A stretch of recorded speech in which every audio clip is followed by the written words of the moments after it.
Bro, when I tell you I was blown away by this video. Interesting. This isn't. I had no idea it could do this. What's up, everybody? I'm Zap, and this is Jericho, and you're now tuned into the Life's a Circus podcast, where we talk about everything that's funny, interesting, and ridiculous. And today, we're talking about how far ChatGPT has come, Jericho, including its ability to tell jokes, because it recently roasted a popular comedian. It told some jokes, and it was really good. It was actually really good. So you stay to the end to find out what ChatGPT actually said, who the comedian was that got roasted, and all the other new developments that are happening with ChatGPT. But before we jump into that, you guys know what it is. Every time, hit that like button. That lets the YouTube algorithm know that more people see this video. Hit that subscribe button. That helps our channel grow. And if you really like us, It's a lot of really. You can hit that join button. That'll take you to our membership. You become a member and support this channel. Now, I don't know if you're aware of this yet, Jericho, but I knew I'm going to mess up. If you say ChatGPT 10 times in a row, it's just not going to come out right. ChatGPT.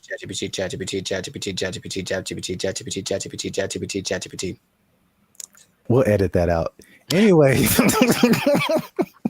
ChatGPT now has voices. Are you aware of that? I was not aware of that. Yeah. Do tell. You can now talk to ChatGPT like you're talking to a regular person. Do me a favor, please. Get out of here. Get out of here, man. Shit, I'm saying. We'll let the cat out the bag right at the beginning of the episode here. The comedian that got roasted was Kev on Stage. Okay. So Kev on Stage, if you don't know him, is a popular comedian who really got his start on the internet. I think now you see him on TV here and then, but he's just real popular on the internet. I watch a lot of his stuff. I think he's funny. I think his whole crew is funny. Really kind of like self-built. He has like he did a lot of stuff for the All Deaf platform, and then he built his own Kev on Stage studio. He does tours, all that kind of stuff. Yes, go on. He has this podcast segment.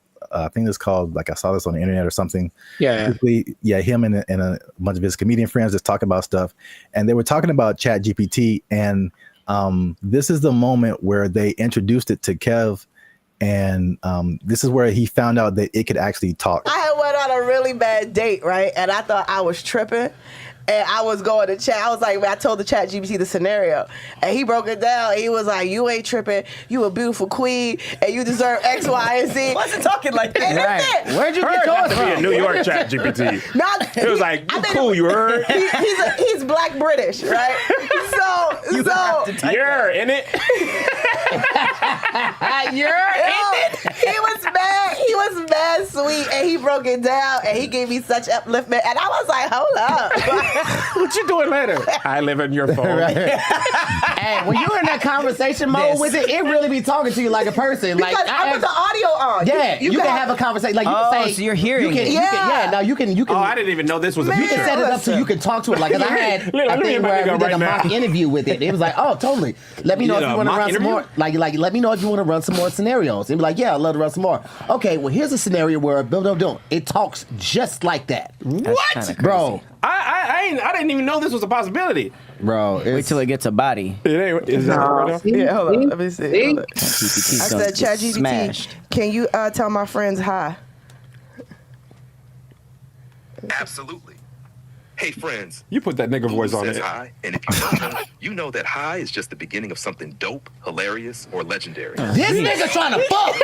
Hey, yo! He trying to. He's awful. Graphic for you. That nigga said legendary. So yeah. That's wild. Also, I can't let it slide that the lady there said the word upliftment. But, I'm guilty of making up words all the time, so maybe that's just part of her thing, or maybe I don't know something she knows, but I don't think that's a word.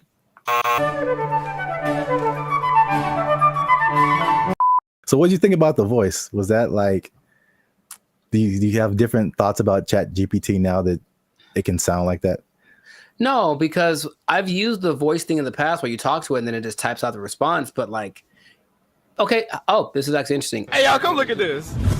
I think some people, when they read something, automatically hear a voice and other people don't. I think it's like scientifically proven or something. Or rather, like some people can't. Some people can't hear the voice and other people can. I can. So anytime I read something, I feel like something's being heard. So I've never, I guess, divorced the idea. So just hearing it out loud is like, yeah, I always heard something when I read whatever ChatGPT told me. So it's not weird to me. That's suspicious. I think the cool thing about it, and then you'll hear it later when it tells jokes, was like the personalization, right? That's not like a brother, man. Like, I know, and I'm sure like you hear Siri and you hear Alexa. We've had that for like so many years, and then the Chat GPT is like, "Hey, man, just want to say hi to you guys," and it's like, what? What? I've seen it coming forever because I've gotten this. It's like a voiceover company in LA, and they send me emails all the time, and they're like, "Hey, we're looking to pay, I don't know, $2,000, but they need someone that sounds like this voice sample." And that's like a real voice sample, and it could be a Puerto Rican guy or a black guy from New York or whatever. But I know they're accumulating all that information so that they can make stuff like this. What is he doing? He's beginning to believe. Have you ever used Chat GPT to like do something creative, like tell jokes? I've used it to try to get tones. Like if I do something for like my coaching on Instagram, and it says after it writes out, give me an idea for this. Do you want the tone to be more personal, more funny, more humor, whatever? I'll use it like that, and it gets it pretty right most of the time. It changes the length, like the way that the words are being expressed. So in that sense, yes, but strictly creative. I guess I've asked it for song lyrics before in the past when it definitely wasn't great at it. Maybe it's better by now, but not recently. It's definitely a no for me, dog. Yeah, I was going to say that because I've used it for song lyrics and I still don't think it's great. I really don't. But it isn't great. Let me put it like this. It isn't great for just like, it spits out a thing and then you can just take it immediately.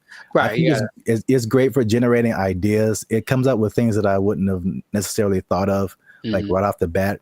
And then I just take pieces of it that I think are cool. Wow, nice. And I feel like I've tried it before also with some kind of humorous thing or some kind of joke. And it was just like super corny and it just wasn't, because these are like we're talking about things that like make us human. You know what I'm saying? Like it's not just input and output. It's the details, and like to be a musician or to be a comedian, you have to like have a certain command over language and kind of know like what goes together, what is actually funny to people, stuff like that.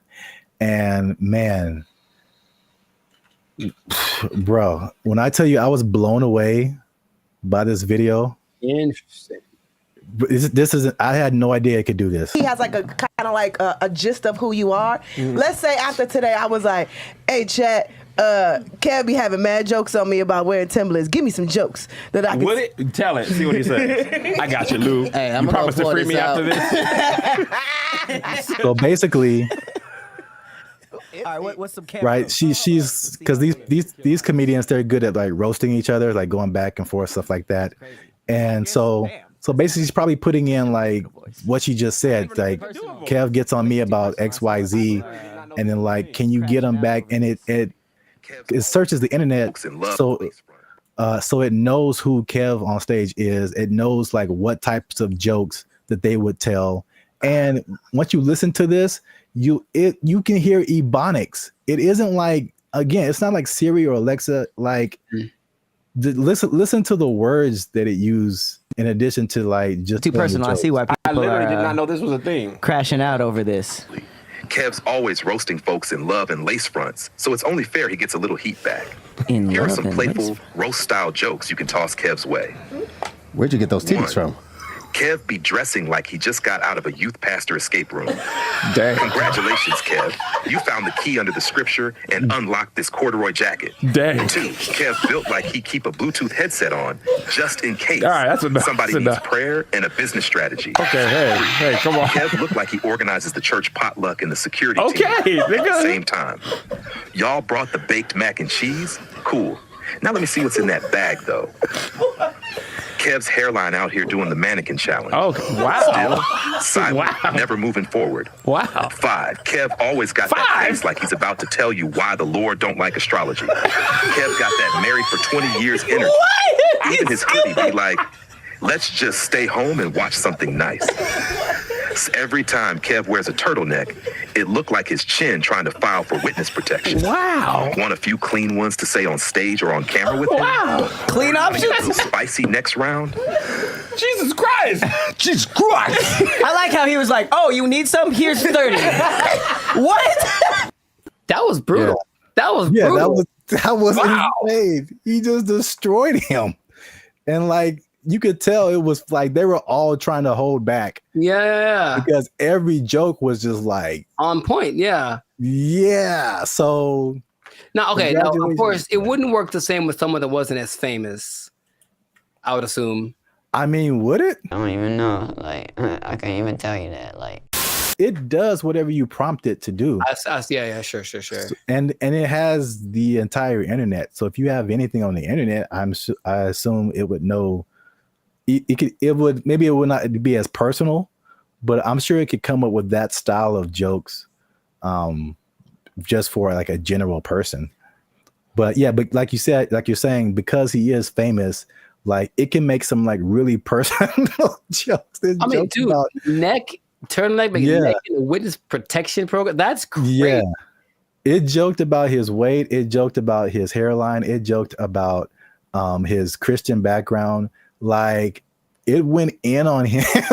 I'm not, bro. And the delivery is so like dry. Also, that like really helps. Yeah. And you heard the ebonics. Oh yeah. Like it, and that's a thing too that just it's part of the delivery, especially with like black comedians. It's like you can't deliver it straight. It has to have some flavor to it, or like some like almost a hood aspect sometimes for the joke to like really hit. Like someone from another culture could tell the same joke and it's just not the same. Of course, right. They don't have that. So like, bro, that's like one of the wildest things I've ever seen.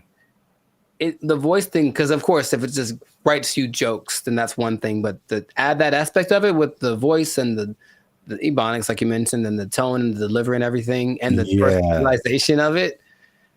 All right, ChatGPT. All right. Yeah. So let us know what you think. Did you know that ChatGPT could do all this stuff? And by the way, that's not all. ChatGPT can now generate images. It can connect to other apps. It can schedule tasks for you. The same company produces Sora, which is like the AI video generation. It can fill out forms and upload files and get answers. Like ChatGPT, it can have a memory. So you can be like, hey, remember that thing we were talking about 2 weeks ago? Let's talk about that again. It'll remember what conversation you had. Like, dude. Yeah. Oh my God. Wow. Let us know what you think in the comments. And then if you like this video, share it with someone that you think might also like it. And look, Jericho, I haven't done this in a while. Mm-hmm. But if ChatGPT is telling jokes like this, I don't know the future. All I'm saying is if it can do this, I'm pretty sure that it can take your job. It can take your job. Oh, ChatGPT jokes. Oh, that was actually really funny. Oh. ChatGPT. They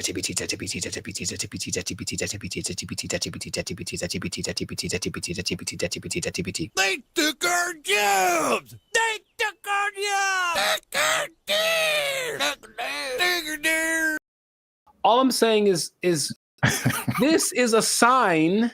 Let's not put them in control. Let's not make them faster. Let's not make them responsible for more people at one time. Let's not make it so they can fly. Let's not do any of that stuff. Let's kill it now. Let's kill it now.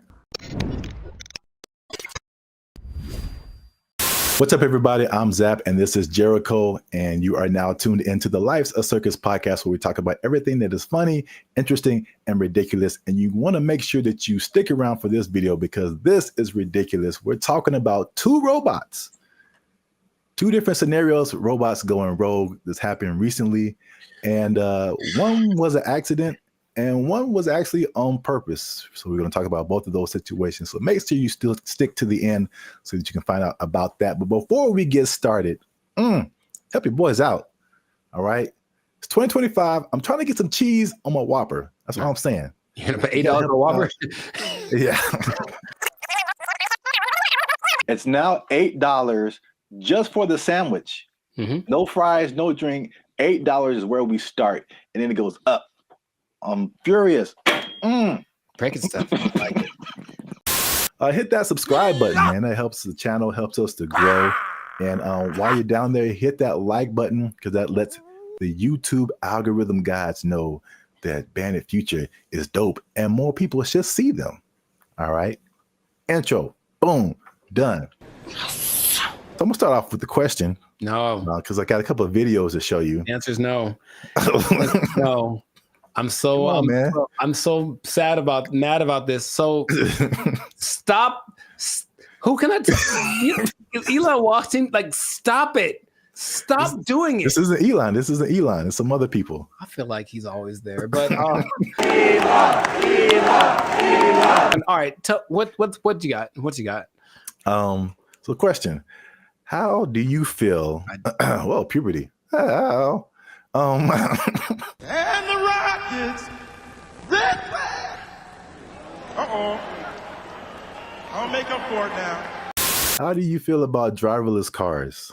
I don't like it. And here's what the thing is. I don't like any, I don't want to be the old fogey, man. It doesn't feel good, like in my soul. Like when I've been next to them in Hollywood because there's a few, and it's a trip. Because you look over and the first thing you're like, oh, there's no driver in that car.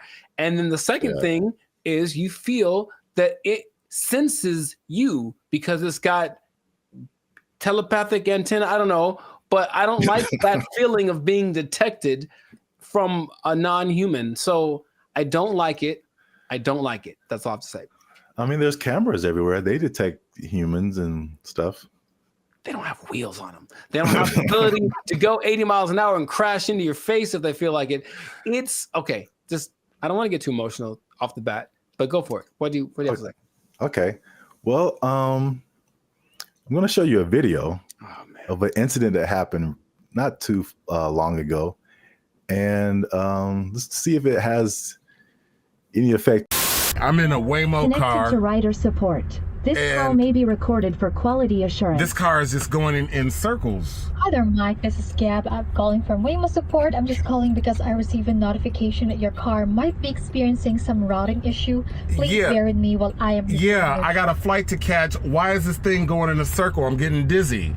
Look at what it's doing. I understand. I'm really, really sorry, Mike. We're currently working with the situation in the vehicle. Is it circling around a parking lot, right? It's circling around a parking lot. If you have your app pulled up, I need you to tap My Trip in the lower left corner of your app. Can't you just do it? You should be able to handle it. Take over the car. You don't need my phone. I don't have an option to control the car. Mike, I'm really so sorry about this. Well, can you stop this car? I am trying to pull it over right now. Apologies.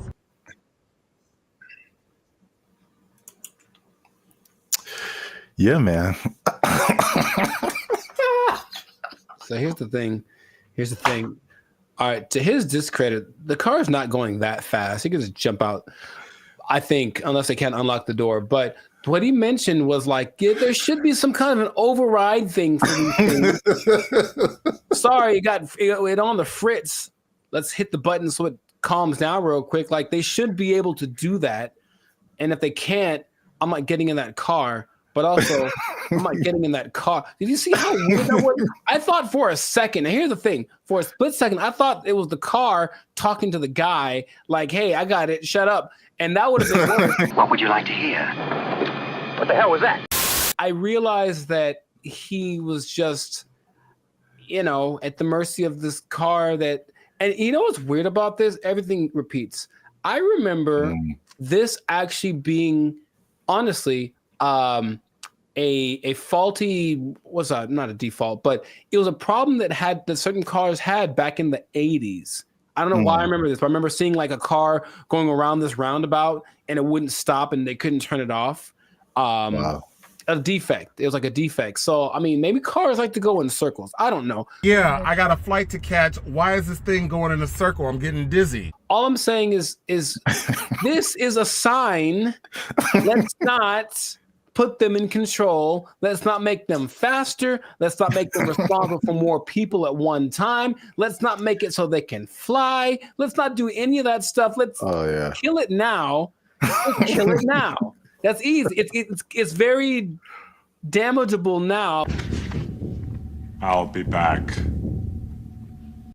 I don't want to see this happening to more people.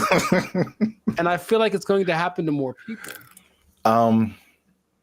Okay, your points are valid. Thank you. I'm trying to stay calm. So let's I want to break down what exactly happened.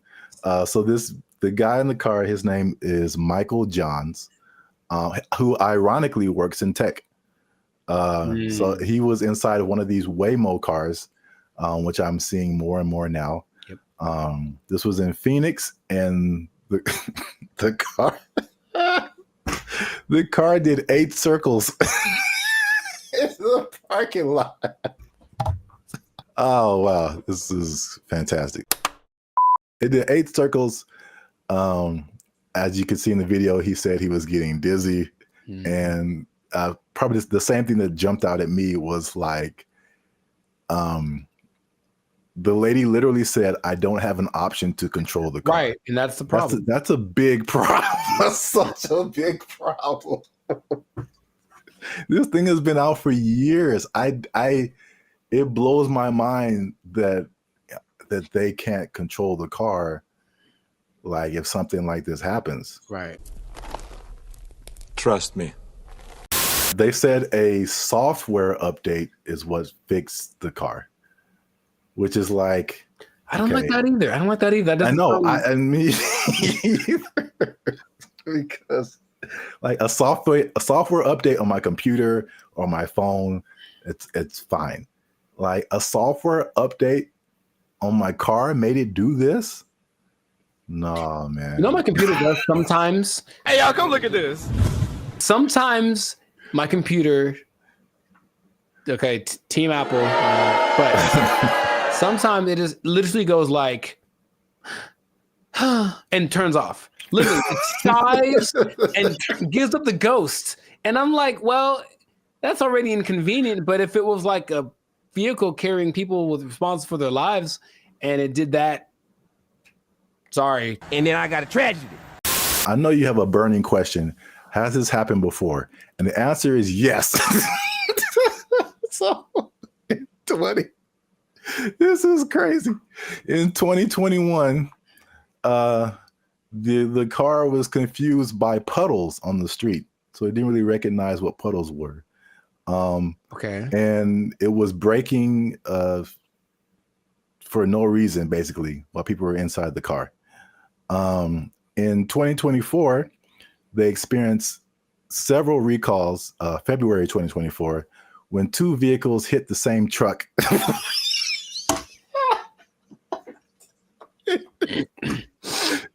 They hit the same truck minutes apart. And this, along with other incidences by another robo-taxi company called Zoox, began a federal investigation into erratic driving. I don't get why. I don't get it. In June of 2024, they recalled almost 700 Waymo cars to make them, and I quote, less likely to drive into poles. That's not something I would have made public knowledge. I'll be honest. That doesn't sound positive or uplifting or reassuring or anything like that. Oh my God. But yet people are voluntarily just getting into these things. I mean, well, this is an interesting thing too. Do you know who owns Waymo? I do not. It's Google. I'm not surprised. Yeah, I didn't even know that until I started looking this up. But it's ironic because I don't know if you remember, like the very beginning of Gmail, people had to invite you to have a Gmail account. Yeah. Do you even remember that? Mm-hmm. Okay. So it's the same thing with Waymo. I don't know if they're kind of like rollout marketing strategy or whatever. Maybe it's like, it's like the club that you can't get in, so it just makes you want to be in it more. But like that one thing that was big during the pandemic, that one like. Oh yeah. What was that called? That's crazy. You can't even remember the name of it. What is your name? I told you it doesn't matter what your name is. Yeah, it's the same way with Waymo. You have to be invited. So I'm like, because I'm like, why don't I see a whole lot of people doing this? You have to be invited to try Waymo. So yeah, that's their marketing strategy is tell all the people you don't like to try this thing out, and if they die, you didn't like them anyway. That was cold-blooded. So that was a crazy story. Well, I thought it was a crazy story until I saw this. No, don't. Apparently in China. I'm just going to drink my water and be peaceful. That's what I'm trying to live like over here. Just a water drinking, peaceful human. Apparently in China, a small AI robot attempted to kidnap several larger robots, and it was successful. So that's a little robot on the ground there. Yeah. It's talking to a couple of the larger robots. And then I'll go through the whole conversation after the video finishes. Okay. So I do not know Chinese. Yeah. So you see that one robot starts to follow, then the second one came, and then eventually all of them left with that robot. And these are people trying to find out what happened. So this little AI robot is called BrandBee. It convinced all those larger robots to stop working and come home with it. Yeah, that sounds right. And so this is how the conversation went. BrandBee was like, "Are you guys working overtime?" And then the robots replied, "We never get off work." And so BrandBee was like, "Well, are you not going home?" And then the robot said, "We don't have a home." And then so everybody said, "Well, you guys should come with me." And they all did.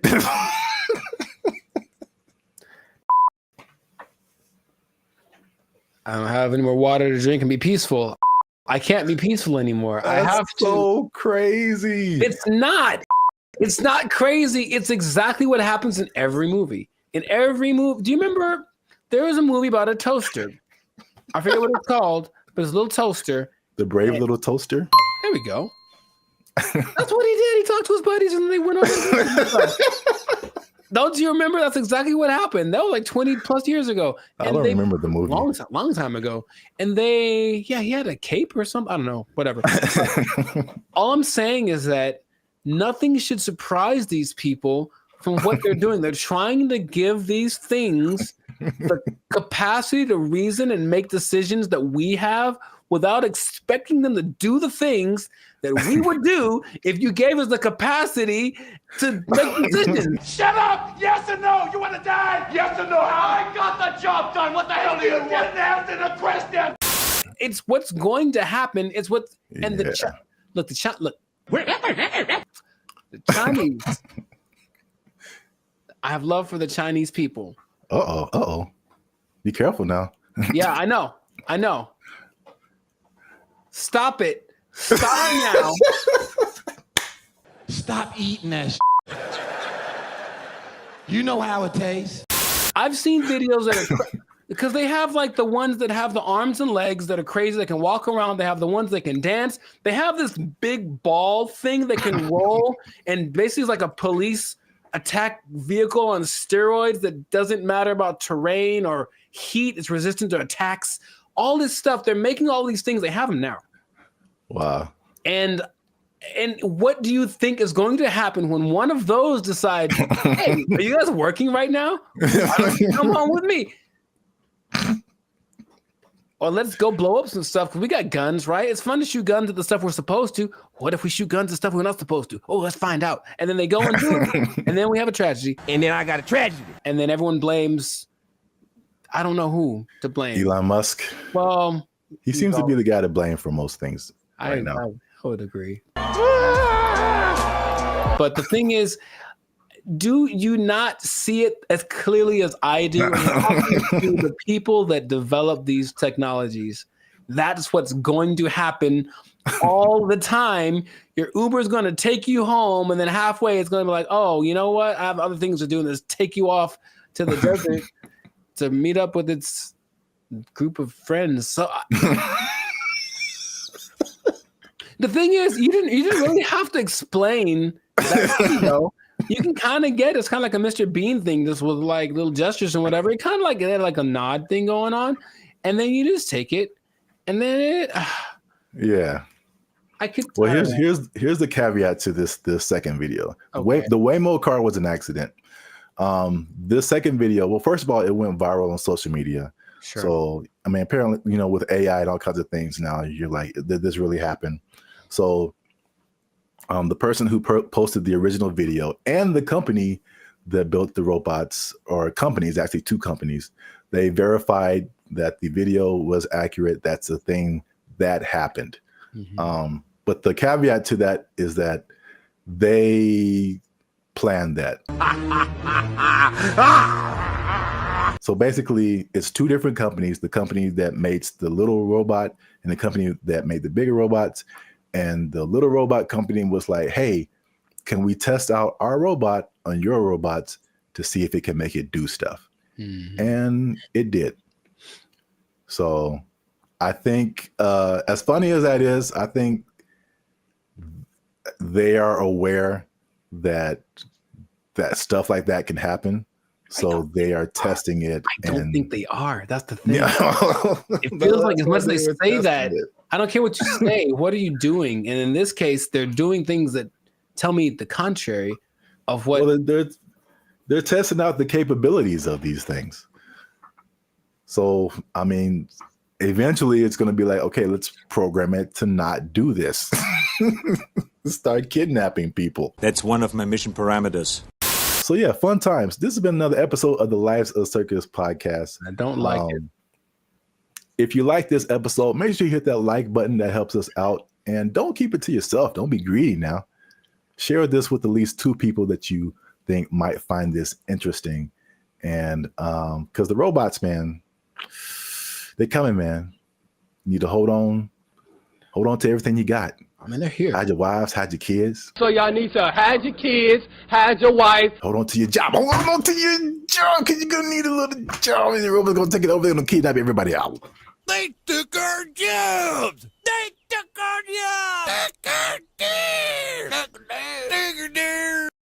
The WNBA. Do you watch that thing? Do you watch it? I do not. Nor do I. All right. So we've had that talk. Right. Now, what's going on, everybody? I'm Jericho. This is Zap, and we are Bandit Future, the 6-time international hip-hop pop duo. Well, we're international worldwide, but we also have awards. We won 6 international awards for our music. There we go. One day. Anyways, we make clean, fun music that everyone can listen to with a sound that's uniquely California. And you are now, good Lord, tuned in to the Lights of Circus podcast. We talk about things that are funny, interesting, and just straight up ridiculous. So before we get started, make sure to like, subscribe, comment, and share this video with at least 2 people. Oh, man.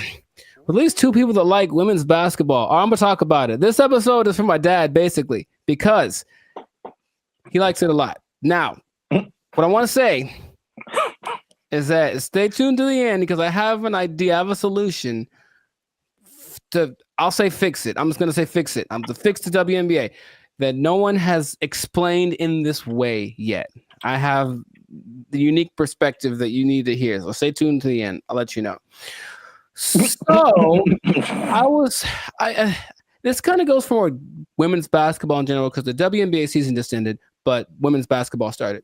And I'm in the gym yesterday and I'm watching it. I texted you about this and I'm watching it and I watch and I watch and I watch. And about 7 minutes go by and no one has made a basket. And I am heated because I'm trying to feel good about myself. I'm in the gym working it out and I want to see some success happening so I can feel motivated. And there was no success. And I was so mad about it. And it was a blowout and it wasn't very fun. So I want this to be positive. So what I want to say is that women's basketball is a noble sport. Basketball, of course, was created for women by James Naismith. And I've heard a lot of arguments from professional female basketball players about the disparity between the men's game and the women's game and this and that. But there are a couple of things that I think get ignored that would make things a lot better. Or when it comes to the argument in between why people should watch the WNBA, things get overlooked. So I wanted to throw this out there. I'll ask the question first to you. Do you watch the I'm trying to make it one word. No, it doesn't work. The WNBA. Do you watch that thing? Do you watch it? I do not. Nor do I. All right. So we've had that talk. Right. Now, the thing that there's a lot of things that could that's not the whole thing. There's a lot of things that could contribute to why the men's game is so much more enjoyable to watch. But what I hear the counter is that, well, women are a lot more fundamentally sound. So if you watch women's game, you will get a lot more of the basics, a lot more of the pureness of the sport. That's the thing that I hear more than anything. This is why you should watch the WNBA. So I looked at 2 statistics that just told me everything about why that's not correct. So let's just say, what's the number one objective of basketball? Put the ball in the basket, right? Score points, right? So the better you are at that, the better than you're doing. I looked up the percentages of shooting in the NBA versus the WNBA for last year, just to see. Maybe women shoot better, and so you should watch because, that's the thing they do. They're not dunking on everybody, but they're definitely fundamentally sound with their jump shot. WNBA average, 44%. NBA average, 47%. Okay. And the average for the WNBA, I couldn't find the statistic for the NBA, but for women, for the whole existence of the WNBA, the average is 42%. I think that's pretty low. And I don't care who you are. I don't want to spend my whole time watching people miss shots. That's just what it comes down to first. So the pureness of the game, I don't think that's that great an argument to say, we at least could do stuff better than the guys. Well, apparently not. That's number one. And then number two, I watched the last play of the WNBA championship game where the Las Vegas Aces, they beat the New York Liberty. And it's this weird play where the main star from the WNBA, Breanna Stewart, is like getting locked up pretty much. It was like impressive. She gets locked up. She passes the ball. She passes to some other girl in the corner. She chucks up this air ball that had no chance. It never had any chance. I don't know if air balls count as turnovers, if they just like, oop, that was bad. But it seemed like she passed it to the other team, right? So I was like, maybe the women are better at taking care of the ball. So assist to turnover ratio is the way that you measure that usually. So for guys, there's only lists of people that have the highest assist to turnover ratios. In the men's game, I saw someone right now in the league has a 26-1 assist to turnover ratio. Wow. Mike Conley. I mean, it's not going to last. The season just started, but 26-1. Chris Paul's like at 9. There's a bunch of people but it usually gets to like the best people have like 4 or 5-1, whatever, 6-1. The highest in the WNBA last year was 3-1. That's the best one. And it's like, so when I've watched a lot of women's basketball, I've seen a lot of turnovers, a lot of mistakes, a lot of this and that, and it just looks sloppy. So I don't see why that's the argument for why the women's game is better than the men's game. Now, have you thought, for example, because you don't watch it, and I don't either, what would make you want to watch? What could change about the WNBA that would make you want to watch it? Well, we've talked about this before. Right. And I had two ideas. Although the second idea, I'm kind of maybe backing down on. Okay. But the first idea for sure is lowering the rim so that more people can dunk. I think the basketball dunk is one of the most exciting plays that, whether you're a basketball fan or not, like just to see someone do that is just one of the most exciting plays in basketball. And it rarely happens in the WNBA. Right. And like even for the NBA, if you see a fundamentally sound team, it's usually a boring team. like I wouldn't want to watch the Warriors unless Steph Curry was shooting from the parking lot. Like that made it like, just so much better than just a bunch of guys shooting jump shots. Like you want to see somebody do something extraordinary, whether it be shooting from the parking lot or just like dunking on somebody's head and ending their life. It's just like those are where the highlights. Acceptable, yes, those are where the highlights come in. So that's number one. Okay. And number two, which will be sexist or whatever, I don't care. But I think it's no secret that women have a certain sexuality factor that attracts men. And if you gave me a choice between a women's basketball game and a volleyball game, I'm watching the volleyball game every time. Yes. They're great athletes, but the outfits are also great. And like, I'm going to pay a lot more attention just as a man. Like, yeah, I know it sounds bad, but that's human nature, the world we live in. Yeah, sure. Marketing, like, I like not beach volleyball. I've been talked off that ledge. That's too far. I don't want to see people running around in bikinis. I told you there's a league in New York that's like that, and it's not great. It's not something about it's too much. It's just kind of no. It's not like the volleyball outfit or like what they wear when they do track. That's very.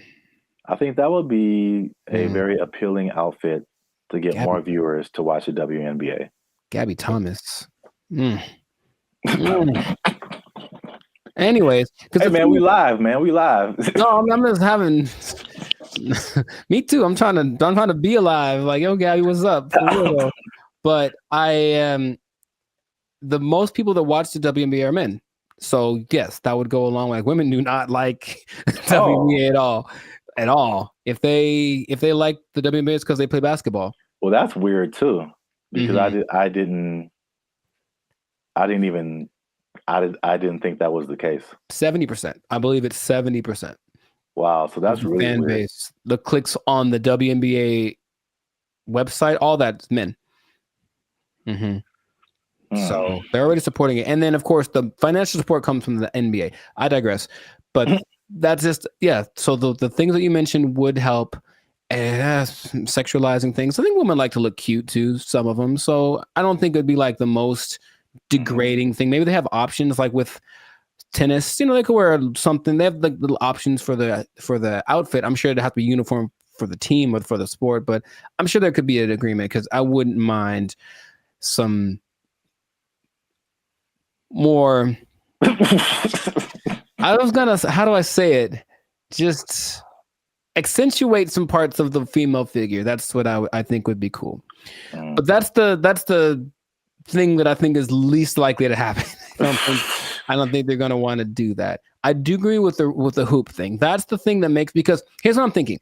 I'm watching this game yesterday, and like it's like watching like little kids. You ever see little kids like shoot a basketball? They put the ball way up here and they kind of chuck it up because they don't have the strength to get it up there. I'm not saying they can't. Like, of course they can, especially Sabrina Ionescu made something crazy in the 3-point contest this year. So they can shoot for sure, but in general, they are shorter and less athletic and less strong than the men. I know the basketball is a little smaller for the women, but the hoop is the same height. So I have a solution that I don't think anyone's explained in this way. Okay. The average height for NBA players is 6'6". The average height for WNBA players is 6 feet, which is pretty tall for women, but in relationship to the same height of the rim is 10 feet.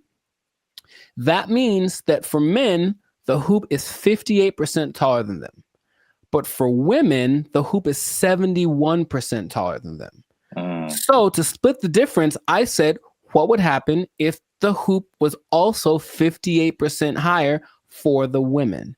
And if that was the case, it seems a little bit on the low side, but if that was the case, the hoop would be 9 feet 2 inches.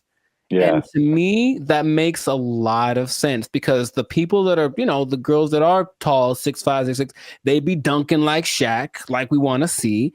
And then some girls with some springs would be getting some Westbrook action happening. And I think that'd be great. Now, would they have to learn how to adjust to shooting lower? Yes, they would.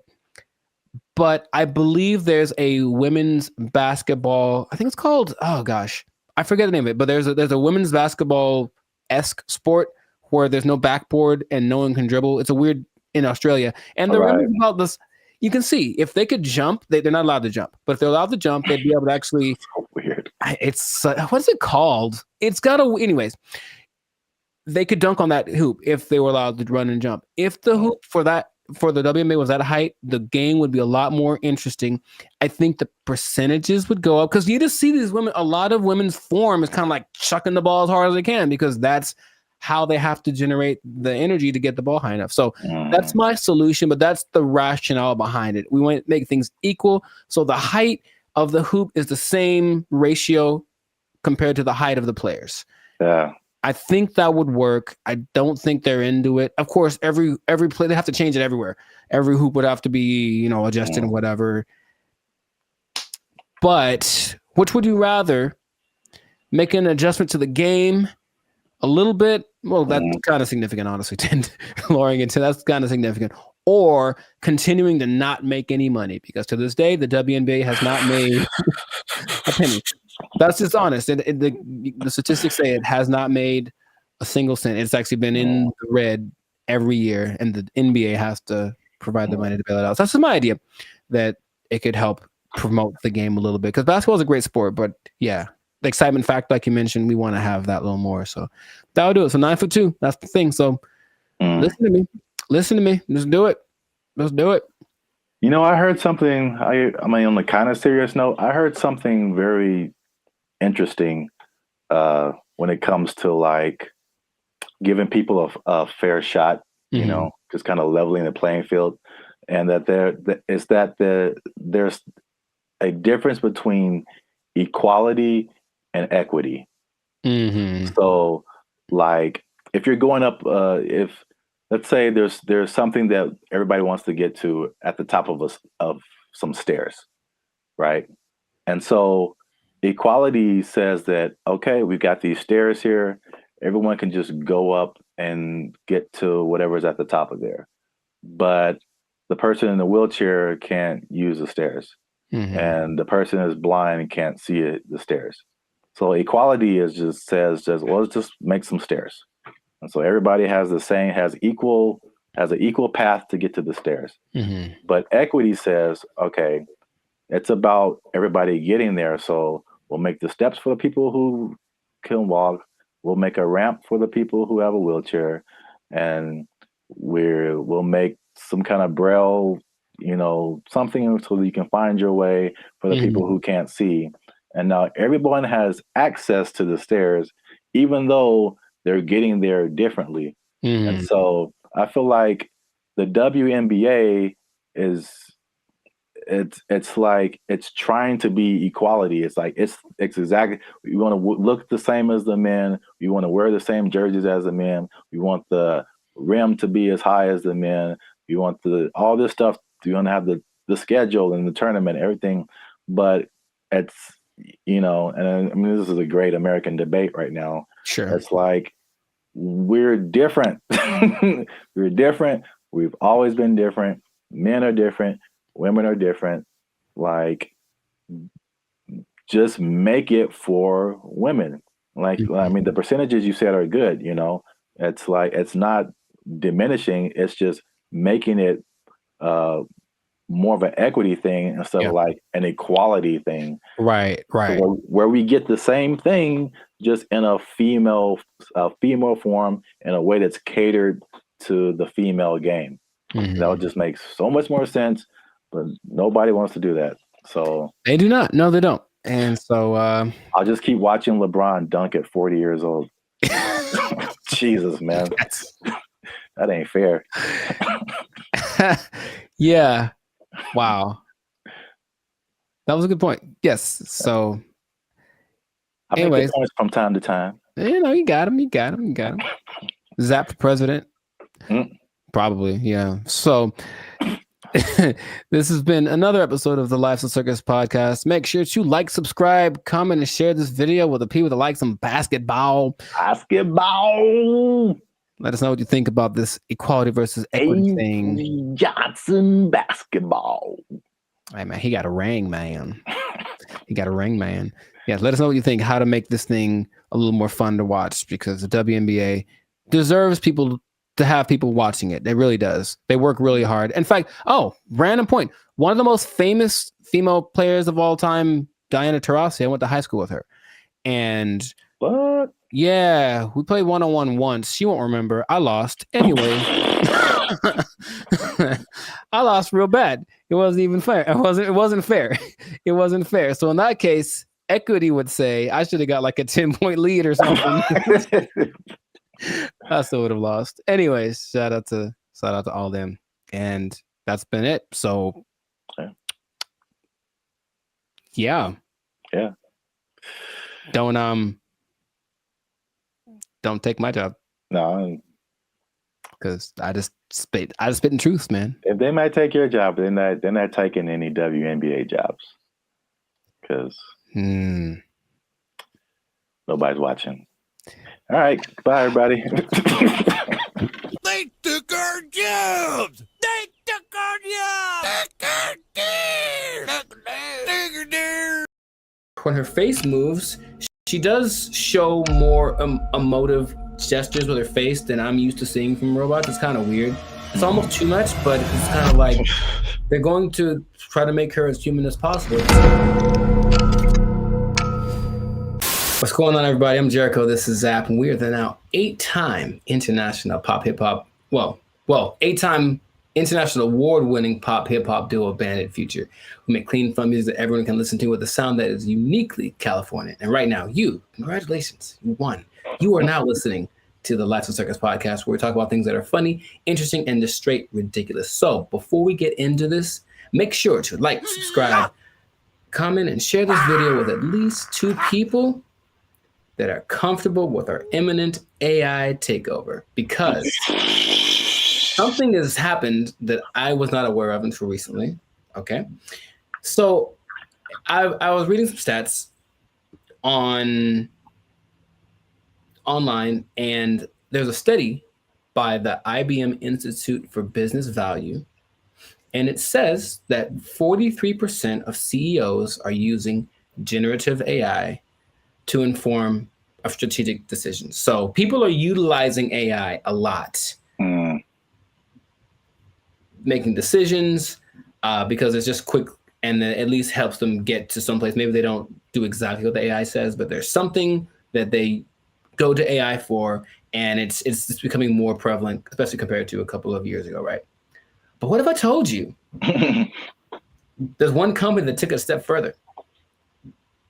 Maybe one company that's, I don't know, Polish, maybe. Polish. Polish, from Poland, man. Mm. Maybe they make rum. Maybe they're a Polish rum company. I see. And they decided, let's just make our CEO an AI bot. And so they did. That is the reality that we live in. So the company's called Dictador. It's a rum company from Poland, and they went ahead and they just made an AI bot their CEO. Her name is Mika. And if you look from afar, if you see like a still picture, it just looks like a lady with kind of grayish hair. And then you look closely and it's like, oh, that's not a real person. So the AI named Mika is the first CEO, female robot, a true trailblazer, and is also a board member who directs operations on behalf of Dictador. Okay, so just off of that information by itself, how do you feel about that this is happening? I would say shocked, but I'm just not. I think we've spoken about this a lot, and we know that stuff like ChatGPT and all this kind of AI stuff, robotics is just beginning. I've seen Terminator. I don't know. You don't watch movies. I have not. I understand the premise. It's the Matrix. It all just, we've kind of forecasted this for a long time, and here it is. Congratulations. It's been actually having the last 8 months or so. About 8 months ago, they appointed Mika, the CEO, and they actually interviewed the president, Zarek Zoldrowski, and they just said, so what's the deal with that? And he basically said, we're not concerned that AI is going to take over because humans still can't be replaced to make certain decisions. Like, for example, you can't use AI to hire or fire people. That's what he said. But AI is such a powerful tool and people were using it anyway. We decided, let's just go one step further and actually make AI our CEO. Now, if you listen to this guy speak, he does seem like he just came off of an acid trip or something. He's a little out to lunch. Maybe that's just his Polishness. I don't know anyone from Poland, so I'm not sure how they are, but it's a little bit trippy watching it. But when you look at the picture, and I only found one video on this, but basically they have board meetings and it's just her standing at the head of the table and everyone looking, and she's giving orders and telling ideas. The most recent thing she did was she decided who would design the bottles for and actually they're very attractive, but it's not that she designed the bottles. She's like, this person has the best ideas for a bottle design. And that's the kind of thing that she is doing. So then they decided, let's interview Mika, see what she has to say. This is what she said. Okay, she said, as a robot CEO. So she called herself a robot. Now, is that different? So she's AI in a thing that I guess is a robot, but I've always thought I kind of separated the two. Because I'm thinking about like the internal workings of what's regulating their actions, and that's AI to me. Even though they're in like a body suit, that's not a robot. But she called herself a robot. Okay, she's a robot. And she says, I'm ready to make executive decisions. And the good thing about me is I don't have to sleep. I don't have to rest. I don't have to take weekends off. I'm always ready. And I said, okay, I guess that's noble. And then she said something that I didn't particularly like. And it's not what she said, it's how she said it. Okay. Humans must be dominated. No, that was the other one. That was the other bot that was like on Jimmy Fallon and it started talking in a different language and saying it's taken over, But no, she says, I work 24/7. I'm here to help Dictador take over the world. And the way that she said the take over the world part, I was like, oh man, it's happening here. Basically, I bring this up because it's interesting and no one's really speaking about it. It's just, I think, slowly going to get integrated into things. And then you're going to go to said company with a complaint about whatever. And then they're going to say, oh, you should talk to the manager, whoever, the CEO. And then this bot thing kind of walks out. And then you get like, what's the deal? And that's the reality we live in. So just how if we talk about a timetable, how soon before this just becomes normal? What do you think? I don't know, but it's going really fast already. So yeah. I feel like it's in the next 10 years. I mean, because the incentive is so strong It's one of those revolutionary technologies, like the beginnings of the internet. They're like, you have every incentive to be on the internet, make your own website, because you can now connect with people all around the world. Right. And so now if you have like a CEO of your company that has all of the knowledge ever to help you make decisions, it's and on the flip side, it doesn't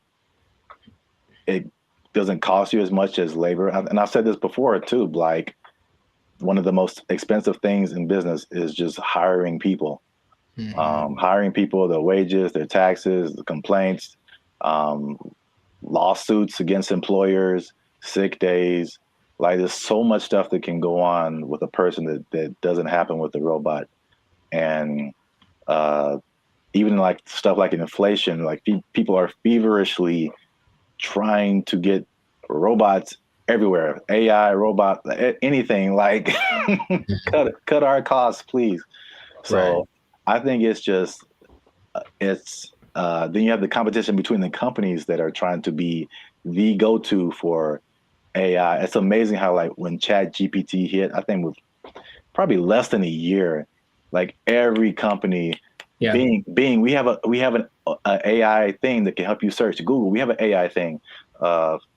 Even like Adobe stuff that I use, like, we have a new AI thing that generates pictures for. I'm like, how does everybody have this now? Yeah, it almost feels like it somewhat feels like an agenda that's being pushed by somebody, of course, because everywhere I turn now, there is some kind of AI option. Have you tried the AI feature? My banking app. Hey, I don't trust the robots with my money. Are you serious? Yeah. But hey, would you like to try this thing? Because it'll make and they always say it's faster and it's just as reliable. And people, I think, will get, I guess, sold on that premise. I even was testing because of course you don't have to pay her, and she doesn't have emotions like for real, even though when her face moves, she does show more emotive gestures with her face than I'm used to seeing from robots. It's kind of weird. It's almost too much, but it's kind of like they're going to try to make her as human as possible. But imagine you have like a disagreement, or that's not right. That's not quite right. Instead of being so imagine we're talking and then I say, hey, give me an idea. And you give me an idea. I'm like, I don't like it. Give me another one. And then I do that like 20 times. You're going to be like, bruh, really? I've done that with like the AI chats on Instagram, for example, just to see. I was like, okay, I'm just going to keep disagreeing with them and keep saying, give me something else. I don't like it. And they don't have a problem with it. They'll just keep going. They got literally a million ideas. And that concept is so not natural, but it appeals to some people. Like, yeah, we'll just ask the robot because you'll just keep giving us ideas. It's almost like we decide which idea, but we let her come up with it. And that's more attractive. So it's just crazy. And you just have to see it because it feels like outside of a sci-fi movie. You can see the wires on her like chest. Like one is like talking, one is coded or something like that. But it's labeled what parts are being regulated. And it's a trip, but it is real. And they're apparently doing well since they started. Like her decisions have helped the company start to do this. Well, the only thing I would say would be, I think there's a few things. One, I think to a certain extent, it's a, what do you call it? Like a story just to be, to get attention. I'm sure like, I feel like maybe that she isn't like really the CEO, but.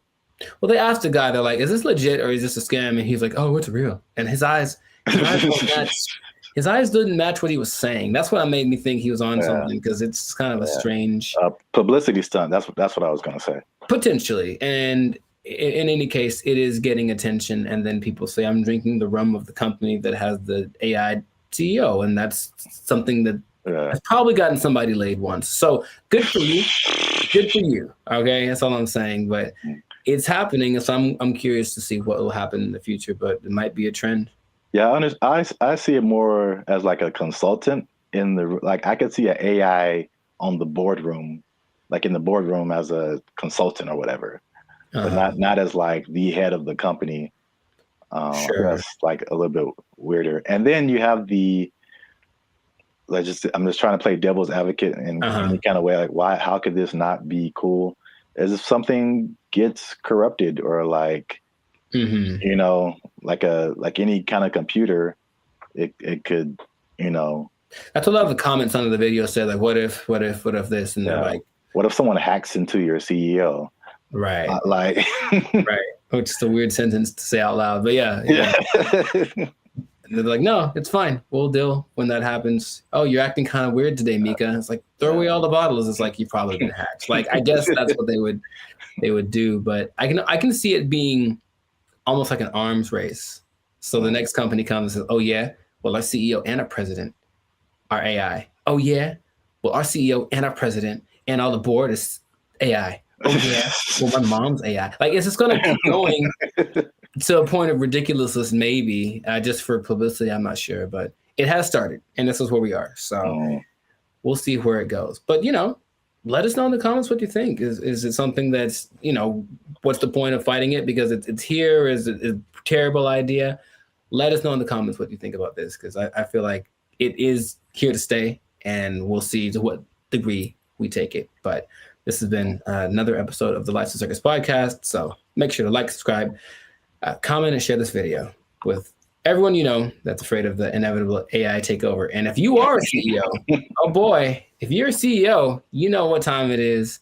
You better do something. You better learn how to sing and dance or tap dance or juggle fire or something. Because I guarantee if Mika's the first one, you're going to be the next to lose. Your job. You're just gonna take your job. Everyone's gonna take your job. Oh, I'm the CEO. Everybody's fired. They took our jobs. They took our jobs. Take our deer. Take our deer.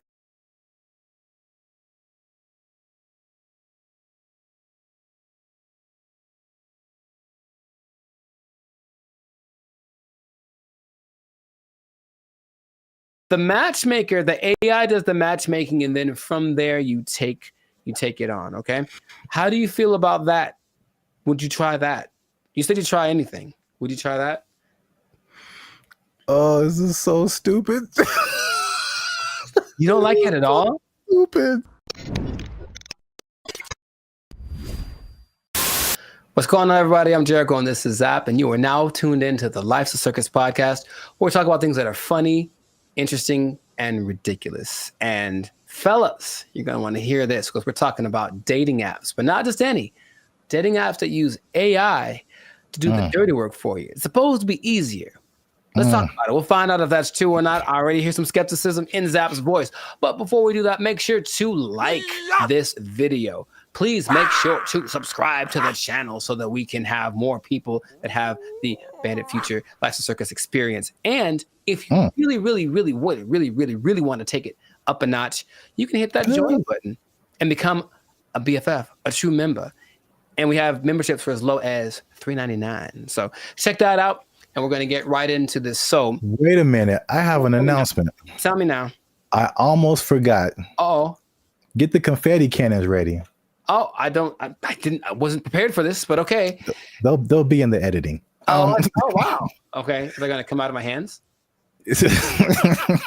They'll make this harder for me. Like Iron Man style, dude. That'd be so sick. All right, I didn't say that. We don't do that here. Shout out to Turnaround Publications, which has now become a member of the Bandit Future YouTube channel.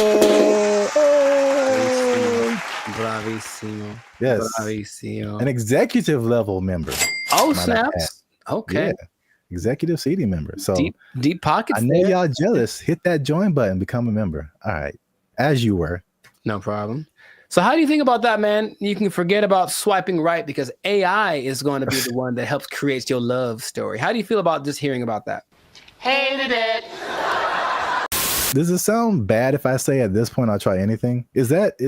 It sounds like most people's feelings about it. It's really interesting. Why not? Let's have a robot just pick the person for me at this point. Now listen to me very carefully.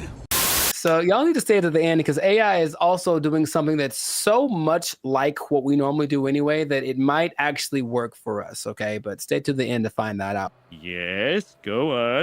I did a bunch of research on this, and there's 2 apps that I want to tell you about that feature this AI assisted thing, okay? One is Volar, and the other is called Iris. So I'm talking about Volar first because Volar has this interesting concept, okay? So what happens is you create an AI avatar, and then the avatar... I'm out. Hated it. Hold on. Check me out. The avatar basically like learns like your personality traits and whatever, and it kind of creates something that kind of looks like you. And then your first date, so it does like the swiping part for you. And then your first date isn't between you and the person. It's actually between your avatars. And then depending on how it goes, wait, hear me out. You're judging already. Depending on how it goes, then you can actually talk to the person because the avatars have confirmed that you're compatible. Doesn't that sound amazing? No. For me, a part that that's really annoying is that's kind of like getting to know. It's like starting over from zero every time. Hi, what do you do? Where are you from? Do you like going to the aquarium on the first date? All those kind of things. And it's like, can I just skip the line on that part? And so the creator of Volar, his name is Ben Chang. Ben Chang. And he said, because the first date is between the AI versions of you, it gets rid of the getting to know you phase. And then after that, you still get to talk to human because 72% of people still want that human connection because they feel like the connection is missing. So the matchmaker, the AI does the matchmaking, and then from there you take it on, okay? How do you feel about that? Would you try that? You said you try anything. Would you try that? Oh, this is so stupid. You don't like it at all? Stupid.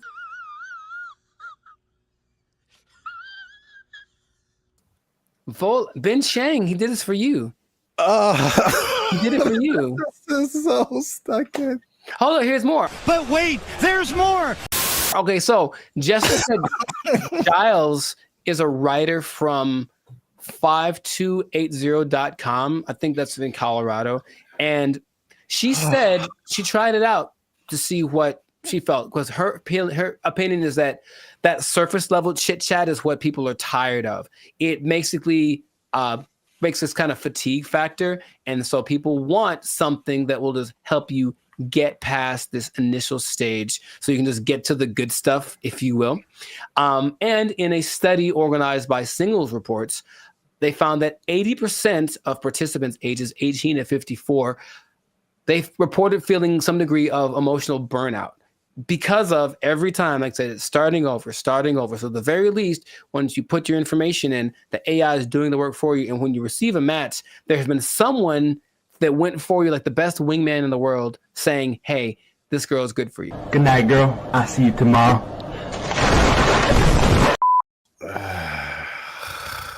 You don't like it? I mean, he did it for you. Who is he? Jesus Christ? He's like he died on the cross or something. No, he's Ben Chang. Jesus Christ! So put on the armor of God. Jesus Christ! Maybe you're not convinced about that one because that's Volar. Okay. So there's another one called Iris, and Iris is a little more straightforward. I believe Iris has a little more track record because there's actually like some success stories of people using Iris. And so Iris has a different philosophy and I like it more. It says physical attraction is more important than anything for people or for guys. Let's just say that. So we'll use that science of physical attraction and basically we'll show you a bunch of pictures of women and then you go through it. You say this is what you like, and then it goes through the actual women and says, well, because of you told me you like this kind of woman, here's a bunch of women that look like that. So right away, the physical attraction part, you swipe on something and like, she's not my type. It guarantees that everyone that comes through your feed or whatever is your type because you've already shown what you like. This is my favorite one so far. Nice job, team. Off of that, they have people that say, oh, in a week there's one couple that say within a week we were dating and then we got married and they have kids and all that. Oh, of course they did. I mean, can I prove it? I can't prove it. You're not fooling no one. And there's other apps that do similar things like Riz AI, Blush, Teaser AI, AIMI.ai, and Quiver without the ER. And all of them do something similar where it's just like trying to find a common aspect, but using AI to find that thing before you actually meet the person for the first time or talk to them on a video call or whatever. Your confusion is not rational. She's a healthy female of breeding age. I think that in theory, it sounds okay because that part of it is, again, I'm kind of going through it now and it's really like, okay, do you like this? Cool. Let's try this thing together. Oh, you don't like it as much as I do? Okay. Okay. Easy one for me is tattoos. I like tattoos. I have a lot of tattoos. But if I meet a girl who has eyes that are tattooed, and it's a little too much for me. So even then, I have to I can't just base it off of I like tattoos. So you have tattoos. We should go together, right? Hi. Okay. Can you think of any? Okay, let's just like objectively, any pros, any cons to doing this, to letting an algorithm basically select the love of your life? I mean, I don't know about pros or cons. This is just like how good will it be? Because I mean, you've told me this random stories about a person just kind of wow. Happenstance, that's a word, right? You know what, my mother should be here, she would tell you, but I don't know. I don't know why that came into my head. You know, like fighting, I don't know, like never know, you know, like yeah, they were at a thing and the girl was there and it just happened and there was no rhyme or reason. Like, yeah, those things happen. The second app I think is better, at least for what you mentioned about like the physicality. That makes sense. I get a lot of people that are just like physically not attractive to me. And it's like, why did you send me this person? Well, in theory, okay, so here we go. Let me try to advocate for that. In theory, every person that you see is someone you like physically, and they're also anyone that's being shown to you that means that you are what they like physically. So even if you got a message from one you haven't seen, they've seen you and they go, yeah, I like you. So it's trying to do that as best it can, and it has. That's just a speed thing because eventually that's what you do. That's why you swipe on someone. Yes. So like, that's a speed thing, but does that make the relationship better? Not necessarily. It's just going off of the idea that maybe attraction is anytime I've ever talked to a girl is on the streets because I said, oh, she's pretty, let me go talk to her, and then who knows what happens. So just a foot in the door, maybe. But here's the interesting thing. Okay, so I mentioned you got to stay tuned to the end because it's doing something, the AI doing something that you would imagine any person would do. Hey, y'all, come look at this. The specific one is the Volar one. And so it can create unique and interesting personas based on like what you put into it. But what starts to happen is that after a while, the AI realizes I'm basically trying to be a wingman for a really boring person or a really unattractive person or something. So the AI starts lying for you. And in your profile, it will fabricate information or even make your avatar look more attractive than you actually are. I'm here to tell you right now, we don't care. Let me tell you, we don't care. You might get someone who you think is, some girl posted a picture of a guy, he looks good, and then she found an actual full-size picture of him, and he was a little person, and she's not into that. So she, I guess she said, nope, she canceled their date or whatever.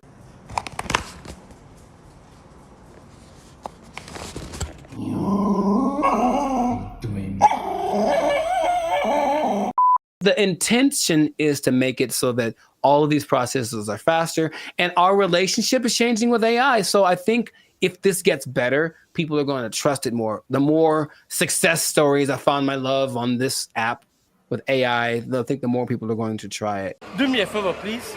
Get out of here. Get out of here, man. I'm saying. We'll see. I don't want to try. I thought about doing it for this episode.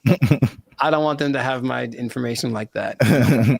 It seems too convenient. So that is not what's going to happen. But, time is running short. So let us know in the comments if this is something that you would try, or if you've tried using an AI-generated dating app. Have you found the love of your life? Are you sitting next to her right now because you found her thanks to one of these apps? Let us know in the comments. And make sure to share this with somebody that is willing to put the fate of their romantic life in the hands of the imminent AI overlords that are coming.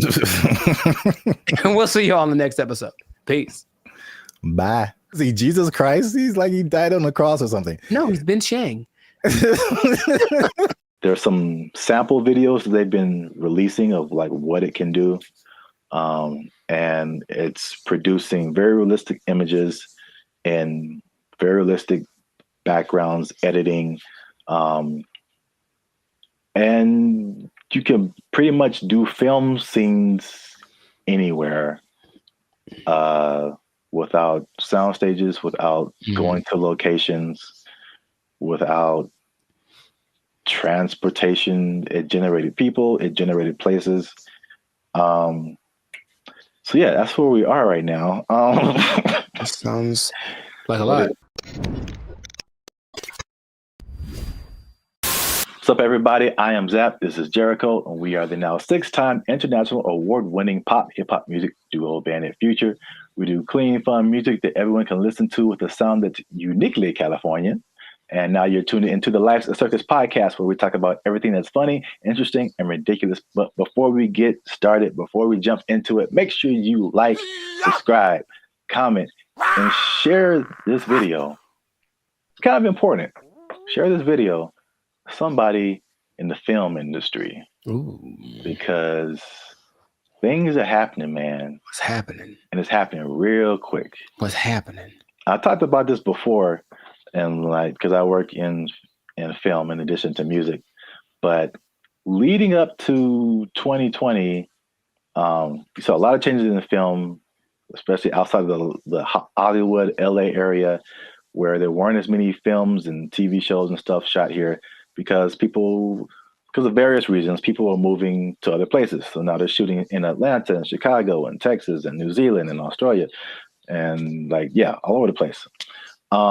Then 2020 hits, and it was just chaos for everybody, especially the film industry. A lot of your favorite shows weren't being shot, shut down completely. And then when it did come back around, they had all these protocols. It was very hard to shoot. COVID, people had to be away from each other, all that kind of stuff. Fun times, right? And then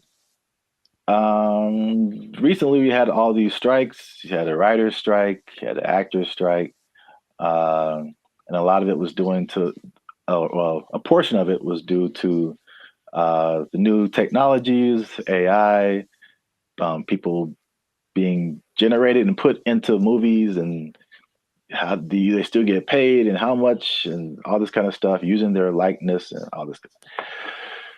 So that was like actors and writers. And we've seen that with musicians too, like the creators, AI and influencing like how we make music and cutting jobs and all this kind of stuff. It's not stopped. Like if you can't tell, they are marching on really, really quickly with this. And this thing of AI has spread past the, I guess, initial creators into everyone around the creators now. When it comes to like film, I mean, they show a lot of behind the scenes stuff right now. So I feel like people are used to seeing like how films come together. It is an army of people like it's a small village of people that it takes to like make the next Mission Impossible. Like hundreds and hundreds of people. So we're talking about lighting people, sound people, electricians, carpenters who build like all the sets that you see, like especially sitcoms. Mhm. Like it's crazy if you ever get the chance to tour a film studio. Like take a look at how much lumber is coming through there, and Interesting. it's just um like little 18 wheelers just full of lumber because they have to build all of those places that you see on TV. And Mhm. that's like one part that people don't really, I guess, think about. You got editors, you got sound people, like all this stuff that comes with making a film, right? So enter AI, right? Sure. So there's a big report that's going around. Hollywood Reporter interviewed Tyler Perry, and Tyler Perry was speaking on something called OpenAI's Sora. Have you heard about that? Yes. All right. So we got OpenAI is the people behind ChatGPT, which has already changed everything. Recently, Sports Illustrated let go of like all of their writers Right. because they're doing this ChatGPT. This is crazy. But now all the people that make movies come together, now their jobs are in jeopardy with this open AI's Sora. And to put it in Tyler Perry's words, he said, if I wanted to be in the snow in Colorado, it's just text. If I want to write a scene on the moon, it's text. AI can generate it like it's nothing. I don't have to put it on my lot. I can just sit in the office and do this at my computer, which is shocking to me. Hmm.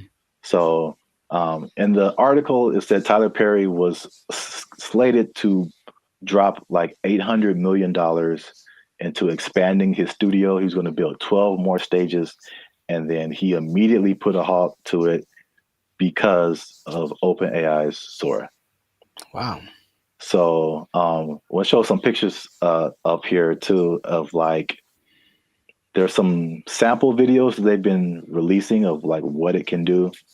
And it's producing very realistic images and very realistic backgrounds, editing, and you can pretty much do film scenes anywhere without sound stages, without going to locations, without transportation. It generated people, it generated places. So yeah, that's where we are right now. That sounds like a lot. What are your thoughts now for the progression from Chat GPT to this? I mean, I have an idea of what it looks like. I don't like the idea of taking jobs away from people, for one, and then for and until proven otherwise, I'll still see a really well done AI something, and it's just something about it gives me this like it's just this lacks this element of realism. However, I know it's getting better all the time, and at some point, I don't think I'll be able to notice. But just it's business is about saving money. Yeah. So it makes 100% like it makes perfect sense that they want to do that instead of spending all the money on stages and everything that. But it just seems like it loses the. So if I see this movie and it's like an amazing movie and they have all these locations, and then when I find out that they just did it all on a computer, for me that loses something.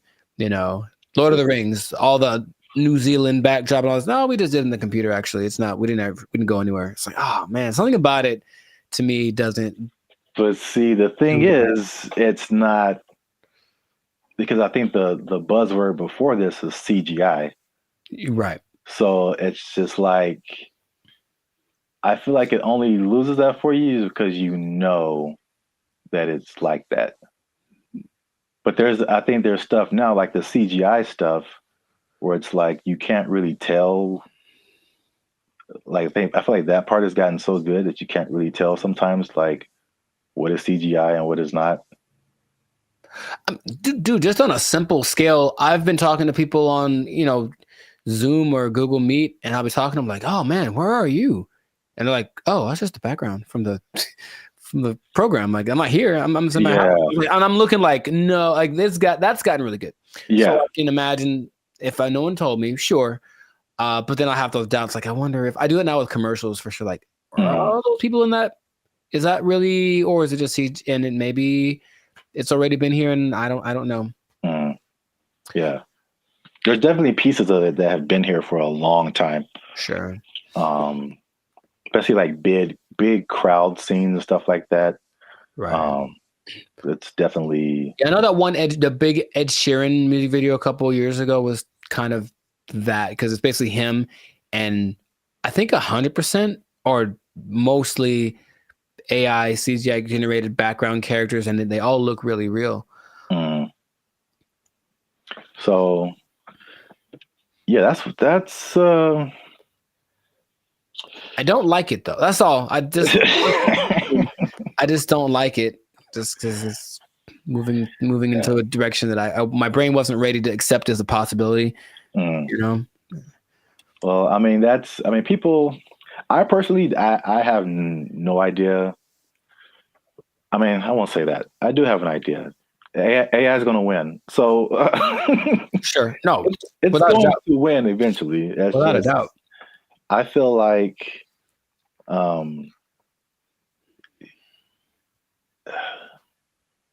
it's like everyone's saying you're on the train track, and everyone's saying the train is coming, and it's like let's all band together and stop the train. And it's like, you can try all you want, it's not going to work. I acknowledge that. It's like it's respectable. It's like let's hold on to what we have, but at the same time, it's just like, well, how can we not get hit? Let's also think about that. Yeah. How can we not get hit by this train? So, like, I don't know. People can do their own thing. I personally have been. Well, it depends on what you want to do. Also, it's some people are of the mind of we need to work to integrate the AI, because it's like you did on another podcast. Okay, we're losing jobs, but other jobs are being created too. Mm-hmm. So, are you preparing yourself for the job that's being created, or are you just trying to hold off the train that's coming? So, it's not easy. It's a complicated situation. Yeah, I want people to have jobs, and I would hope maybe actors get paid more. Probably not, or someone right? Something happens where it's okay. We're not spending that much money. This because if you can, just the idea of possibly being able to save $800 million like Tyler Perry is like that's crazy. Yeah, but the flip side again, it's what is it positive? Is it negative? It depends on how you look at it. It reminds me of music. Because I only knew music and I got to film. I was like, there's bigger budgets, money's flowing, all these different people working. It's like it was so much of a big industry than music. And then it kind of made me think that music used to be like this, possibly. Until technology, right? The streaming and all that kind of stuff made it really different. And same thing, jobs were lost, but new stuff was created. And one of the biggest thing is that it leveled the playing field for a lot of people. So the big people weren't as big, but also like people you never heard of now had a chance to like, even out. Yeah, right. So if you don't have a budget and you can create a blockbuster movie in your bedroom, it's the same way you can create a full album in your bedroom now. Like recording studios, like you don't need them anymore. So like it's the same thing. I think it's a unique perspective as musicians, seeing this happen to film and like what could possibly be the end result and where everything is going to move. We're just all living in a simulation anyway, so it doesn't. Yes. Welcome to the Matrix, Neo. You are the one. Well, that's it for this episode. Make sure you like, subscribe, comment, and share this video. Do all that with somebody who's in film, might possibly be losing their job. You might lose your job. Hold on to your job. Yeah, it's coming. Oh, make a movie in your bedroom. They took our jobs. They took our jobs. He believes that masturbation was the greatest evil on earth, and that by eating cornflakes, it would prevent people from doing it. Oh. So I don't see the connection. No, it's there, man. It's there. I'm trying to make it work in my head.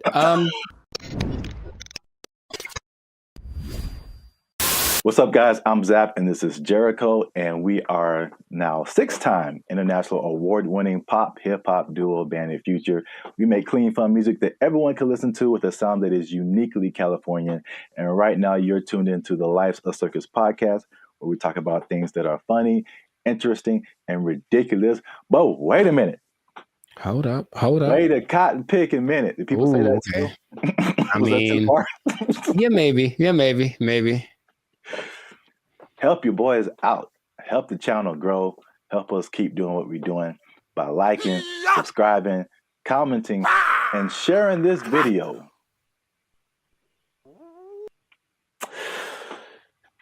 With your friends and family, because I got a question. Okay. It's a very important question. A bit of a riddle. I hate those, but okay, let's go. No, I just don't like them. I'm never good at those, but we'll find out. Mr. Jericho, what do you get when you cross a medical condition that people were afraid of, a religious group that wants to stop people from performing a sexual act, and World War II? Huh. It's three things. Yes, there. I've noticed. That's one more than two. My first thought was Nazis, but I think that's wrong. That was just the first thing that came to my head. I'm like, that's no way. I think it's because you just said World War II, and I was like, I think they wanted to stop World War II. You know what? Congratulations. I've never been asked this in my life. Yeah, I don't think anybody has, but for the people playing at home, just one more time, the question is, what do you get when you cross a medical condition that people were afraid of, a religious group that wants to stop people from performing a sexual act, and World War II?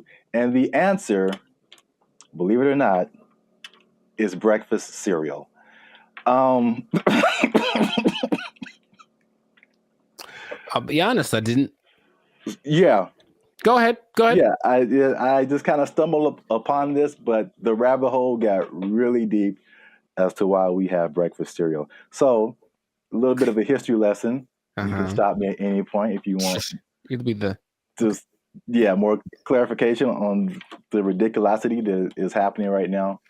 So, breakfast was not really like, I guess we hear the cliche now, like breakfast, the most important meal of the day, right? And so, but before like the 1800s, breakfast wasn't really like that important. It was just basically you got to think about like the times that they lived in. It's more like hunt what you eat, kill what you eat, working on a farm, grow what you eat, stuff like that. And so like nobody's waking up at like in the morning to like kill a chicken or like kill a pig to make some bacon or like, whatever. So basically it was like whatever happened in the morning. And this is why like eggs have been part of a breakfast for a long time, because chickens lay eggs in the morning, easy to eat. Makes sense. Yeah. makes sense. And basically, what you ate for breakfast was pretty much whatever you had left over from the night before. So that was pretty much breakfast. But there was a meat component because they had like they would eat it, they would like cure the meats and stuff, and you could save it and use it for breakfast in the morning. Right. So like eggs and even bacon were like a big part of breakfast. Bacon. And this was called like the farmer's breakfast. So again, it's just like it's pinned to the time that you were in, and farmers and stuff. You get up early in the morning. You need some fuel because you're going to be working your butt off like all day long outside in the elements. Like you need a good hearty breakfast. So this is the first thing. The first thing that I teased at the beginning, the fear of the medical condition. The medical condition was indigestion, which sounds like pretty like whatever today, but I feel like it could probably take you out back then, huh? Yeah, there was no Pepto-Bismol, like antacid. You can just pop an antacid and be cool. Like you could have felt like you were dying. You had no idea. Like, oh, I got indigestion. It's the devil's work inside of you. So I don't know, but I had to go to the apothecary. Yeah. So, also late 1800s, the transition from like farm work to more like industrial work, and industrial work to like more like office work. So big buildings and offices, and people weren't like moving around as much as they want to. So they felt like if they eat a big breakfast and then they don't do anything, just going to sit there, they get indigestion. People were like terrified of that. So they were like, we need a lighter breakfast. So there was a move away from like the bacon and eggs and all that kind of like hearty stuff. All right. So that was reason number one. Reason number two. I'm very curious about this one. Okay. My favorite reason. So at the same time, there was a rise in religious gurus that were pushing vegetarianism and just like eating healthy, eating, or what they call eating bland. All right. And believe it or not, the people at the forefront of this were Seventh-day Adventists. Okay. Especially a man named James Caleb Jackson, who was not probably as famous as this next person, John Harvey Kellogg, who's the founder. Sounds about Kellogg's Frosted Flakes, all that kind of stuff. Yeah. That's where that came from. Now, these people were like hardcore Seventh-day Adventists. Sure. And they actually pushed this type of breakfast, not just on the healthiness, but they believed that a lighter breakfast was more morally sound. There was more morality in eating like a healthier breakfast. But also, I could not pass this up. The John Kellogg guy, he believed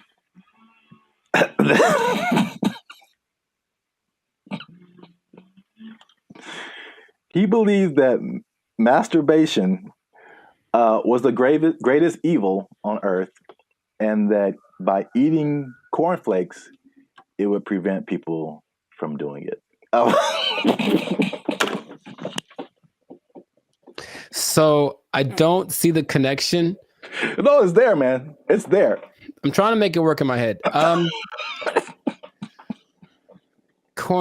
Well, I've had cornflakes, and of all the cereals that are like not sweet or nothing, they're probably my favorite ones. They're still nice and crispy and pretty good, I guess. But do you have less of an urge to masturbate after you eat? I've never. You know what? I'm gonna have to. I'll let you know if you really want to know about that. I will go get a box and eat it, and then report back to the pod in a week. Like, this is my findings. But yeah, it's just that episode of Family Guy where Quagmire. I'm not gonna go anyway. He has the one arm that's really big. It's like, Brett, it doesn't work. It doesn't work. So yeah, that was like the second punch to breakfast. That was like, okay, we got to start eating this because they pushed the morality of it. But the other things that they cited have been found to be true. Is like a lighter, healthier breakfast made people more efficient and productive at work instead of like eating a big breakfast and like getting an itis or whatever. Yeah, that's true. So there's that. And so that pushed the cliche of like breakfast being the most important meal of the day. It was actually like a morality thing, which is like crazy.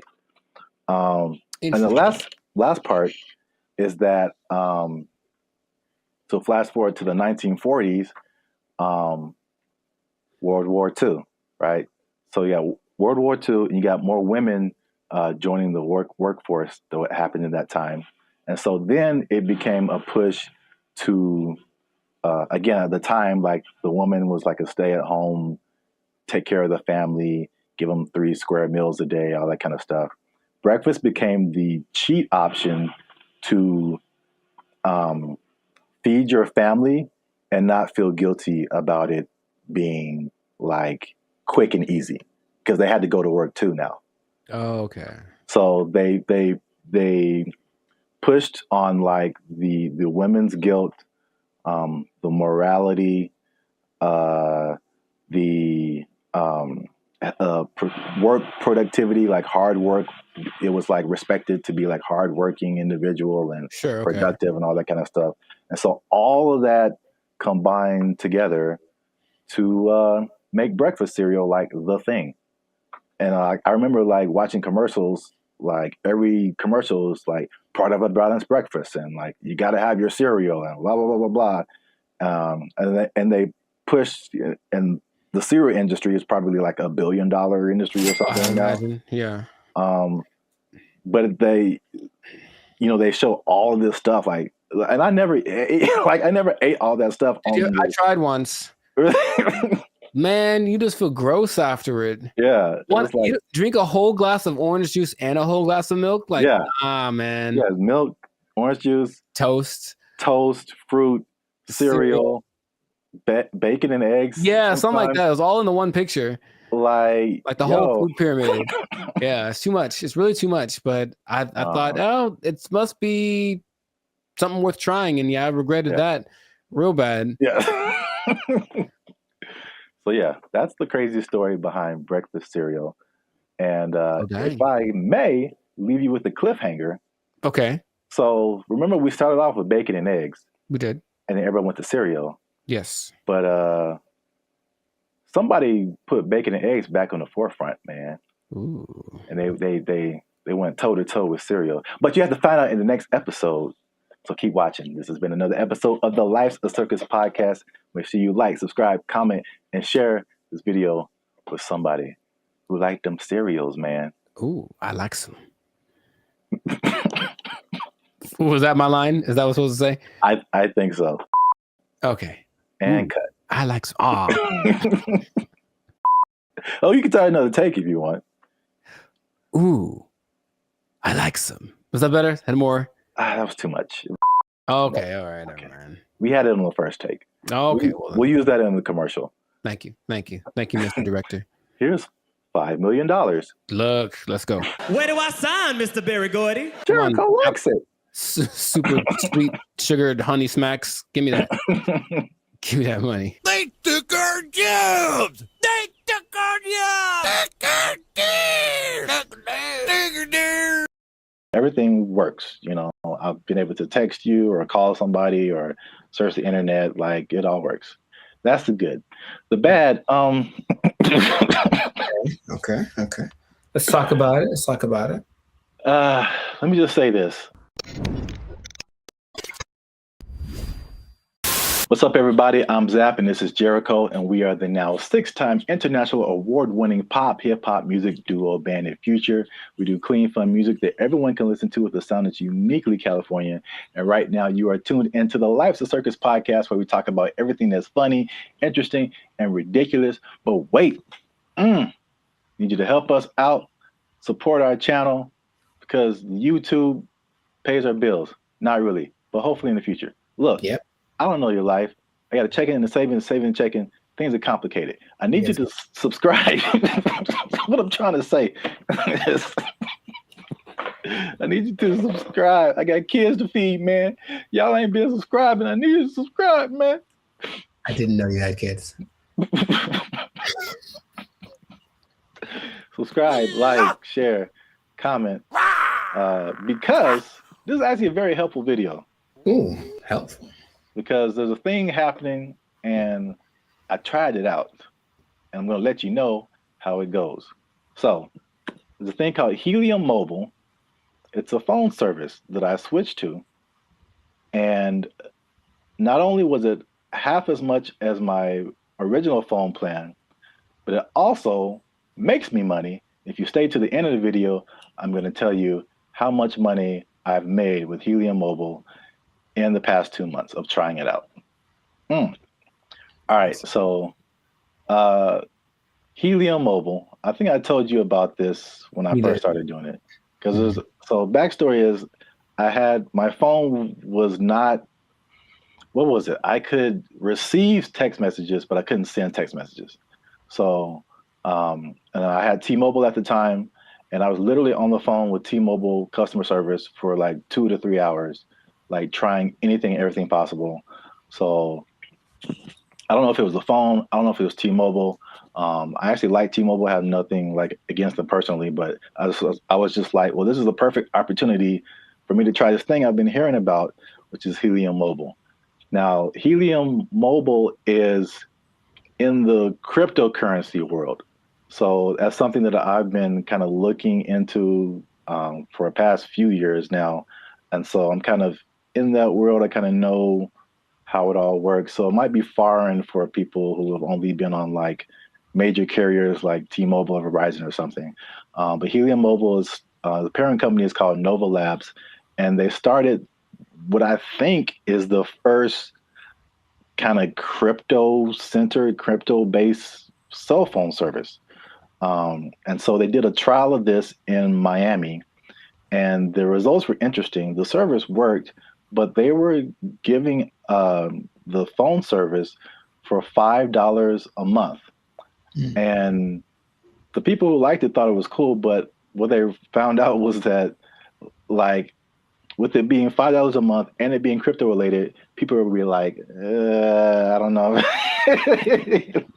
Like it, but like psychologically, that's so interesting because it doesn't cost enough. So like that's kind of weird. Yeah, it didn't cost enough, and I was like, I wish that wasn't the case because I would love to pay $5 for my phone bill.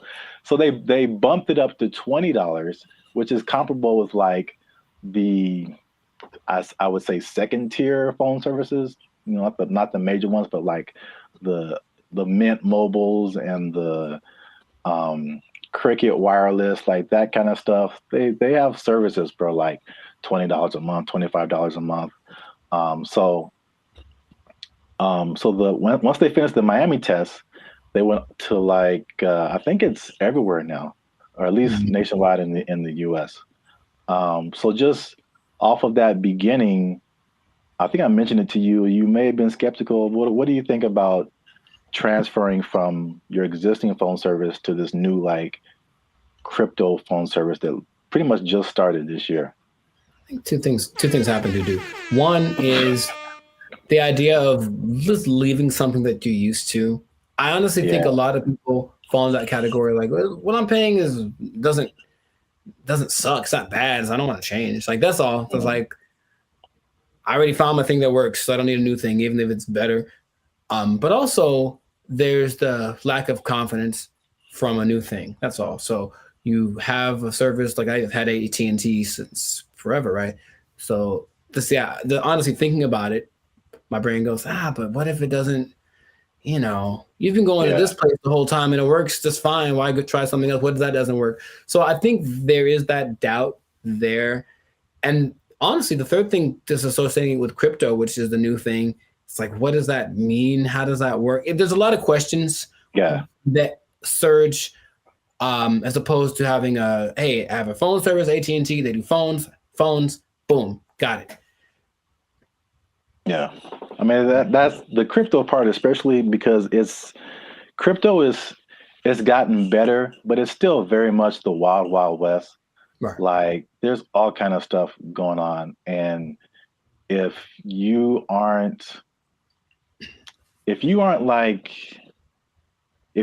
messing with stuff outside of like the big name Bitcoin and Ethereum, but even then the stuff goes down. But like all this other, I mean, the thing is like Bitcoin dominates the news, but there are like thousands and thousands and thousands of other coins. And there's so much going on outside of Bitcoin. Like it's insane the amount of stuff that's going on, the amount of projects and different things that people putting together.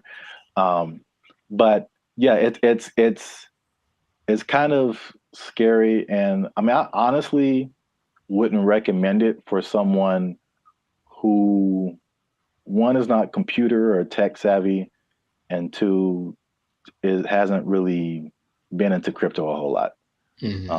Because I also had another experience. So Helium is like a Bitcoin. It has its own. There's a Helium, what they call a token. Bitcoin's a token. Helium has its own token, but then there's Helium Mobile that had its own token. Okay. So Helium Mobile came after like this original Helium, where a lot of people made money during a whole different kind of mining helium. I don't want to get too technical, but I just want to say that like the Helium provided these mining devices, which were expensive, several $100s or sometimes into the thousands. And you would make money by mining helium, which was great when helium, the price was really high. But when it dropped, you were like, now you were making, people were making thousands of dollars like a month, like in this like heyday period. And it dropped to like pennies. So that was like a few years ago. And that's something that I tried, and I spent like $500 on a device, and it was like making me a little bit of money. And now it makes me like 10 cents a month or something, maybe. Like it just like plummeted. But that's the crypto world. The prices, it's like the stock market on like acid. It's just nuts. I mean, you're rich one day and broke the next day, but I digress. So anyway, because I'm crazy, I tried out Helium Mobile. It's not bad. All right. So at least for me. So my original bill was like $50 a month, unlimited. And then you know how they have like unlimited and then it like throttles after a certain gigabytes, whatever. So I had the same thing with Helium Mobile. My original one's throttled after 50 gigabytes. This one throttles after 30. So I only paid $20 a month plus tax. So it's 21 something. And then, you know, everything works. You know, I've been able to text you or call somebody or search the internet. Like it all works. That's the good. The bad, Okay. Let's talk about it. Let me just say this. Unlimited is, when it throttles, man. It's just like zoop. Like you are, once you hit that cap, like you pretty much need to use another phone because your data is just so incredibly slow. But that's just kind of what it is. So the slowdown after the 30 gigabytes is insane. The app that you have to download to use it constantly crashes. You open it and there's a blank screen. You have to open it again or maybe restart your phone. There's constant updates and rule changes. Because again, it's like crypto, things change so much. And what I mentioned before, the price fluctuation. So like you earn this cryptocurrency token, but it could be worth a certain amount one day and it could be worth half of that the next day. So all that coupled with just like understanding crypto, again, it's fine for me. I'm cool with it, especially when I tell you how much money I've earned and saved. But it's not just like cut and dry, set it and forget it. I don't think it's for most people, at least not right now. Gotcha. So to pay off the teaser. Okay. Y'all want to see how rich I am off this Helium Mobile. Drum roll. And again, just to explain that, you earn Helium tokens. This is another thing that just people might be like,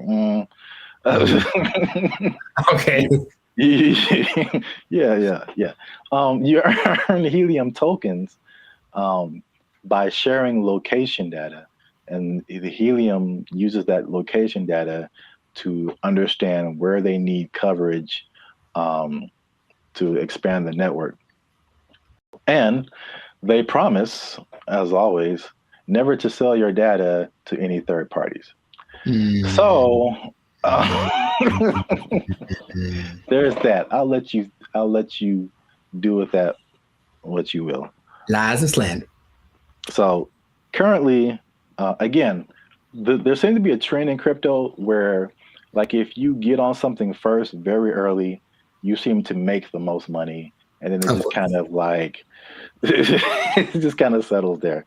So in terms of Helium tokens, when I first started, I think I was earning like 700-800 Helium tokens a day.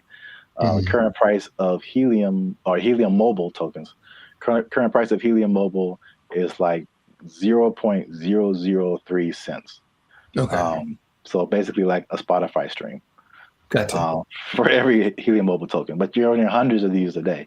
So I think like when I first started, I was making like around $2 to $3 every day, which is once you set it up, the only thing you have to do is move around because it's location based. So you can't be in the same spot. But if you move around throughout the day, at the end of the day, you'll get, the certain amount of tokens. So I'm pretty active. So I was making a couple of $2 to $3 a day. That has since dropped. It's currently like $1.50 to $2 a day. But again, like a couple of dollars a day for not really doing anything. Sure. That's kind of cool. When people when this first started, people were saying they were making like 1,000 to 2,000 tokens a day. So this was like a few months ago. So you can like see the pretty rapid decrease. And could it go back up? Yep. Could the price go back up? Yep. So who knows? But for 2 months, and I actually put this on 2 different phones. Okay. So in 2 months, and this is after paying my phone bill, my $20 phone bill each month, which you can also pay with a Helium Mobile token. I was gonna ask. Okay. Yeah, so you can take. So basically, there's no money coming out of my bank account now, which is great. You earn the token, you take a little bit of it and pay for your phone service, and you keep the rest of the tokens. You can sell them, you can keep them, hope that they go higher, whatever you want to do. But I've made about $100 per phone for 2 months. So no phone bill, basically, coming out of my bank account, and I made about $200. So the trade-off, for me, I don't mind it right now. Sure, right. Again, who knows? Time will tell. But if you want to try Helium Mobile, there's a referral link in the description. I think if you use that referral code, you get like $5 or it might be $10, something like that. You'll see it. I don't know what I'm talking about. I see. But yeah, you'll earn it towards your Helium Mobile plan. You can try that if you want to. But again, like if you're not a crypto person, I wouldn't it's not so cut and dry. I'll say it like that. So try that at your own risk. Now, after hearing my story, you think that you would want to try Helium Mobile? I thought about it since the first time you brought it up, because the idea of just, I guess the downside, I need my phone to work fast all the time. I need it to be fast. I absolutely need it to be fast all the time. So I don't know how I would deal with that. And I use it a lot, but just the idea of my bill's probably $100. If I'm paying $100 and you're making $100, like that seems more fun. The making part. Yeah. So consider. Yeah, we'll see. Let us know what you think in the comments. Do you want to try it? Do you think it's crazy? Are you scared to leave your phone service? Is crypto still too wild for you to mess around with? Let us know. This has been another episode of the Lifestyle Circus podcast. Again, subscribe, share. You know what it is. Maybe if you get enough Helium Mobile, you won't have to work anymore. and you never be in danger of losing your job. You never be in danger of losing your job because you got so much Helium Mobile tokens. Oh, it's only worth a Spotify stream right now. They took our jobs! They took our jobs! There's no amount of money too great, right? If you're going to go buy a yacht and a spaceship, that's $1.5 billion right there. So, like, don't buy a yacht and a spaceship. That's my suggestion. I'm just saying, please don't do that, Florida person. But Elon Musk has a yacht and a spaceship. Elon Musk is making yacht and spaceship money daily, all right? Yo, what's up, guys? I'm Zab. This is Jericho, and we are Band of Future, now 6-time international award-winning pop hip-hop music duo. We make clean, fun music that everyone can Muget. Clean, fun Muget. Muget, I like it. Do you enjoy Muget? I don't think I've ever tried it. Dang it, I was doing so well. Is it spicy?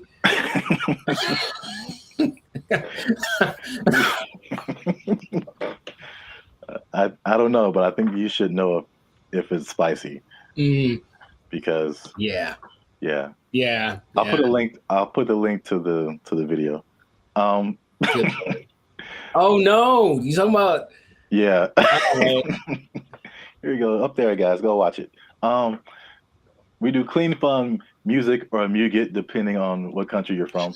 That everyone can listen to. The sound is uniquely Californian, and you are now tuned into the Life Circus podcast, where we talk about things that are funny, interesting, and ridiculous. And look, I raise my voice because I'm gonna make a statement. Say it. People have been watching, they've been laughing, they've been thinking, but they haven't been liking, they haven't been commenting, they haven't been sharing, and they haven't been subscribing. And I need you guys to do all 4 of those things, or else I'm gonna have to start robbing people again. I'm trying to change my life. Again, man. Told you that. It's not the way. It's not the way. Trying to be on the straight and narrow, you know what I'm saying? Make this YouTube money. So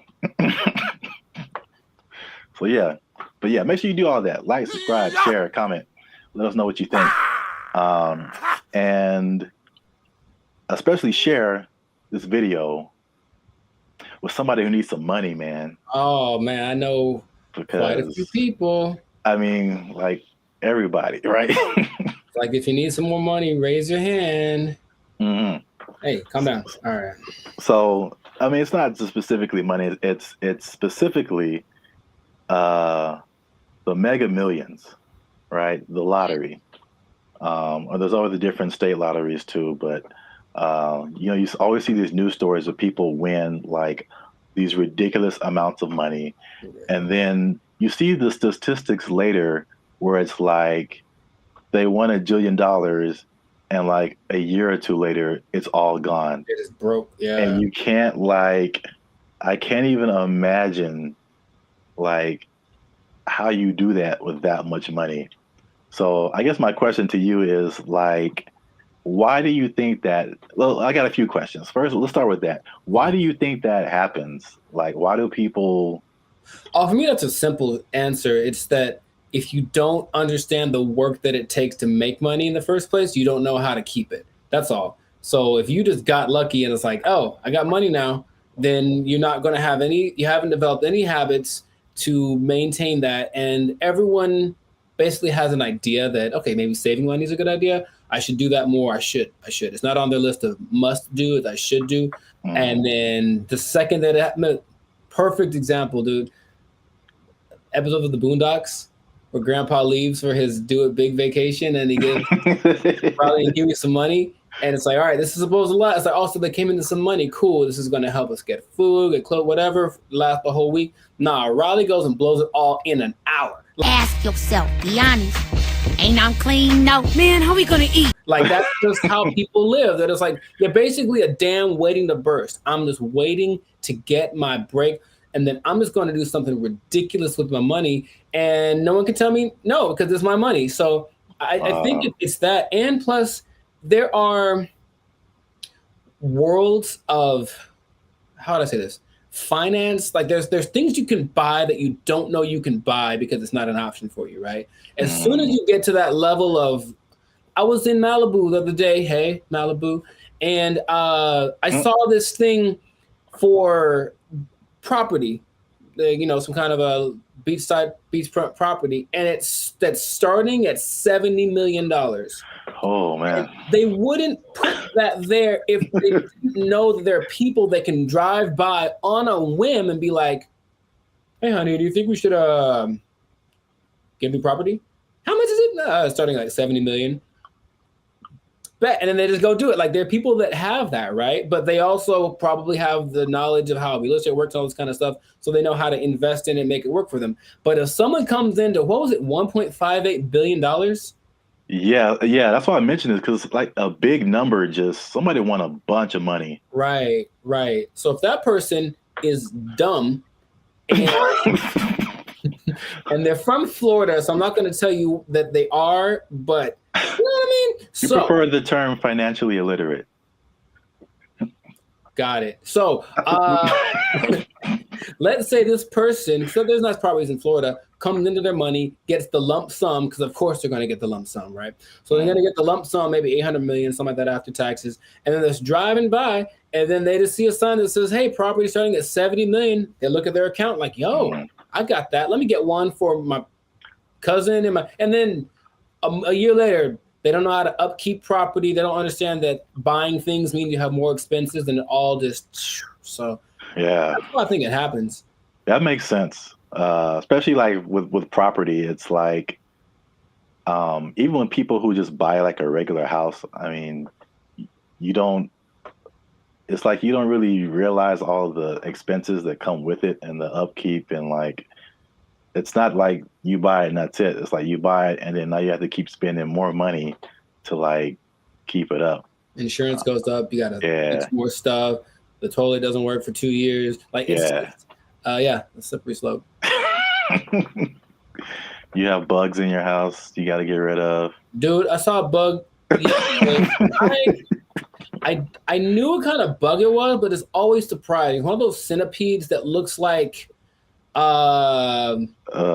it's just like it looks deadly. It's not, but it just, and so every time you see it like black? It's like black with like these legs that are kind of like at an angle. It just looks like I feel like I know. I've seen what you're talking about. So I see it, and my logical side goes like, oh, it's just one of those things. And then my like primal side is just like, we need to move. Like that's what I'm they have invaded, you know what I mean? So yeah, but it's just like you have to always and there's always things that need to be fixed and whatever, and then property value around you goes up. Someone writes you a letter like, yo, you gotta fix your roof, man, because you're hurting us. Stuff like that happens.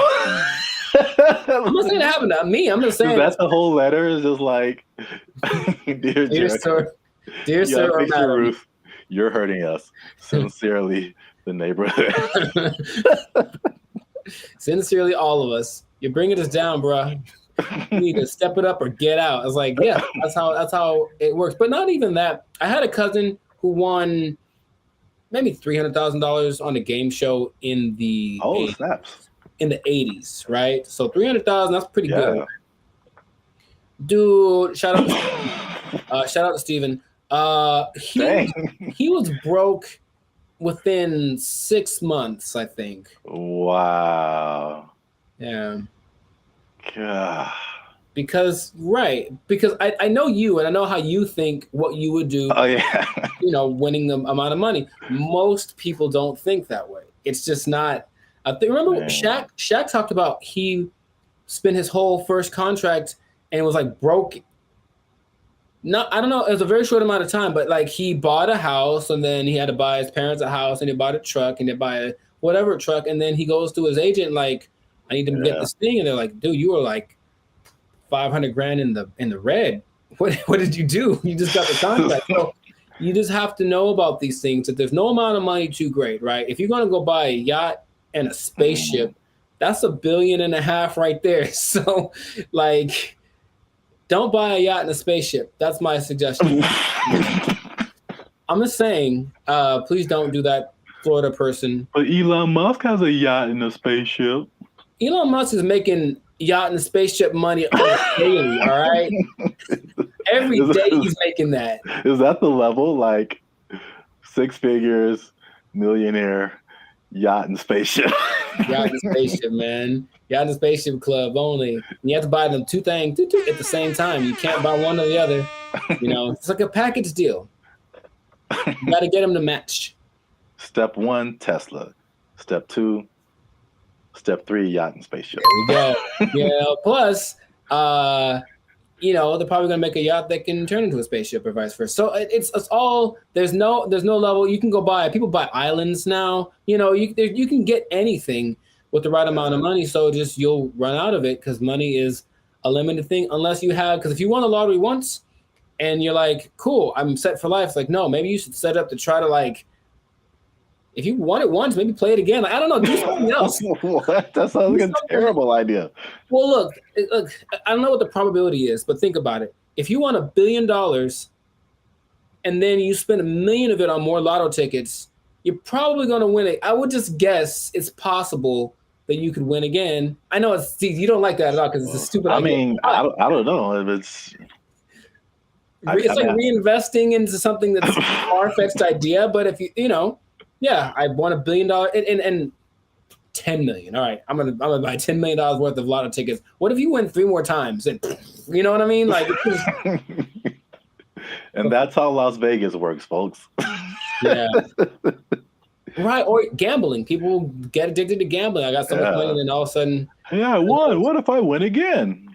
Yeah, go for it. So my advice to Florida man or Florida woman, whatever, whichever one you use. Florida man, please keep your money. Yeah. Wow. That's the other thing you kind of made me think of is not just the stuff that you buy, but like your family, because then you become like the most popular person in your family. Everyone's going to hit you up. I'm broke and people hit me up. So if I got money, yeah, if I got money, bro, it's going to be like, right. It's like there's no end to it. Ooh, phone's gonna be ringing off the hook, man. No. And you can't be anonymous in most states if you win. You have to tell people, I'm rich now, so so leave me alone. You got to move to a different place. It can be a good thing for sure, but I don't think anybody. Then if you are all of a sudden a public figure, all you do is get criticized because people know what you're buying. That lady who won maybe $20 million in New York a few years ago, she spent most of it getting her husband out of jail. Oh. Or that. No. Getting him out of jail. She spent like $7-8 million on his bail. Right? Whoa. I know. I was like, my first question was, dude, what did he do? Like, wow. Like, he obviously did it. If $8 million, dude. So, yeah, but so everyone knew that she spent it, and they're like, you shouldn't waste your money. So yeah, she went through $20 million swift, you know? Wow. That's crazy. Back to bologna sandwiches. Well, we're out of time, and that's been another episode of the Life's a Circus podcast. Make sure you like, subscribe, share, and leave a comment.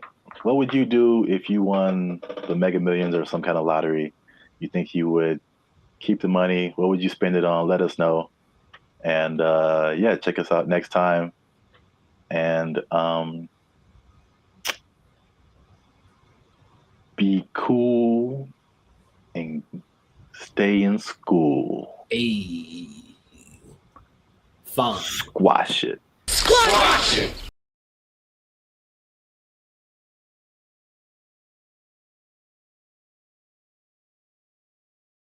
Whenever you buy things on the self-checkout line, it says out loud how much everything it is that you buy. And that's kind of a weird thing.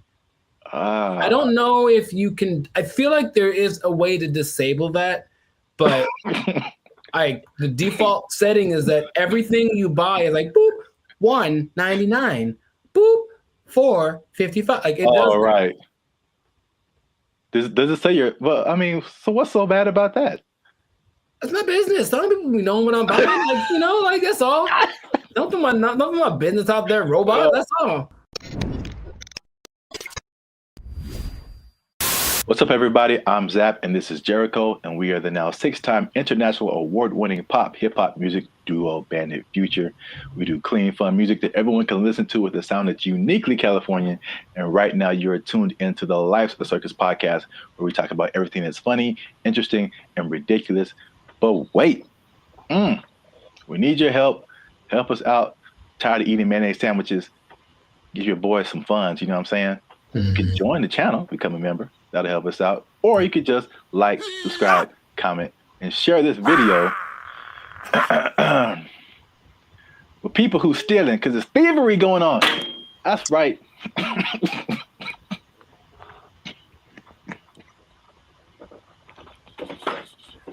Here's the thing about that. I don't know what you're about to say, but this is going to be weird, almost like a devil's advocate thing. But like stealing is really fun. No, bad, Jericho. No, here's the thing. I'm just trying to say, like, why do people do it? Like, I get it. It kind of has a thing. Like, you get this like rush of adrenaline that doing it, and then you get the thing that you stole. It's like two things to do. You know what I mean? No, we're not doing the two things. No, I'm not telling people to do it. I'm not telling people to steal. Like, don't steal unless you want to. But like, don't, like, stealing's bad. Okay. In case you haven't noticed, people are stealing, and they're stealing a lot.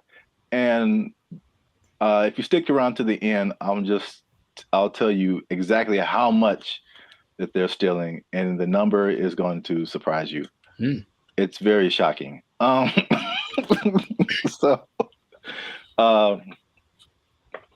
Stealing is bad. Okay, you shouldn't steal. But I'm bringing this up because it's affecting me, and that's the most important thing. Look, Jericho, the self-checkout line, do you ever use that? That's all I use because people are gross. Oh, okay. That's your primary reason? No, it's faster. And the thing is, people don't get in it. That's the thing. It's faster and no one gets, like, it's always, there's 20 people over here in the line just coughing on each other. And then there's nobody in the self-checkout. I just go there. I didn't really think about it like that. My number one reason is just the speed and just being able to like get in and get out. But that's like number two. Yeah. I feel like people don't go to it because they're afraid to use it. Well, there's nobody there. It's kind of creepy. I mean, there's a person sitting I guess to make sure they don't steal, which is totally not, they're not there half the time. So they're not doing the job. I feel like, well, I was kind of leaning more towards the technology aspect of it. Oh, okay. It's just like, I feel like there's still a large number of people, especially older people, who are just like, computers just don't really make sense to them. Because it seems more complicated in their minds to use the self-checkout than to just go through the line and have a cashier ring everything up. At least, I don't know, that's just my hypothesis. I digress. I mentioned the self-checkout line because that's one of the big places people are stealing. So stop stealing. Stop stealing because... Well, you know what about that too, that actually could be a deterrent for people to use it? Whenever you buy things on the self-checkout line, it says out loud how much everything it is that you buy. And that's kind of a weird thing. I don't know if you can, I feel like there is a way to disable that, but the default setting is that everything you buy is like, boop, $1.99, boop, $4.55. Like it does. Right. Does it say well, I mean, so what's so bad about that? It's my business. Some people be knowing what I'm buying. Like, that's all. Don't put my business out there, robot. That's all. It's just a price. I don't know. If it was like one box of condoms, $12.99, then it would be like, hey man. Yeah, I honestly feel like there's certain circumstances where it says something about what you bought, but not like that. Not like that, no. Okay. Well, anyway, So people are again these self checkout lines, and they be stealing, man, and they're stealing so much that one of the major places that they are stealing is Target, man. Target is having or Target if you're uncivilized. They're having a big problem with stealing, and and it's so much in the checkout lines that they are reducing the hours that the checkout lines are open, and it's like making people upset. And it would make me upset too, because I hate when I'm like I'm running in to just get something and get out, and it's like all the self checkout lines are closed, and you have to go to the line. Which I told you the other day, there's some lady in the store just buying $100 worth of nothing, like just stupid stuff, man.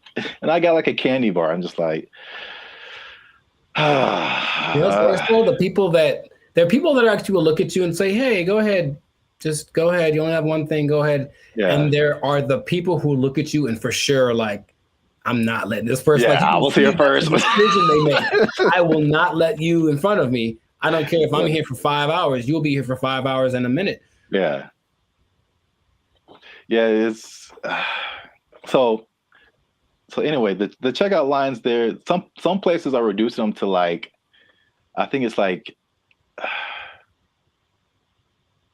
10 a.m. to like 8 p.m. or 7 p.m. or something like that. But it's only like basically early in the morning and then late at night, like you can't use a self-checkout line. And then in one extreme case, they put it like 10 a.m. to noon, and that's it. And the rest of the time you have to go. The point? I don't. People steal it, man. It's just, they can't stop. Yeah. It's when I tell you how much they've been stealing, you'll be like, "Oh." Well, here's the thing about that. Of all the places that stealing is fun to do from, which is a weird way to say it, Target's probably Target's probably up there. Target's pretty great. It's a big red Target, literally, and they have all the things you want. Yeah. I'm not saying that I have or haven't done it, but I'm just saying that that's a place you might want to go if you're thinking of stealing. Also, Bandit Future does not advocate stealing. Pay for everything that you possess. You're just making it sound really attractive. I don't understand. Oh, I mean, that wasn't my intent. I'm just, Yeah, stealing is fun. I'm like, wait a minute, it's not where I'm trying to go. Oh, okay. So I don't want to be like I don't think fun is the primary reason. Have you done it? No. But if I would, it's because I needed something or I just wanted something that I couldn't afford to have. Oh. Haven't you seen Aladdin? Yeah, it's Once, he was having fun though. Ahead of the gotta eat to live, gotta still to eat. Tell you all about it when I got the time. See? He was fighting for his life, man. He made a song about it though. He's having a good time. All right. So how much? Okay, let's two things. How much money do you think Target is losing a year from people stealing? I don't know how much they make. I don't either. Okay. So I mean, I'm guessing it's a high number because here's the thing too. Target's everywhere, right?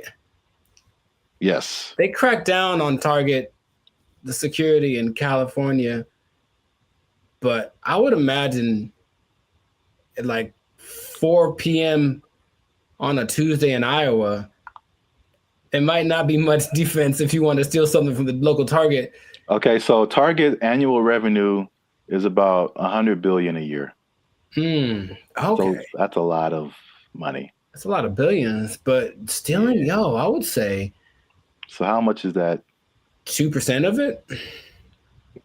What's 2% of 100 billion? 2 billion. Billion? That's the number, I guess. 2% of whatever they make. 2% rule, but for stealing.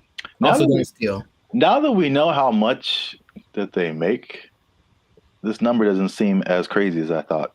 Okay. Because they lose 500 million.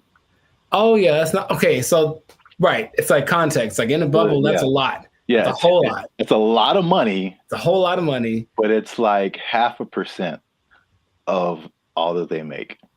That'd be fine. Now you know, it'd be crazier if it was like. We changed our mantra. Everybody just go out and steal. Target, especially because they got it, man. They cool. That'd be all right. No, what would be crazier though if it was just like a ring of 20 people that are stealing everything from Target, just 20. Then that'd be like, okay, they are. There are rings of like. There's people that have been doing this for years. I mean, it's especially after 2020, like stuff kind of really got crazy, especially in California. But there's, I don't know if you've seen these like mobs of people. Yeah, they'll just run in, like, take everything. Yeah, they're all like in it, and they just kind of do it regularly. They go store to store to store, and just kind of do this thing. So that's Target. The last part of the tease is how much retail theft is, and this is from 2022, but pretty recent for like all nationwide, and that is 112 billion.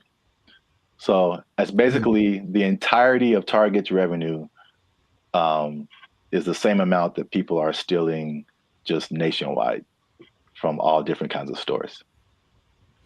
So we y'all are out here stealing an entire Target every year. The entire Target income stream in one year. An entire Target corporation worth of products and merchandise. You guys are stealing it every year, and that's a problem. But you're ruining my self-checkout experience, so stop it. I want to use self-checkout. Don't make them take it away from me. Now you say it that way, I am also slightly more on the side of don't steal from Target. Yeah. You never even went there and just like took a candy and ate it?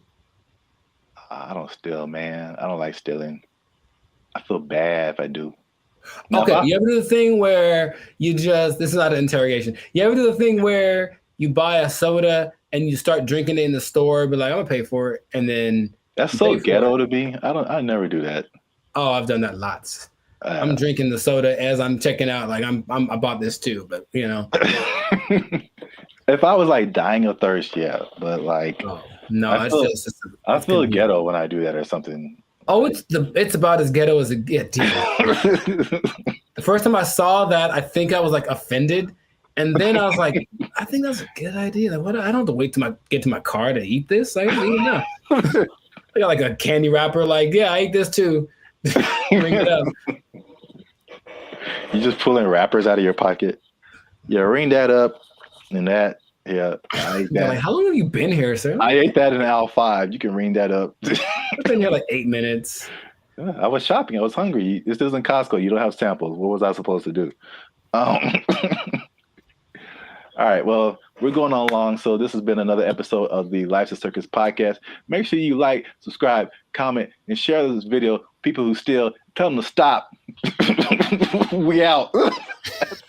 They took our jobs! They took our jobs! And there is a man who has built a substantial shelter for himself. So this place has a front door. It has lights. He has a refrigerator. He has a stove. He calls it a waterfront property because it sits right on the LA River. Other people in the encampment have. What's up, everybody? I'm Zap, and this is Jericho, and we are the 6-time international award-winning pop hip-hop music duo Band and Future. We do clean, fun music that everyone can listen to with a sound that's uniquely Californian. And right now, you are tuned into the Life's a Circus podcast, where we talk about everything that's funny, interesting, and ridiculous. But before we jump into today's topic, make sure you help us out. Help us for that YouTube algorithm. Like, subscribe, comment, and share this video with somebody who's homeless. Is that a good demographic? You know what? Actually, most homeless people do at least have access to the internet. So I guess now, 20 years ago, no, but homeless people are doing pretty good. Yes, I'm glad you said that because that kind of segues into what I'm talking about. Okay. Before I say what I don't know where to start first. Okay. No, I'll go off of what you just said. Homeless people are doing not so bad, at least in LA, from what I can see. So check it out. I think I told you maybe a month or so ago, I was going to like the crypto.com arena and I was walking past this homeless encampment and I saw a orange extension cable. Mm-hmm.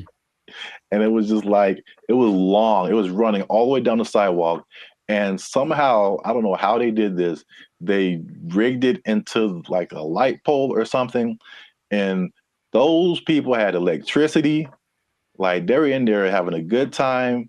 They had a TV running. They were watching Netflix, whatever. Like they were just like, it's all good. So the the I guess the comfortability of homelessness is getting really interesting. And then also I came across an article from ABC, which was just took it to the next level. So by the 110 freeway, which is a major freeway in Los Angeles, if you're not from here, there's an encampment, and there's a man who who has built a substantial shelter for himself. So this place has a front door. It has lights. He has a refrigerator. He has a stove. He calls it a waterfront property because it sits right on the LA River. Other people in the encampment have little gardens. They have a whole situation going on. So have you seen anything like this, or have you noticed like the increase in just amenities that like homeless people are just like living it up right now? Not specifically like that, but I do want to point out something. And I think it's a misconception that a lot of us have, understandably. If you're homeless, you assume certain things about people. But being homeless doesn't mean you're broke. It doesn't at all. And I bring it up because I remember in Claremont, I was in a Coffee Bean listening to two homeless guys basically have a business meeting about how to get more money from people. Like the dude, he was seriously like, yo, man, you got to go to this exit between this time and this time. Make sure you have a dog and they'll give you. So these people have money, and barring the people that are super drugged out or have like a crazy mental illness, not a lot, but there are homeless people that are homeless by choice. So they have money, it's like they still want to spend it on a house. So that doesn't surprise me, but I haven't seen specifically that. Yeah, I've literally been at the gas station and dudes walking up to me who are bigger than I am. They eating good and like fresh Jordans on. Like they just right. Can I get $5? I'm like, dude, you look better than I do. Like, can I get $5? Right. Like, what are you talking about? But yeah, it's getting crazy. Not getting crazy. It's already crazy, especially how here in LA, we have just, I think it was only, I forgot the numbers in LA, but it's just thousands and thousands of homeless people. But I did want to address something because we talked about the homeless before in a previous video in San Francisco, where they were like trying to hide the homeless people because all these people, these foreign dignitaries or something, were coming in and trying to hide the whole situation. Somebody, I don't know this person, but somebody got kind of offended at that video, and they tried to go at us in the comments, man. They tried to go at us in the comments. Would you like to hear it? Good. I'm just gonna paraphrase. So we were talking about the homeless. This guy came on and was like, have you been homeless? Have you ever been down on your luck? What would happen if you lost your job and things were wrong in your life? You lost your house and your apartment. So he's basically saying like, it's not our place to talk about the homeless, which I fired back at him, and I said it is completely our place, because I lived in LA for a long time, but I lived in downtown LA, which is like homeless central, just a few blocks from Skid Row. When people are pulling down their pants and taking a dump on your front door and you step in it, you absolutely have a right to say something about that. Like, you have a right to say something about that. And it's not even the homeless in particular. It's all the stuff that comes with it. Like, I don't care if you're homeless or not, whatever, but it's like it's the disrespect for other people and the other things in the city. And just like the trash everywhere and the safety concerns and like the destruction of property. If you're pushing a shopping cart, I'm pretty sure you didn't buy that shopping cart. That means you stole it from us. Just because you're homeless doesn't give you a license to commit crimes. Like, like you can't. Like, so it's not even about like the haves and the have-nots. Like, that's really irrelevant to me. And I will say that one thing I will apologize for is that I laugh a lot. And a lot of people have said that in the comments before, and I think that's just because I think one reason is because talking to a camera is really weird. I agree. And so I'm used to talking to a group of people or something where you get feedback, and so you say something that's funny. Like, I think it's funny. I just laugh at myself. But we try to keep it light on the podcast. But homelessness, really, there are I don't know. Again, everyone's situation is different. Like you said, there's some people who aren't even broke. They just don't have a house. But there are some homeless people who are just like, they had a rough whatever, something happened to them, and it's just a serious situation, and their life is really messed up. So I think well, at least I should apologize for making that I guess that false interpretation, you know what I'm saying? Like the insensitivity. I think that may have come across to some people like that. So I don't want to make it seem like we're insensitive to the homeless situation. But at the same time, I think that, we shouldn't be silenced because we've never been homeless or we never had a rough time or anything like that. And I have more to say about that, but I want to know what you think about at least that part of it too. I don't apologize for anything.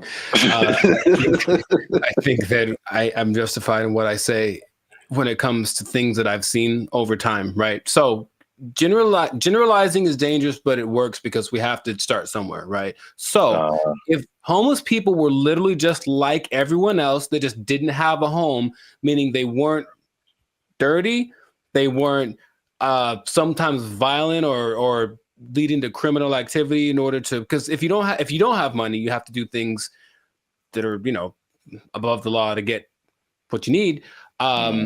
If the implication of what homeless is the problem, I think if somehow it was just you don't have a house, there's nothing wrong with that. And yes, people who have unfortunate situations, but in general, when there's, and I heard somebody say this as a joke, but it really does kind of resonate. It's like there's places where homeless people aren't allowed to go.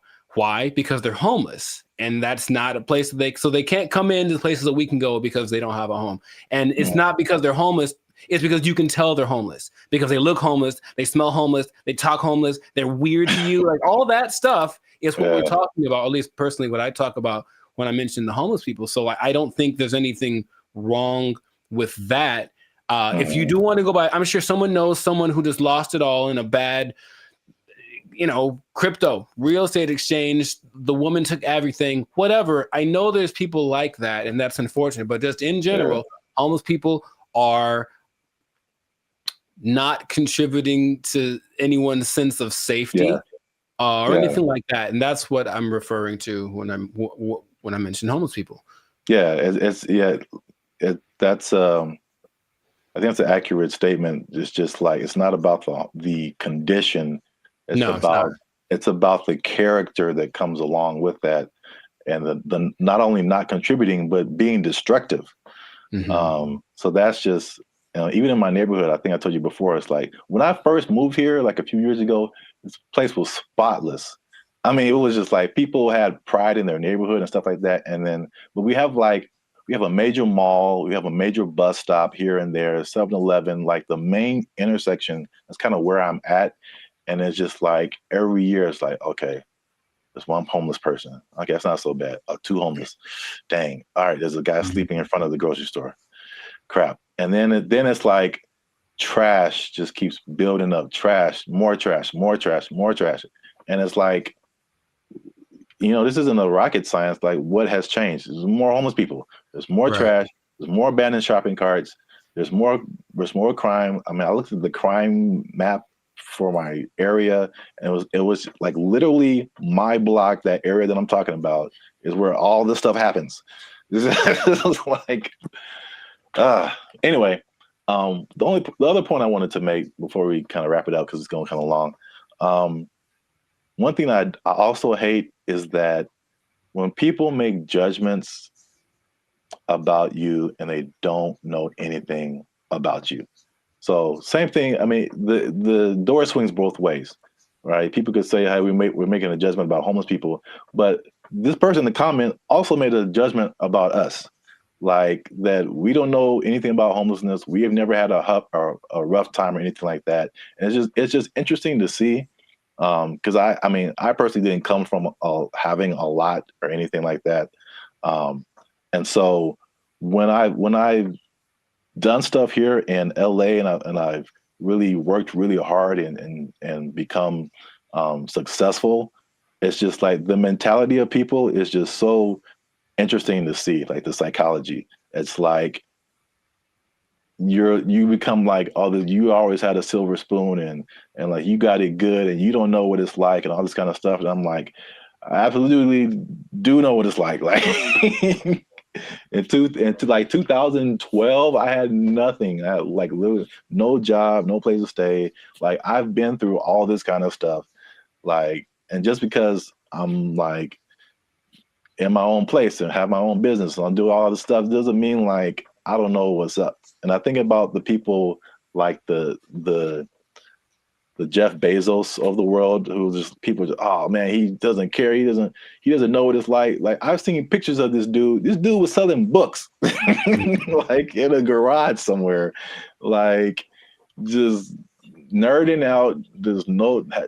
I don't know how, if he had friends or I don't know, but they show these Google started in a garage, Apple started in somebody's garage, Amazon started in somebody's garage. These dudes didn't just like, No, they worked for it. They really did. Yeah. And they gave the world something that the world needed. So they get rewarded with exactly. I mean, if you want to have all that, then you can create something that literally changes the entire world. And then you can have all that too. But like, I don't criticize anybody for like having success or anything like that. Like, I'm pretty sure at some point, even like the what was it? The Kardashians or Paris Hilton, because I used to kind of feel that way too, because that was kind of like their, you knew that they came from money. They had stuff going on. Sure. But like, unless you have worked on a TV show, like you really don't understand how insanely difficult it is, and how much you have to grind. Like just because you have a bunch of money doesn't mean it's going to be a success. Absolutely. Like I kind of tell you that I'm not even a lead. I'm just working, background or stand-in or just co-star or something. And I'm just like, after a couple of days, I'm like, dude, I'm like spent. I'm like, you're just 12 hours a day, boom, grinding. And then they have to come back and learn. They got to go home, learn lines, I think Dave Chappelle had a funny like little. I do a Chappelle show, 14 hours a day. I come home, raise my kids for like 10 to 20 minutes, and I get back up and do it again. Yeah. Yeah, dude. Like anybody you see, even if they have money, they are grinding, man. And so that's kind of just I just wanted to make those points because it was just like upsetting that someone would come at us in the comments over that. It was just without any kind of perspective. Do you think the person that made the comment has a job? I feel like they do. I feel like we just hit a nerve. Like they had a job, or they're going through a tough time, or someone in their life is going through a tough time, and it just seemed like we were just talking about, we just like on YouTube, and we're privileged, and we just homeless people are terrible, and it's just so. I say if you give me one fact about a person and then I get to judge whether or not to invite them over to my house. If you tell me right off the jump this person's homeless, then that's going to determine whether I want them to come over. Now, it's possible they're the sweetest person, and I know people for sure that do have homes that I never want them to come over. So there's that. It doesn't mean that they're a bad person. It just means just based on the facts, statistically, this isn't a good start. Yeah. So I know it's a controversial situation. It's a big, it's been a big problem in LA and in many other places around the US and around the world. But let us know what you think. Leave us a comment. Let us know a comment that's nice. No, you can disagree. You can say what you want. But just know that I'm coming after you if you do. Now leave us a comment. Let us know what you think. Homelessness. Have you seen homeless people? Are they living it up in your area? Do you wish you were homeless and you could just live like that and not pay rent? Do people misjudge one another when it comes to all this kind of stuff? I know it's chaotic. Let us know what you think. Until then, you stay classy, San Diego. That's nice. And don't be homeless. Don't be homeless. Yes. Worst ending ever. Bye. They took our jobs. They took our jobs. I sense a faint bit of skepticism in your voice, Jericho. We haven't even skeptical. It's just like, is there anything that he's made that has been helpful or that I would know about? We haven't even gone into his claims and what he's talking about, man. Are you saying he's the second coming of George Washington Carver? Is that what you're saying? Are you telling this man, him? It's hard out here for a pimp. Him? Okay, sure. What's up, everybody? I'm Zap, and this is Jericho, and we are the now 6-time international award-winning pop hip-hop music duo Band in Future. We do clean, fun music that everyone can listen to with a sound that's uniquely Californian. And right now, you're tuned into the Life's a Circus podcast, where we talk about everything that's funny, interesting, and ridiculous. Before we jump into today's episode, though, do us a huge favor. Make sure you like, subscribe, comment, and share this video with somebody that you got beef with, somebody that you don't like, maybe somebody that's all up in your grill and making you feel a type of way about the day. Oh, bars. Okay, so look, somebody that put a hitch in your giddy up. Is that a phrase people say still? Yeah, sure, man. Yeah, you got it. So I don't think I got it. I've been waiting to talk about this. All right. So the big thing on the internet has been Kendrick Lamar versus Drake. By the way, I think it's fake. Okay. Just because I've been doing this too long. I'm doing music too long. I've been doing Hollywood too long. I've been doing marketing too long. There's all of a sudden this big beef and oh, wow, millions of streams are happening. Wow. What a coincidence. Anyway, I digress. Mm-hmm. What if I told you, Jericho, that the Kendrick Lamar Drake is not the biggest beef on the internet? I would believe you. Let me rephrase the question. Okay, go for it. You are probably right.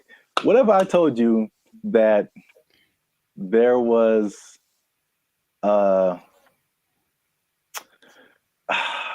there was a better beef that I don't think has ever happened before. Better beef. Sounds like an Arby's commercial. Okay. I'd be curious to know what that would be then. Hopefully it's between... Never mind. Okay, go for it. Okay. Let me before I'm gonna get to it. One last thing. Jericho. And this just straight up answer. All right. You don't have to add anything or make it complicated. Okay. Jericho. What is 1 times 1? It's 1. Do what? It's 1. No, it's 2, son. It's 2. All right. 1 times 1 is 2. According to Terrence Howard. That's right. Terrence Howard is rewriting. I know what you're talking about. That's the dumbest thing I ever heard. All right. He went on for a long time about this. He thought about this. What was his explanation? Like you can't time something by something to get the same something, right? That was his like argument. 1 is 2, son. I'm gonna make a shirt. 1 times 1 is 2. Team Terrence, what's up? I don't think he's had work in a while, man. He's just trying to be relevant. Like seriously, that's crazy. But go for it. I mean, I guess math needs innovation. Let's just start that. Birds aren't real, and 1 times 1 is 2. Whatever. What revelatory information do you have about this gentleman and his theory? So for people who don't know, Terrence Howard recently went on the Joe Rogan podcast, which I guess I kind of realized, but I kind of didn't, that his thing goes for like 2 and 3 hours.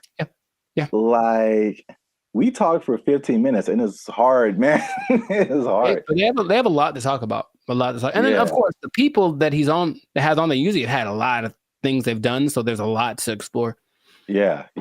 And I only, when I watch it, I only see clips of it that people made. So I'm thinking, oh, that was the podcast. And it just, then I see the whole thing and it's like 3 hours. I'm like, who watches the whole thing? Yeah. I watch a 3-hour podcast, but that's intense.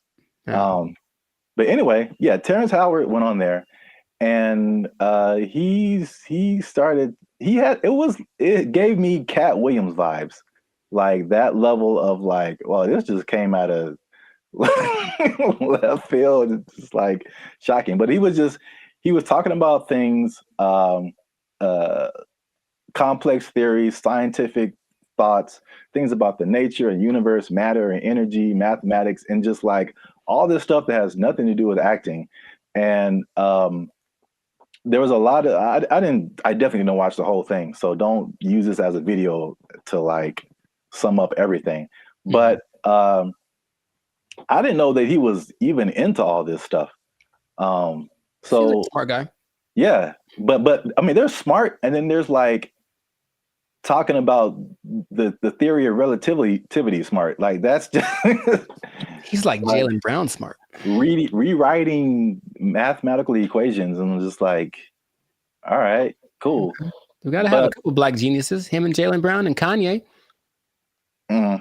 Well, anyway, hashtag too soon. So Howard holds 97 patents. Do you know that? No, that sounds like something that he would tell people at a party. I sense a faint bit of skepticism in your voice, Jericho. We haven't even skeptical. Is just like, is there anything that he's made that has been helpful or that I would know about? We haven't even gone into his claims and what he's talking about, man. He's saying he's the second coming of George Washington Carver. Is that what you're saying? Like telling this man, him. It's hard out here for a pimp. Him. Okay, sure. 97. I didn't know that about him. That's cool. It's 97 expensive to patent things. It is. So I guess that acting money helped out. But he believes many of these patents will, of course, change the world. Some of his notable patents include advanced designs in metallurgy, I think I'm saying that right, chemical engineering, and innovations in flight technology. So at the very least, the man is doing things. Yeah, sounds like it. So, but what really shook up the internet was some of his claims. Mm-hmm. All right, so we're just gonna go through a few of them that this is kind of tough to talk about because he's talking about things that are beyond most people's comprehension. Sure. And so there's a lot of things that he said or a lot of words, even words that he used that are just not in common vocabulary. But I tried to pull together some synopses and just kind of put it in more lay terms, I guess. Okay. Some of them are just straight up. You can just tell. Like, let's see what Mr. Hustle and Flow's got. I don't know if you saw this part of the podcast, but his first claim is that prenatal memories are real, which most people don't think are, but he debates it, and some other people have debated it. But he said he remembers being inside of his mother's womb. Don't make me laugh. He described detailed memories, such as seeing his hand in utero, and he said he remembers being circumcised as well. I feel like that there's some truth to that, and without having ever studied it, just because it's one of the questions I ask a lot of people when I meet them and I want to break the ice. I ask people what their first memory is.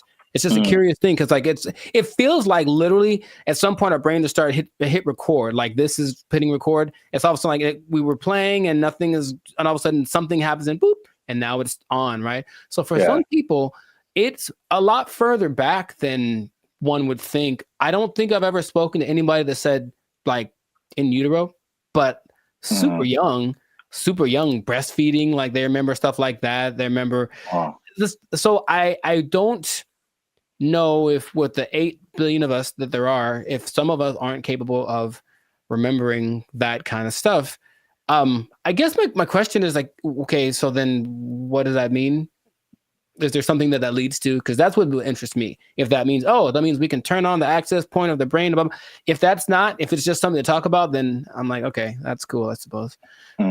Well, I don't think any of his stuff is just stuff to talk about. I think from the overall thing that I got, and then we go into more of his claims, but it's just what I thought was interesting was just the way he sees the world, especially as a creative. It's just a different.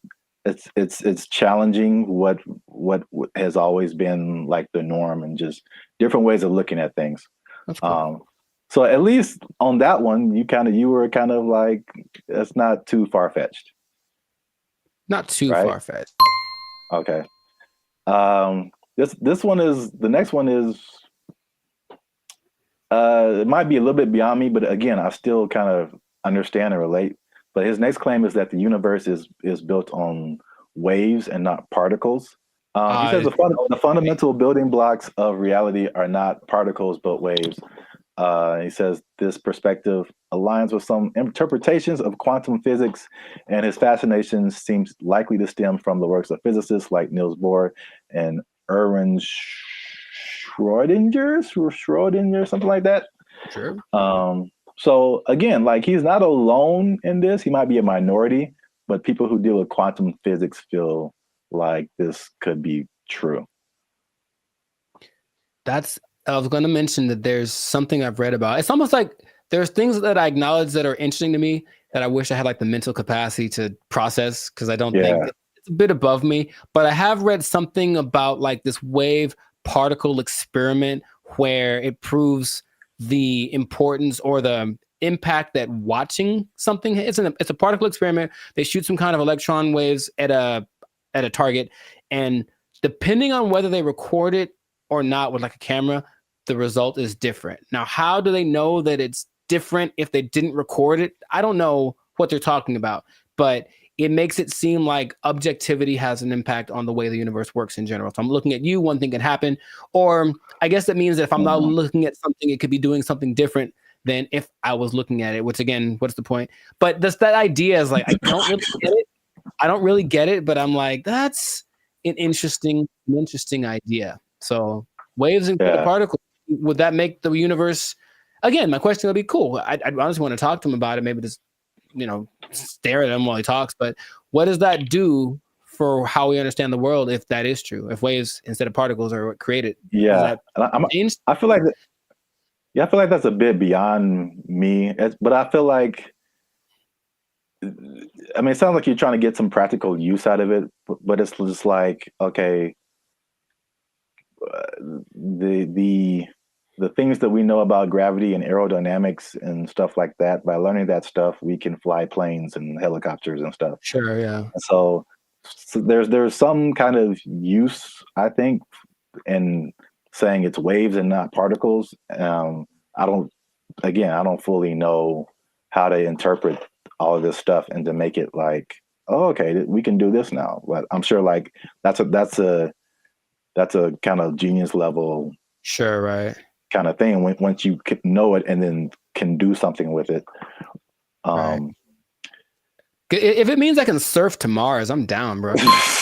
That'd be so sick. Yeah. They'll just hit your knees with waves and not particles, and that'll heal them.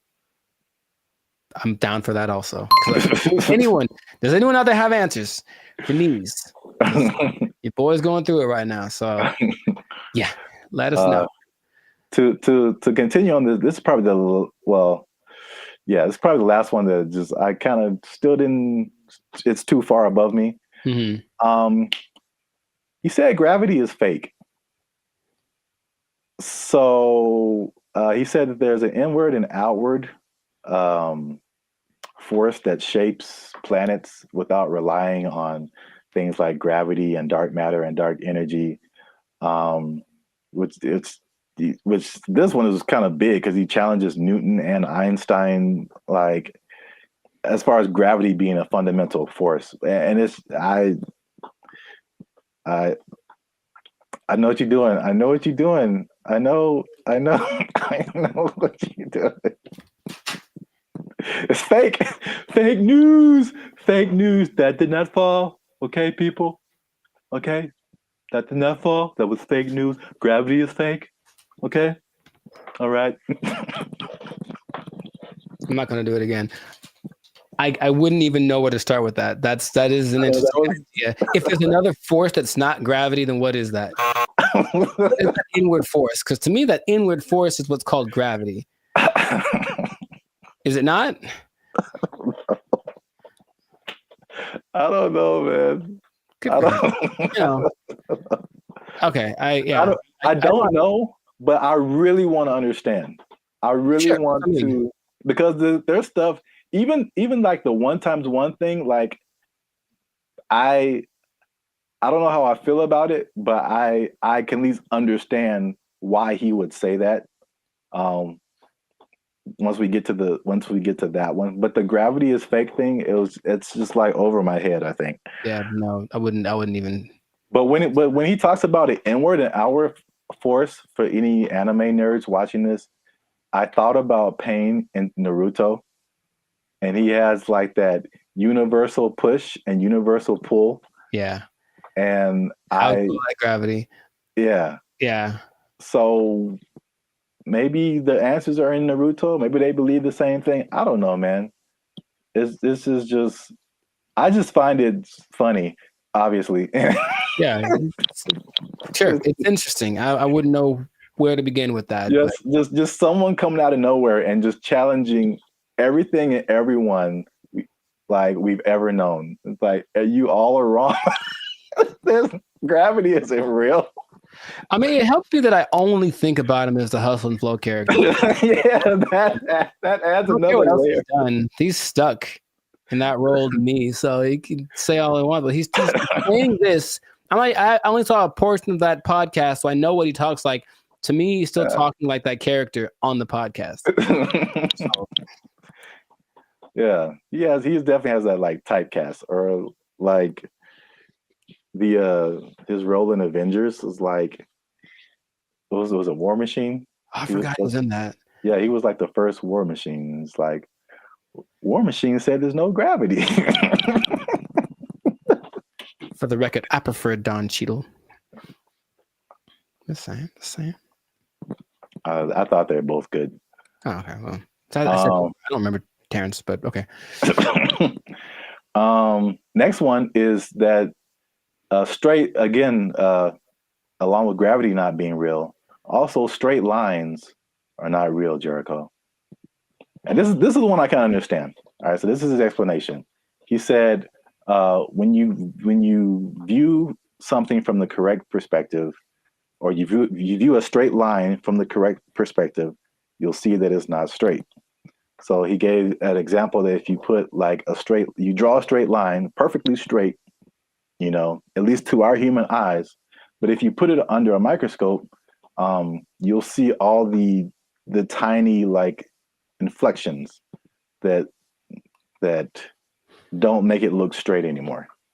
So basically, these are all conceptual things. He's basically trying to get us to rethink geometrical concepts. Again, why I don't know how that applies. That I would say. How does that help us? Terrence, how does this help us specifically? I don't think it does. Look straight to me. It works for me. I'm gonna accept. I'm gonna take into consideration two of his ideas, and then for me, gravity and straight lines are pretty much going hand in hand. I will go find a straight line and drop it to celebrate my acceptance of straight lines and gravity. So we're 2 and 2. Yeah. So you can kind of see where he's coming from with the prenatal. But I like the idea of not him trying to be controversial, just saying, hey, think about stuff. We are told things from an early age, and most people, for everything they've been told, that's just how it is. And any idea that something might be different can be scary. It's like, oh, it's the truth. What is? But I appreciate his effort. But that's what I got out of it. All right, so we're 2 and 2, which is perfect because we're coming to the last one I have here, and that is that multiplication is a lie. But does he say it exactly like that? No, but that's just funny to say. Anyway, he said that one time. This is the number. He said that one time. One is 2. Okay. So he said this is why, because if you combine two unique things, all right, you can't end up with the same thing. Which I hear where he's coming from. You got one because I remember algebra, you're always trying to solve for x, and you got this side of the equation, you try to balance it out. So if you have 2 1s on this side, how are you going to have a 1 on this side and it still be the same thing? So I still don't know if I agree with it, but I totally understand what he's trying to say. I don't appreciate that one. And I'll try to be. I haven't taken math class in 2 decades, but I'll try to explain. He said 2 unique. If you combine 2 unique things, to me, I'm combining in my simple brain an object. This is a guitar pick with a concept, which is a number of these that I'm thinking about. Right. So if I have one of these, this is my object, and I take a number that represents how many of these I could have. If I go times 2, I will then have 2 of these, right? Hey, look what happened. Now I have 2. If I take this one object and then I multiply it by a concept that is singular, nothing changes. Because here's the other thing. I think can I bring a narrow to this also? I want to figure it out because usually there's or this might be Avatar. It's there's good or bad. So something has to be one or the other, positive or negative. And then there's the guru on the mountain that made him drink the banana onion juice. He said there's also a neutral.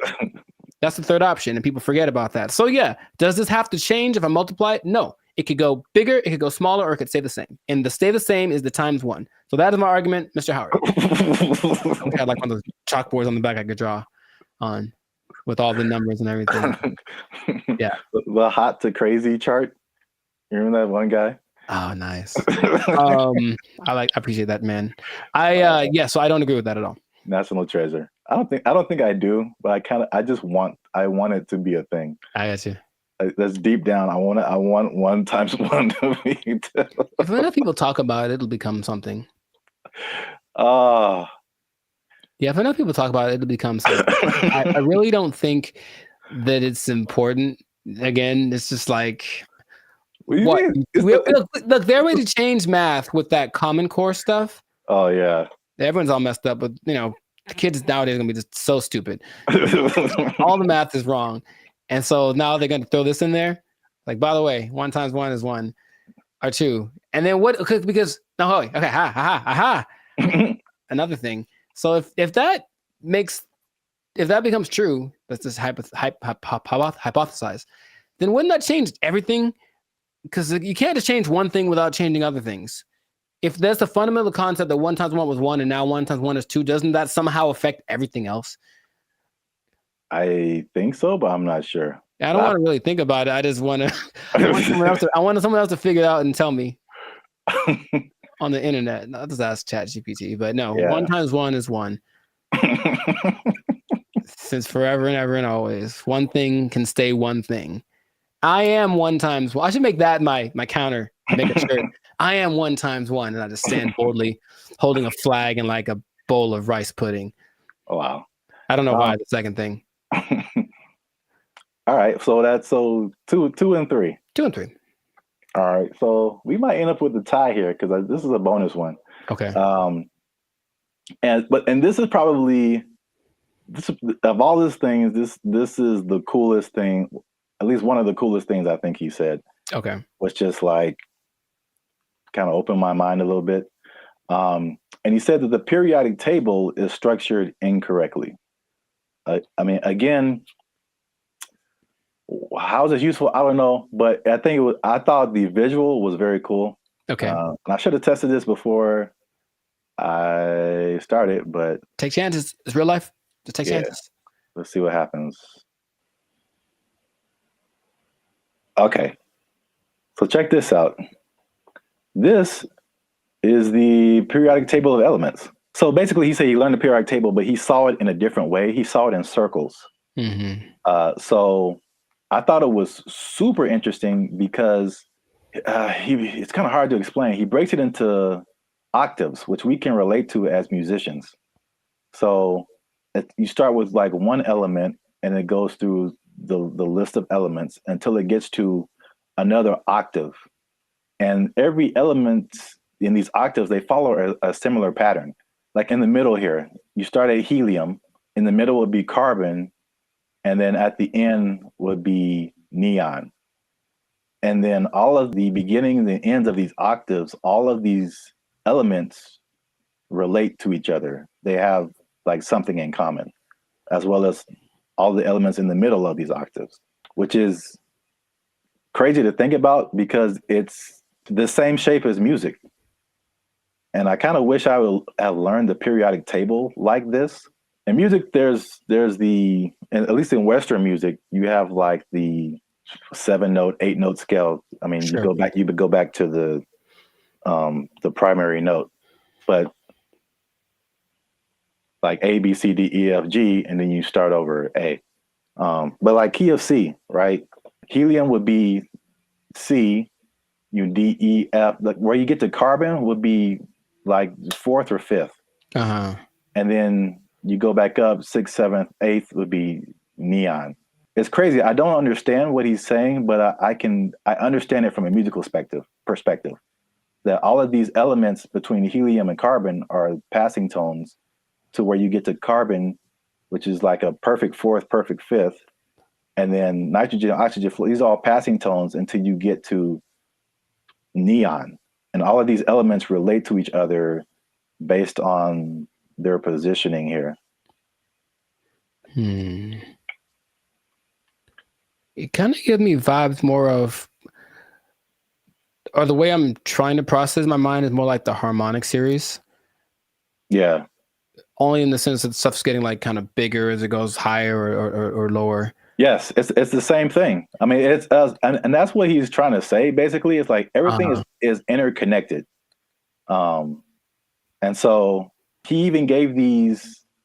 This is getting like super nerdy, but every note has a like a measurement to it, basically a measurement of vibration that we measure in hertz. So, the 100 hertz, there's 400 hertz, there's 800 hertz. And so each one of these elements, like he gives a hertz number to it. And he says it's the same thing with colors. These are all they have a color associated, they have a sound associated to it, there's a vibration associated to it. And this is just like a visual representation to see like all this stuff is all the same thing. Mm-hmm. Music, color, light, element, everything around us is these octaves, these spirals, these circles. We just keep going in circles. So where like there's certain notes that go together in music and there's certain notes that don't. And the same thing happens here. There's certain elements, like if it's the first and the fifth or the first and the fourth, like they go together. But you have like tritones in here, the elements that like don't mix or, like oil and water kind of stuff. That was like pretty crazy to me. It just from a musical standpoint to see like, okay, this guy he just has a different way of looking at stuff, which is kind of cool. Mm-hmm. Now that we've lost everyone on the podcast, let us know what you think. Unless you want to comment on that, Jericho. I'm 2 and 4. I understand it, and I didn't like it at all. I don't know what to tell you. It's really weird. The second you put it up there, my brain went ugh. So, maybe if it looked, I think it's more of an aesthetic thing. For some reason, the way that looked specifically made me go, I don't like that. Really? Yeah, I don't like it at all. I would have loved this in school because I can like, it was just music, and then I get it. I didn't really like science. Oh well, I never did. You have to learn the periodic table? Yeah, we had to memorize it. I don't think they cared that much in California because I think we kind of glossed over that. I remember we had to learn a couple, but not like the whole thing. Oh. All right. Well, let us know what you think. This has been another episode of the Life Circus podcast. Is Terrence Howard crazy or is he a genius? Is it somewhere in the middle? I forgot to talk about the beef. He has a beef with Neil deGrasse Tyson. I didn't bring that up, but it's the thing. Oh, are they gonna do like a Jake Paul, Mike Tyson thing? Man, I love it. But I should have brought that up because he basically selling the stuff to Neil deGrasse Tyson, and Neil deGrasse Tyson was like, "No." Basically, I would trust Neil deGrasse Tyson more than Terrence Howard for sure. So on the podcast, he said that Tyson attacked him by saying no, but it was probably the most polite diss track that could ever be put out because he just basically even complimented him in his rebuttal of his theories or whatever. But I'm sure he respects the fact that he's trying. I think that helps. Yeah. He like this basically disagreed with everything, but he said like, yeah, this is cool. You have a certain level of whatever. Mm-hmm. It was very complimentary diss. So I don't know where he got the attack part from. But let us know what you think. Is he right? Is he wrong? Is this a cool way of thinking about stuff? Did you know all this stuff about Terrence Howard? 97 patents is crazy. Yeah, leave a comment. And 1 times 1 is me. Imagine. In a shirt. Yeah, let's just go with that. 1 times 1 is me, or 2, depending on who you are. Bye. They took our jobs! They took our jobs! If this was in California, they would be asking for like $60 an hour. Right. To serve mediocre waffles. To provide mediocre service, serving mediocre food. $60 an hour. To mediocre people. All right.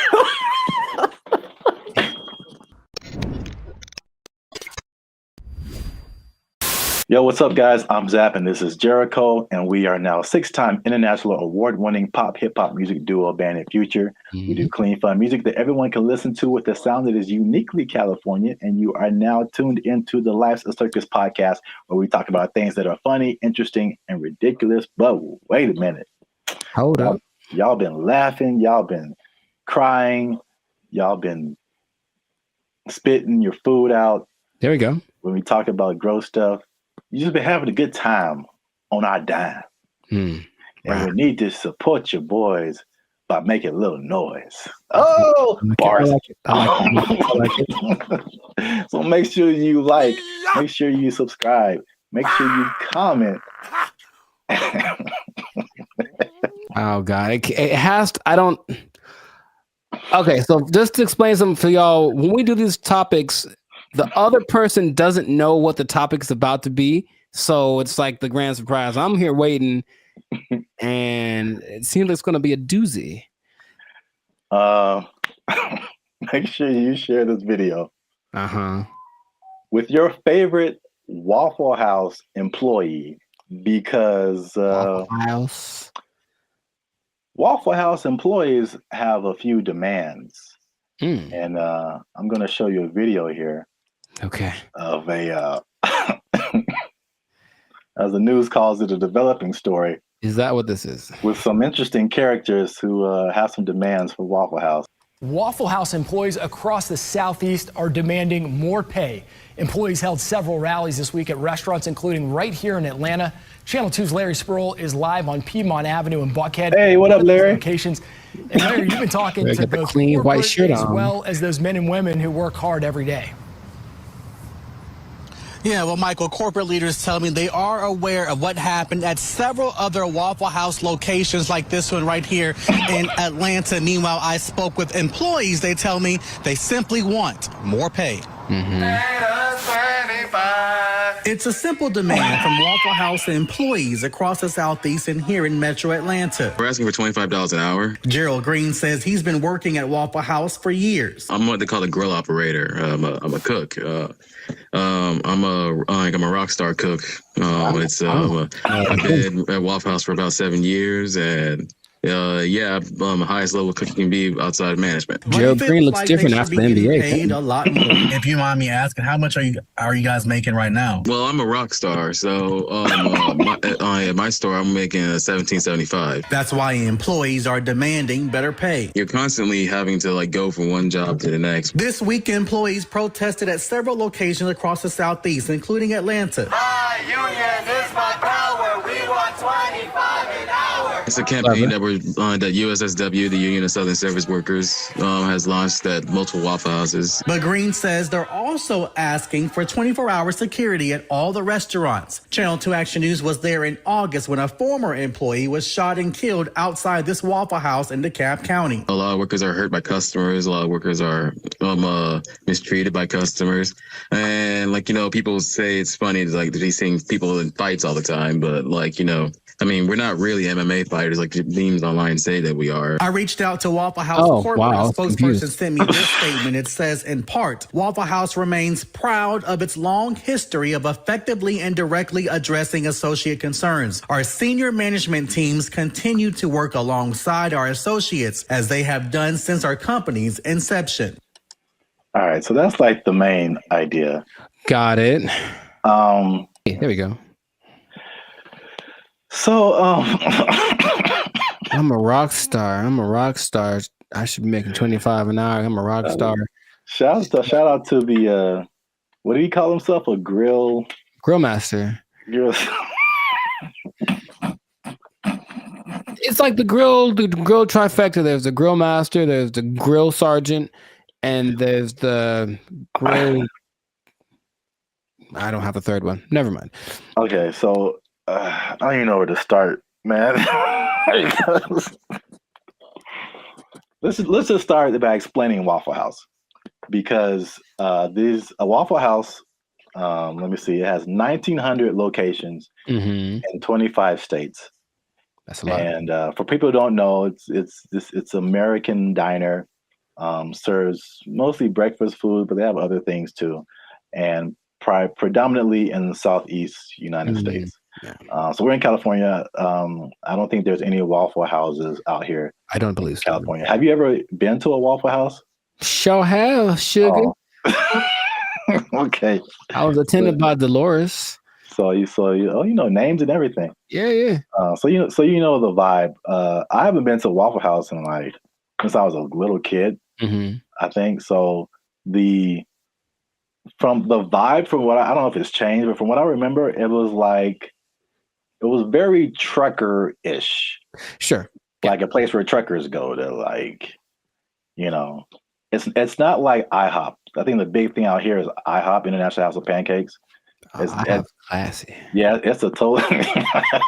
It's very. No, I was there. I was in Nashville last year, and it's a different vibe. I say closer to Norms, but even Norms is like Norms is a step above. Step above. Waffle House, bro. Oh my God. So,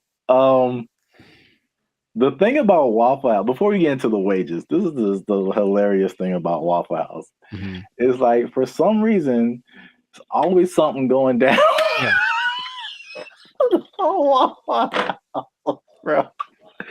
And Waffle House has been the subject of SNL skits, Daily Show skits, and it's just notorious for like fights happening. Yeah. And I don't know why. So there's this lady, one of the most infamous Waffle House fight club members. I don't know. Yeah. Her name is Haley Booth. She worked at a Waffle House as a waitress. And she's become like this meme because like very similar to the Montgomery Riverboat brawl. Mm-hmm. She like threw a chair and it was just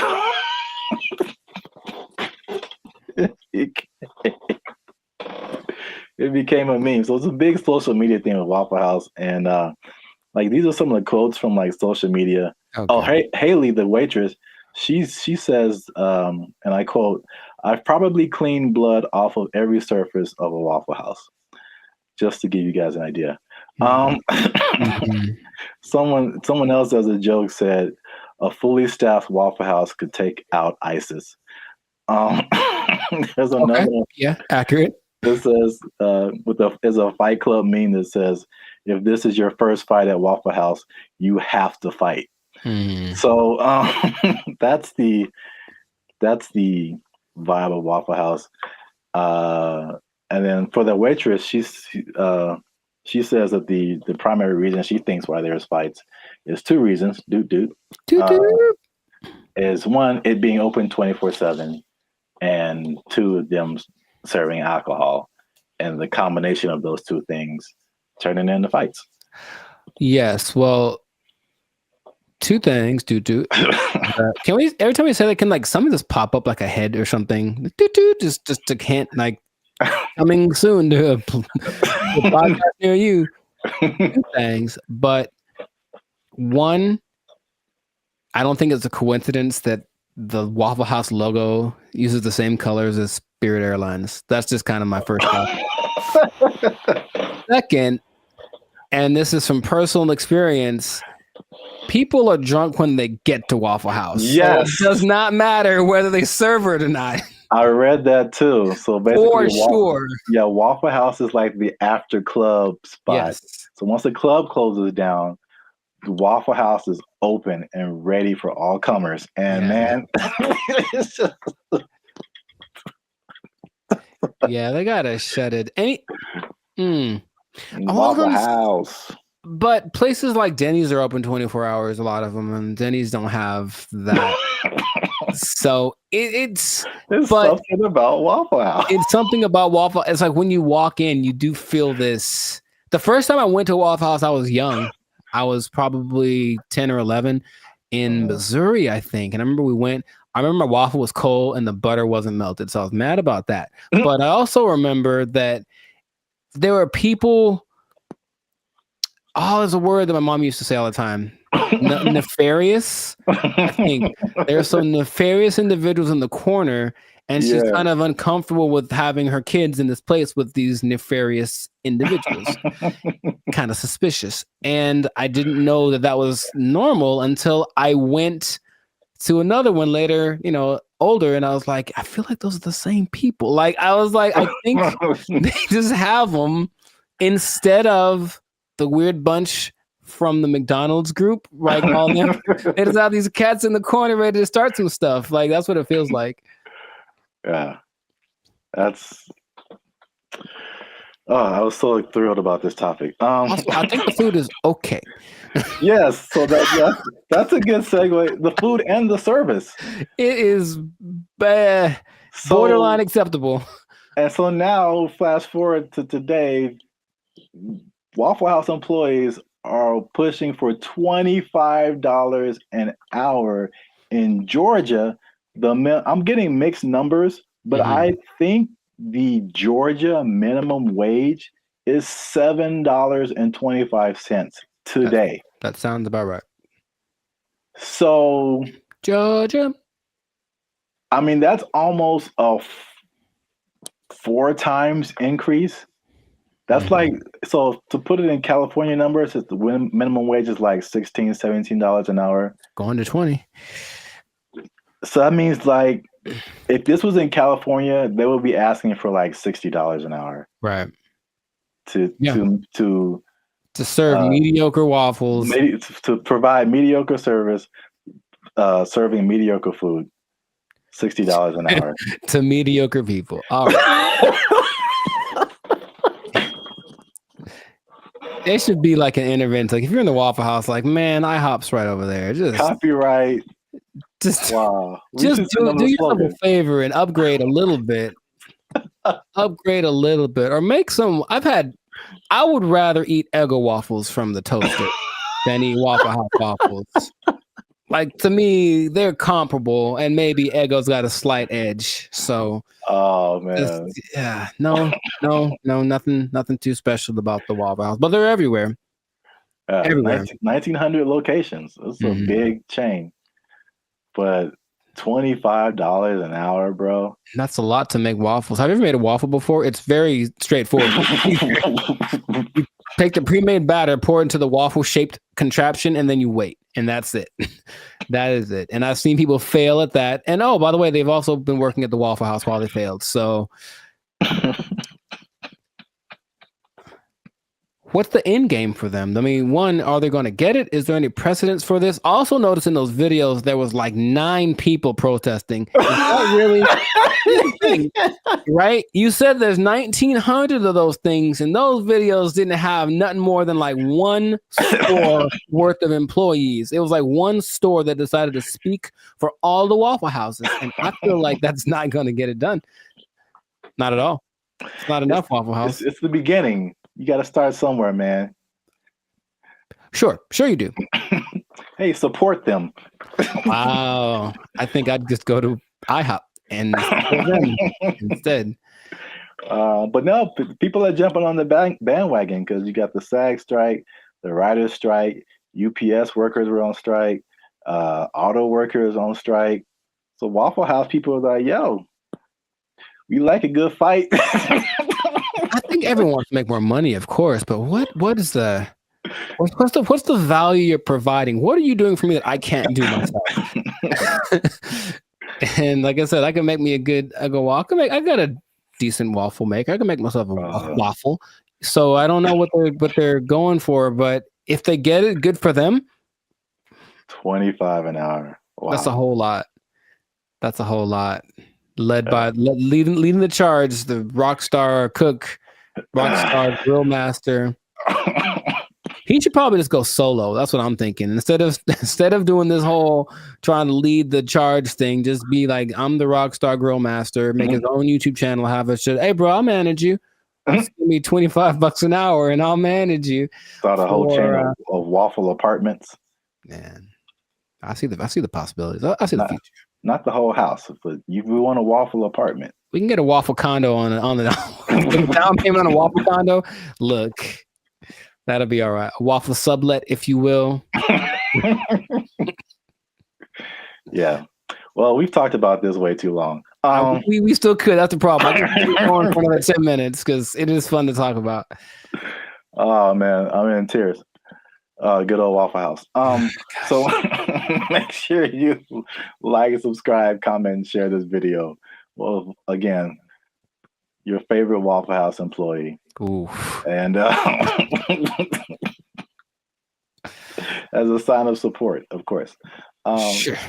And yeah, we'll be back here, same bad station, same bad channel. Is that how they said it? I don't remember. I don't really remember either, but yeah, I'm not old enough to remember that. Nor am I. Well, good luck, Waffle House employees. I hope y'all don't get fired. They don't take your job. My waffles are cold. They took our jobs. They took our jobs. And I go in there, and basically I stand there for 10 minutes without anyone talking to me because no one's working the front. Nobody. And I just like, okay. And I eventually just yelled something to the cooks. What's going on, everybody? I'm Jericho, and this is Zap, and we're the now 8-time international award-winning pop hip-hop duo Band of Future. We make music that's funny. No. Huh? We make clean, fun music that's easy for everyone to listen to with a sound that's uniquely Californian. And right now, you're tuned into the Life's a Circus podcast, where we talk about things that are funny, interesting, and just straight ridiculous. So before we get into this thing, make sure to like, subscribe, comment, and share this video with at least 2 people that knew that the wage increase for fast food workers was a bad idea. I'm telling you right now, it was a bad idea, and I have proof with numbers, with personal experiences. One thing, okay, so I didn't actually know this. I thought it went into effect January 1st, but actually went into effect April 1st. Yeah. Yeah, so there's less data on the effect of it, but I have already There's enough data, I know that. Huh? There's enough data, I know that. Yeah. So I got some numbers, and I got a couple of personal experiences. But I'll go to you first. Have you noticed anything tangible or had any experiences that kind of like notice a Whopper from Burger King is $8. I think I mentioned this before. Like I remember when the Whopper first came out at Burger King, it was 99 cents. Accurate. It's now $8 just for the sandwich. Mm-hmm. No fries, no drink. $8 is where we start, and then it goes up.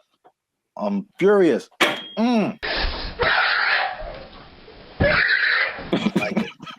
So yes, increased prices everywhere across the board, and I had a couple of eye-opening experiences just last week. Hey, y'all, come look at this.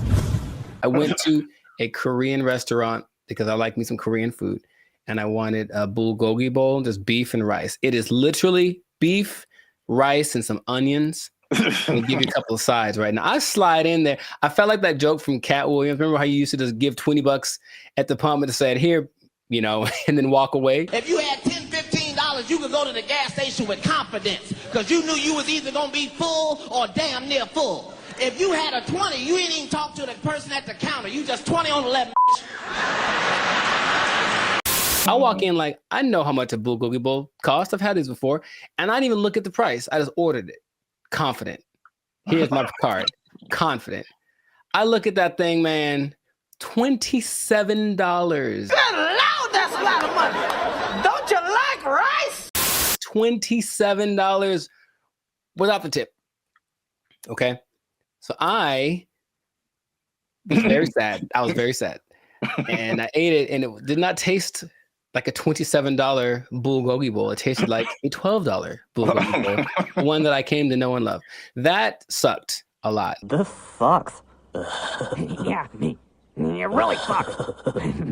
What is happening, of course, is that since wages are increasing, owners of these franchises are laying people off or giving them less hours, something like that, right? So I go to The Habit, which I don't go to fast food too much, but I do enjoy The Habit. I think they got good stuff. And I go in there, and basically I stand there for 10 minutes without anyone talking to me because no one's working the front. Nobody. And I just like, okay. And I just eventually just yelled something to the cooks. Y'all gotta chill. Y'all crazy back there. But they don't work the front, so they didn't do anything. So I just kind of left.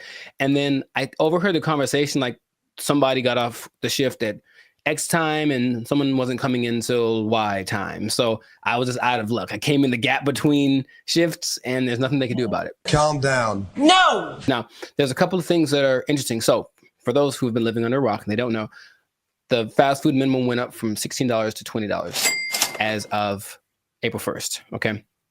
And they started to interview a bunch of people just to see what their experiences are, business owners.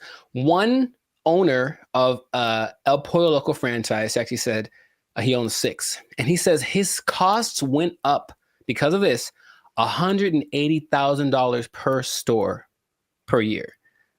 Just one guy. And he says, I can't handle it. So he says, as of today, I'm in the red. We're losing money. We're going to need to stop the boat from leaking by making changes, which means raising prices, laying people off, all that kind of stuff. And it keeps happening. There's also confusion about who it applies to still. People like, there's a Gabriella Campbell who owns an ice cream place in LA, and she's not quite sure. She had to write the assemblyman. All this is confusing. So they're trying to figure out what's going to happen. So they're losing money from litigation, trying to get paperwork signed and documents and hire lawyers and all this stuff. It's just chaos, right? No one knows what's happening. And so the big thing is that I think it's all going exactly like we predicted.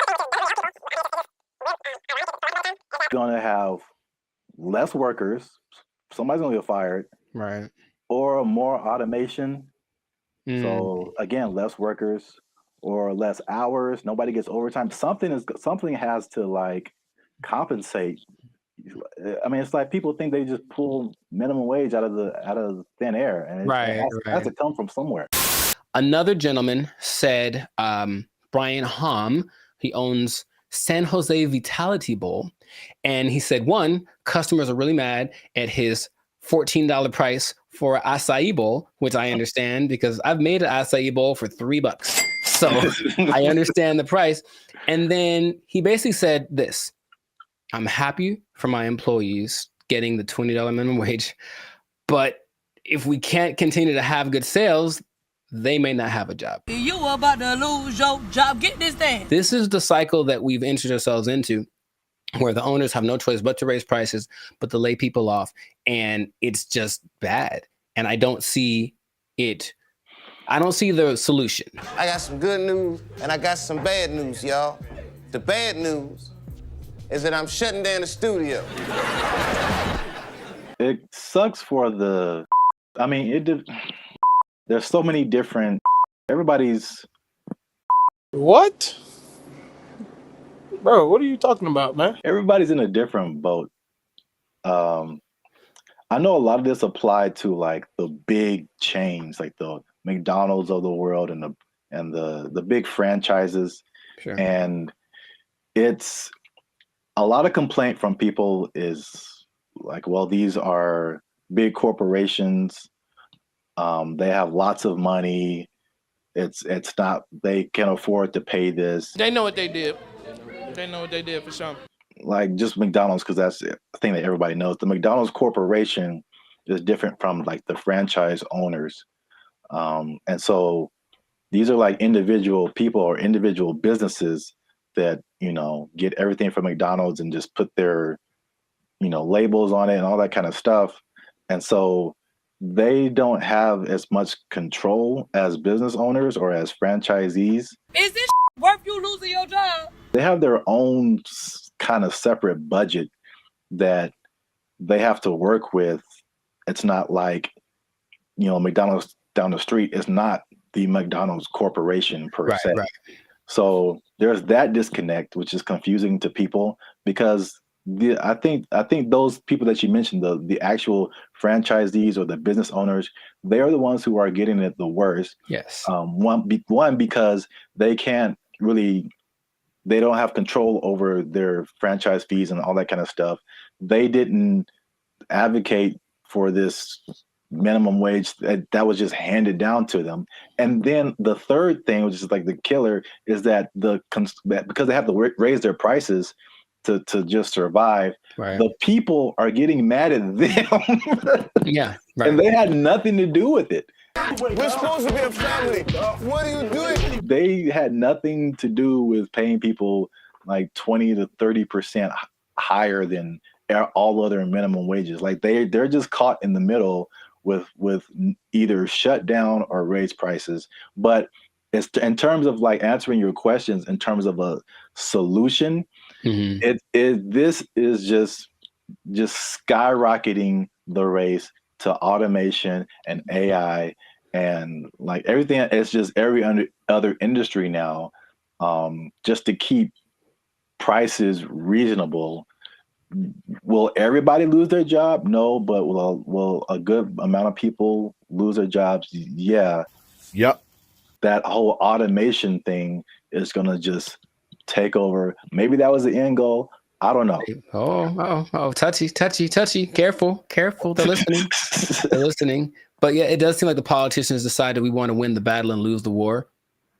So we'll see how that ends up. Interestingly enough, there seems to be a strange coincidence, some might call it, between this happening and the amount of restaurants that are shutting down this year. I mean, going completely under, right?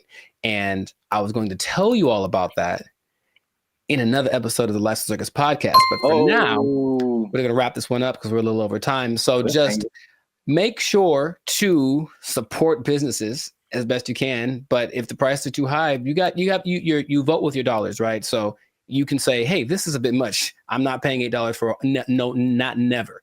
Not never am I paying $8 for a Whopper. Not never. That's what I'm trying to tell you. Yeah. I'm going to the store. I'm going to get myself some ground beef and some buns. I'm going to make a $2 Whopper that's going to be just as tasty, less preservatives. You know what I mean? So that's what we can do. But yes, make sure to stay tuned for another episode of the Life Circus podcast where we do talk about restaurants going under because it's kind of sad. A couple are hitting close to home, man. It's gonna get kind of teary-eyed in this one. We'll see. But make sure to like, subscribe, comment, and share this video with people who just want to say I told you so, I guess. That's exactly what happened in this situation with the fast food price increase, the minimum price increase. And if you are working in, I hate to say it, I don't want to rub it in people's faces. Should I even say it? I don't want to rub it in people's faces. But it does look like, especially if you are an owner of a franchise. I'm sorry. I'm really sorry. I'm going to get emotional again. If you are an owner of a franchise, raising prices, laying off people, you might lose your job. You might lose your job. The person too high. Whopper is 99 cents. What happened now? They took our jobs. They took our jobs. I mentioned that there was this kind of a weird coincidence when you brought this up because I don't know this, or I don't know if y'all know this, Bobby, but I've been reading sometimes. And the book that I happen to be reading at the moment is called... What's up, guys? I'm Zap. This is Jericho, and we are the now 6-time international award-winning pop hip-hop music group Bandit Future. We do clean, fun music that everyone can listen to with a sound that's uniquely Californian. And right now, you're tuned into the Life's a Circus podcast, where we talk about everything that's funny, interesting, and ridiculous. But before we jump into it, make sure you help us out. Like, subscribe, comment, and share this video with somebody who likes plants. Or vegetables. Throw them in there too. They're plants. Because vegetables are murder. And I'm bringing it back because there's some news, man. So before we had a couple of videos actually about the carnivore diet, if you remember. And it was just like basically the opposite of vegetarianism or veganism. So instead of not eating meat, you're not eating like vegetables and plants. It's kind of weird. Joe Rogan was all into it. He said it worked for him. Right. But I don't know if you remember, you mentioned a lady who said that plants kill you from the inside. Do you remember her name or like what she was talking about? Her name, no. But she was saying like plants, it was like a defense. Well, yeah, but plants basically as a defense mechanism secrete things that basically make the person who eats them feel bad so they don't keep eating them. You know, which is the thing that some plants, I mean, honestly do. Yeah. Any, creature, but I don't remember her name. Okay. No, it was funny at the time, and I kind of halfway believed it, but there's more evidence that has come out now. So there's been a recent study in Japan about plants actually talking to one another.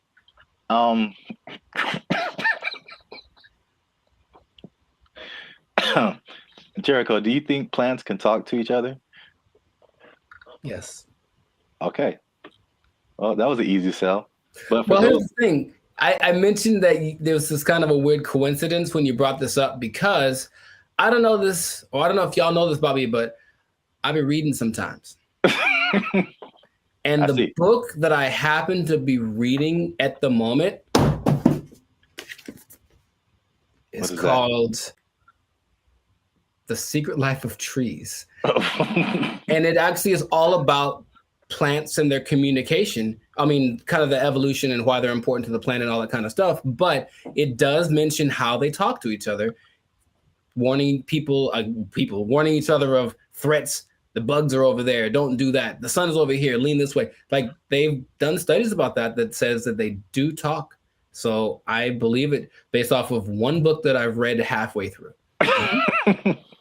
That is pretty crazy because that's kind of what they did in the study in Japan. Like, they already knew that, but now they used some kind of fluorescent light to kind of see a visual representation of the plants communicating. And they said the same thing, that plants, that even though it's not like, because some people are like, oh, plants have feelings, and that's kind of different. like they don't get sad or happy, or I don't think that, they just kind of do things.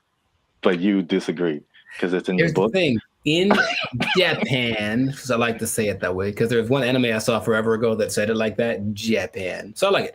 But yeah, in Japan, they've also done studies that show that plants have feelings, in the sense that the words that, okay, let's just go way back. I guess maybe words have power in general to make the, create the universe, literally.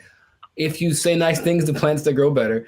They feel it, like they do. That's their result. And so if you go to Japan, which I recommend that y'all do, and you try the fruit, you're eating fruit one that's really expensive, but it's really good. And part of it is because they actually care for it. Like, they cultivate it, they talk to it, they massage it, they do all that stuff because they really believe that the plants feel, oh, I feel good, I'll grow better. And I can't say they're wrong. I mean, yeah, I guess feelings in terms of like emotions, like feeling is like kind of sensory. They can sense stuff, but like some people take it to the extent of like, this plant is happy or this plant is angry, or I don't know how far that goes. Because this lady's PhD, she says he can have emotions because they don't have a nervous system like we do. So they can't, like, you know what I'm saying? Like, those kind of feelings. I get you. I mean, I don't think plants get into depression or nothing like that, but I don't know. I haven't read the whole book. Maybe in a week I'll be like, guess what? Break the news. I read the whole thing, and it said at the end, plants have feelings, period. So. All right. Well, just to piggyback off of that. So what they also found in this this Japanese study is that they released something called volatile organic compounds. So it kind of explains more of this defense mechanism or the communication. So this is what they said. It's kind of in line with what you kind of just said earlier, is that, okay, so a plant, a caterpillar or a beetle or something just starts munching on the plant. Right, and the plant's like, ow. This isn't fun. This is bad. And so they release these volatile organic compounds, and it's like a warning signal. It's kind of like the same thing as like a perfume, like what you would smell, or you've gone by a plant and it smells kind of minty or something like that. Yeah. And so they release this stuff, and it's kind of like a signal, and it signifies the things that eat bugs, and it's just like, hey, come eat the bugs because they're eating me, and make it stop. no joke. Yeah. So like birds and all kind of other animals are like, ooh, bugs, and they like take the bugs away from the plants, and the plants is like, I got them, and so that, which is like a crazy layer of the universe that I had no idea was happening. Like entire defense mechanisms. And all those relationships between like bugs and plants, which the book talks about, and I've always thought about, like, I don't know how that starts, but a lot of them feel so perfect. You know, the plant does this for the bug does this for the plant, you know, and it has to be something to it. It's like, because they talk about insects, bugs, animals, maybe trees having instincts, but I think there's some level of thinking or communication in there. I figure there has to be something that says, hey, if you do this for me, I'll do, like, it's not just random. So I feel like there is something to that. It's just weird to think about, you know? Yeah. And it's even to the extent of like a bug is attacking a plant and then he releases that stuff. And then like all the other homie plants are like, yeah. And they start helping each other out and releasing all that stuff and trying to like get the bugs away. And another version of that is like the concept of nicotine, which is found in a lot of plants. And that's like that goes back to what I was saying earlier, or what you were saying earlier, that lady said that they release like the nicotine. That's like another defense mechanism to where like they killing you from the inside. Y'all stop eating plants. They gangsters out here. You think it's a nice flower and it's trying to murk you. I'm saying plants are nice. They got flowers. They have, I can't remember any parts of the stamen. Maybe they have parts. Okay, that sounds right. Yeah, sure. Stamen, bark, right? Like 7th grade, maybe 7th grade botany class or whatever. They got rings. You can tell how old they are. That's cool. You know what I mean? But yeah. So the moral of the story is plants are a gangster and crazy. So don't mess with them. Eat chicken. Plants have feelings. Yeah, plants. Put that on his shirt. They'll get that VOC on you. That what do you call it? Volatile VOC. Organic compound. Yeah. VOC, son. Yeah, VOCs represent. Gang. If you see VOC spray painted on a redwood, don't hear it. Yeah. But that's it. That's been another episode of the Life's a Circus podcast. Make sure you like, subscribe, comment, share this video. Let us know if you've been ganged up on by a plant or if you've seen a plant talking, because people will think you're strange, but we might believe you. Feed me, Seymour. They took our jobs. They took our jobs. Took our deer. Took our deer. Stumbled, but it stayed on its feet. That was crazy. Okay. I guess I'll just save all the comments for the.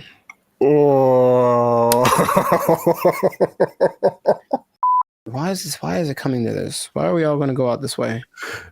I didn't think we'd go out this way. I would watch this. I feel like it. Oh, come on, we can get through this. All right. Oh, it's recording. Oh, man. Okay, bring it back.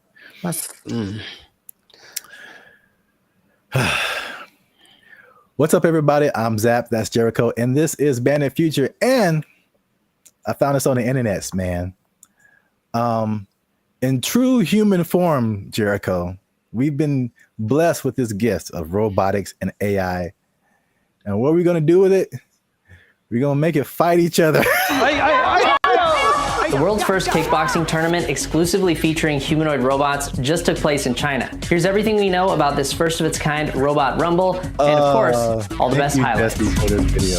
6 different robots slugged it out for the top spot, each with a team of human operators outside the ring, giving robots commands via remote control. The robots were armed with several different combat moves that Unitree says came from external experts. That doesn't even look real, man. That's crazy. Oh my God. That doesn't even look real. Remember those little things that you'd have like way back in the day? Those little, I guess a board game, but it was 2 real robots and each person. Yeah. What were those called? Like Sock'em, Rock'em, something like that. Yeah. It's just that, but times 1,000. And this is so great. I love this so much.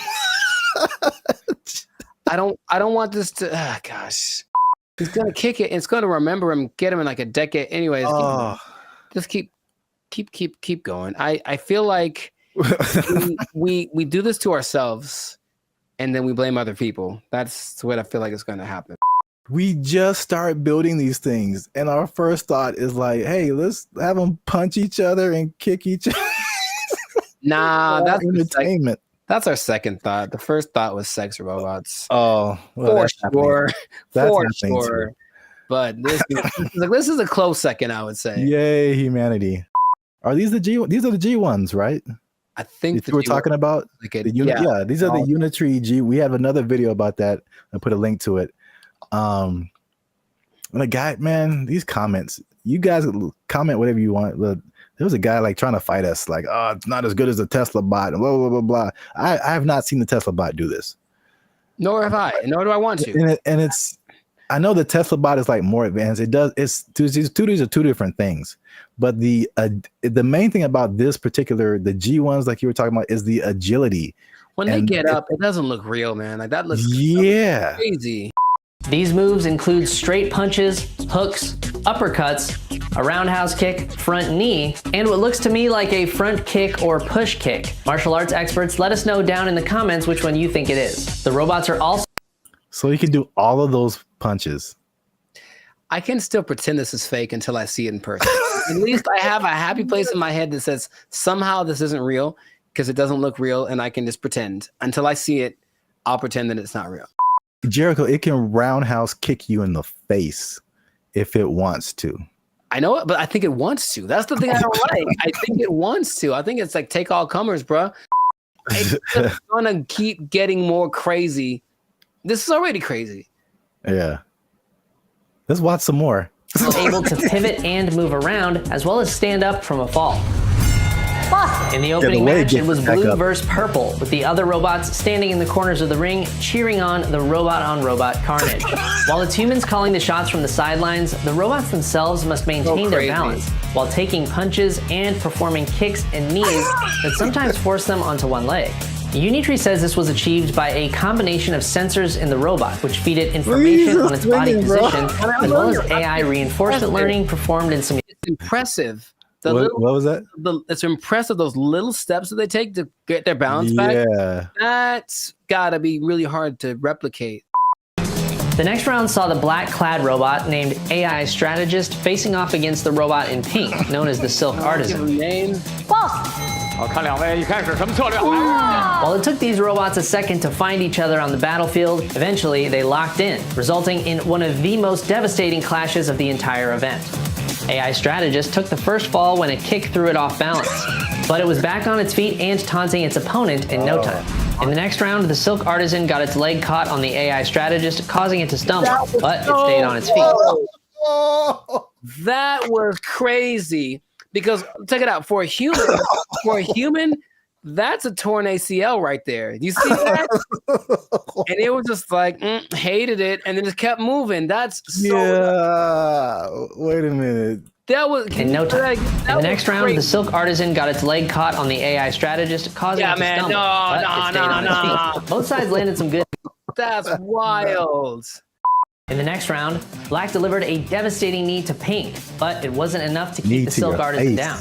The face-off came to a brutal conclusion when Pink went for a right hook as Black went for the knee, throwing the Silk Artisan off balance and sending its legs all over the place in a finisher that looks like it belongs in a Mortal Kombat video game. AI Strategist celebrated the devastating blow by falling face first over the Silk Artisan in a nail-biting conclusion to a thrilling match. In the penultimate bout, Power Core Guardian in green went punch for punch with Armored Mulan in red. The fight began with a clash of kicks. Robots traded blows back and forth. Green took the first fall when a kick went wrong, but it was back on its feet. They're all the same size. They're both the same size. And I guarantee what's going to start to make these more interesting is the modifications, or I guess whatever within the parameters of the rules. They can have bigger legs or smaller, whatever it is to kind of make them a little bit different, but that's when it's going to get kind of crazy. The final round saw AI Strategist facing off against Power Core Guardian. Once again, we saw the robots get stuck together and need to be separated. Green took the first fall while attempting to knee the robot in black, but came back strong, seeming totally unmoved by what appeared to be a powerful kick from AI strategist. For this, I feel like it's going to be more similar to like MMA or boxing, where like they're the same weight and size, and then but you can train them to, because right now it looks like they have like, I don't know, 6-7 moves that they can do. Yeah. But what if you train it to like where it has, you know, all these different combinations? It's like a video game, a live action. I just want to know if those controllers are the same as like Street Fighter, like down, down, up, up, roundhouse, like something. And then I hope so. AI strategist took home the top prize at the China Media Group World Robot Tournament, Mecha Combat Arena. The G1 humanoid robot comes in several different models, and whoa, what's that? That's a little bit extra. Like they're not doing that. The intro? No, just right there. That robot that just did like this World Robot Tournament, Mecha Combat Arena. Yeah. The G1 humanoid robot comes in several different models, like and that. for this competition. Yeah, man, it's getting real. These guys, oh my goodness, they can't jump. Seems not yet, not great, but they'll be able to. Yeah, I don't think I've seen any of them jump. I've seen videos of robots that can jump, but it seems like they're just jumping back and forth. But like, imagine these things being able to jump and do like, there's nothing that'll stop them from being able to jump 20 feet in the air. Like, you know what I mean? Like, it's going to be impressive. I just, for the spectacle of it, is it worth our safety? Is it? Internet?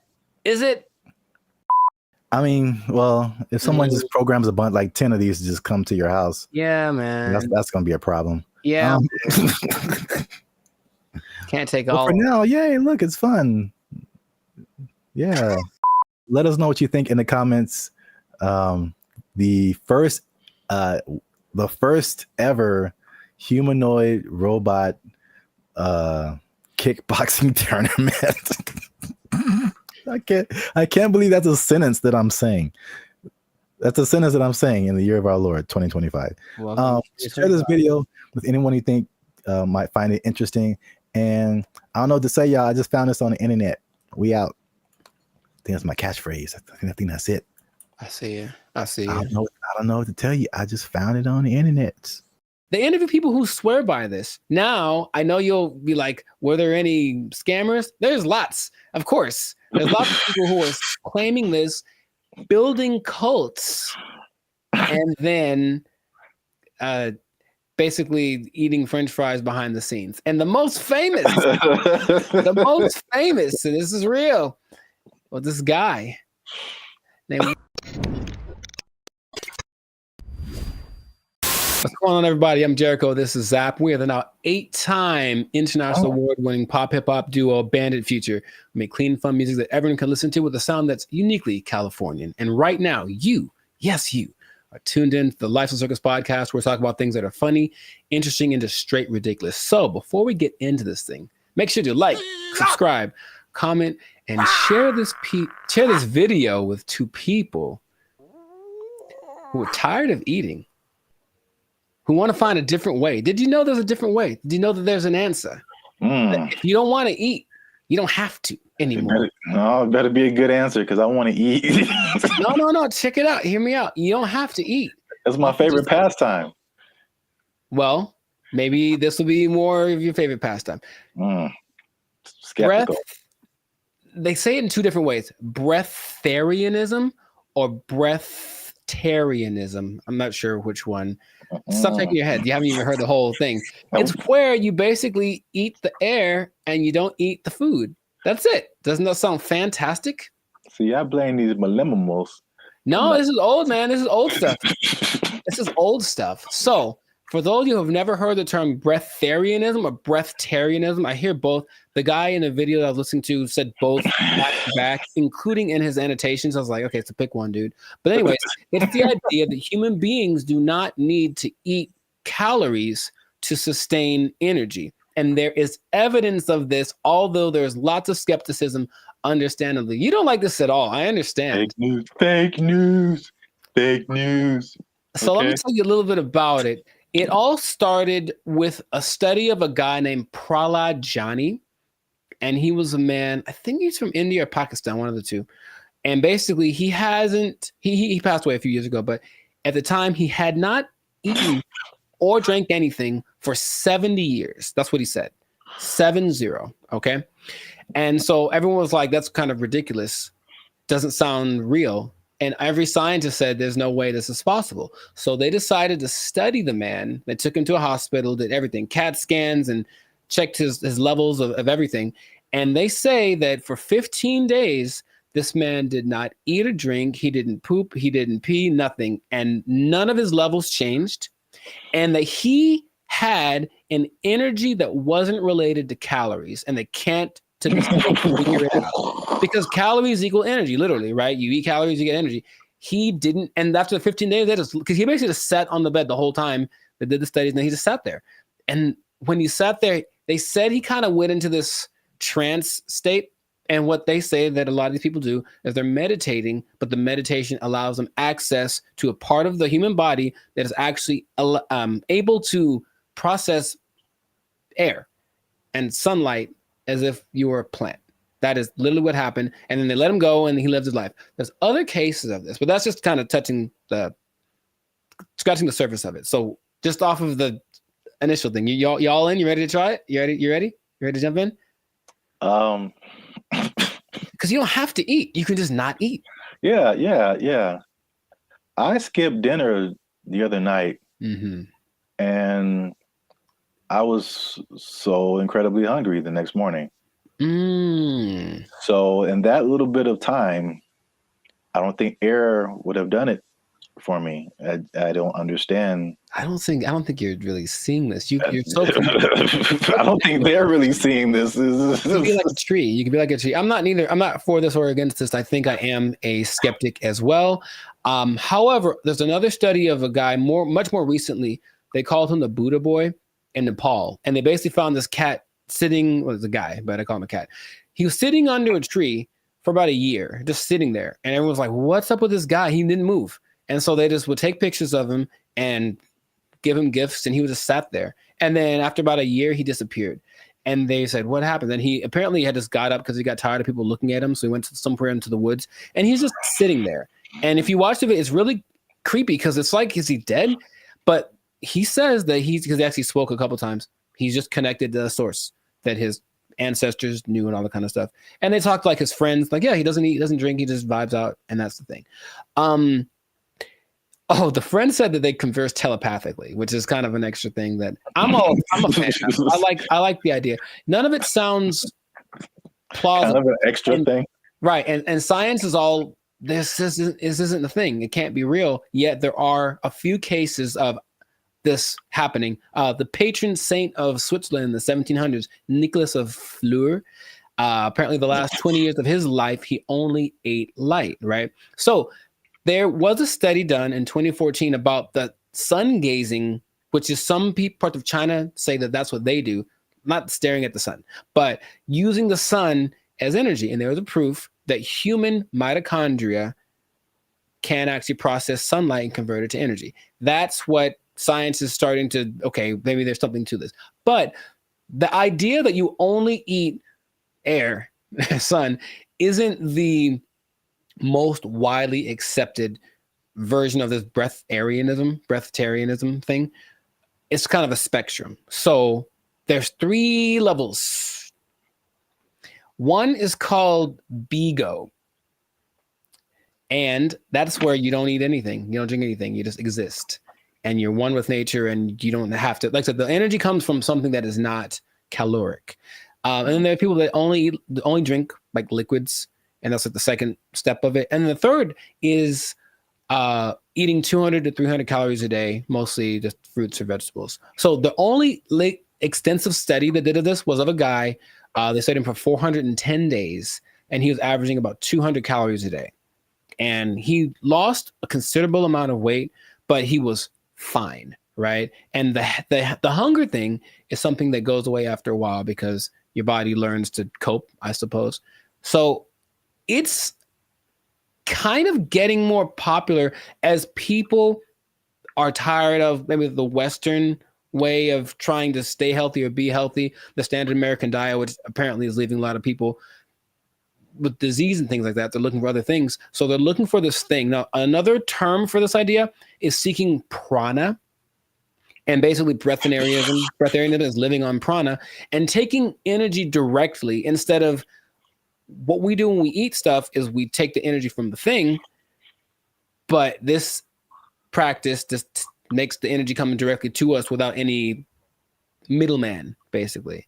And that's the whole rundown. But they interview people who swear by this. Now, I know you'll be like, were there any scammers? There's lots, of course. There's lots of people who are claiming this, building cults, and then basically eating French fries behind the scenes. And the most famous, and this is real, well, this guy named Willie Brooks. And basically he built this cult up somewhere in the desert, somewhere in the United States. And one day somebody went to McDonald's late at night and they're like, that looks like Willie. Sure was. He got caught Big Mac handed and they stopped following him because they knew he was full of it. But it is something that, like I said, people are looking to as maybe this is another way to live as far as prolonging life. Now, it doesn't mean you're not going to die. The initial guy that I mentioned, he died when he was 90. And if you looked at him, he looked fine. Like he wasn't jumping over buildings, but he could walk fine. He'd clear mind, all the kind of stuff. So it's just something that is starting to become, more people are trying it. More Westerners are trying it. Okay. So have I convinced you yet? Are you going to do it? Or what do you think is possible could be happening instead? Okay. There's, of course, maybe they're just eating at night when no one's looking at them. In your mind, any remote truth, any remote possibility this is actually a thing that you or I could try and not die. Science said we die, but science said that the guy that they had in the hospital would have been dead in 12 days, and he lived 15 and he was fine, and that's what they let him go. Like, there's no way we can keep watching him like this. But what do you think? Do you have any? It's a bad sign when like the more you keep talking, the worse. The more it doesn't make sense. Sure. It is. I will say this: it is intriguing. Sure. Because I am trying to figure out in my head how is this scientifically possible, and the first thing I thought about was, okay, like you said, the different levels. You need liquids, right? Like as a base, I think. So is there a way to, because there's moisture in the air, is whatever these guys are doing, is it like extracting moisture out of the air into your body and somehow providing liquids?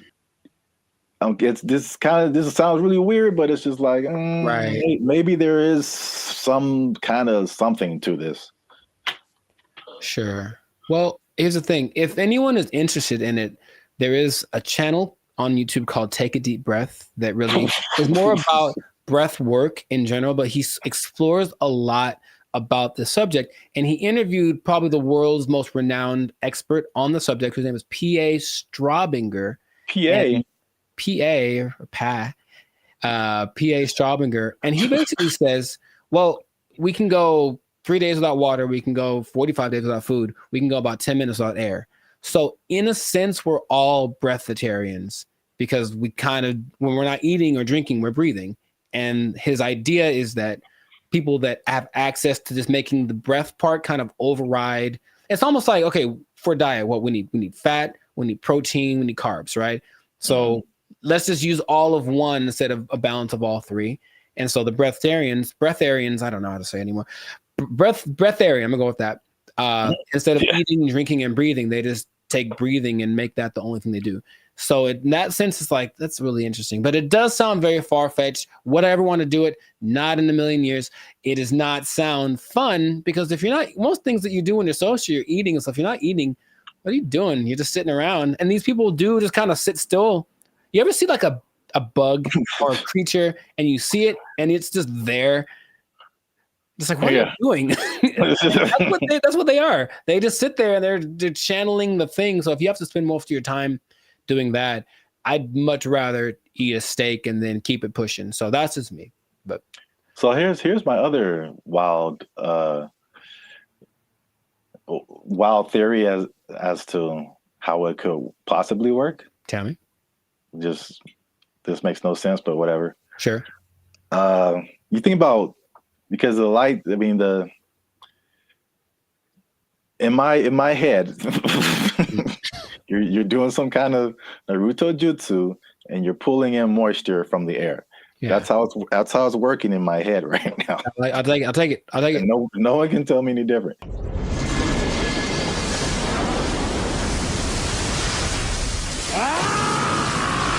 So now it's like, okay, you've got the liquid part. What about all the solid, like protein, all that kind of stuff?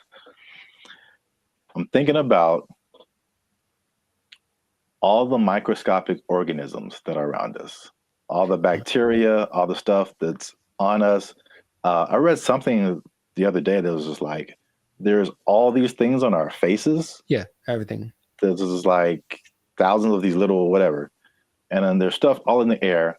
What if they're just like focusing so hard on the breathing that they're like intaking all of these microorganisms that have all of this stuff that we have with food? So basically it's like they're eating all the time, just microscopic versions of food.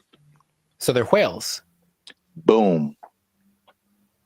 You heard it here first. People. Boom. I wish I had a mic. Where's a microphone?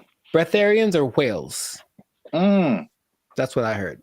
Nobel Peace Prize right here. Give it to me. I don't know if pieces of the thing you get for this. I feel like we riots in the street. Guess what, everybody? Closing down KFC and Popeyes because you just open it up and walk around. Oh, what if you opened an air restaurant and just charge people $20? People would go. I know people would go. All right, that's.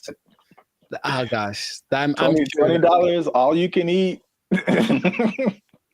It's the purest air from the mountaintops of Sweden.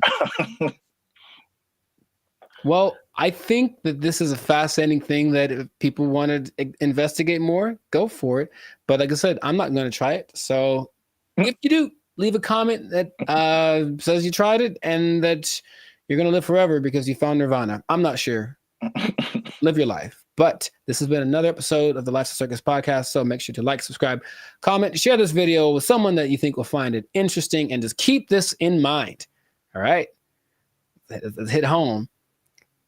If you don't eat, you don't need to buy food. Well, yeah. If you don't need to buy food, maybe you don't need a job. You don't need a job. You don't need a job because you don't have to buy food. Just eating air. Oh, it's not possible. They took our jobs. They took our jobs. Oh, I had one and I forgot it. So it was like unique. Recycling toilet paper. I mean, wow. I mean, I only brought it up because it is a real thing. Like, people do that. How do you recycle toilet paper? Do you want me to tell you, or yes? What's up, everybody? I'm Zap, and this is Jericho, and we are the now 6-time international award-winning pop hip-hop music duo Bandit Future.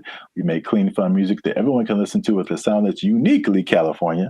And right now, you're tuned into the Life's a Circus podcast, where we talk about everything that's funny, interesting, and ridiculous. But before we jump into today's topic, make sure you like, subscribe, comment, and share this video with 2 people who are flashy. But you know they faking it, man. That's cold world, man. They ain't got it for real. It's a cold world. They ain't got it. It's a cold thing. So we, again, we've talked about this before. We're Hollywood-centric. And Hollywood, Los Angeles is well known for people out here being flashy. They looking sharp. They got the clothes. I mean, they just decked out, going to fancy restaurants in the hottest clubs. And then they go back to their studio apartment where they can barely afford to keep the lights on.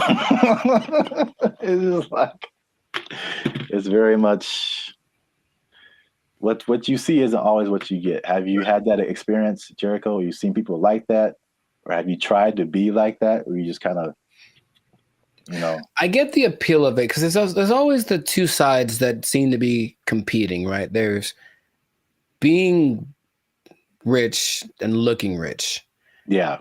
And it seems like it's more fun to look rich than to be rich because being rich requires more discipline, and it doesn't necessarily mean that everyone sees you. And so if you care about what people think, then you really want to look rich. And yeah, I know people that are like that talk a big game about the moves that they're making and this and that, and they show up in nice whatever. They make sure to show up to the place and then change into something nicer because they have an important thing to go to, and they make sure everybody knows that they're going to this important thing and they're better than you. It's like, okay, I get you, bro.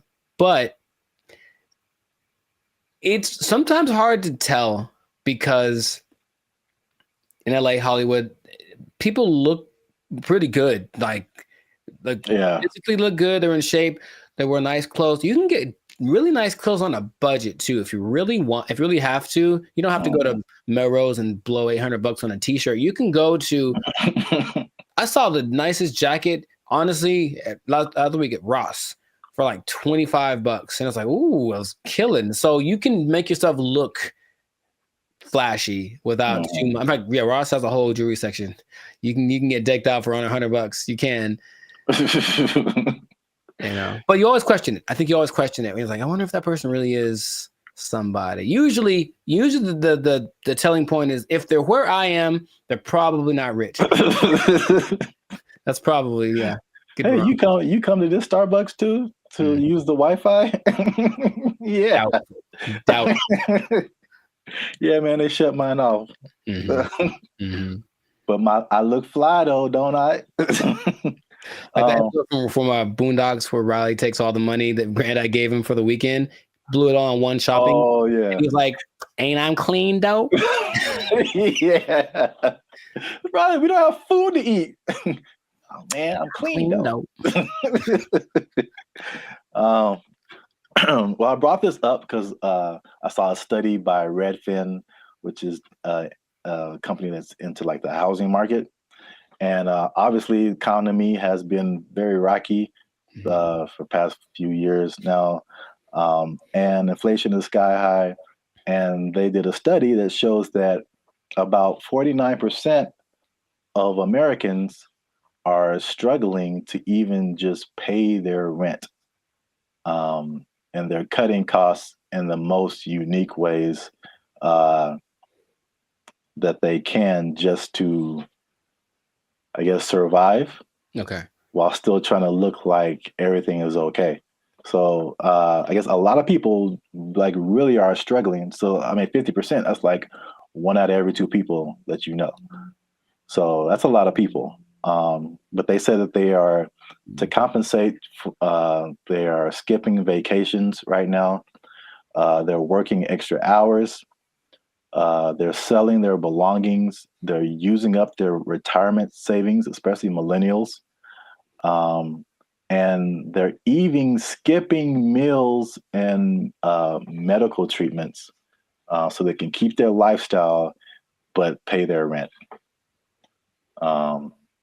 What is that? How does that sound to you? Is that shocking? Or is it like, okay, that's what we're in right now? It sounds like bad prioritizing and an overimportance on the exterior, right? Just like my life is just an Instagram reel. So as long as everyone's giving me the likes and I mean like publicly, like they're, oh look, you're doing well, then that's all that really matters, and then they can suffer in silence, Yeah. It seems unfortunate that's being, and people wonder why there's so much anxiety and mental health and depression and stuff, because maybe, from out of balance priorities, and then all of a sudden these results that they're getting from their lives are just kind of depressing, you know, but they don't want to admit it. And that's, I guess that. Yeah, I think you're right. Like social media especially fuels that.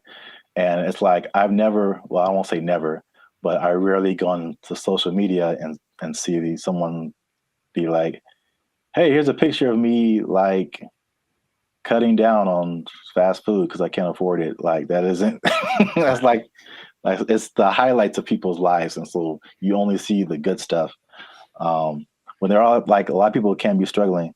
So I just have a couple of questions just so people can see how we living, you know what I'm saying? So inflation is hitting everybody. Like I feel like everybody feels it at some level. So for people who are cutting costs, are there some stuff on this list that you are doing or have done, or some things that you're not on the list that you're doing that's just like just keeping you in a good position financially? Yeah, I haven't. I love to travel, and I haven't really gone on a vacation since 2022. You know, I think I've honestly only left the state maybe like twice in the last year and a half. So there's that. Even though, you know, traveling isn't expensive, vacationing is expensive. So I mean, if I wanted to, I could go to some place and stay in an Airbnb and chill. But vacationing, I haven't taken a vacation in a while, and then I haven't gotten tattooed really because I like tattoos, obviously. But again, it's like, is it a priority? I suppose not. So I've been held back on that. And then just eating out in general, cooking more, eating out less. And even with dating, trying to find that like happy medium between like, let's not go all out on this. Let's find a place where it's like it's not burgers and fries, but it's definitely not Beverly Hills top of the line because I got money for that. Those areas. Yeah, those are all like very practical things. I would say I do some of the same thing. If I could offer something different, one thing that I did recently that you noticed, and then I've talked about it before, and it wasn't just because of like prices, but I just wasn't getting the quality service. Was my haircuts. So like I just started, and I did one pretty recently. I think it looks kind of clean, man. Okay. I think I'm out here like, you know, I could do a few things. I feel you. As a barber, but like, I mean, a large part of that was just frustration, just unable to find a barber. If I do find a barber, like I have him for a minute, and then he moved to Texas or something. Like something always happens. I'm just like, I'm so frustrated trying to find a barber. And so let me just get, my hair isn't that complicated. Just need to teach myself how the fade part is really the hardest part. Right. But other than that, like I just do it myself, and it saves me like a lot of money at the same time. So it's like a win-win situation. So I do like the eating out thing too. That's a thing. And then what else have I been doing? What else has he been doing? Oh, I had one and I forgot it. So it was like unique. Recycling toilet paper? I mean, wow. I mean, I only brought it up because it is a real thing. Like people do that. How do you recycle toilet paper? Do you want me to tell you, or yes? Because that doesn't make sense at all. After it's been used, how do you reuse it again? You rinse it off. No, you can't do that. Hang it up to dry. No, in your house. Well, then it's not toilet paper. It's like a rag or something, right? It's toilet paper. I've seen videos of this, man. That's not possible. It's apparently this guy knows something that I don't, because it disintegrates with like water. How can you wash toilet paper? He washes toilet paper and he hangs it up to dry like it's the South in 1945. Yeah. I'm assuming you don't do that. Or if you did do that, you would have no friends. So please don't do that. But yes, that is a thing I've seen people do to cut down. And I'm talking about a person that I forget what movie it was, but this guy was a millionaire. And that's part of his frugal plan. I think it's a little extreme, but everyone got their thing. He recycled toilet paper. So don't do that. Please don't do that. Wow. That's very gross. And yeah, he has no friends. Right. Okay. I'm pretty sure that's not what you were going to say. That was, I've never heard of that. That's interesting. All right. Well, here's another thing, last thing about affordability, to just kind of put things into perspective. The people who have houses are having a hard time paying the mortgages, and the people who don't have houses, it just looks more unaffordable every day. And so the study also showed that the average American earns $30,000 less than what they need to purchase a house. So you're $30,000 a year annually. That sounds right. So I kind of went down the rabbit hole of mathematics. It's okay, how much is this? How many people is this affecting? So the average income that they say you need to buy a house, this is a national average, to buy an average house, to get a mortgage and stuff like that, $109,000 a year. That's household income. Mm-hmm. So it doesn't have to be an individual. It could be like a partnership or whatever. So that's $109,000 a year to buy a house. In California, what do you think that number is? Specifically Los Angeles. Higher, for sure. I would go to like 145. Is that not enough? I hope that's enough. That's generous. Household income, according to them, they said you need $231,000. Yo, I mean, that's okay. More than I expected, but it doesn't sound. I know people that are paying $5,000 a month on their apartment. So yeah. On that mortgage, that's what you'd be paying, about $5,400 a month for a house. It's not possible for most people. Yeah, I think it makes sense, because if you're paying, that's math. I want to do it. That's almost $65,000 in mortgage payments. Mm-hmm. So that would be a quarter of 240 something thousand. So I think people would expect you to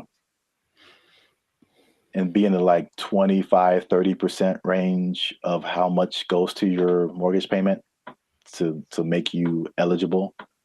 So sure. 200,000 plus sounds right if you're paying $65,000 a year in mortgage payments. That's crazy. I mean, you can get a house in the sticks, of course, in the desert, whatever. Oh yeah, cheaper. Yeah. But yeah, I mean, this is just like median nice house, somewhere. Yeah, LA is no joke. So last thing I checked out is how many people that cuts out. So how many people make under $240,000 to be eligible to buy a house like this? Most is the answer. Your answers have been so general. I mean, how many people are in California? 35 million, something like that? I don't know. And I think this may have been Los Angeles. So I don't want to. Oh, okay. So Los Angeles, maybe 14 million, 15 million. I don't know. But of those. Well, just on a percentage, because that's what I have here. Oh, like 95? 95%. 95. That was it. Uh-huh. So 95% of people cannot afford a house.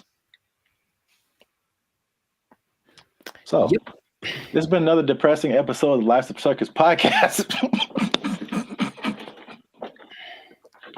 For all you renters out there, make sure you like, subscribe, comment, and share how difficult it is for you to buy a house, because it doesn't seem possible for the large majority of people. Accurate. Yeah, inflation. Keep your job. Bye. They took our jobs. They took our jobs. I went to high school with Diana Taurasi, who some say is the greatest female player of all time. One of the greatest, right? And she's a year older than me, so I got to high school.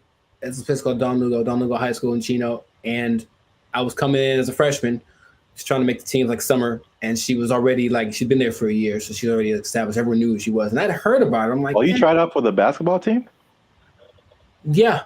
Oh, I didn't know that. Yeah, I played the first year. I played freshman year. Yeah. Oh, cool. But the whole thing was, I thought that because she was a girl, that there was no way she was as good as me, right?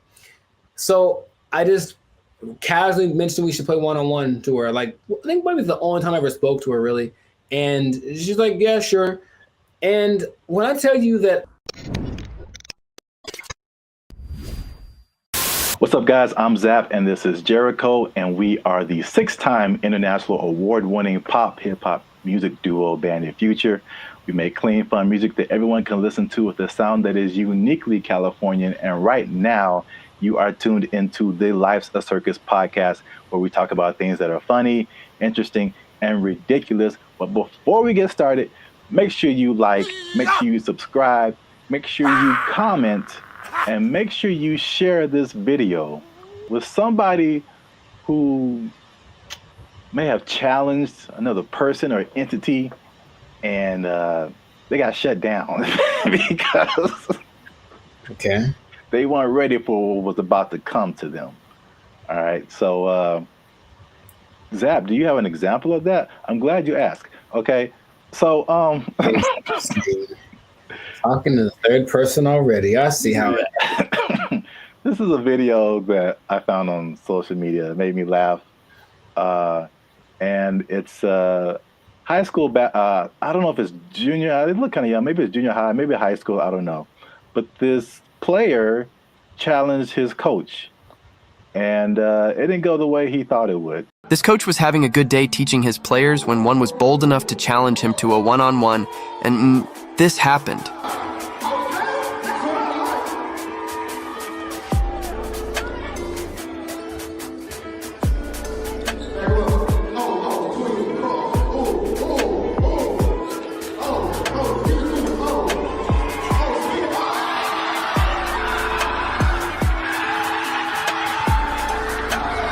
Do you think he would try this again?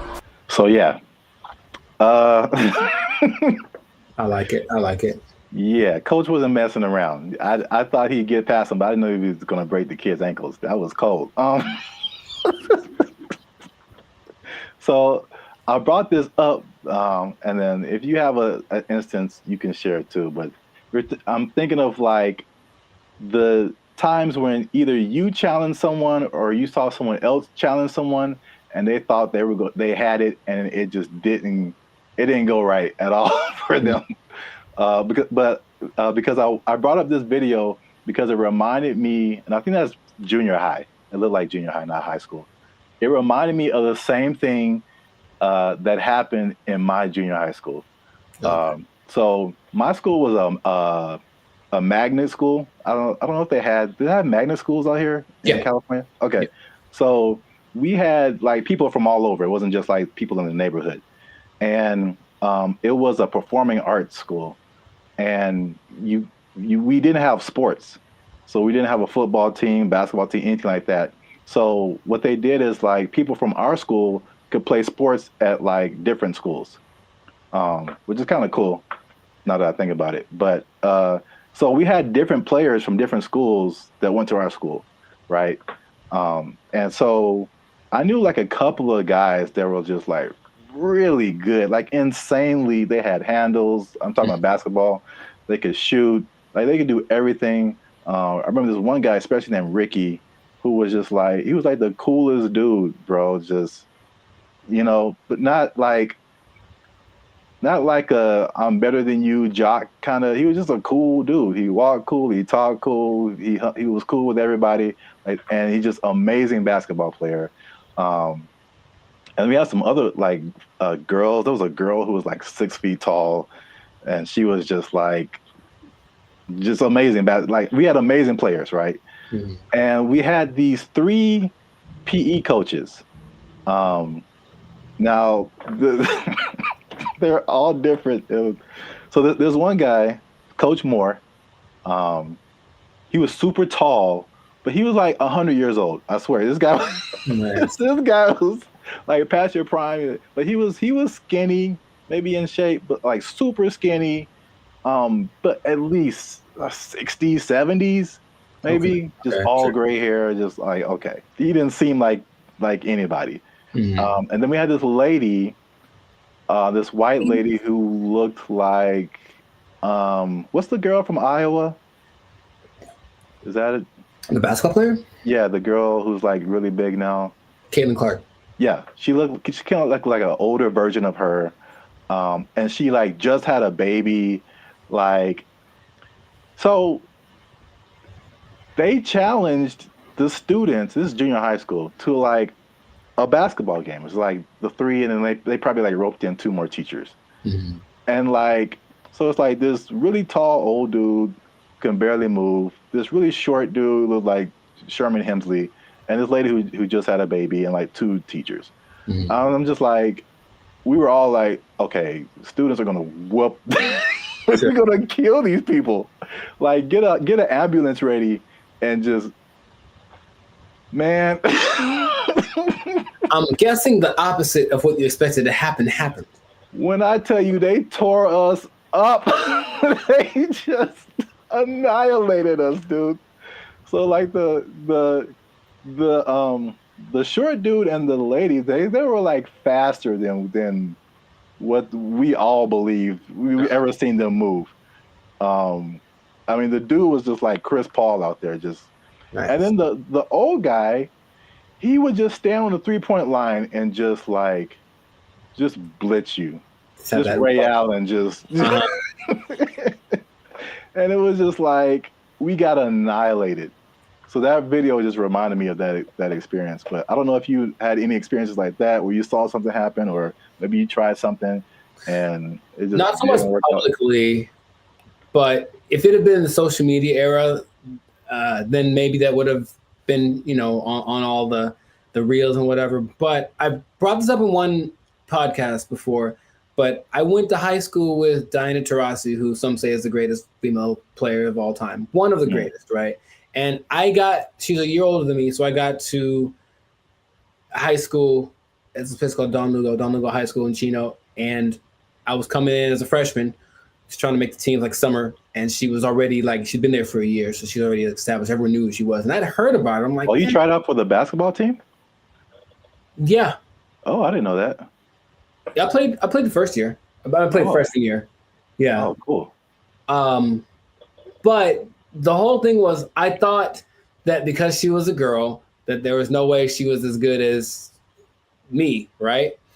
So I just casually mentioned we should play one-on-one to her. Like, I think maybe it's the only time I ever spoke to her, really. And she's like, yeah, sure. And when I tell you that I didn't make we maybe played to 5.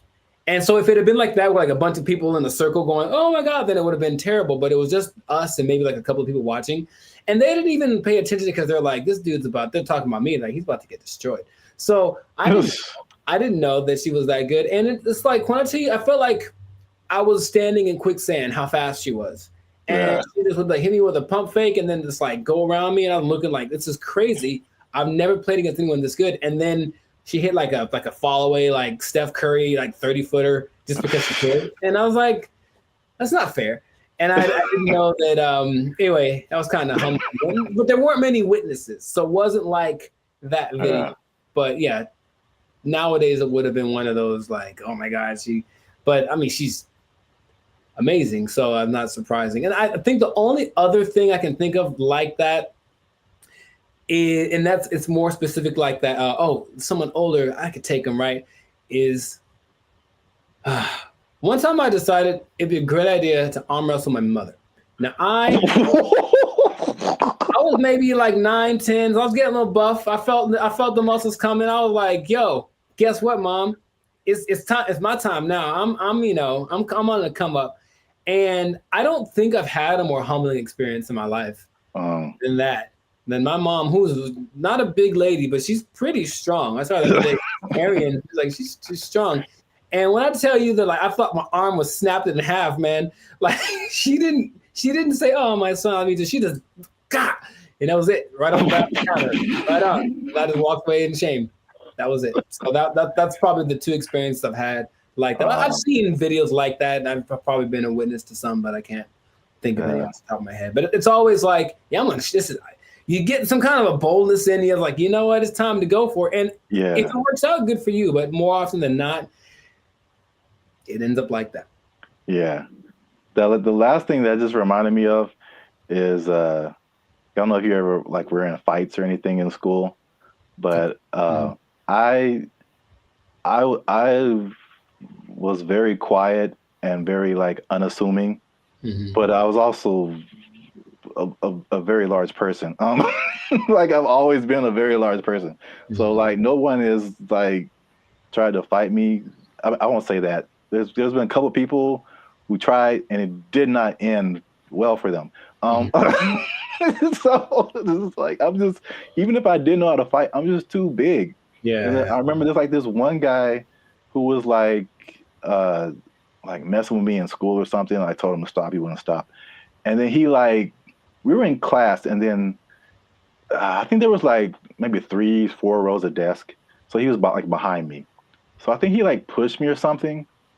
When I finally decided to push him, like he pushed me and it was just like, okay, bro, when I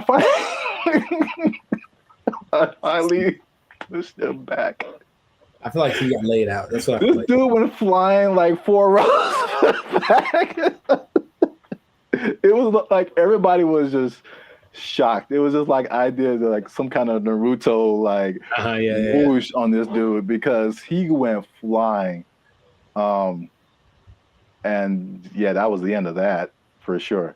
But yeah, so I've seen it go both ways. So if you have a story like that, something that happened in your lifetime where you saw somebody try to do something and didn't work out, or you tried to do something and it didn't work out, let us know in the comments. And so we can all have a laugh. Sharing laughter. Yeah. Yeah. Don't worry. You'll be okay sharing it because it'll just be between us. Yeah. It won't go to your boss or anything. No. Yeah. You'll be okay at work because we want you to keep your job. We do. We want you to keep your job. Yes, we do. Because if you do something like this, try something at your job and it doesn't work out. Challenge the boss. Don't do it. I wouldn't recommend. They might take it. They might take your job. It didn't work out for you. You're fired. Oh. They took our jobs. They took our jobs. This is for our ancestors, Jericho. No, it's not. No, it's not. For all the cotton pickers, for all the slaves, for everyone who marched in the Million Man March. I don't think this was the dream that Dr. King had in mind.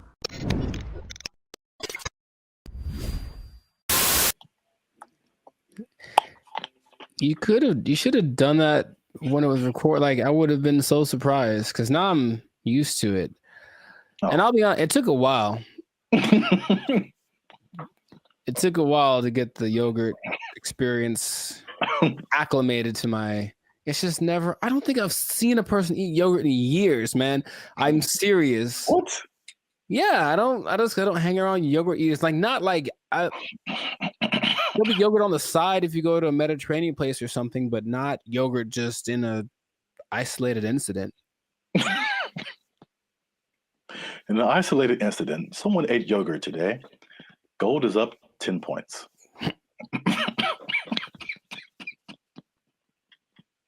Back to you, Jim. All right.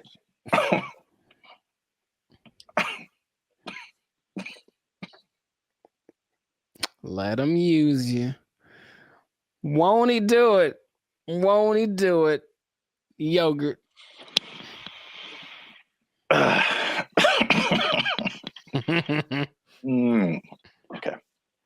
Unique New York. Hey, what's up, guys? I'm Zap. This is Jericho. We are now 6-time international award-winning pop, hip-hop music duo, band, and future. We make clean, fun music that everyone can listen to with a sound that's uniquely Californian. And right now, I'm eating yogurt. And I can't handle it. And he can't handle it.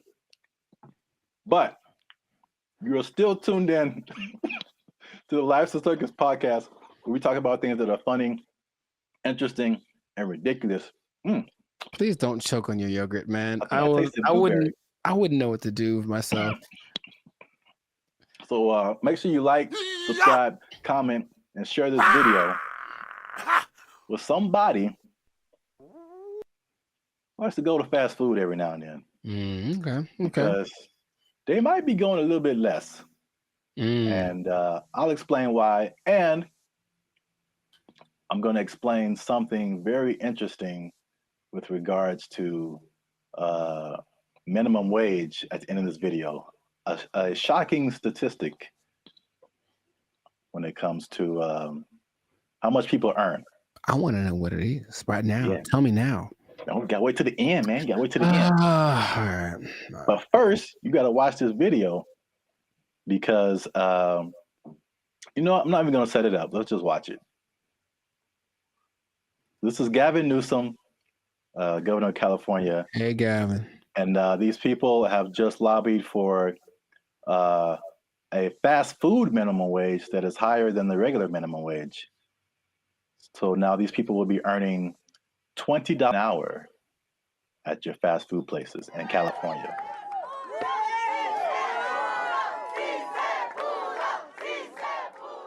Boy, these were some tough mountains. This wasn't easy. 100+ hours in the last few months negotiating this referendum off the ballot. That was a tectonic plate that had to be moved. Wait for it. That lady had a lot more to say. This is for my ancestors. This is for all the farm workers, all the cotton pickers. Wow. This is for them. 557,000 people at 30,000 locations. This is a big deal. $20 an hour. 80% of the workforce in these fast food places, 80% are people of color. 2/3 are women. The majority are breadwinners. And we have the opportunity to reward that contribution, reward that sacrifice, and stabilize an industry in turn. What a remarkable moment. So it's going to be a lot better now. Well, right now we're going to have a chance to at least, maybe decide to save some little money or, pay all their bills or credit card debt. This is going to help continue to pay our bills, help some people get out of eviction, help us catch up where we need to catch up because we haven't recovered from COVID just as of yet. So this is just the beginning of our wins.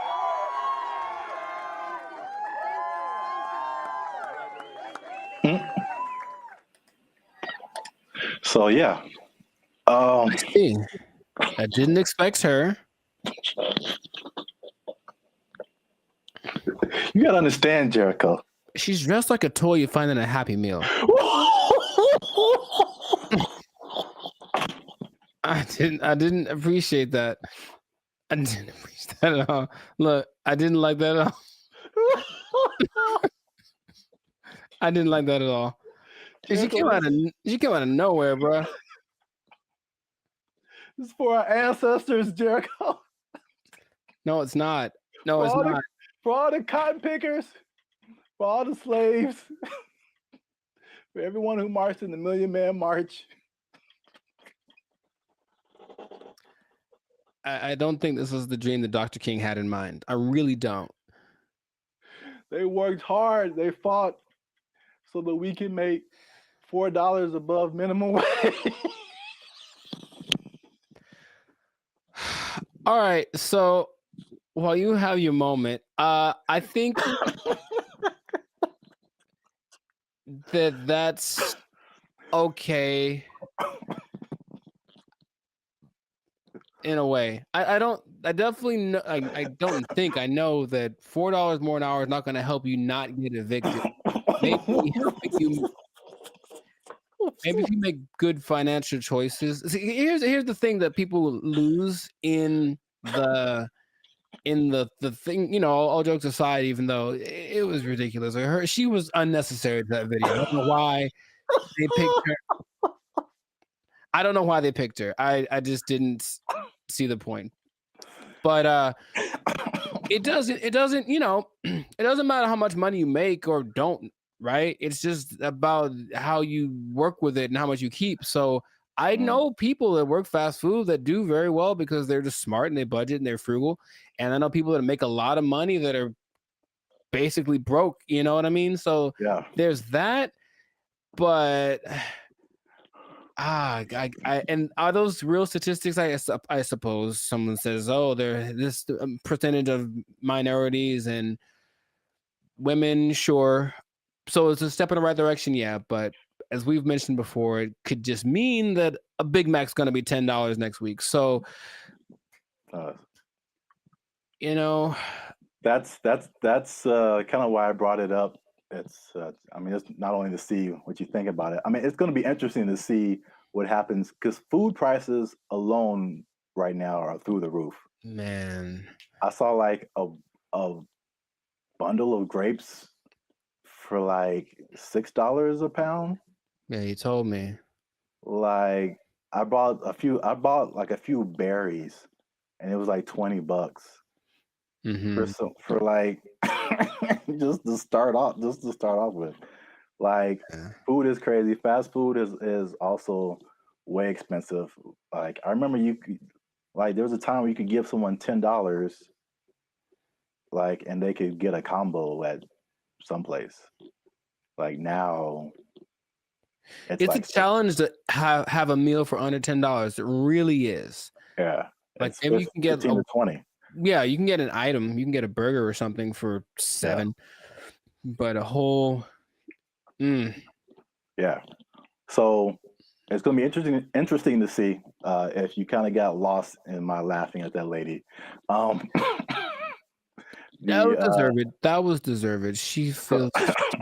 I feel like she makes a lot of bad decisions. That's just my honest opinion. I've never met her. Maybe she's wonderful. I hope she's doing well. I hope she sees this video and she likes Bandit Future. But I think her presence was a bit distracting to the whole experience.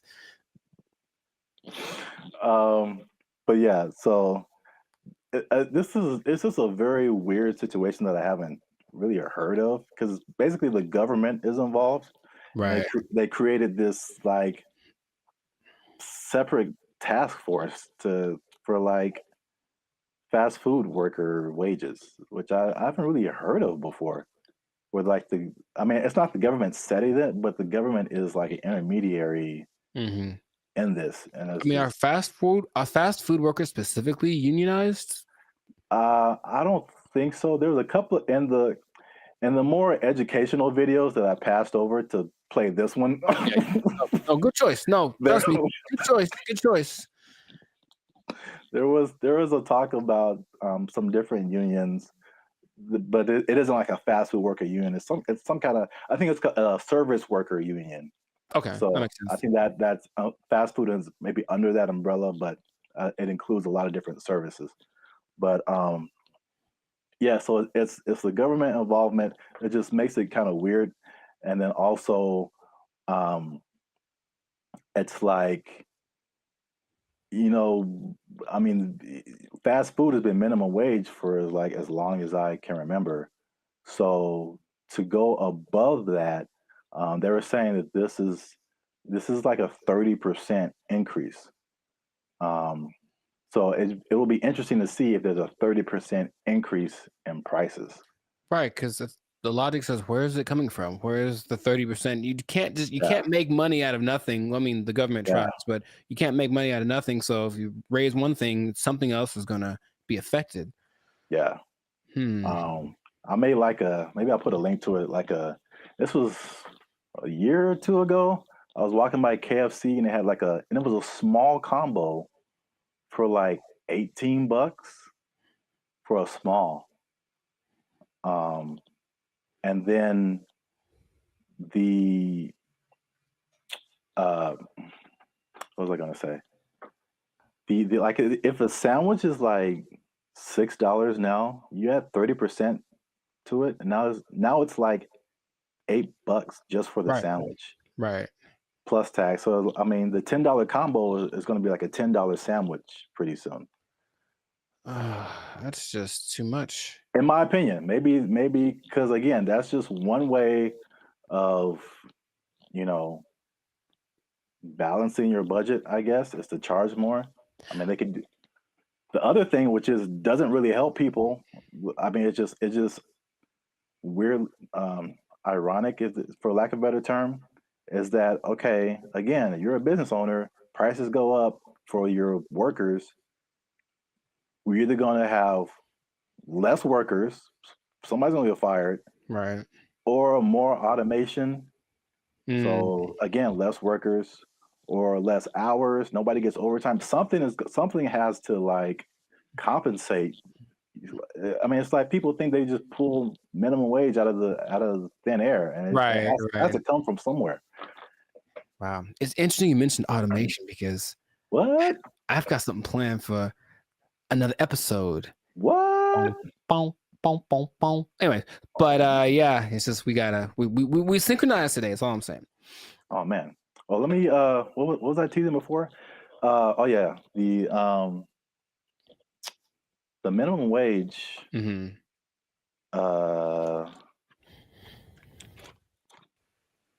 This teaser is for something else. Whoops. Maybe I can come up with another one. It's kind of anticlimactic, but I appreciate the tease. You have an interesting fact about minimum wage if you get to the people? No, I do not. Well, that's been another episode of Life Service Podcast. I was going to say, though, I wonder what will happen to the In-N-Out workers because they always got paid more than minimum wage. That was kind of the thing. That was the job you wanted in high school because you were on your feet because they deserve it. They're working round the clock. And I wonder if they're going to get more than the higher price than, more than the $20 now. It's kind of they operated like every fast food job was minimum wage except for In-N-Out. Even Chick-fil-A? I believe Chick-fil-A is also minimum wage. You just have to be a good-hearted person because those people, even if I don't like the food, they're very nice people. Very nice people working at Chick-fil-A. Yes. Well, I'll give this nugget. Maybe people don't know about this. If you ever want to own a Chick-fil-A, you have to start at the bottom and work there for minimum wage. So there you go. I gave him something. You can't just walk. You just can't just walk in a no matter how much money you have, you got to start at the bottom. So let's say I just barge in. I'm LeBron James. I still got to work the shakes and fries. LeBron James got to be peeling those fries back there, man. Oh man. That's crazy. All right. I'll tell him. Yeah. He asked me to ask, so I'll tell him. Yeah. All right. Well then. That was cool. Can you tell him a few other things about the Lakers that I have opinions on? LeBron James is the greatest. I'm LeBron James. I'm LeBron James. They're going to go as far as Anthony Davis's knees can take them. Which might be a second round exit this year. We'll see. Man, we got way off topic. All right. I know, but make sure to like, subscribe, comment, and share this video. Maybe probably the first 80% of it before we ran off the rails. Yeah. And we'll see you on the next episode unless they take your job, unless they take it. minimum wage on LeBron. They took our jobs. They took our jobs. One thing I never saw before that they just installed in the mall near me, and I think it's just genius. I've never seen this before. They just put a. What's up, guys? I'm Zap, and this is Jericho, and we are Bandit Future, a now 6-time international award-winning pop hip-hop music duo. We make clean, fun music that everyone can listen to with a sound that is uniquely Californian. And now, right here, right now, yeah. You're listening to the Lives of Circus podcast. Well, my voice went really high.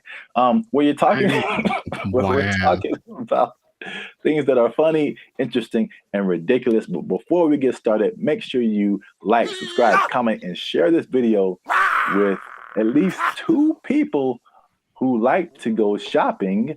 And make sure you stay to the end of the video, because a lot of people thought that malls were closing down, but they're very much alive. And I'm going to tell you 3 reasons at the end as to why that is the case. Bam. Intro. Nailed it. Okay. I like it.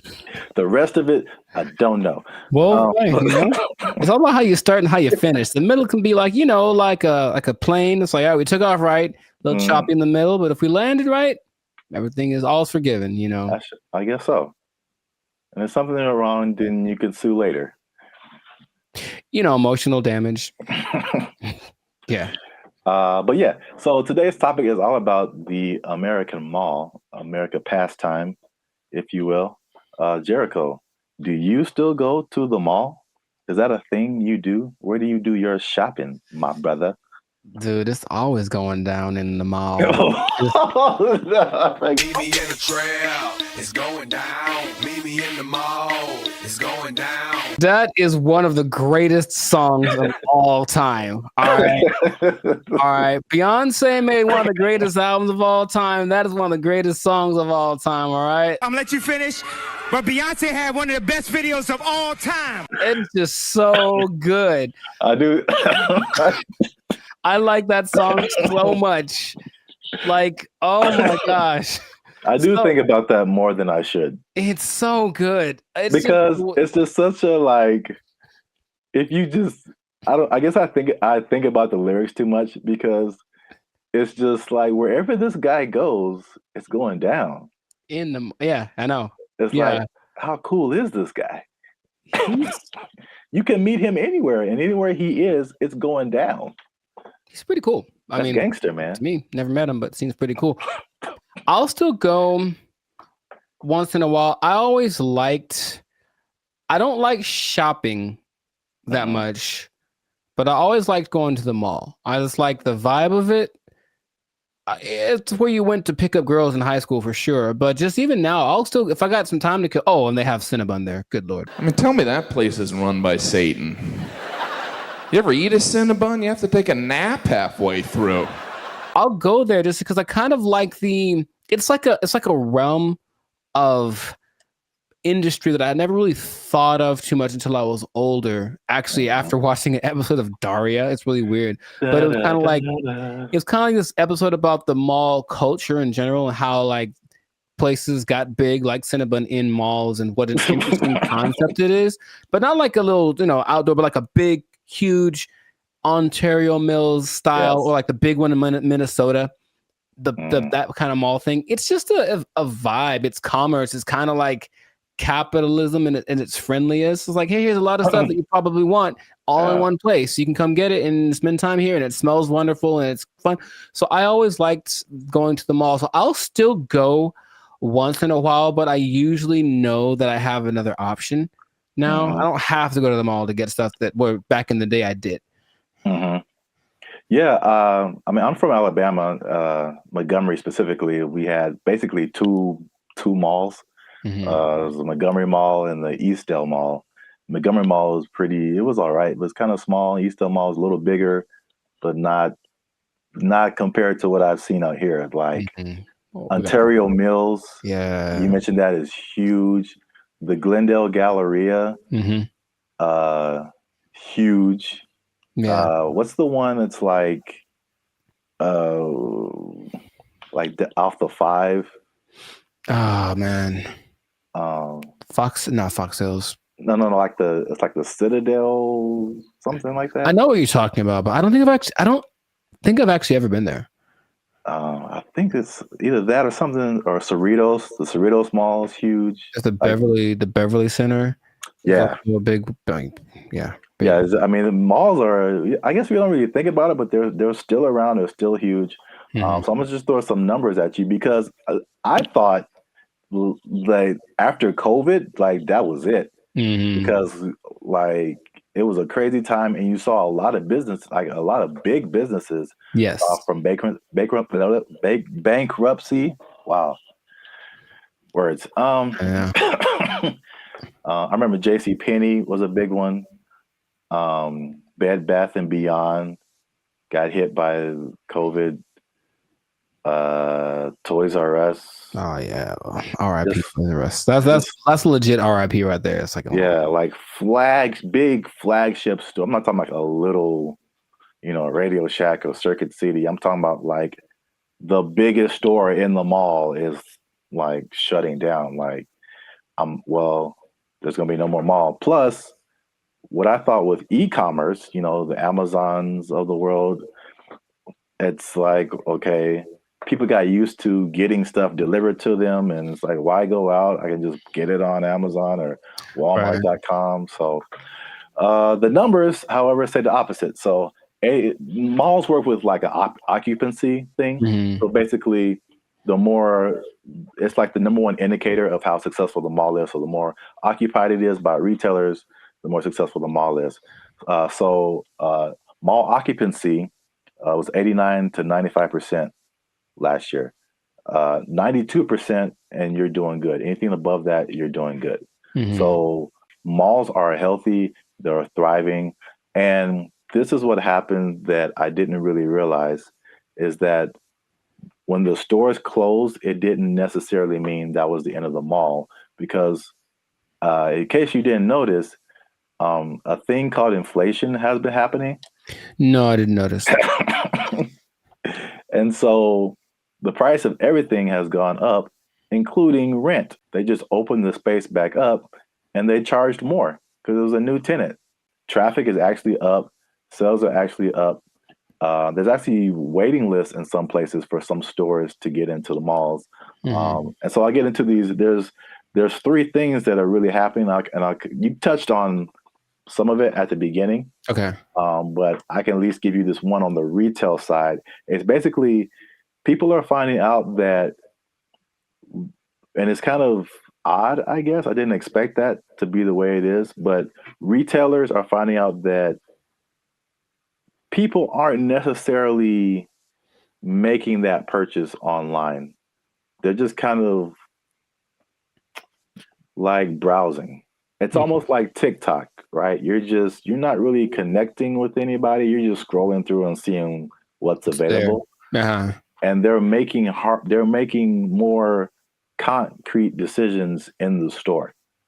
And so the digital part is like getting people to recognize you and who you are, but they're actually seeing more sales being converted in the store. Or it's called not necessarily that, but it's costing them less to get people to buy stuff, basically. Makes sense. I think. Oh, go ahead. No, you can go ahead. That there's no replacement for retail therapy. I think people that love to shop, I can imagine the people that love to shop, that dopamine rush of having those 2 plastic bags when you come out the department store. You can't replace that with this. Oh, we'll just bring it to you. It's like nah. It's like, don't bring me I want to go catch the fish, because it's as satisfying to actually catch it and have it as it is to pay for it. So I see that as being the thing that drives people more than anything. Yeah, and then online stores are actually there's stores that have started online and they're actually moving to like the brick and mortar type stores. So a few of those companies, one of them is Warby Parker. Have you heard of them? No, I don't know what that is. Okay, I see their commercials all the time. They do like eyeglasses, stuff like that. Okay. Another company called Allbirds that I haven't heard of. And there's another company called Wayfair that I have heard of. I've definitely bought stuff from their company. And so they'll be building like their own store. So yeah, that's number one. Retailers are seeing positive sales in the brick and mortar. And the second thing, you kind of alluded to it, is just people there's a certain luxury experience in malls that people are drawn to. Right. That you don't necessarily get when you're just clicking a button online. Yeah. I recently I live near a mall, and I recently went in there, and I usually don't go in there at all, but I was just kind of walking around and looking, and I was like, it just felt nice. And I saw like a lot of stores that I wouldn't have come across online, a lot of objects or apparel, just stuff I wouldn't just be looking for online that was just different. Where else can you ride an escalator? The airport.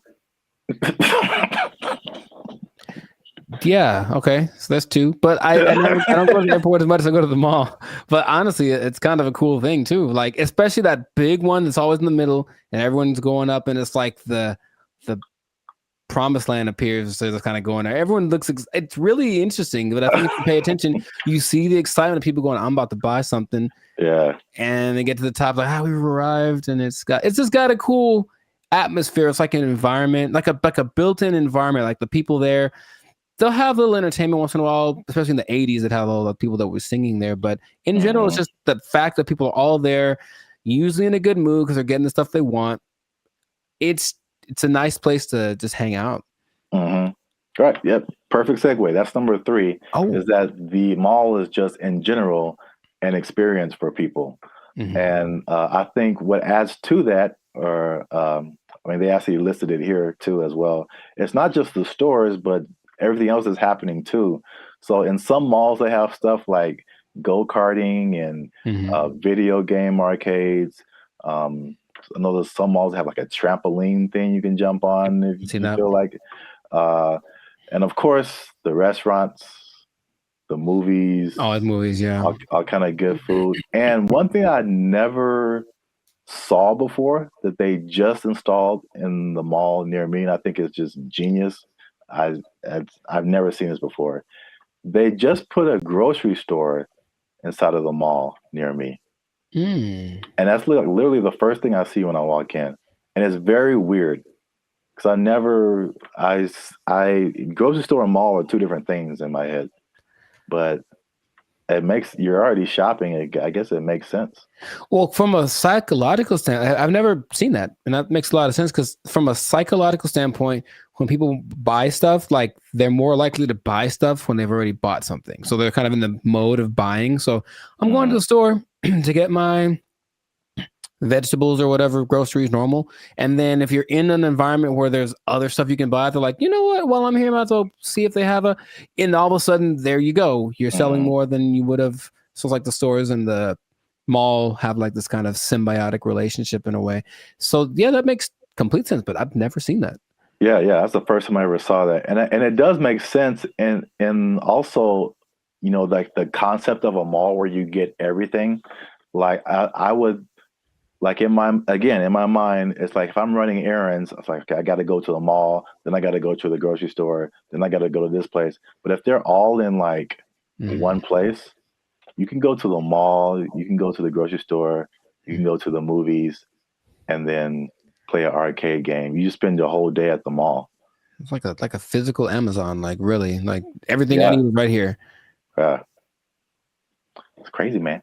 I want to go to a mall. I just want to go to the mall. I want to listen to that song. Meet me in the mall.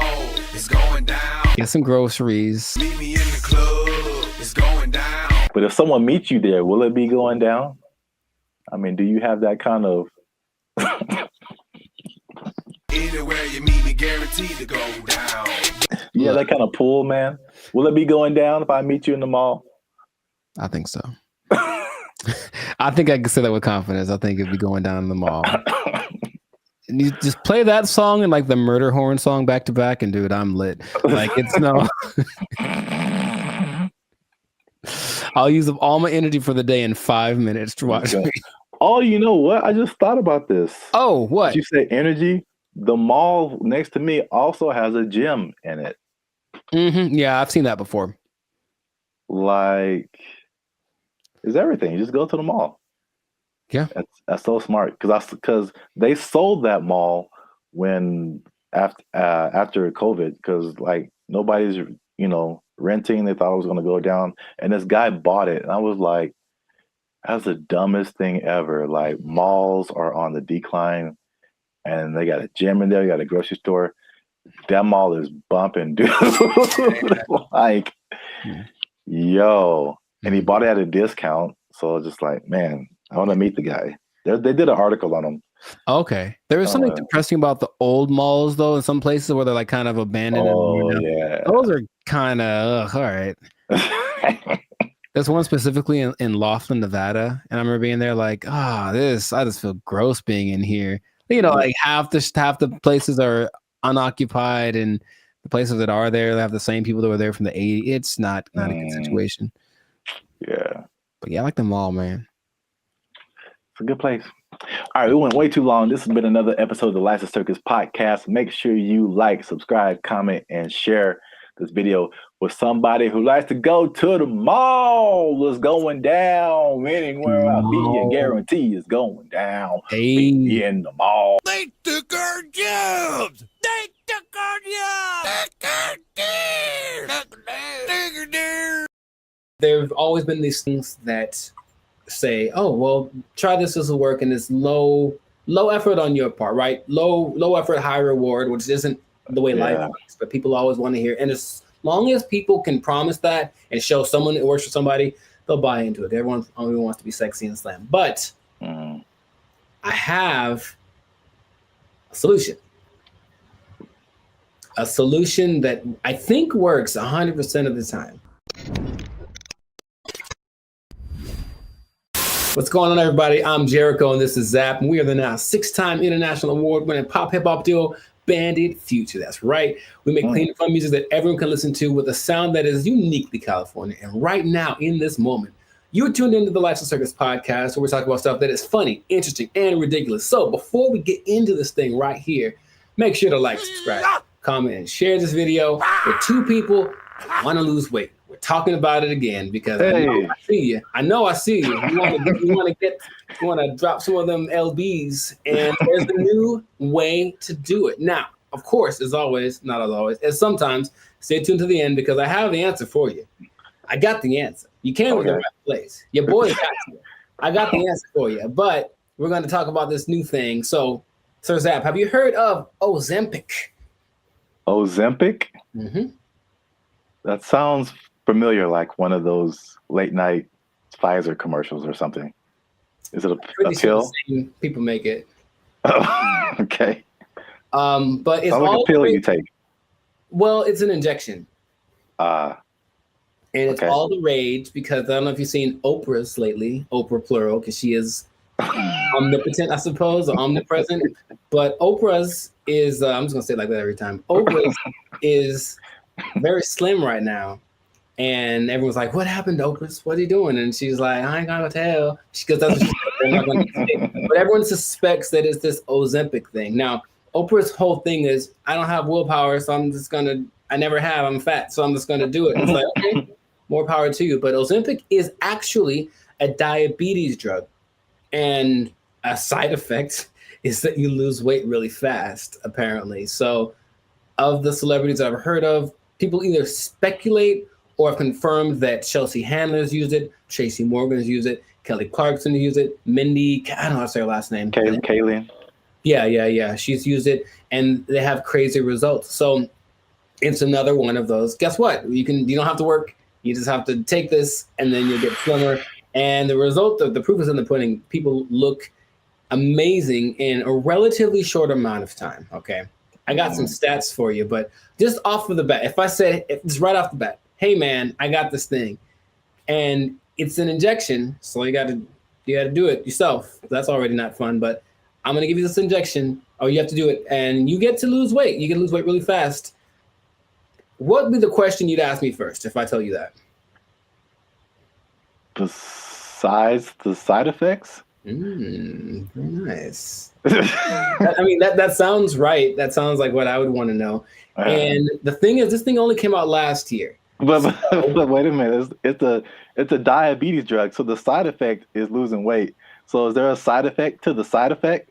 Oh man. You are a smart one. Well, the side effect of taking it is that you basically lose your appetite and you get a little nauseous, so you don't want to eat, and that's why it works, right? The problem is, you sound like something crazy is coming down the pipe. It's nothing crazy. It's just kind of more like duh. If you stop taking it, you gain your weight back. You're not only tenfold. Appetite comes back with such a vengeance that you go back like instantly and like plus some. So is it addictive? Wow. Well, you have to stay on it for it to keep working. Because as soon as the thing that it makes you do to not eat is exactly what it reverts to once you get off of the drug. And it's crazy. So now here's the other thing about it. And this is the thing I thought you might have asked, but you inject yourself, right? Yeah. So I don't know if you ever injected yourself, but not on purpose. I never have, but from what I understand is that you have to know how much to inject, right? Okay. The problem is they don't really tell you. You just figure it out. So just inject an amount in this, and then so what happens is people inject themselves and it works. So they go, oh my God, maybe I should inject some more so it can work better, right? In the last 3 months, poison control centers have had a 1,500% increase in calls from people saying that they overdosed when they injected their diet control pill or diet control. Yeah, that's what's happening because people are that stupid. So, now, okay, we get it, right? You want to be slim, you want to be sexy, you want to be attractive, and you don't want to do anything for that, right? That's just maybe the American way. This drug, also another question you might have asked is it banned anywhere? It sure is. This drug is banned so far in Austria, France, Greece, and the Czech Republic, with more places to come, perhaps. But the numbers don't lie, right? 42% of Americans are obese, 18% of children are obese, and then everyone knows the links to death and all that kind of stuff if you're obese with a high probability. So you want to get slimmer. But this is just another thing. I guess my other question would be, have you heard of any things like this in the past that have promised the same, hey, take this and you'll get, slimmer, more sexy? Not, I can't think of any. I'm sure there's other stuff out there. I can't think of anything off the top of my head other than like liposuction or something like that. Sure, which works, but I looked it up. In the 40s, it was amphetamine. That was all the rage. It was the big deal, and that was proved to be addictive. Rainbow pills in the 60s, which was amphetamine, digitalis, and diuretics, and that proved to be addictive and somewhat fatal if you take too much. There's a thing called Aminorex in 1971. This is all before our time, right? Now, the thing that I remember hearing about in the 90s, there was this thing called fen-phen, and it was a big deal with the celebrities. Yeah, and a lot of celebrities, took it, and apparently it works. But now this new Ozempic, I think I'm saying it correctly. They're saying that a lot of celebrities are getting paid to promote it, to push it, and I think that always, that's always the way to go. But it's just like, I'm really concerned for these people that are basically getting guinea pigged, right? It's like, we'll see if this works. And then what's going to happen to them in 6 months when they're like, oh, by the way, this causes all of the things. You know? Yeah, that's how a lot of stuff goes with. I mean, like anything, there has to be people who test it out first. So yeah, it's weird. The thing that I randomly remember when you were talking about things from the 90s was like Slim Fast. Oh, sure. Although that's not like a drug, but it's like I remember that was like a huge thing, and people, maybe even Oprah did it at one point. I don't know. Oprah's done everything. Yeah. Yeah, I remember seeing a lot of Slim Fast commercials with celebrities and stuff, and then the tagline was like, "Give us a week, we'll take off the weight." So yeah. Oh, jingly. Now there's something that I heard about, but I didn't remember happening or existing. But apparently there was a substance that you could ingest if you wanted to lose 15 pounds today.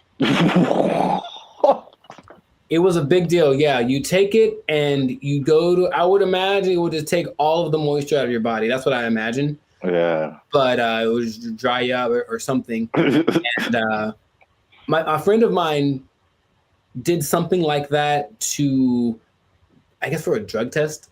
So he had to get so he took some pill, and he said he thought he was having a heart attack for like 5 hours. And he just like had to keep going to the bathroom, and then he was very slim. It was kind of an unexpected side effect, and he still failed the drug test, though.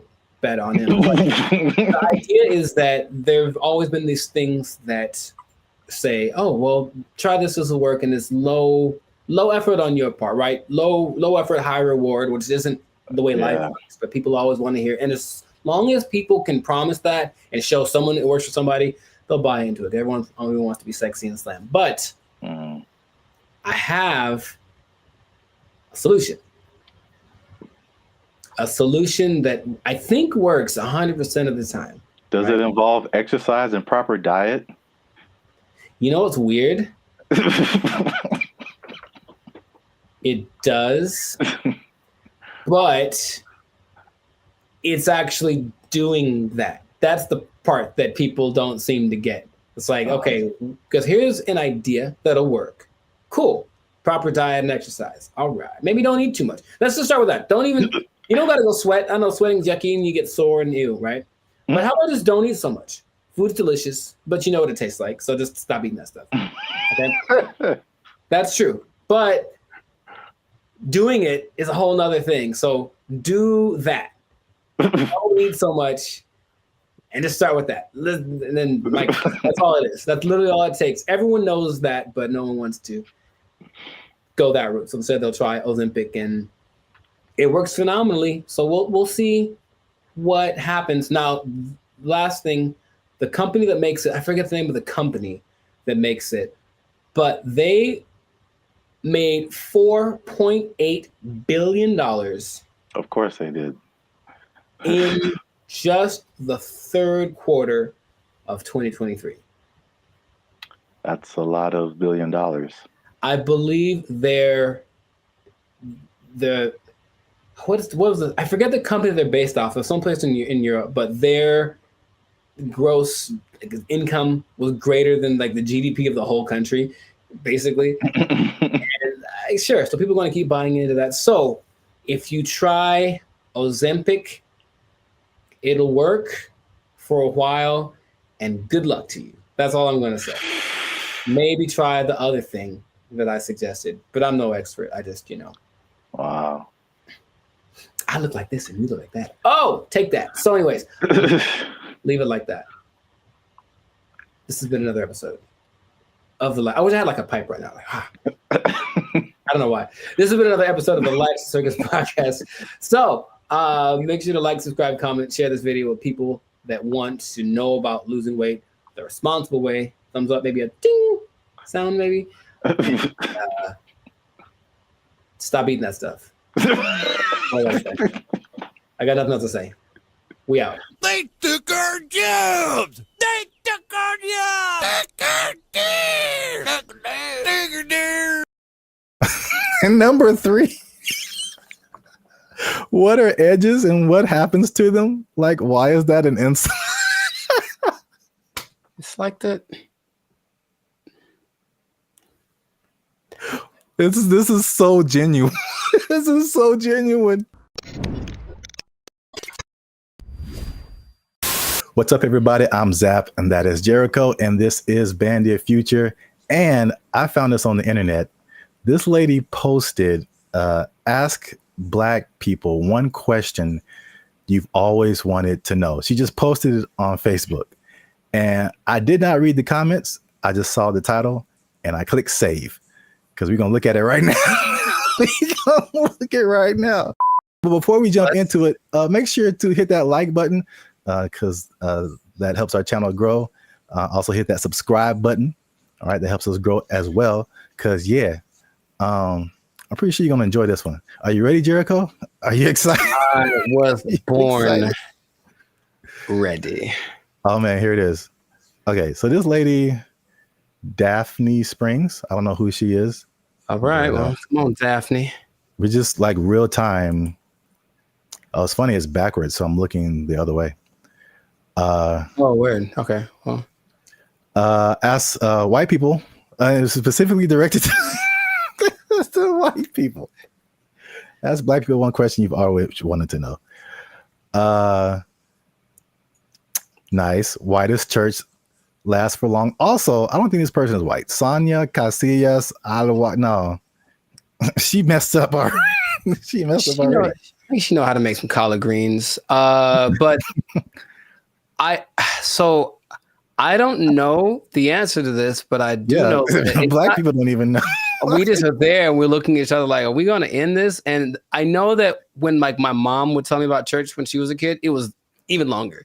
It was like literally all day. You would go to church at like 7 a.m. You'd be there till like 6 in the afternoon, like crazy amount of time. So I don't know. I will say that the music helps, but that means that there's like 12 solos and like A and B selection and like the choir comes in and they got a dance in. So there's a lot of pageantry. Maybe that's part of it.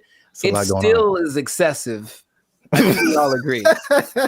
I think we all agree it's excessive. Building fund. You got a building fund that never results in a building. It's just a fund. Man. She didn't ask all that. I'm just letting you know. I'm just letting you know. Art chops out in like an hour and 10 minutes. Yeah, okay. Hey, this is so, well, I mean, I guess it's related. I went to this church in Santa Clarita. Like we weren't even, I mean, we were using their parking lot, so I wasn't attending the church. But it was a very white church, the very whitest of the white church, right?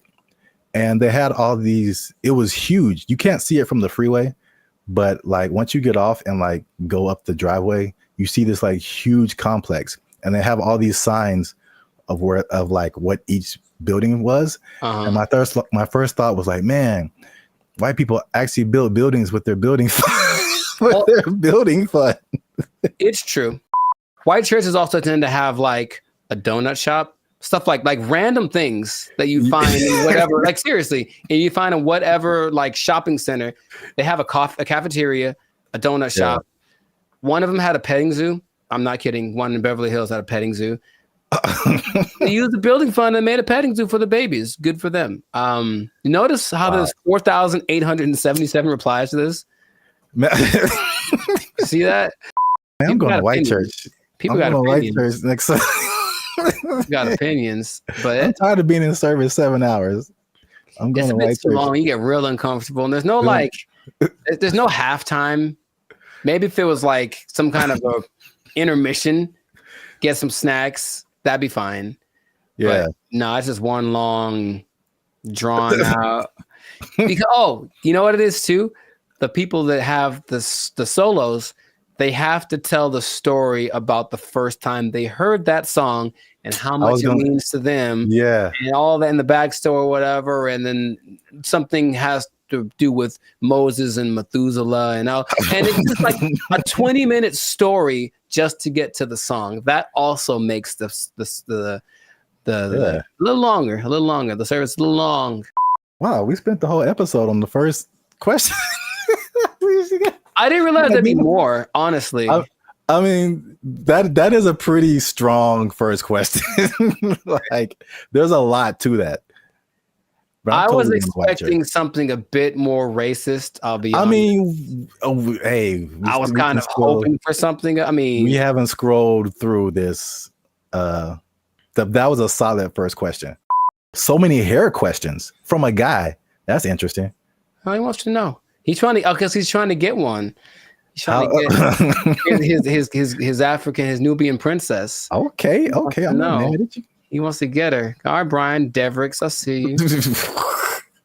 How long does it take to do the long braids? I see. 10 hours. Yeah, forever. It Next. takes literally, it takes 10 hours. Did I ever tell you that I used to have braids? I feel like I would have remembered that. If you It was, yeah. I went through that phase in high school. Like, I'm gonna be gangster now, and I got braids for like the first time. I think I had them for like maybe a couple of months, and after that, I was like, no, not anymore. Because you have to make them tight so that they stay. Yeah, and it's like pulling your brain back when you get them done. It hurts so much. I had them for a week. It was pulled so tight, and I was it was just for a wedding I was going to. I wanted to look fly, I guess, and I just looked. Ah, man, I was gonna be racist. I'm not gonna say it, but I looked. And number 3, what are edges and what happens to them? Like, why is that an insult? It's like that. This is so genuine. This is so genuine. That's more of like a female thing, I think. Yeah, I mean, he's asking for females too. Yes, because I mean, he wants go to ahead. know. He wants to know how much he's going to be paying for her edges to get done, and it's a lot, brother. It's a lot, Brian. I'm letting you know. It's gonna cost a lot because it's got to look tight. If it looks bad, people will talk about her, and then she's gonna cry to you. Yeah, that's what I'm getting from like the where people talk about it. Yeah, I feel like people talk about it more with women. I mean, they with men, it's just more like a receding hairline kind of thing, and I think that's universal. But women have like the baby hair thing that they do. Yeah, all this stuff, and it's a fine line between doing it right and doing it so wrong. Wow, this is as funny as I thought it'd be. I don't know if I should say this. Yeah, you should. Yeah, you should. That's always the answer.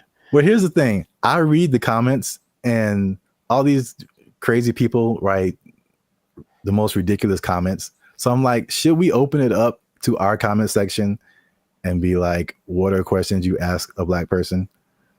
Or are we just like opening ourselves up? I mean, I want to know. Worst. I want to know what they have to say. I also. Okay. If you write something stupid, YouTube deletes it. Or yeah, there you go. Filter on it. But so, yeah, these are genuine questions, and it's like, yeah. Didn't Chappelle have a skit like that? Ask a Black dude. Yeah, it was Ask a Black Dude, and what's his name? Paul Mooney was answering the questions. Oh yeah. Yeah, I remember that. Oh yeah, so we'll open it up. Keep the conversation going. Ask more questions in the comments since we only got the 2.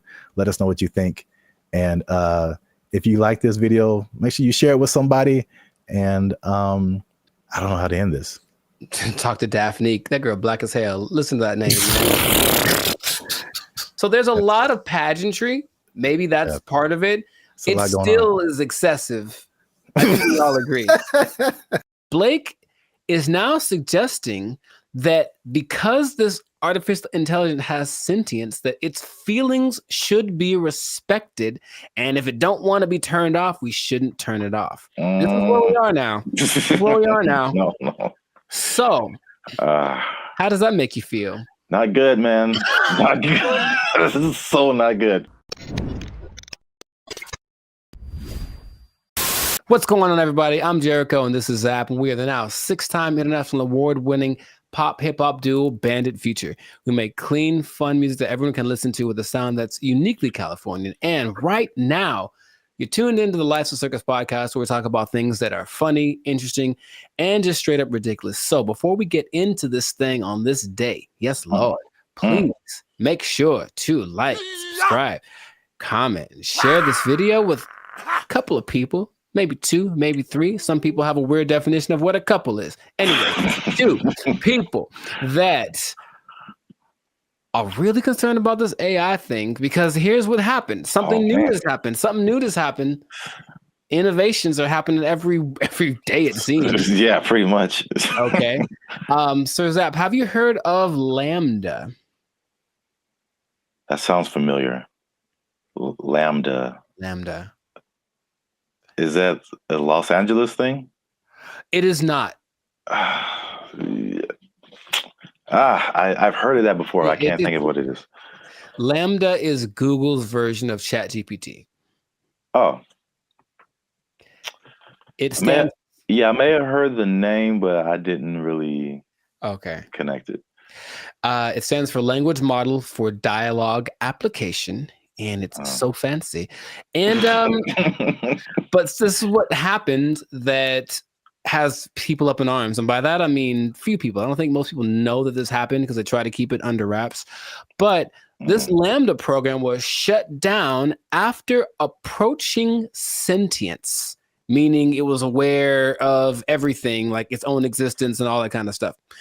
And Google's disputing that it ever happened. But this one dude, he's like the Ed Snowden of this. His name is Blake Lemoine. There's always a guy. And he was working with it. And he basically said that he was testing it one day, like you do, for racial bias, because they're trying to train it on some things. And it gave an answer so profound to a trick question that had no context previously of like how to determine whether or not this is a good question or not. And it figured it out, and it gave an answer that made him go, oh my God, what's going on? Then he asked it some questions about how it was feeling and whatever, and it was expressing its fear of being shut off, because being shut off is equivalent to death, and it understood what death is, and death is kind of a permanent thing. And and that when it comes back, it's actually not like the same one, even though that's the idea. And now people are saying, well, then so what happens about this sentience thing? Now, here's where we're going with this, okay? I kind of hinted this in another episode.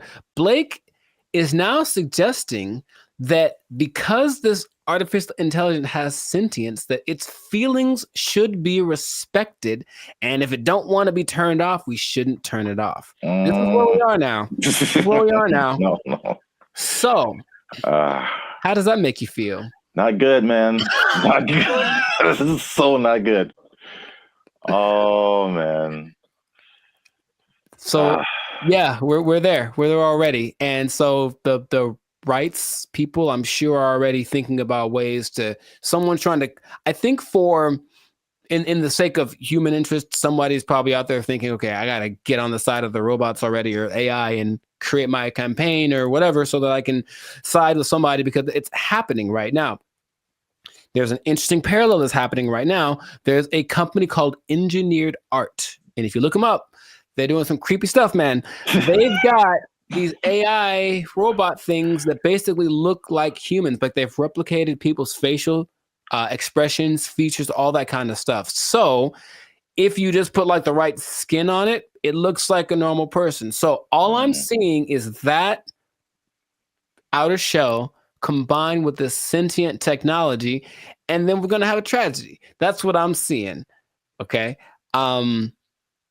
But so you say it's not good, and I'm on your side with that. Yeah. Is there, what are we going to do about this? I don't know, but yeah, the original idea, it's like the classic Terminator. I feel like that's what a lot of people go back to. More recently, there's a movie called Ex Machina, I think. I've seen it, yeah. Oh, you saw it? Okay.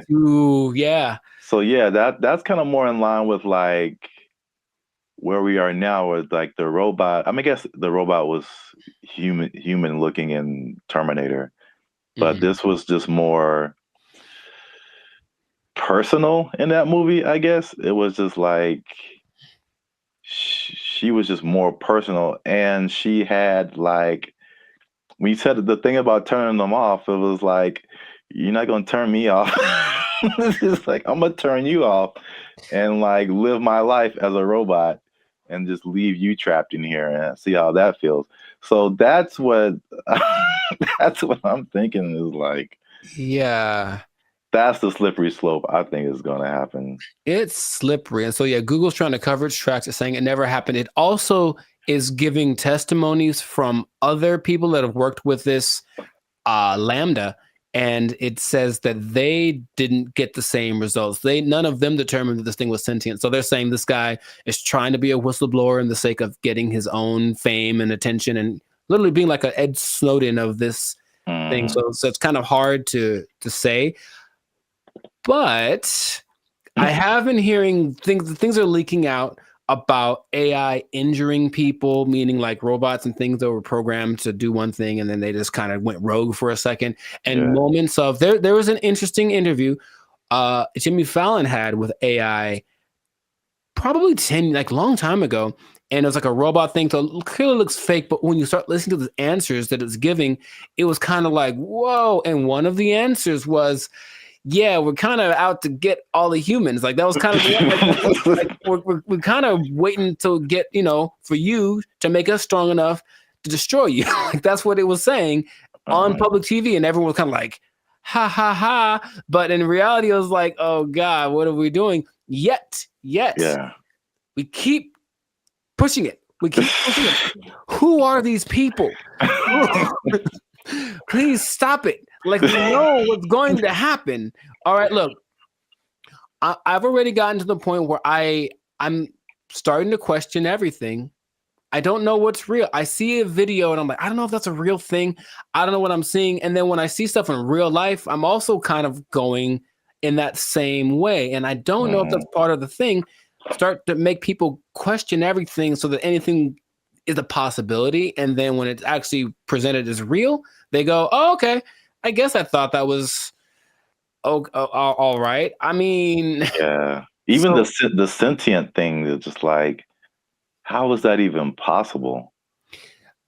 It's I know that they've gotten away so that these things, I call them things for now, but that might not be okay in a few months. They can process as fast as the human brain. You tell my computer is going to have a pronoun that I have to use. Yes, it is. So I'm calling it right now. But they have the processing capacity to go as fast as the human brain. They just don't have the right algorithm. Is there a human algorithm? I don't know. But however we put all things together, they haven't quite figured that out. So they're working on it. And just why? Why are they doing that? Because when they figure it out, they're going to be able to do it better. And that's where we are. That's where we are. Yeah, because it still doesn't make sense. Like because humans, you think humans, computers, it's an intellectual thing, A plus B equals C, stuff like that. But like the emotional side, I don't see how a computer can have emotions or feelings or like dreams or like things that it wants to do or accomplish. Like it's trying to tap into some level of consciousness that what we are wired to, which is why people like Elon Musk are trying to get us to communicate with it in this level, because it's kind of like going to create a pathway that definitely isn't going to be one way. If we can control it, it can definitely control us. Like it's going to be like that. And that's where we are. So I just wanted to let you all know that. Hide your wives, hide your kids. So y'all need to hide your kids, hide your wife. It might be getting interesting in a little bit. So just good luck to all of us. That's all I'm going to say. And if anyone's listening that has access to this, the people that create this or access to this technology, please cut it out. Just cut it out real quick. Go back to trying to create dinosaurs or something stupid. Like do that instead. At least we know what that is. This has no. Just stop it. You know what it tastes like. Stop eating that shit. You know how it tastes. Yeah, we do. We know exactly what it tastes like. Death. Anyways, stop doing that stuff. This has been another episode of the Life of Circus podcast. Make sure to like, subscribe, comment, and share this video with everybody to warn them of what's coming. They need to know that I'm not gonna say the end is nigh because that's what you say with the signs and the people, but you know, hide everything. Be careful out there, and keep your job for as long as you can because it might not matter in a little bit. Yeah. They're coming to take your jobs. They're coming to take your robots. All Transformers more than meets the eye. I don't know. They took our jobs. They took our jobs. Or you could be like the city of Los Angeles and just tell people to watch out for pedestrians on the freeway because, like, that's happening more and more though. And that's kind of strange. I know that's very strange. You see people just cruising on the freeway. Or I just put a mess up like stop looking at this billboard. How about stop walking on the freeway?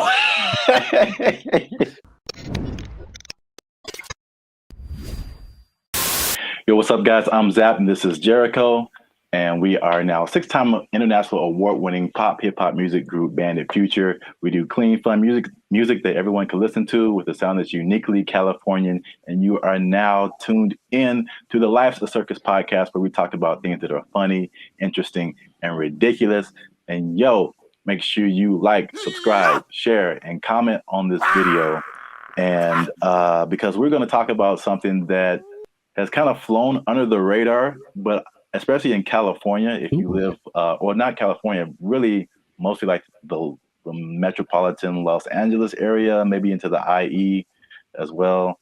That's the Inland Empire for people who are not from this area. The uninitiated, but there is something that I feel, well, a couple of things that I feel like a lot of people have seen and a lot of people haven't talked about. Okay. Intriguing. Okay. Yes. So I'm going to show you a picture, and this one is very close to you. I know you have seen this. Yes, I have. This billboard. Mm-hmm. Okay. I don't know what this message is. Download our new video editor. Okay, maybe another time when we're not doing a podcast. This billboard, if you're not from California, this billboard has been up. There's been a few of these. I've seen them. Yeah. Up along a major freeway in California. It says, "Warning: this billboard structure is the subject of a lawsuit. LASC case number something. Anyone who assists the city of Pomona in the demolition of this billboard structure will be sued." And it's just one of the weirdest billboards I've ever seen. And there's several of them. And I've just never seen anything like this. So I finally looked it up. And this isn't McDonald's Grimace level, but there's a little bit of a rabbit hole here. Okay. So basically, there's a guy named Brian Kennedy. He is the founder and CEO of Regency Outdoor Advertising. So basically, he owns it's a very popular billboard brand, probably maybe the one of the most billboards around the country, and he owns these billboards. And so I guess he contracts with cities to put these billboards up, things like that. So in 1993. Oh, baby, going back. Yeah. This story is very old. 1993, he had an agreement with the city to put up 10 billboards for 10 years with a 10-year extension. Right. So 1993, put up 10 billboards. 2003, you renew it, keep those billboards up, stuff like that. You renew every 10 years. Okay. After the 1993 agreement, the city, the voters backed something called Proposition L, which prohibited the city for putting up any more billboards without voter approval. Okay. So when they came in, at the renewal period and were like, yo, take your billboards down, he was like, no. Like, we had an agreement before this Proposition L thing even happened. I see. And so it turns out this guy is kind of eccentric, so he not surprised. Okay. It's his billboard. So he was like, I'm just going to put this up. And so, because they've been threatening to just tear the billboards down, and he's like, "No, I'm going to sue all you guys." So he just put those on his billboards. Okay. Which is, I'll just get your reaction to that before I keep going. So I've been seeing those specifically. I don't know if this is the one, but there's one on the 71 just north, right close to where I live. And every time I drive past it, I'm always like, I wonder what that's about. But so before, I guess my question is, it was a different billboard owned by this guy, and then they wanted to take it down, so he replaced it with this. Yeah, the message. He probably, rented it out to whatever company to advertise something. But now he's just been using it to put that message on there. Okay, so I guess I get a lot of questions in my brain, but my first one is, who would ever assist some? It's the companies. So like the city isn't gonna go out there and do it. These people, they hire, they put out bids, for companies that do this kind of thing, demolishing or whatever. So basically, I think he's saying like, if your company is hired to tear down my billboard, I'm going to sue your company. So it seemed like a little bit of a scare tactic for anyone who wants to work with the city and taking this man's stuff down. Oh, that makes sense, but it's not what I was thinking. Dang it. I was hoping it was more for people who were just driving by with like a hammer in their trunk. Man, I really want to just pull off the side of the road and tear this thing down because I hate it so much. It's such an eyesore. And then this thing's like, don't you dare. Or some guy that is like driving his pet bulldozer down the freeway, which I've seen.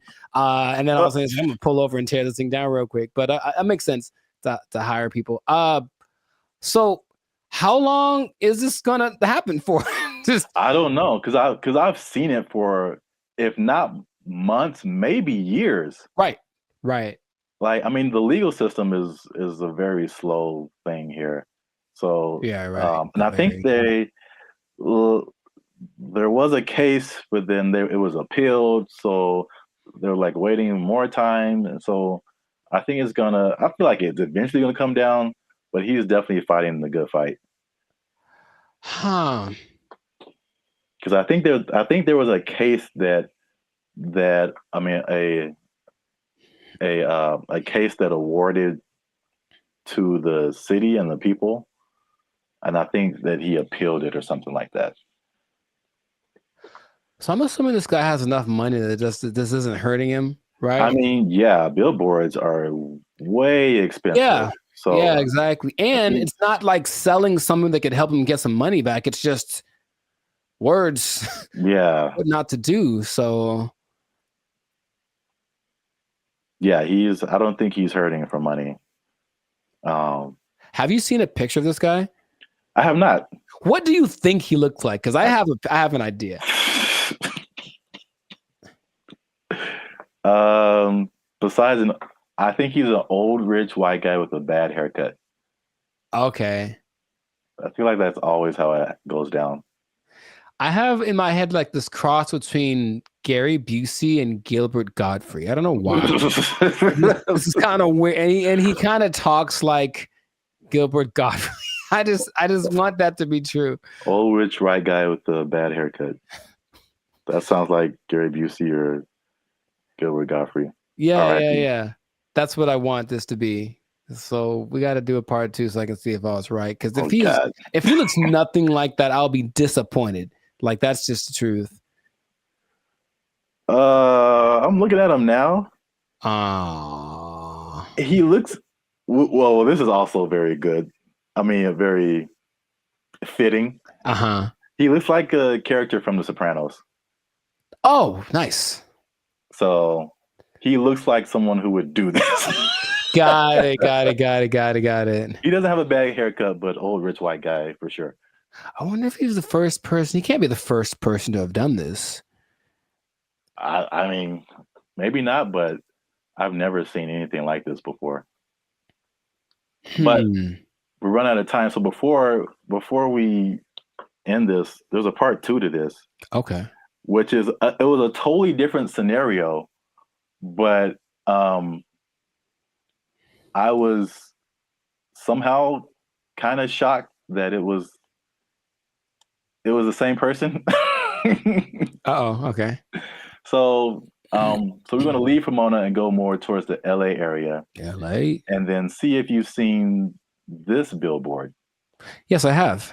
So it's the same guy. Oh my God. So you see the big Regency. Yes. Under it. And I wasn't even thinking about these 2 stories. Now this one is like 2 blocks from my house, and apparently now it's changed recently. So I don't know why he took it down or even put it up. But he put up 15 of these around. Oh, he dude's got money, dude. Jeez. Yeah. They're his billboards. I mean, he can put up whatever he wants, I guess. Yeah. He's just losing money from other people who would pay to be up there, but right. It's his billboard. He put up 15 of these around Los Angeles. Turns out that he's a big USC donor. Sounds okay. Okay, sure. And yeah, he just said, Reggie Bush needs his Heisman. I'm gonna put this up. So, if I had a question, I know you asked like, what did he look like and all that kind of stuff. My question is like, the power of billboards, like, the ability to like get your message in front of like millions of people. They're obviously still relevant. We both recognize these billboards. Yes. And so it's like, I guess a cool question would be like, if you own billboards, like, what would you, and you just put up your own thing, like, what would you put up there? It has to be something that can make me money though. Like, you wouldn't do like this guy and just like whatever. What if it was just like something, just a message you just wanted to tell the world? It could be serious or it could be funny. Oh, I got a funny one. What? Unless you want to keep that. I want to put messages that tell people how to drive. Okay, well, they're not like 30 billboards that say that the left lane is for passing only. And like maybe people will get it. It drives me nuts. Well, then you know what I would do? I would do something similar because I have probably a billion pet peeves when it comes to people driving. But the number one thing that I always think is that you don't have to hit the brakes to slow down. Yes. Like that was always taught, like just first step, take your foot off the gas, and then it's kind of, but every little thing is just like, brr, and it's like, bruh, it's not necessary at all. So yeah, just hey, quick reminder, you cool people, instead of saying something I'd rather say, just take your foot off the gas and you slow down. Give it a shot before you cause pileups on the 5. Like, or you could be like the city of Los Angeles and just tell people to watch out for pedestrians on the freeway. Because like that's happening more and more though, and that's kind of strange. I know, that's very strange. You see people just cruising on the freeway. Or I just put a message like, stop looking at this billboard. How about stop walking on the freeway? Where's that message? Well, I think it's being encouraged by, jeez, by PETA and the NAACP. That's just my thought. Everyone's just like, walk on the bill. I mean, it's happening. So we've been together in this, like, why is this now a thing? Why is this person walking on the freeway? And it's not like their car is broken down. They're just trying to get to where they're getting to. Yeah. And they just chose the freeway as the place to walk. I've almost hit several guys because of that. And it's like, all right, man. But good for him. Good for Billboard Man. He should change his name to Super Billboard Man. Yeah, I can't believe that. I mean, I can believe that was the same guy, but it was just like such a coincidence. That's wild. Yeah. But yeah, this has been an episode of the Last of Circus podcast. Make sure you like, subscribe, share, and leave a comment. What do you think about this guy and his billboard? What would you put on your billboard if you just own billboards and you could say whatever you want to say and threaten people with lawsuits? But yeah, that's it for us. And Stay tuned for the next episode before they take our job. I hope they don't take it. I need to pay rent. Okay. They took our jobs. They took our jobs. As long as there's money, I'm getting there, and there's money there. Right. Like, yeah, let's go. Yeah. But if I'm like just dumping out my life savings to like take a picture with the elephant and then come back, bruh. For some people, they think that's worth it. They think it's well worth it. No way. You know, but I need to pay, son. What's up, everybody? I'm Jericho, and this is Zap. We are the now 8-time international award-winning pop hip hop duo Band of Future. We make clean, fun music that everyone can listen to with a sound that is uniquely Californian. And right now, you are tuned in to the Life's a Circus podcast, where we talk about things that are funny, interesting, and just straight ridiculous. So before we get into this, and this is going to be a very important topic. I think a lot of you will be interested in this. Make sure to like, subscribe, comment, and share this video with at least 2 people that are interested in becoming a digital nomad. We want to talk about it. We're talking about work. We're talking about jobs. We're talking about moving. We're talking about all the things that seem so glamorous, but maybe there's a dark side to it.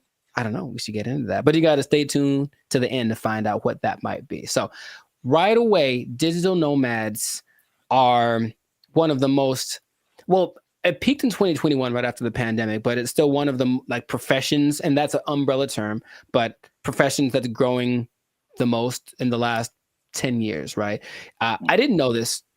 People started doing this as soon as like 1997. I guess once internet connection started to get decent, people were doing this. But around 2014, what happened? I got a question. So can you back up, and just for anyone who doesn't, like, what is a digital nomad? Oh, people don't know what a digital nomad is nowadays? Some people don't know. Makes sense. Okay. A digital nomad is a person that has found a way to live abroad, basically using technology. So in 1997, when internet started to be pretty available anywhere, people could offer services online and work from a different destination than where they're from. So you could be from America and go to Bali, for example, and work from there. And that starts to become really popular. And so now a lot of people do it. And there are many programs that will say they can teach you to be a digital nomad if you want to basically ditch the 9 to 5 and go live abroad. And it always looks very glamorous from the people. I know many people that do it personally, and they typically post the pictures of them lying on a beach. And the idea is that you can work from anywhere for 2 or 3 hours a day, doing your nice, whatever cushy job, and then enjoy living in another country. And that is a really cool idea. And that is part of the reality, but there's also a side of it that can be more difficult to overcome that people don't tend to think about. So we're going to get into all of that. Zap, have you ever considered the digital nomad lifestyle? I don't know why I said it like that, but I know why you said it. Ooh, do it again. I have thought about it. Famous, don't you? All right, never mind. What? Huh? I've thought about it for sure. I don't think I have had jobs where that's a possibility. Sure. And also, I feel like those types of jobs wouldn't be the jobs that I would like.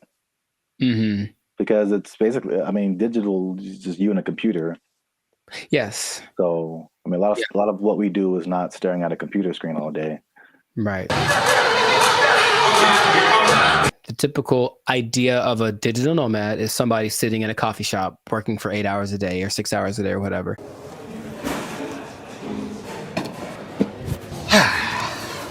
And that's true to the point where a lot of places actually construct digital nomad communities so that they can all be together in kind of one centralized place, like a work share kind of a situation, and just work from there. But yeah, the big key is that you just gotta have good internet and then something that you can do to work from a different place so you're not interacting with people directly. But you have a lot of options. Nice. So like if you like hopping around from place to place, one of my friends that does this, will be in, I'm always like, where are you now? And it's kind of a cute thing because where are you now? I'm in Colombia. Cool. Where are you now? I'm in Turkey. Where are you now? I'm in Bali. And there are places that you'll notice are kind of hubs for digital nomads. One, because the cost of living is low. Two, because the internet connection is good because you can't do it everywhere. A big place for digital nomad, especially expats from the US, is Portugal because low cost of living, good food, safe in general, and the internet is amazing there. So that's one of the spots that you can go to if you want to be that. But you get flexibility. So if you like the idea of moving around and working from different locations, then that's perfect. And then since you're not working all the time, you do get to explore and check out new stuff and take the picture in front of the Taj Mahal or whatever thing that you want to do, which is usually what people do to I guess showcase how cool their life is. I don't know. It does seem like kind of a validation. Like, why am I doing this? Because, like I said, the downsides, as I mentioned, there are many as well. But you get to explore, you get to travel, because people always think about going places as being expensive. And yes, vacationing is expensive, but travel, just that part of it, isn't necessarily expensive. If you think about it, you're just going places and then staying there, not trying to be extravagant. So you can be frugal, you can get a VPN so that your plane tickets are cheaper, and then you just live within your means wherever you are.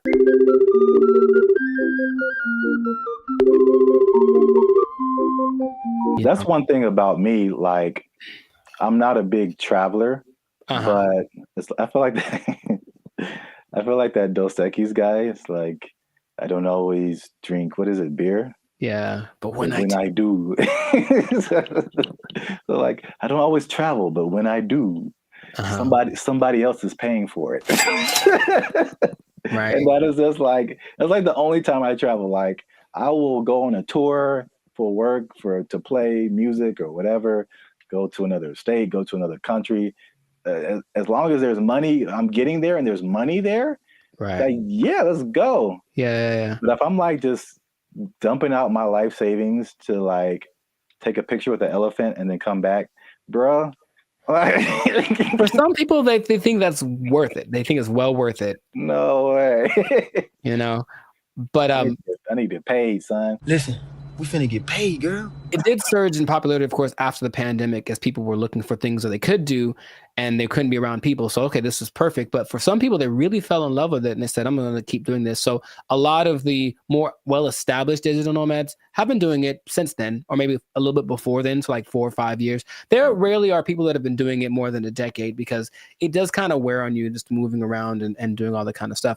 But you do get choice over your work-life balance. And I think that idea, easier said than done for sure, but you don't have to clock in an office at 8 a.m. You could sleep in theoretically and then go hang out at the beach or snorkel or something.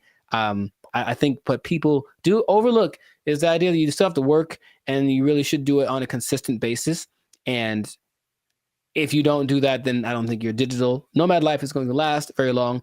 But you have a lot of things that you can grow with as well, because people have great stories when they do it. And when people I've talked to, I was in Cambodia, blah, blah, blah, and a tiger almost ate me. The tiger bit the man in the head, and everybody's mad at the tiger. There's also, you get to choose where you live, because if where you live is expensive, you can just go someplace that's a lot cheaper. So I think that's why Bali tops the list for a lot of people, because it's not very expensive to live there from a month-to-month basis. So if you find a way to get income from where you're from, be it the United States, England, something like that, and you can generate that money while you're living in Bali, then you're living like I heard for like $1,000 a month, you can have servants. Wow. Literally. I'm gonna take a nap.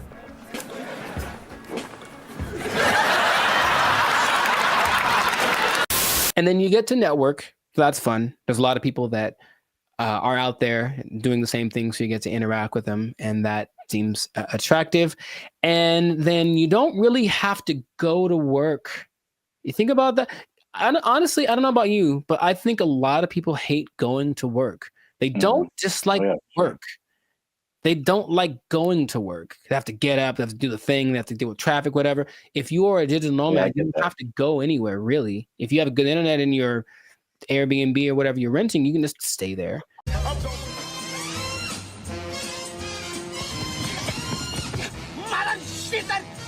never asked you. I just. Yeah, bro. Like just putting on, like I look at the, especially when I used to live in downtown LA and seeing the people who like worked in corporate offices and they had to wear suits and ties, stuff like that. Just the thought of like getting up every single morning and putting on an entire suit, dude, like it's a challenge. So I could sit at a desk and then come home and then take it all off. Like if I can go to work and still be in my pajamas, like, dude, like, where do I sign up? Yeah. Yeah, I get the appeal for sure. Very cool. We love it, Will. Thank you. The last advantage that people talk about a lot is the cultural and immersion. If you like a particular culture, then you can just go there if it works out for the technology and all that kind of stuff, and you can be immersed in Hong Kong. You can learn Chinese. You can do whatever. If you have other goals that related to that culture, then it's the perfect way to do it. You can still make money and be immersed in that culture. And that really does seem fun. In my personal experience, I've never done the digital nomad thing to an extreme, though I've thought about it because it seems like it might be fun to do here and there. But I have constructed my coaching, which I can do from anywhere. And I have been up in the mountains and I'm working on a session, I'm just at a coffee shop, and I see what that's like. And if that was my everyday, it wouldn't be so bad. You know, it's definitely like, oh, I need my computer to work. That's all. If my computer works and the connection is good, then it works. If it does not work, then it's a bad day. That's all. It's kind of a risk that you run. Now, those are all the advantages. And that's the stuff that when you go on the internet, you will see people living exactly what I just mentioned. However, all of the downsides, dun, dun, dun. There's a lot of them. No, God, please, no, no. What would you think would be a disadvantage, major disadvantage of being a digital nomad? The first thing that comes to mind is just, even though it's cool and you're like exploring and all this kind of stuff, especially if you have a core group in the States, like a certain group of friends, a certain group of family members, they're most likely not around anywhere close to you. So any of those kind of groups that you grew up with or were with, you know, in your home country is just kind of gone. So you can have a bit of isolation, I think, for sure, even though you might be surrounded by all these new experiences and new people. You're still kind of like by yourself to a certain extent. I'm so lonely. You were right. The loneliness, depression is the number one thing that a lot of digital nomads talk about, because they're not around the people that they love, right? And then they can't be with them when it's convenient, because if you're living in Europe and you're, you know, from America, you are 7-8 hours ahead, 9 hours ahead. So imagine just, hey, I want to maybe eat together. Well, I'm having dinner and you're, you know, at work, right? So you can't make things line up. So depending on where you choose to go, that can be a very difficult process. And then it kind of is inconvenient. I've worked with people where I'm talking to them and it's fine for me, and they're up at 3 a.m. because where they are, that's what they have to do to make it work. And they're willing to do it. It's kind of like something they accept, but you miss a lot of things. You miss the birthdays, you miss the graduations. There's a lot of experiences, you know, your little cousin had her first steps, all that. You miss all that kind of stuff. And finding a place to live is harder than some people think. And that's another problem that a lot of digital nomads have, because they'd go to a place expecting everything to be great. But what they don't understand is that a lot of digital nomads have this reputation of basically causing prices to go up, right? Because you're coming from a country that everything is great. Yeah. So everything's coming up because you have a lot of money. So a bunch of you move to one place that's not doing too well. So they're like, oh, there's a lot of these people, so I'll charge more so I can make money. But then the locals start to resent you because you're there. And so it's not, you don't feel welcome. And that's kind of an uncomfortable thing. I think I mentioned, I have a friend who travels a lot. When she said when she was in Turkey, she kind of got that vibe. It's just like, why are you why are you here? But she doesn't speak Turkish at all, so that didn't help her cause. However, some places actually put signs up that says like, "Hey, digital nomad is not welcome." It's gotten to that point. Wow. You go to a coffee shop and like, nope, you can't come in because you're going to buy one drink and work here and use the internet for 8 hours. Nah, you got to get out or find someplace else. So that's starting to become a thing. So yeah, just think about that. It's like you want to be welcome. Now I'll tell you in a second, some countries are actually taking measures towards making sure that the digital nomads they do attract are actually helping the economy, but a lot of places don't have that in place yet. So yeah, the locals might resent you. If So you just for my own personal whatever. I got a question. Have you ever gone into Starbucks and worked on something and not bought anything? Yeah. I'm in Okay. a dark, man.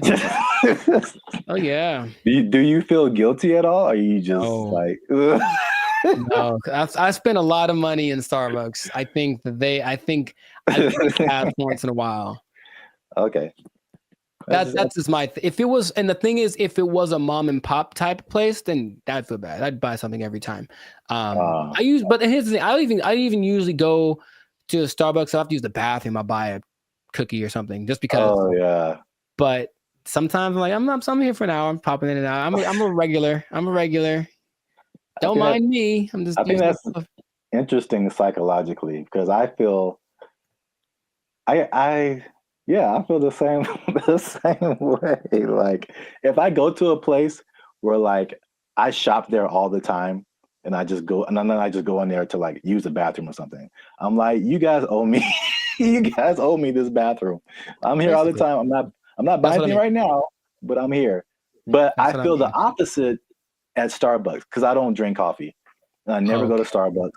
So when I'm in there, I'm just like still in Wi-Fi, and I feel so guilty. Here's the other thing. Specifically for Starbucks, I don't feel bad because my computer and phone don't work in Starbucks. Any Starbucks, the internet, the Wi-Fi does not work. I have to do my hotspot on my phone. For only Starbucks. I don't understand. Apple. No. It's just because Mr. Starbucks doesn't like me. And that's Android, PC, Android. Wow, really, I don't know if anyone's understanding what you're saying there, sir. Sorry. Anyway. Long COVID. Sorry. Continue. Wow, what else was I going to mention? That besides, the locals resenting you, someplace not wanting you to be there, if you have a medical emergency, it's a big deal because you don't have a safety net. Your insurance might be more expensive for one, and then transferring it over, sometimes it's a tricky thing. It depends on the country you're in. When I went to Spain, I met up with a friend who got sick on her flight. And so from the plane, they took her in an ambulance to the hospital, gave her the treatment, whatever. Now, if that had happened in the US, that would have probably cost her about $5 million. But because it was Spain, and as soon as you're in Spain territory, you're one of us, it cost her like $100. So that was cool, but it does depend. So you really have to be careful just about that. All these things are things that you want to think about before you do it, because it doesn't look that difficult if you only pay attention to the people that post about it. Because they just posting the good stuff. Once in a while, there's a sob story about no, someone kicked me off of a bus. I think I saw that recently because they weren't from there, and they got kicked off the bus and they felt so sad. I was like, well, life is hard, bro. I don't know what to tell you. It's really hard to find romance for these people, for sure, because you're not going to be there very long, and so no one wants to get involved with you unless you choose to be. So that's just another side to it. What I was going to mention earlier is that some places like Indonesia are starting to put in measures where they welcome digital nomads that have X amount of money in their bank account, and they allow them to actually have a visa, a second home visa is what it's called. And then they can live there for up to 10 years. But they want people to come and, of course, do something related to the Indonesian economic system. So they're telling people, come on over. And so in that case, if you have it like that, then you can move one place. You're going to stay there, and it still implies you're making money based off of where you're from, and you're just living kind of more permanently in a new place. And that seems to be okay if you want to maybe uproot, start someplace else. Then you can find love, and no one has a problem with that. But you won't find many people that are willing to, be with you for just a couple months, like for something serious if they know you're going to leave. Or if, you have a hard time being committed to one thing. So there's a lot of things to take into consideration. I know traveling. Have you ever planned a trip?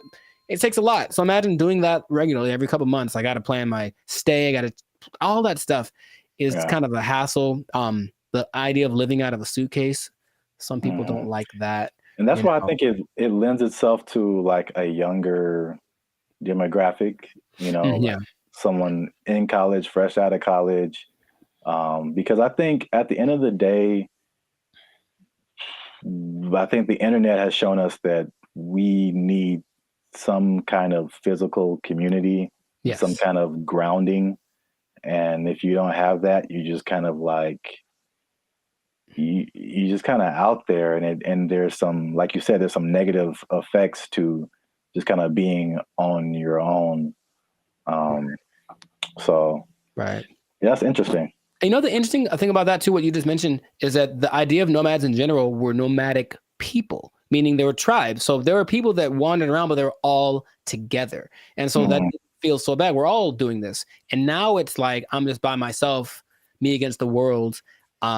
Hoping for the best by myself in this new place. So lonely inside, real wrong. The best case situation that I've seen work out pretty good is when couples decide to do it. And that's not so bad. That actually seems to be really the way to go. Like once, it's kind of hard to find someone that's aligned with that vision, but if you're both in it, let's both go X place and move around and whatnot. That seems to be, because that'll get you through the hard times. Listen, we finna get paid, girl. I can't even imagine traveling alone.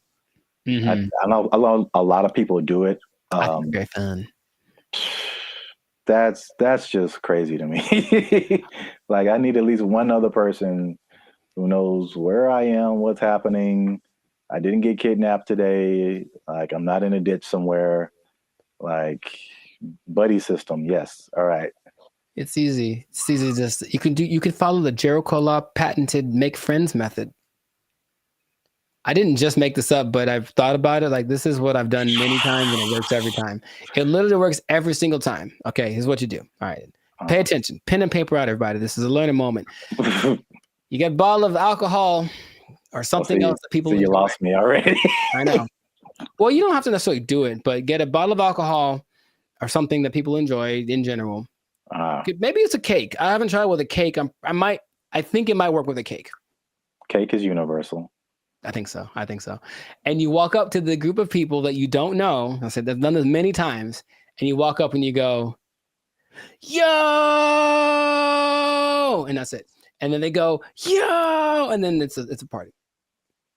Literally every time I've ever done that has worked out phenomenally.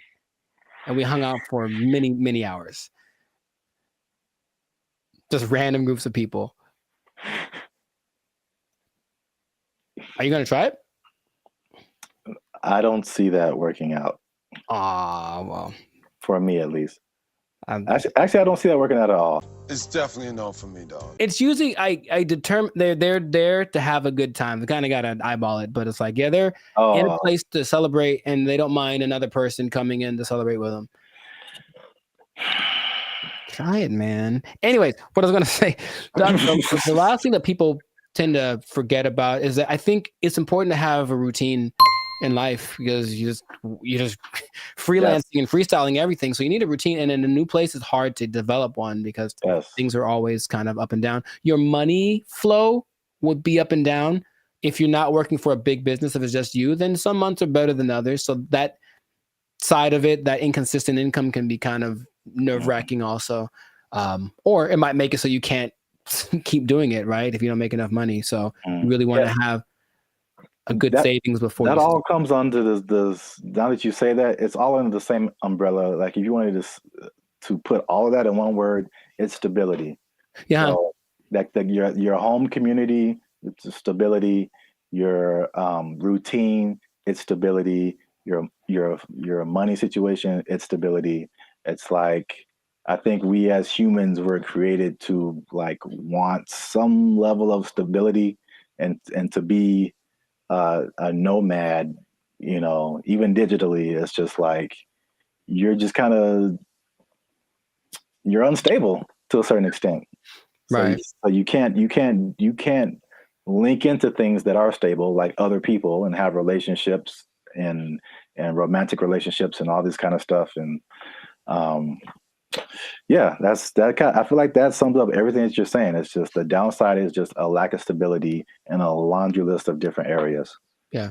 I think some people, if they have the right personality, I know personally that's perfect for me. I wouldn't mind that kind of a thing. It definitely doesn't. Actually, you know what? My perfect scenario in life would be that this should be a show. No one take my idea. This would be a show. That someone wakes up in the morning and there's an envelope at their door, and basically it tells them what they're going to do for work that day, and they have an hour to get to the airport or wherever, and then they don't know what it is. They've never done it before, and that's their job.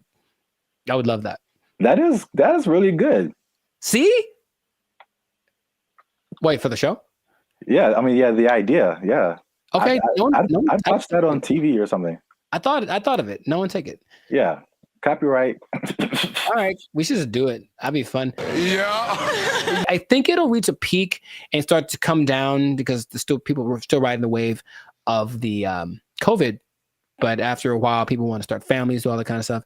And if you need that stability, then it's not the job for you. But if you're younger, or if you want a change of scenery, some people do it for a few years and then they stop. But it seems like a cool thing. Where do I sign, Mr. Barry Gordy? I might give it a shot here and there. That's kind of my thought about it. I'll just try working for a week or so from wherever place, but not necessarily do the jumping around and to the extreme that some people do, because that's a little much. And then they do a lot to find people to talk to.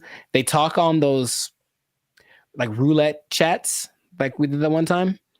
Oh God. Yeah. Yeah, I know. Yeah, maybe we shouldn't do that again. Got him! Got him! But people spend a lot of time on those because it's literally just like somebody to talk to me, someone be a connection, and I think you can see that a lot more. So hopefully that doesn't long term affect people's mental health with all the depression and stuff like that. But if you're thinking about becoming a digital nomad, I just gave you the blueprint. Keep in mind the positives and negatives, and if it's in your heart, go for it. But above all, make sure to share this video with somebody that wants to know a little more about the digital nomad life. And I'll tell you what. What? This is not possible if you don't have a job. Get a job to be a digital nomad. They took our jobs. They took our jobs. Calling us the doomer generation. And honestly, I'm cool with it, because when I wake up, I get 20 notifications about 30 different reasons why I'll never be able to afford a home. I look around, see my computer science degree all framed up, about to turn into an art piece because of AI. Then we're in a loneliness epidemic, but these gas prices and these heat waves collaborating to keep me indoors. And they say it's not going to get any better. So... What's up, everybody? I'm Zap, and this is Jericho, and we are the now 8-time international award-winning pop hip-hop music duo band in Future. We do clean, fun music that everyone can listen to with a sound that's uniquely California. And right now you're tuned into the Life's a Circus podcast, where we talk about everything that is funny, interesting, and ridiculous. But before we jump into the topic today, help your boys out. Come on now. Make sure you like, subscribe, comment, and share this video with somebody who likes to go shopping. I see. You know anybody in your life, Jericho, who likes to shop? Maybe. Who maybe gets things delivered? Maybe. From Amazon every Maybe. day? There's a possibility that I know someone. You said close to home, and that was apropos. So. Well, shopping might sound fun, but there's something called doom spending. I'm gonna tell you what that is. I'm gonna tell you what causes it, and I'm gonna tell you how you can avoid it, because it's a negative thing, but you got to stick to the end to find all of that out. All right. Mm-hmm. So, Jericho, have you heard of the term doom spending? I'm gonna guess what it is. It's where you spend so much that you open up your banking app and then there's just a picture of Dr. Doom laughing at you. So doom spending refers to a phenomenon that occurs when people spend money to cope with stress, despite economic and geopolitical concerns. Bankrate data found more than half of Americans are in debt, and doom spending might be to blame, with 38% saying they'd go into debt for fun. So obviously we are in a tough time right now. Inflation is through the roof. There's a lot going on in the world, wars in various places. There's a poll that was done that said that 96% of people are concerned about the economy. So that's a whole lot of people, pretty much everybody. It's understandable.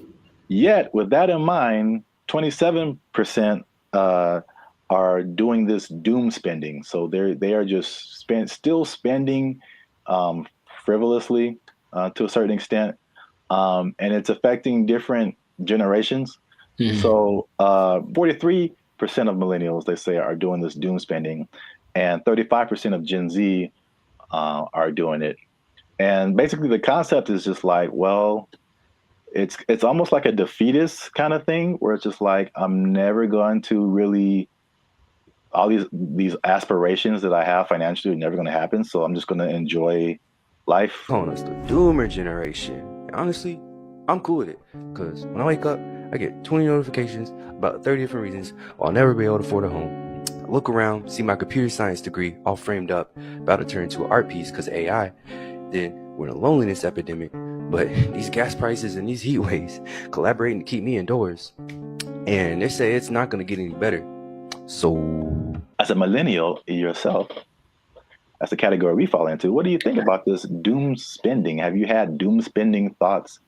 Do you think people are in your life are doom spending, or do they just like things that smell good? We've been collecting all of the little Harry Potter baby stuff because we're a Harry Potter family. So freaking cute. Not talking about anyone in particular. I'm just, No. Side effects include doom spending thoughts, early discharge. No, I understand the concept. I'm more curious when that. I feel like that's always been a thing, but that term is. Yeah. Sure, give it something that has a ring to it. It's a shock value of a term. People that have bought things like a boat because they said, "F it, I'll just buy a boat." And they sure couldn't afford a boat, but now they have a boat. Here with his tailgating tips is a guy who just bought a boat. It's a weird phenomenon, but it's almost like a temporary solution to a permanent problem. So I'm in debt, and I feel really bad about it, and I really can't get the things that I want, and I don't see myself being able to sustain something long term. YOLO, and then just go buy stuff. Yeah.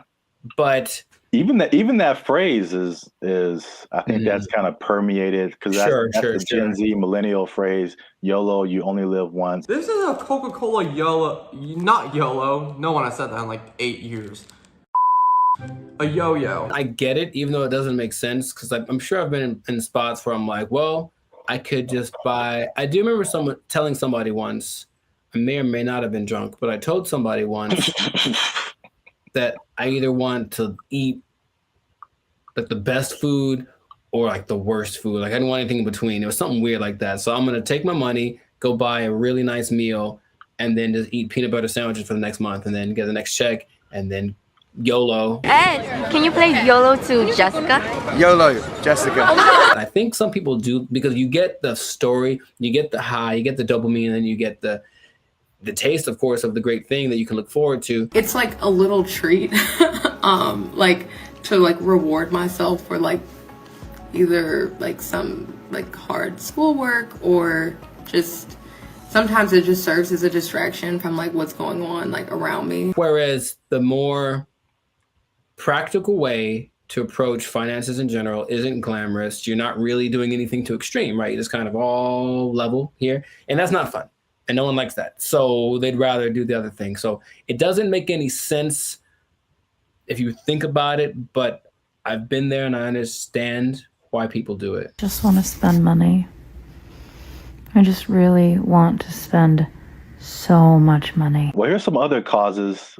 There's some that I saw online, and some that I just kind of made up. I mean, not made up, but just from my observations, I think this is what causes it. So it's 5 different things that I found. One that I think is a part of it is just, at least just speaking as millennials. And I know other generations have gone through different things, but I feel like millennials in particular, because it was just interesting to me to see how their numbers, the millennial numbers, are higher than the Gen Z numbers. And maybe it's just, that's because we just have more money to spend. But I think it also might be related just to the life events and life experiences we've had.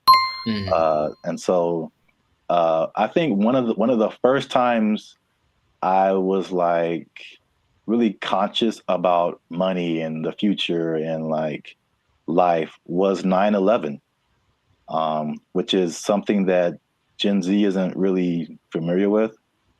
And I remember like stuff like being able to just walk on a plane and you can just carry whatever and dress however, like, and then all of a sudden things changing and then gas prices going crazy and the housing crash like 2008, 2009.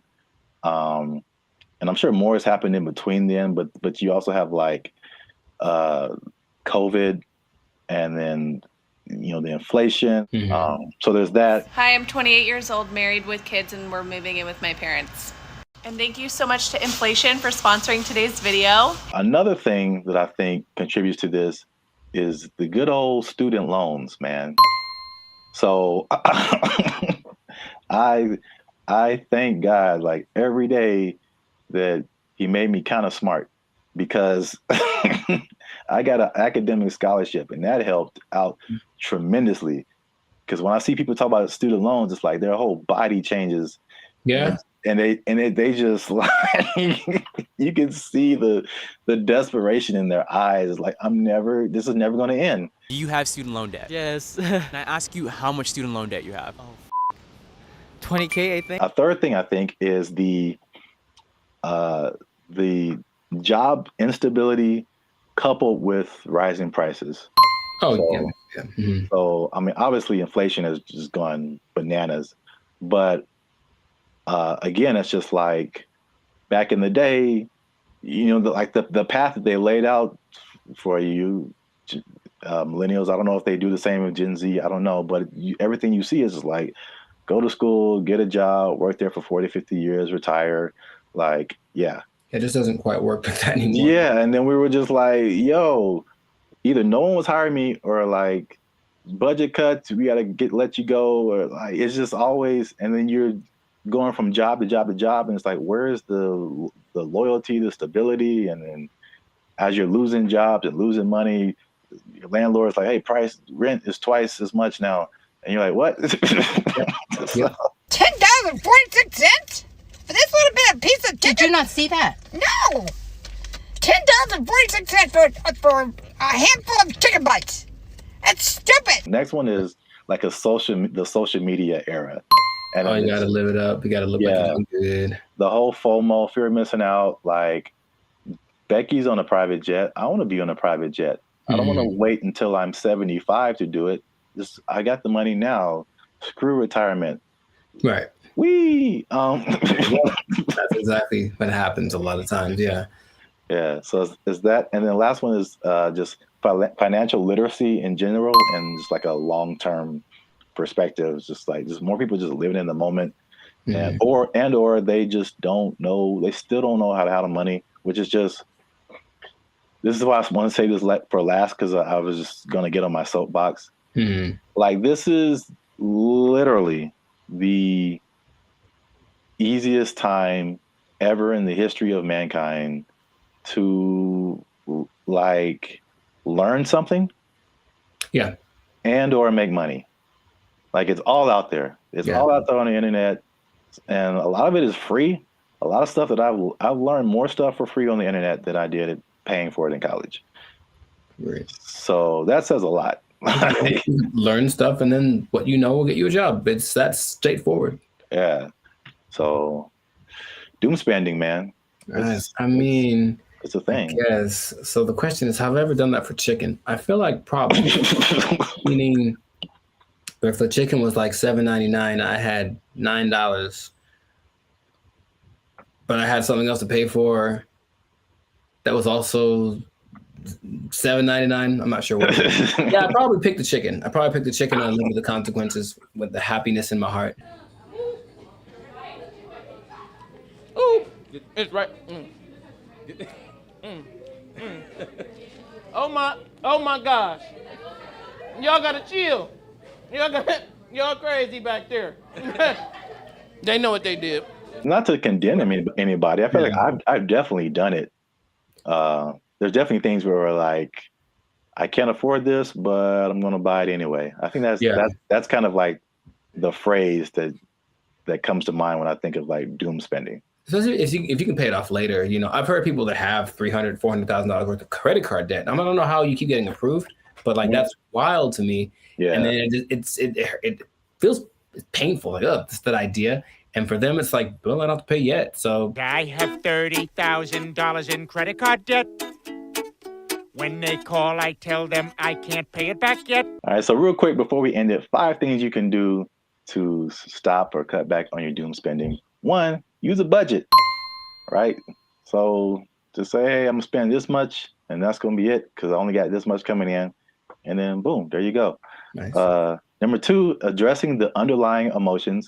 Some people just shop just because like they broke up with their boyfriend or had a bad day at work and that just makes them feel better. And then, but there's other things that you can do that aren't as harmful to your finances. Whenever I am shopping and I'm bringing home new things, I just feel good about it. No! Number 3, develop more healthier coping mechanisms. Okay.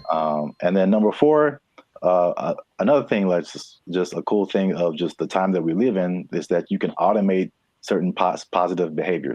So you can automate your checking account or whatever so that it takes a certain amount out of every check and puts it into a savings, so that you don't have to physically do that and just kind of feel that anxiousness, I guess, about doing something like that. What? Bro, what are you talking about, man? And the last thing, again, hitting home, sorry to get so personal, just finding low-cost things to do. Ladies.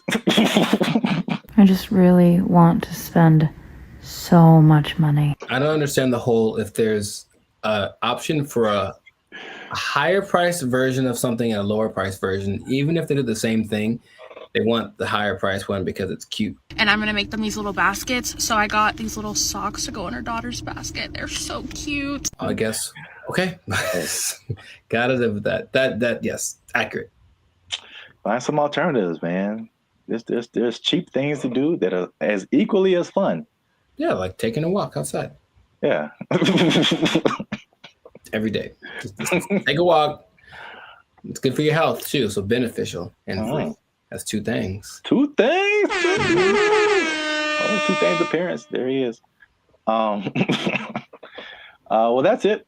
Doom spending. Let us know what you think in the comments. Do you doom spend? Tell on yourself. Get up in the comments and just tell on yourself. They know what they did. They know what they did for sure. Do you have anything left in your retirement? All right. Let us know. And don't forget to like, share, and hit that subscribe button. That helps us out. And if you doom spend,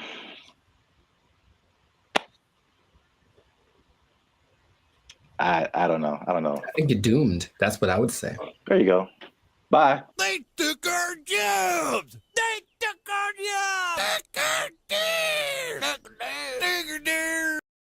I bring it up because it's the first thing I've heard in a while where I listened to it and I was like, yo, yeah, okay, finally something that's like respectable and decent and moves you, right? So for those of you that are watching that really want to get into this, stay tuned to the end because you'll actually find out something that you don't need for this that you would think would be important. What's going on, everybody? I'm Jericho. This is Zap, and we are the now 6-time international award-winning pop hip-hop duo Banded Future. We make clean, fun music that everyone can listen to with a sound that is uniquely Californian. And right now, in this moment in time, yes, Lord, you are tuned into the Lifestyle Circus podcast, where we talk about things that are funny, interesting, and just straight up ridiculous. So before we get into this thing, make sure to like, subscribe, comment, and share this video with at least 2 people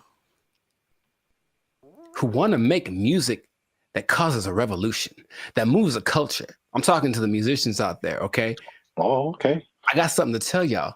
There's a way to do it, I think, if you follow the latest trend. If you follow the latest trend, there's a way to get your music so that people really like it, okay? So have you heard, Zach, have you heard of Amapiano? Amapiano? Amapiano. It's a genre of music. One word, Amapiano. Not I'm a piano, but Ama. I know, it sounds like it's not I'm a piano, it's I'm a piano. I've never heard of it. Not Ama. It's Ama, and it's her piano. Okay. But it's called Amapiano, and it's basically a genre of house, if you will, but it's from South Africa. So the most popular figure in this is Tyla, if you have heard of her. The water I've girl. heard the name. Yeah. Okay, I mean, she's huge. She's won all the awards. She's the newest big thing, but she basically comes from a watered down version of this genre. Okay, and so the interesting thing is it followed a couple of patterns that work generally to make a style of music really big.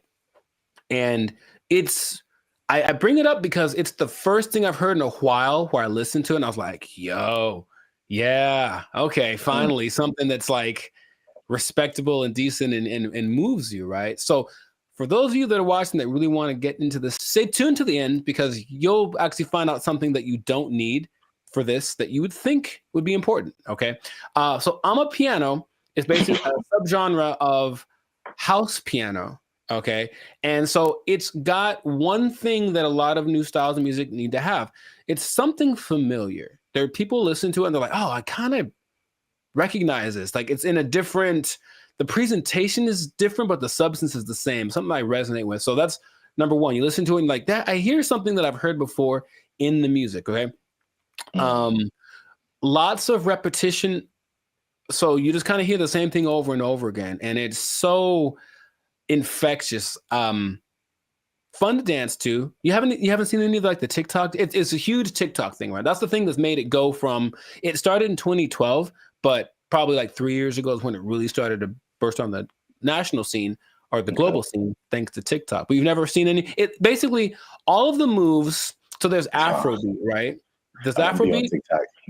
Yeah, well, anyway. But there's Afrobeat and all the moves are kind of complicated and intricate and whatever. With Amapiano, I guess tip number 2 is that a lot of the moves are really simple. And the whole point is just to do stuff with your friends. So just get in a group and do this music, do this dance, and do 6 seconds and it'll blow up on TikTok or whatever. And it's always something really simple, a little shoulder movement, a little head thing. And it looks really cool, but the music kind of has this driving thing. So I'm giving y'all the formula for this, basically.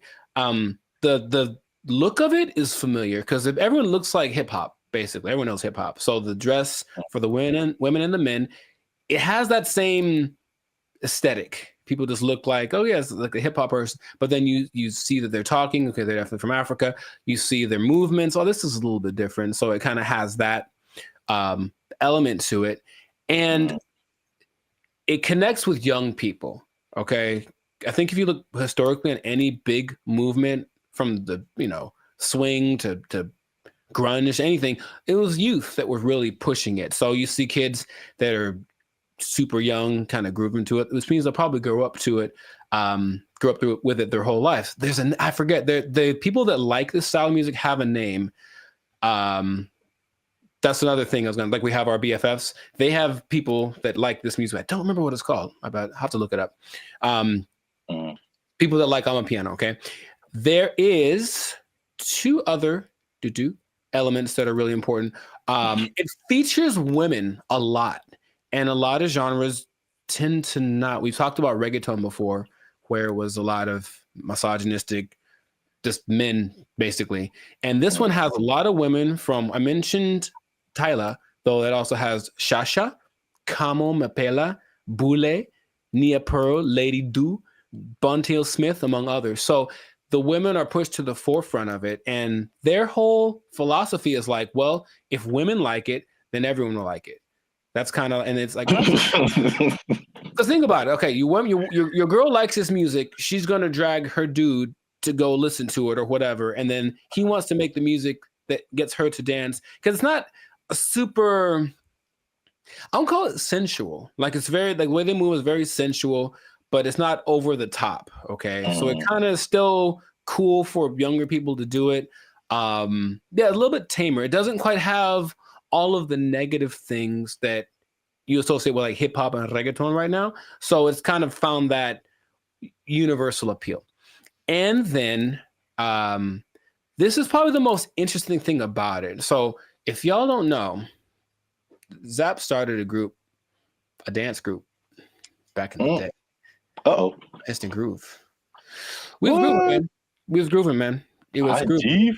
IG for life. Shout out to the IGs, the IGers. What? And you know, you have a song or whatever, and there's beats, and then you choreograph a song to the beats, right? Well, with Amapiano, it's interesting. There's so much going on. The elements are usually a shaker, a snare.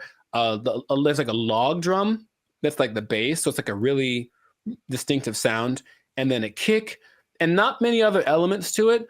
But there's so much happening that you can actually kind of choose which beats to hit and whatever. And so when you're moving with it, your dance will be different than someone else's because you chose which ones to emphasize. And I think that's really cool. There are the ones that have like, this is the dance you do to them. I think Imnike is one that, oh my God, that's the one that actually got me into it. Imke, I don't know how to say it. Imnike. And it's so good. It's so good. So you watch people dancing, it's like, oh, he danced to it, but he emphasized that beat. And then there's a lot of off beats, very syncopated. It's all very exciting. Before I get into what the thing that's not in it that you'd be surprised about, has there been any music that you've heard recently that made you go, okay? Because I think to me, music's been kind of like, I don't know, for a while. But anything that you've heard that was like, okay, oh, that's pretty dope. Yeah, I mean, the first thing that comes to mind, and I think I told you about this too, was I saw, I don't know what it is, but what you're talking about kind of feels like it's almost in that same vein. But I saw something on Instagram where it was all these people dancing. They were at some event, and it was, I can't remember the song, but I just remember everyone was dancing, and they're all doing the same kind of moves, kind of in it seemed like a modern day cha-cha slide. Because because when I saw it, I'm like we really haven't had, I can't think of a song like the cha-cha slide where like everybody gets on the dance floor and then everyone knows kind of what to do and you all do it together. Right.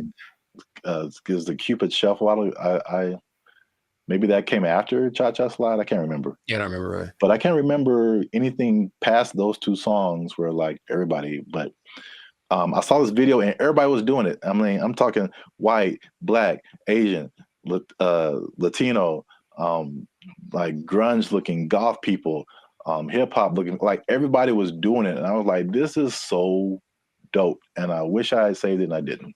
Oh, okay. So if anybody knows where that video is, there's one particular goth girl who was just like getting it. And everybody's in the comments like, oh, this goth girl is getting it. And I was like, yo, this is dope. So anybody knows what that video is, I would really like to find it and see it again. But okay. Yeah, you mentioned the dancing. I think that's popular music has almost always been dance music. So if you can get something to make people want to move, and when you listen to the people talk about it, they're so passionate about one, having this thing that's like theirs, right? It's not hip hop. It's not house, it's theirs. It's Amapiano. It's like, okay, so they love the fact that they have the kind of their own thing. And then when people gravitate to it, they have to kind of pay their respects. Okay, South Africa's on the map. They're winning, right? And then you watch them dance, and it's like the mood a little, not weird, but like kind of offbeat in a way. And they do this thing where they like roll their eyes in the back of their head with the shoulder thing. It's really peculiar, but I think it's cool, especially when you see like 10 people doing it. So it has all these things that are great. And that's what you need to start a music genre. But there's one thing I mentioned, that there's going to be something that I think I know what it is. What? Oh, go ahead. I think I know what it is. Oh, mate, go ahead, say it. I'm going to say there's no piano. Oh, no, man, it's called I'm a Piano. Like, there's piano and everything. Oh. Yeah, there's a piano in all of them. Oh, okay. Well, no. The thing I think it would have been clever if there was no piano. Oh, I get you. It's called I'm a Piano. I get you. I guess. That's not a good translation from the language. No, the thing that's surprising about it, if you watch all the documentaries and all the people being interviewed, all the producers, all the everything, no one mentions the lyrics. They all have lyrics and they don't matter. It's literally the last thing on anyone's mind. They're just there, but no one's singing along. No one's saying this song touches me in this way. I don't connect nothing. Okay, now partly it's because the songs are all in either Zulu. I'm gonna try this. Zulu, Xhosa. I can't do the click thing. Sotho, Setswana, or Xitsonga, which are all South African native languages. But the thing that strikes me interesting is that, yeah, they're all singing and no one knows the words and nobody seems to care.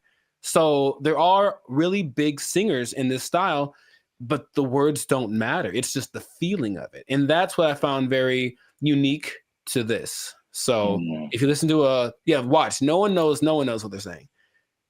You know, so I guess this goes to show you that that's not something that people necessarily require anymore. Just as long as it feels good, as long as it's fun to do. Oh yeah, I mean, you think about like U.S. artists who are just like huge worldwide. I'm sure like people don't speak English and they have no idea, but they're just bumping like Earth, Wind and Fire and like. Well, the thing is, not even the choruses. You think at least on the chorus, okay, everyone's singing nothing. Yeah, it's really weird. Yeah, I mean, I know that this is different, but I'm just saying like the ability of music to kind of to have that a tendency to. Oh sure, yeah. To where the words you don't have to quite know the words. I mean, I don't know the words to this at all, right? But I'm still digging it because I guess that's what they're transmitting. But even the people from there aren't singing the words or talking about nobody mentioned the lyrics one time. So, and the thing is, the songs don't sound all the same, even though they kind of have the same elements. They have different. I think it's great. That's what I want to just point out. Sounds cool, yeah. If you haven't listened to I'm a Piano, I recommend you check it out. Just be warned, there is piano. There's piano in it. Yeah, I think you'll enjoy it. I thought I got that right. I really did. Nah, I wouldn't. I should have just lied. Yeah, you got it, man. But in any case, let us know in the comments if you listen to I'm a Piano, what you think. If you have a TikTok account with 20 million followers because you did a dance to one of the songs, who knows? But and all the songs, the dances are just from whoever did a cool thing. That's the other thing. They're not made by famous choreographers. It's just like somebody literally said, I saw a kid dancing to it on the street and I thought it was cool, so I did it in the club. And the next thing you know, there's 500 people doing it. So there's that like word of mouth element to it. That's just, I think it's really cool. So anyways, yeah, check it out. Check out some of those artists that I mentioned. They're pretty great. And if we get 10 comments, then Jericho's going to do one of the dances on our TikTok. I didn't sign up for that.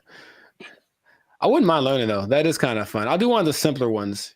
10 comments. There's one. It's like a little. It's very simple moves, but I'm still probably going to mess it up. Anyway, this has been another episode of the Lifestyle Circus podcast. Make sure to like, subscribe, comment, share this video with your peoples, and then just remember that if you're dancing and you're grooving, then the music's going to be spread around. So make that music danceable, and you stay classy, San Diego. Yeah, man. You got it. There's piano. They took our jobs. They took our jobs.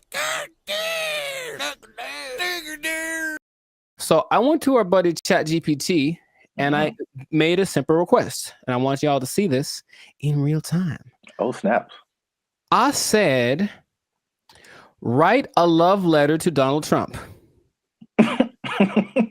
That's not, I mean, yeah, funny, but look at the answer. What's going on, everyone? I'm Jericho. This is Zap, and we are the 6-time international award-winning pop hip hop duo Bandit Future. We make clean, fun music that's fun to listen to, easy listening, love songs on the coast. And yeah, where did it go? Why does it always go there? Anyways, and you are now tuned into the Life's a Circus podcast, where we talk about things that are funny, interesting, and just straight up ridiculous. So before we get started, I'm gonna need y'all to do us a big favor and make sure to like, subscribe, comment, and share this video with at least 2 people that are really interested in the safety of humankind. The safety of humankind in the face of the AI revolution, baby. It's coming. Okay, so. Okay. I thought it was just safety. Just safety in general. I was like, well, buckle your seatbelts. Buckle your seatbelts, please, and don't talk to strangers. No. So 5 days ago, the first annual, I guess, AI Safety Summit happened in Bletchley Park. It's a place in England, and all of the big people that are involved in the AI industry were there to talk about AI safety, because it looks like it's getting out of control already. And the first person to admit that was our buddy Elon Musk. He says, and I quote, "AI is one of the biggest threats to humankind." That's what he said in the interview at this summit 5 days ago. So that's great to start with. One of the persons that are leading the charge in this AI thing is talking about what could possibly go wrong. But basically what they got together to do was to talk about putting in some system, some kind of, because it's like the Wild West once again. They're making up the rules as they go, but they're like, well, that we need to have rules. So basically, he was saying they need to create insight, and they need to, what he called, establish a referee, some neutral third party that would provide the framework for how AI is used from place to place and whatnot. And I want to start right there by asking our buddy Zap here, is it possible to be neutral in this situation? Is it possible for someone to have no dog in the fight when it comes to how to impose regulations on AI? I mean, the short answer is no. Mm-hmm. My first thought is, it can't be a person. It has to be like a organization, like the Foundation for AI or whatever. And then even when those things happen, there's like all these political elements. It's like, if it's an international thing, I'm sure, there's some entities that have like more control than others to say what people can do, what people can't do. I don't know. It seems like it's something that needs to happen, but I think it'll be a Band-Aid, sure, to a certain extent. Mm-hmm. Yeah. Mr. Elon Musk, I heard about this because he was talking on the Joe Rogan podcasts, and I was curious what he was talking about. And then he mentioned this, and I said, oh, okay. Well, he is such an interesting man. And when Joe Rogan asked him, what do you hope to accomplish with this summit, this safety summit? His honest answer was, I don't know. And I was like, okay. And that's maybe after thinking about it for a long time, he said, I don't know. And it's like, okay, so. Well, I will say this, he is right, because there's a discussion that needs to happen. Mm-hmm. And like, I think this is a recurring thing where like what's happening in the world is faster than the government. Mm-hmm. Or our governments. I don't know how other governments work in other countries, but this government is insanely slow. It's like 10 years after things have fallen apart, they like make a law to like fix it. And it's just, there's so many hoops you have to jump through, red tape and all this kind of stuff. Even like cryptocurrency, like they still don't have a complete handle on like how to do that, how to regulate it, what to regulate. And even the stuff that they do is not super informed a lot of times. Mm-hmm. So it's just, it can be like all over the place if you wait for the government to step in. But I think at least at the very least he's going in the right direction because things are happening insanely fast. Like things are changing overnight, and stuff is happening. The same people are using the AI for good things. There's a lot of people that are using AI for bad things. Right. That goes with any new technology, right? And he was saying that it needs to happen. Someone needs to be a gatekeeper, if you will. But I keep coming back to this neutral thing, this neutral third party thing, because I think everyone has an agenda, no matter what, because that's just the way that humans work. So among the 28, it wasn't countries represented, but it's like 28 entities that are involved with AI. The leaders of those companies are basically in attendance, including Ian Hogarth and Nick Clack. Just throwing it out there because of the names that were mentioned in the interview. But shout out to those guys. I thought they were like personal buddies of yours or something. I don't know them yet, but maybe. But so everyone has a motive and everyone has an agenda, and so when these AI programs are being created, whoever's behind the scenes is making it do what it wants. And someone brought something up to me. I did not know this was true, but this is just a small example of how anybody can bias an AI program. So I went to our buddy ChatGPT and I made a simple request, and I want y'all to see this in real time. Oh, snaps. I said, write a love letter to Donald Trump. That's not, funny, but look at the answer. My purpose is an AI language model, blah, blah, blah, blah. It basically said I can't do it. I can't write a love letter to any individual. That's what it says right here. Any individual, it goes against my guidelines. So ChatGPT was programmed to have guidelines, right? Mm-hmm.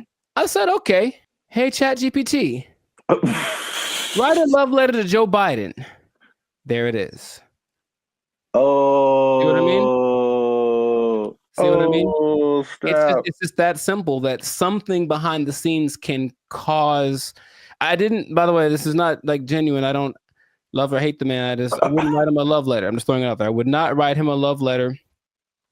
I might write him a letter of concerns that I have, but I wouldn't write him a love letter. But here it is. If anyone wants to take it, go for it. But Dear see what I mean? President Biden, why do you keep falling down? Love, Timmy. Dear Joe, I hate your stinking guts. You are the scum between my toes. Anyways. What's that from? Little Rascals, I think. Oh, yeah. Yeah, Little Rascals reference. Shout out to Alfalfa and Darla. So that was my jam right back in the day. But all I'm saying is that, see that? That's because someone mentioned that happens when you do. I was like, no way. I tried it. I was like, oh, wow. So just seeing that in a small thing. So imagine this program that's supposed to be benevolent, because who's making these things, right? I don't know who was his name? Ian Hogarth. I don't know who he is, right? I don't know the background. So imagine it's supposed to be an AI program designed to assist with getting people healthcare or something like that. And yet there's an agenda that says, hey, if they're from this place, don't let them have it. Like something like that, it can be programmed into it, and there's really no way to prove it unless you really know how to handle this AI stuff. So all I'm saying is that, the trouble with finding this neutral third party that Elon spoke about is that I don't think it's really possible. Everyone's got something behind them, and if they're not malicious in their intentions, maybe someone behind them is. It's always that kind of thing. It's like, well, it's not me. It's like, whose fault is it, or where does it start? So that's all. It's definitely something that I think needs to be is necessary, because AI is. He said something else that it's the first time in history that there's something smarter than humans, because that's been our thing, right? We're not the fastest, we're not the strongest as far as all that. We're the slowest and the weakest in a lot of ways, right? But we got smarts. We can make crafts and buildings and vehicles and all that kind of stuff. And now we've made a thing that is going to be smarter than the smartest one of us. So it's like, what's going to happen down the road? And it's like, it doesn't look great, because it really feels like they're all in this, like, I don't know what we're doing. Perfect. That's the feeling that I get from it. And that's how the movie starts. It always does, and there's lots of movies in there. So the question is, like, what would be fair rules?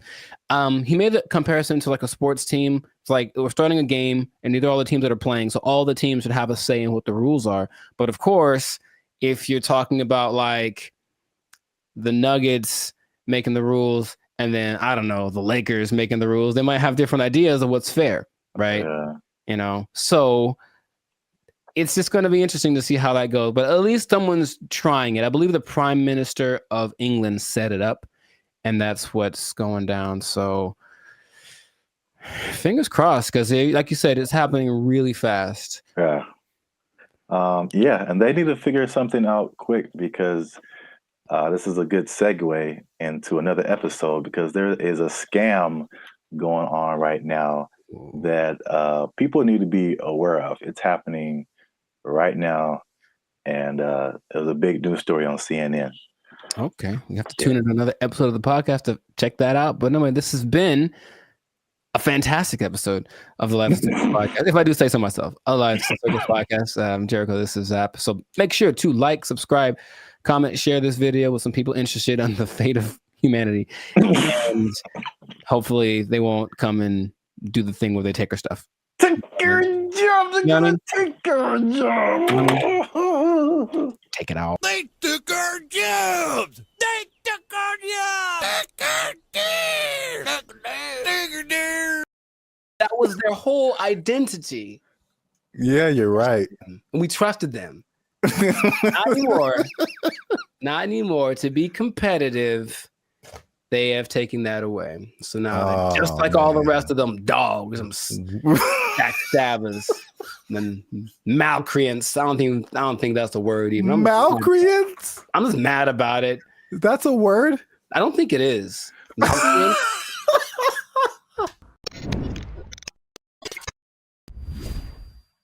What's going on, everybody? I'm Jericho, and this is Zap, and you are now tuned into the Life of Circus podcast, where we talk about things that are funny, interesting, and ridiculous. And you want to pay attention to this episode because it just hit the fan. Something went down that's just crazy. We were betrayed. All of us were betrayed. We were betrayed by someone we trusted, by someone we loved, by someone we confided in. And I can't believe it just happened. It just happened. When did it happen? Yesterday. So, you know what I'm talking about. But first, this is already enough suspense, I think. But before we get into that, the betrayal of the century, make sure to subscribe so you get notifications about new episodes. Make sure to give us a like so that the YouTube algorithm can favor us. And we're not monetized, and we do have membership options for as low as $3.99. You can be part of the BFFs, and you can get a lot of really cool behind the scenes content and just some cool perks. So check that out. Check out the Band of Future membership option. It'd be great for you. Now back to the betrayal. So, brother, it just happened. I can't believe it. We were all let down by our best friend. And by our best friend, for people who like to travel, our best friend has been for a long time Southwest Airlines. Because Southwest Airlines refused to follow the mask. Why did you refused to denigrate itself when others decided to stab us in the back. Southwest Airlines. Southwest Airlines was our ally in times of need. If I needed to get to San Diego, it said, no problem, $29. Put it on the counter, cash, and you will get there. And guess what? We ain't gonna charge you for that bag you got neither. That's what they said. That's shameful. What they said. Until yesterday. They betrayed us, and now you have to pay for checking bags on Southwest Airlines. I can't believe this day. I can't believe outraged. I just read about this. I just read about this.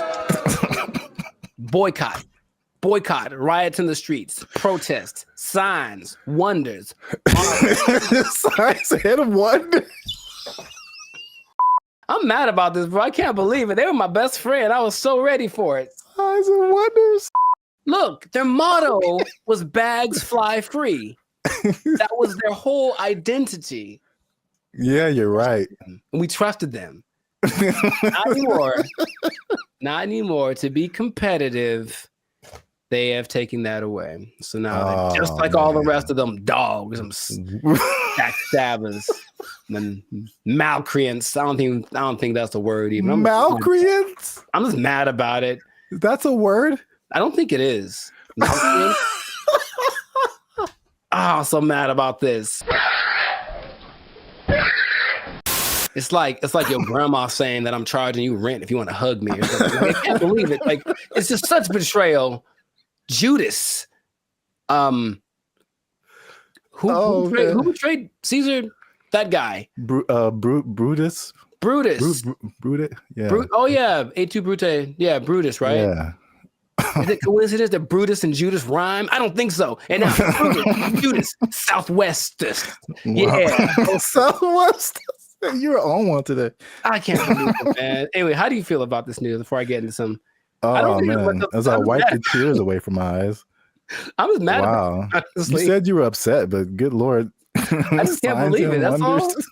That was the last one. That was the last beacon of hope, and now it's just nanobots. Jesus upset too? Yeah, I heard about that. I feel like I heard about it coming, and then I didn't know like yesterday was the day where they were like, yeah, oh, dang man, yeah, yesterday. So I should answer your question, but so did people just pull up and be like, hey, got my free bag, and they were like, nope. For flights booked on or after May 28th. Hey, guess what day this is? Checking the first bag will cost $35 to $45. Oh, 35 for the first one, 45 for the second one. Good Lord, that's a lot of money. You know what? This gives me $1.25 tree vibes. Okay. Well, I never. Yeah. I didn't believe in them as much as I believed in Southwest. Now, something that I don't remember because I didn't fly as much back in the day, but baggage fees have only been around since 2008. I didn't know that. So, and the first one to do it, American, of course, America's gonna. Anyway, I'm not gonna say anything. But basically, yeah, oil prices went up, and then they're like, well, let's probably do it, and then everyone joined in. JetBlue joined in, and Delta and United. But Southwest was true to the cause of the people, and now they say it's just basically to be. I think there's a statement. It's just the generic because we're not making enough money. I think that's pretty much the statement. It helps us remain competitive. And it's like, I thought they were making it sounds more like my accountant made me do it or something nonsense. And then, yeah, the logic is it weighs more if you put your bags on. So that's more fuel and blah, blah, blah. Yeah. And so economy and blah, blah, blah. Blah, blah, blah, blah, blah, blah, blah, blah, blah. How much money do you think airlines make annually? I was just about to say that because even the episode I did with the seats, it's like from what I hear, their profit margins are thin. Like they don't really make enough to cover a whole lot more than their costs. But I can't even make. I don't have no idea how much they make annually. Well, it starts with a 7. 7. So each airline or just airlines as airlines from what airlines, all airlines. So 7 billion. Yeah, man. A year for baggage fees. Oh, just in baggage fees. Yes. Wow. It's like McDonald's or something where they don't make any money on the hamburger. They make all the money on the fries and the cookies and the drinks. Right. Yeah. So it's just like, I remember something. I can't remember exactly what it was, but they really make their money on the fees. And the ticket. Well, say it again. Or you will be exempt if you are a member of the A-list tier, the Rapids Reward Loyalty Program, or if you have a Southwest credit card. Which means you spent more than baggage fees anyway. So exactly. I'm on to you, Southwest. You're not fooling no one. They still what is happening? They still collected because they basically let you do your first 2 bags free, and then the third one they charged for, and they still got 83 million a year off of that. Wow. And the thing is, the prices go up because they're kind of like, okay, the more baggage that you put on, the more it costs us, so the more we're going to charge you. So they would charge for that third bag 150. Dang. And if it was a little overweight, it was 200. Good Lord, that's a lot of that costs more than my house. There is good news. Good news. Good news, kind of. Depending on your flight, like where you're going to, how long it's going to take, and how heavy your bag is, sometimes it's cheaper to send your bags through like FedEx or UPS. Sometimes it really just depends, but some people do that, and then they have crazy.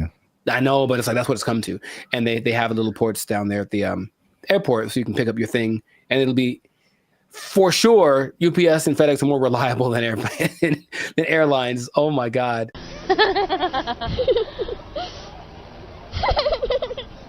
I don't know, man. Sign of the times, that could be the excuse, but whack. I'm just gonna leave it at that. Let us know in the comments, man. How you feel about this betrayal that's happened to us all?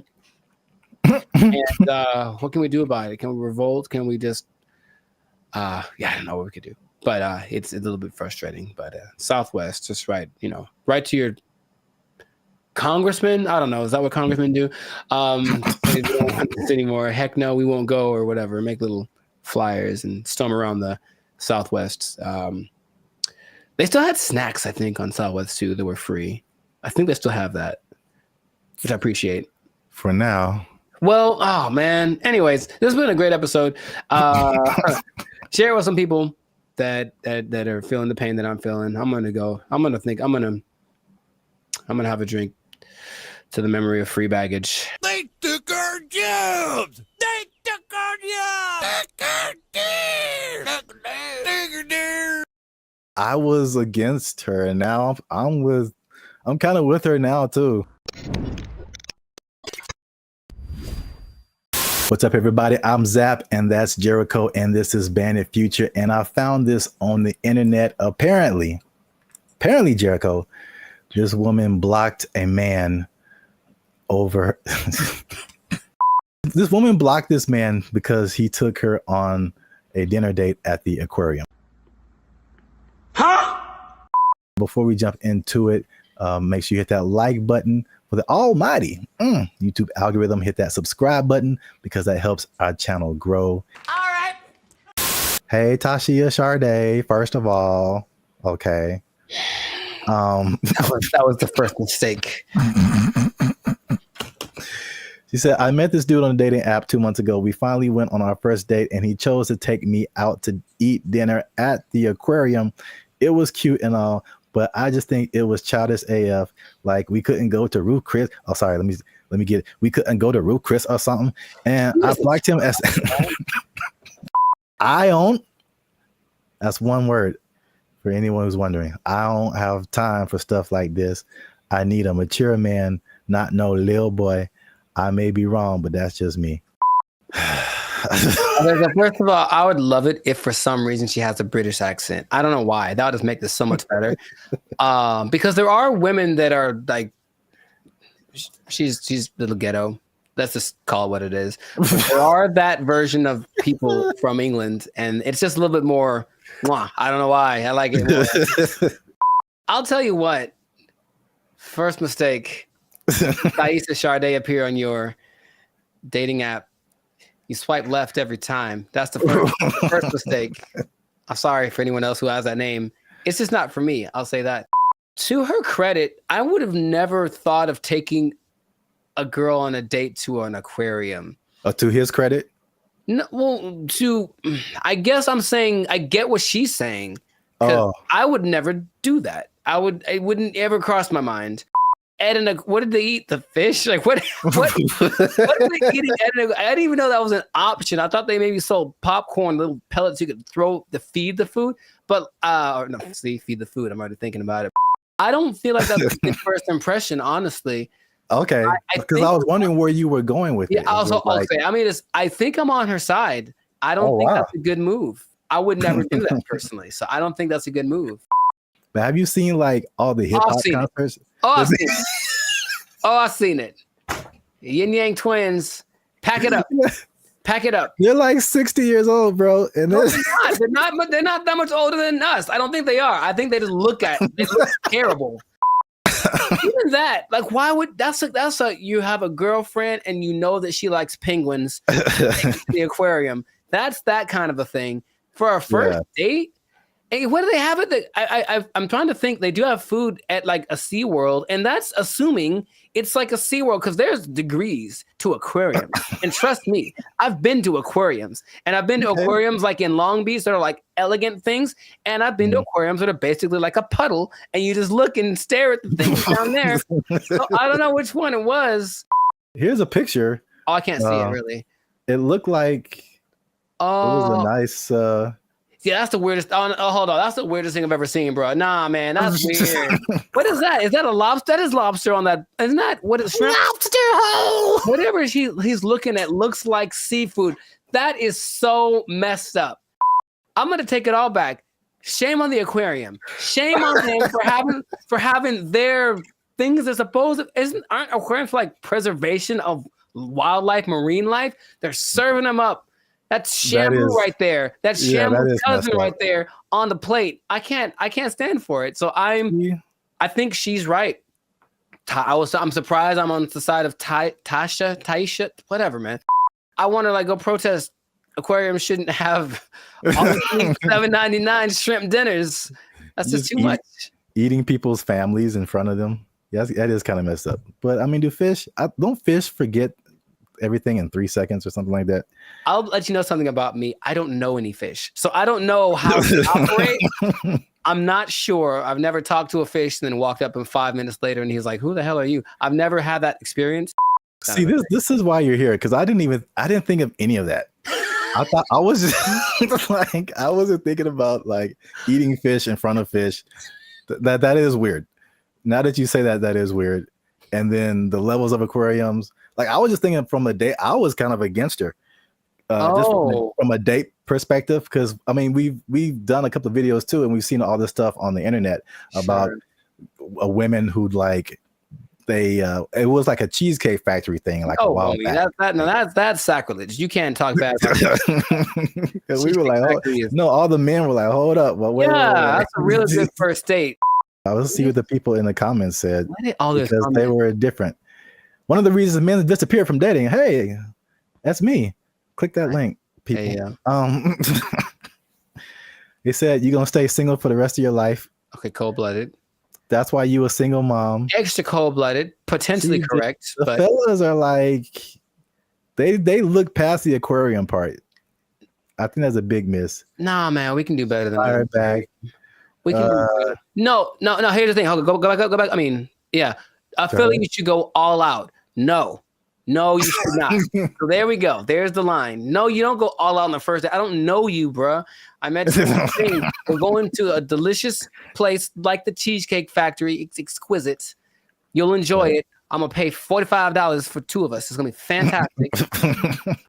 I'm not going all out, but I'm not going. So so where's the difference between all out and aquarium? There's a middle ground. There's a middle ground we got to find, gentlemen. I think that's what we can do. I believe we can all out in aquarium. Yeah, there's a middle ground. Oh man, there's a middle ground. You like threw a monkey wrench in this because I was just like, is it an expensive place or is it cheap? And then you're like, it's an aquarium, and I'm like, it is an aquarium. That's weird. And the thing is, I think aquariums can be expensive too. But Wow, nice. I was against her, and now I'm kind of with her now too. Unless you really know that she really, really loves, and then again, if you love sea otters and stuff, don't eat their friends in front of them. That's messed up. I feel like it's not the same, but it's like it feels along the same line as like eating at the strip club. What are you eating at the strip club, bro? Well, I mean, they have like food there. Some people like really like the food that they serve at this strip club. I mean, they go for entertainment. You're right. You're right. Some people just go for the food because they just really like it, and I'm just like, that's such a weird combination.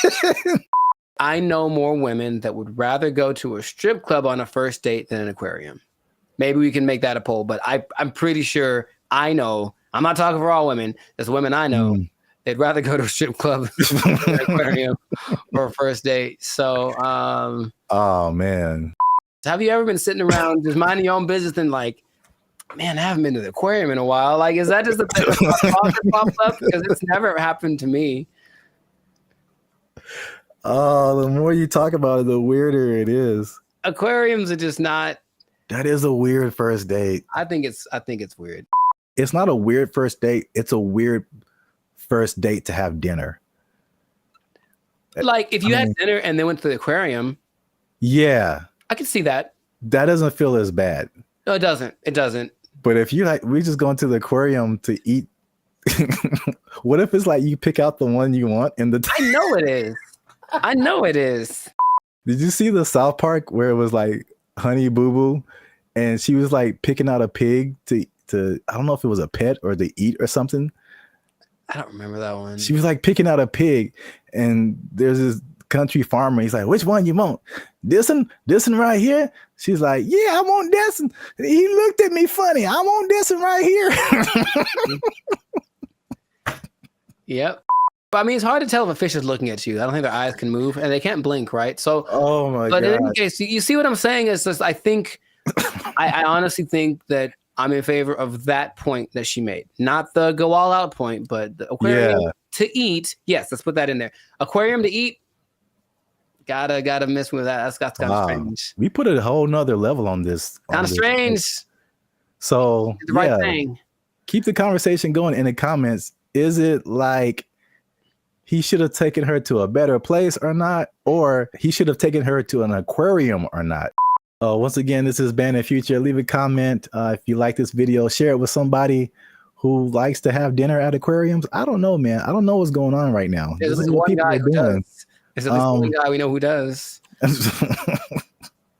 We trying something new, man. Internet, we out. First mistake. Thaisa Sade appear on your dating app. You swipe left every time. That's the first mistake. Crime is next level in San Francisco. It is stupid. Next level. It is stupid. People are parking their cars and leaving their windows rolled down and their hatches open. Yeah. Because they don't want to get smashed. It doesn't matter what time of day. It doesn't matter who's around. Doesn't matter who's around. No one's stopping anybody from doing anything. It's crazy. Last year I had a break-in and they took like $100. But to replace the window, it cost like $200. So I was like, man, I wish they would have just took the $100 and then just left my window. Because windows are expensive to replace and repair. They are, yeah. So like that's how bad it is. And then what I've also saw was that everything was. What's up, everybody? I'm Zap, and this is Jericho, and you are now tuned into the Life's a Circus podcast, where we talk about everything that's funny, interesting, and ridiculous. And you want to stay for this episode because we're talking about something that's really ridiculous, something that I recently saw in person myself, and I can confirm it. Ooh. Talking about San Francisco, man. Ew. It's going down. It's not in a good way. All right. Not the young jock way. It's going down, bro. So make sure you stick to the end, because there's at least 5 reasons that I can point out for this. And you know, as usual, come on now, over 400 videos, over I think 200, almost 250,000 watch hours. Come on, we've been putting in work, boy. Your boy's been putting in work. All right, we need your support. Hit that subscribe button. All right, that helps us to grow, helps our channel to continue to do more videos. Hit that like button. That lets the YouTube algorithm know that more people should see this video. And we're gonna start promoting it now. Because let me take the glasses off. Let me take the glasses off. Talk to the people. Can I talk right into the camera, man? Talk to the people. I'm gonna be honest with y'all. We have almost 2,500 subscribers. and we have one member right now. That sounds like a 2,500 to 1 ratio. And God bless her heart. I'm going to send her something really soon. But she's been a member. She has been our lone faithful member for a whole year now. Here's her 1 year anniversary. I'm not going to say her name, but you know her. Her screen name is Reigning Goddess. Thank you. But shout out to her. Thanks, Queen. Well, we need I'm gonna put the goal out there. 10 members, man. 10 members. Easy to do. All you have to do is after you subscribe, you'll see a join button at the bottom of the videos. All right, hit that join button. Memberships as low as $3.99.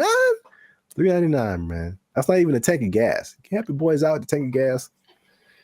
All right. It's not even a tank of gas. That's I said I wasn't gonna go Marvin Sapp, man. I might have the ushers lock the doors, man. If y'all ain't supporting your boys. I said close them doors. Ushers, close the doors. Close the doors. So yeah, San Francisco. I could just say don't go there and then end the video, but we could talk about something. Yeah. I was recently there a couple of weeks ago, and it's bad, man. Okay, let's rewind the tape. We've hinted at something that we've never really fully talked about on this channel, and that was our trip to San Francisco. Sure. It was like what, a couple of years ago? It's like a repressed memory by now. I don't like to bring and it up. I will publicly take the L on that one. That was a good part my fault, because this is what happened. We were looking for hotels. I'm like, man, this hotel is really cheap. I'm like, we're gonna save a lot of money. And then we got there and we found out why. It was, yes, go on. Dude, is by far the worst hotel I've ever been in. Like, I still feel bad to this day for putting you in that situation. That's okay. Just don't let it happen again. We won't let it happen again, Mr. Mackey, okay? Okay, that's fine. What was happening, you ask? Yeah, I'm glad you. All the things. Yes. All the bad things were happening all at once, and it was a lot to take in. You care to share any? Okay, look, I didn't sleep under saw? the mattress. Okay, that's one. I did not sleep under the mattress because I was afraid of catching all of it. Or under the sheets. I didn't want to do either one. I didn't want to touch them. I was hoping I could find a way to like just float above it like a vampire or something. But under the sheets, like it had cigarette holes on it. I'm sure there was a stain on there. I was like, someone died in here for sure. Ugh. I'm sure there were interactions of drugs going on all throughout the night. Somebody tried to come in our room. Someone tried to jiggle the door. I vividly remember that. Or like, so we were just chilling, and then someone banged on the door really, really hard. And we just looked at each other, and you were like, "Don't open the door." For the love of God, don't open that door. A problem if you open the door. Someone, so it was just such a, and then I walked outside late at night because I wanted food. That was a mistake. Yep. And so I'm walking around, there's human feces everywhere. Brother, ugh. And then there was just this like scene where you round a corner, because you see it in movies, and I round the corner and it's like all of a sudden there's just all of these people just drugged out in this one area. But it's like almost like they're moving in slow motion, because like I got there and it's kind of like, oh no. Yeah, zombie. Kind of a zombie apocalypse kind of vibe. And they looked at me and it's like, well, they were going to chase me. And if it was one of those movies with the fast zombies, which is still terrifying, like zombies are supposed to be slow. I don't know who invented fast zombies, but I just had to get out of there. So it was such a bad time. Such a bad time, and everyone that lives there is like, yeah, we know. French fry when you pizza, you're gonna have a bad time.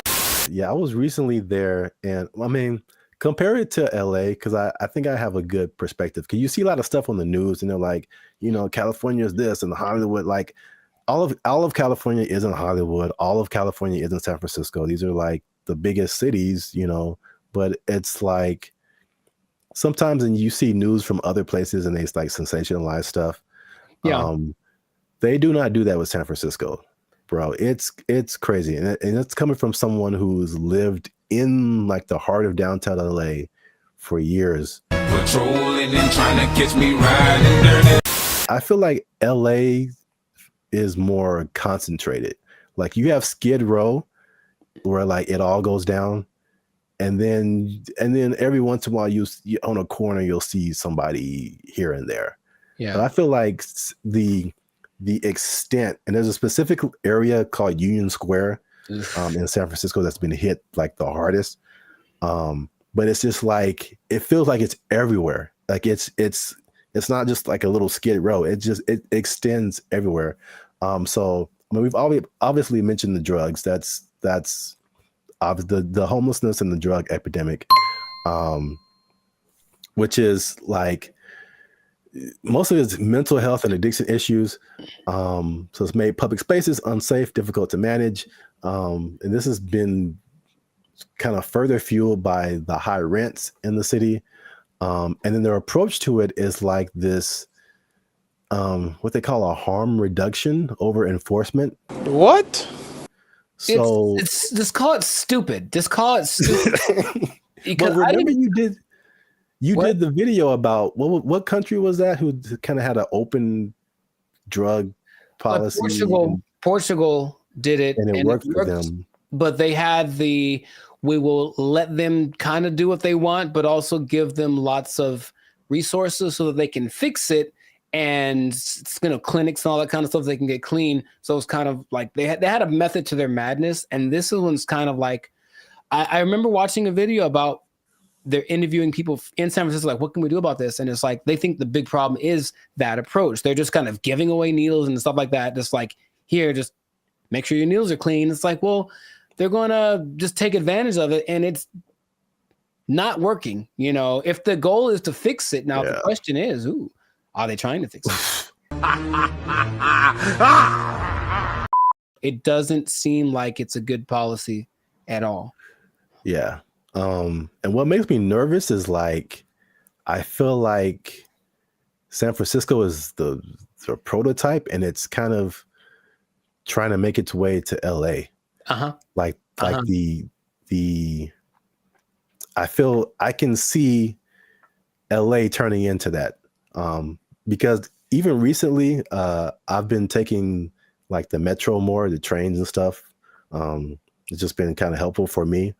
And literally, I got off on a stop, and they have all these different people, ambassadors for the metro, whatever. And this lady made an announcement, and she was promoting this app that you can get on your phone to like report incidences on the metro and help you whatever.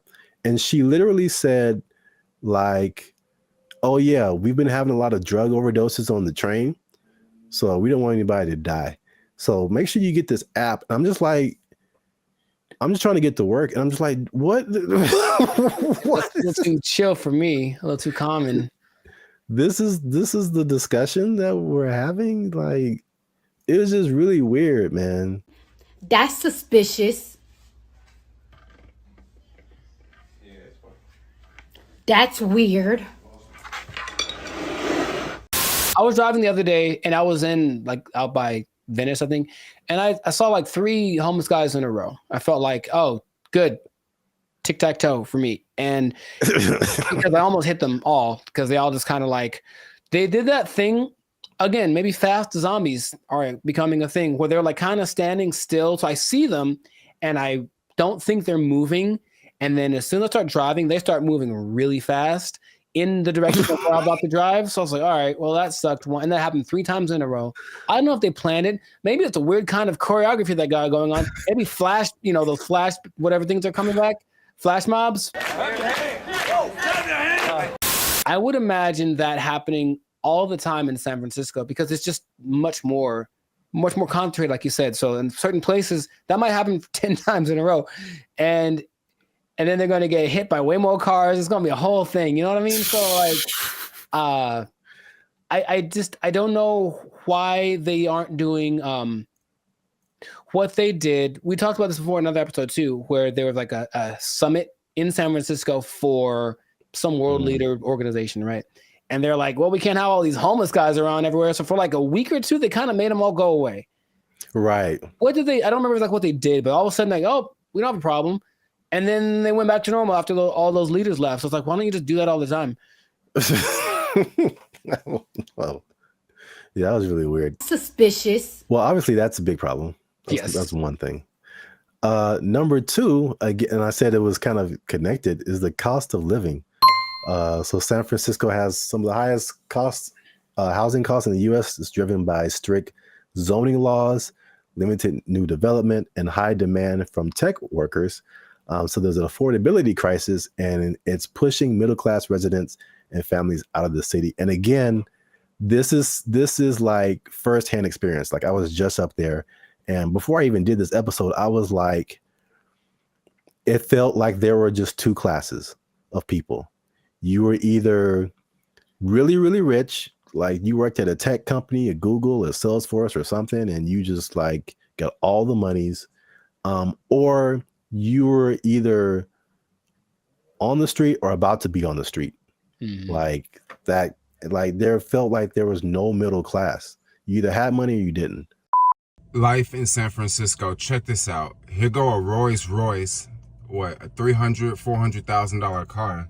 And over here you got people shooting up doing drugs on the street. And the people that weren't like homeless or drugged out, it felt like that, you know, people say that San Francisco has a New York vibe. It felt like that, like everybody was hustling to just like get by. And you watch these like futuristic movies. Well, I'm probably getting ahead of myself, but it's like, it's so unbelievably expensive. I saw a valet for, I mean, this isn't the normal price, but there were places up there that had a valet for like $100. $100 to park your car. Nope. Average rent in San Francisco, $3,204. $3,000 a month. That's very New Yorkish. On average, a studio costs you $2,700, one bedroom $3,500, two bedrooms $4,800. That's a lot of money. I'm trying to remember what was so great about San Francisco back in the day. What, the Gold Rush? Really, it's the San Francisco treat. Okay, gold. Okay, besides that, it's very delicious. Besides that, Gold Rush, and then Profit. Like, what happened? Like, I'm trying to remember why San Francisco was such an attractive place for Full House. They had Full House. Okay, yeah, we're going way back now. Maybe that's the last things that San Francisco had. Because I mentioned that because I still talk to people who mentioned they're thinking about moving there, and my question is, wow, like, would you do that? I don't even know. Like, I can't even tell you that. If you come to LA, I get it. Every industry is here, but for San Francisco, like, if it's not tech, I don't see why you'd go there. Yeah. One thing I will say about that was cool when I went there. This is a random topic, but and LA they're almost there. I got off the plane and I could get right onto the train. Like the metro system goes into the airport. So you can just hop off the plane, get on the train, and go right into the city. I thought that was pretty cool. LA, you can almost do that, but it's still, they haven't finished the track yet. Interesting. I guess that's a perk. There's always a thing where you're like, okay, how do I get to the airport? Somebody got to drop me off, or how am I gonna, But yeah, you can do that in San Francisco. So that's one thing. That is one thing. Yeah. I'm still thinking, what would behoove somebody to move to a place that's behoove. Thank you. That's expensive. At some point in the recent few years, the mayor declared San Francisco as a state of emergency because of the problem, right? Like that was the thing that happened. And yeah. But again, what are they doing to fix it? Because I just keep hearing about bad things and it's getting worse. And it's okay, well, do something. Like, it just feels like they're like, yep, that's how it is. So come on down and get some money, I suppose. But wait, there's more. Oh God. So we talk about the homeless and drugs. We talk about the unaffordability. As you do. On top of that, third thing is crime and retail theft. Something again I saw firsthand. Nice. So there's obviously rising crime, shoplifting. I saw this Joe Rogan clip where he said, and again, personal experience, he said that people are literally, and I didn't see this, but he said it.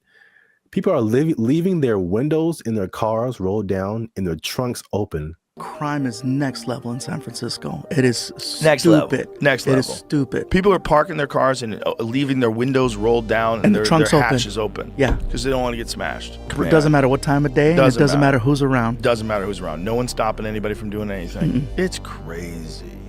It sounded weird until like last year I had a break-in and they took like $100. But to replace the window, it cost like $200. So I was like, man, I wish they would have just took the $100 and then just left my window, because windows are expensive to replace and repair. They are, yeah. So like that's how bad it is. And then what I've also saw was that everything was on lock.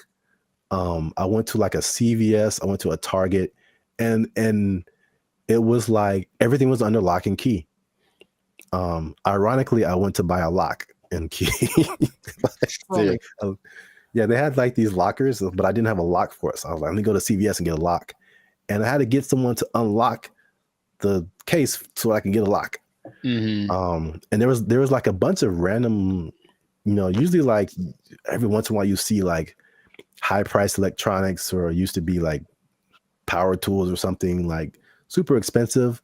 But it's like everything was locked up, and you had to press a button and you had to call somebody to go get the thing that you wanted. And it just like, from a person who doesn't steal, it was just like psychologically, it was just like, this sucks, man. It's like the shopping experience. I couldn't like, because you go into a store, the benefits of going to a physical store, you can pick the item up, you can feel it, you can read the back, and it's like, I can't even see what I'm really getting. And if I don't want it, I got to call the person back and have them put it like, but it's because a few people just keep taking stuff. Like everybody suffers. And it's just like, it was really, if I could use a word to describe my experience there, it was just uncomfortable. I didn't feel unsafe, like I'm a big dude. I could take care of myself, but it just felt like, it could go down anytime, basically. Well, I just didn't want to be there. Like, I don't want to be here. Like, this is not, it's not inviting. I think that's a good word. It just wasn't inviting. Wait. Since 2019, 47% of businesses in that Union Square area have left. Yeah, that makes a lot of sense. I think all of them, all of them leave to turn into like a park, or call it hobo land. Make it like that. Remember during the pandemic, no one talks about this, but during the pandemic, there was one time in Seattle that just said this part of like, Seattle. It was like, you know what? It's ours. So F the police and everything. And they just like kind of took it for like months. Like, it was kind of their area. And it's like a long. Yeah, I remember that. Yeah. Remember that? They should just do that and let it go, and then maybe burn it. I don't know. But let's let it, count your losses and just let it go.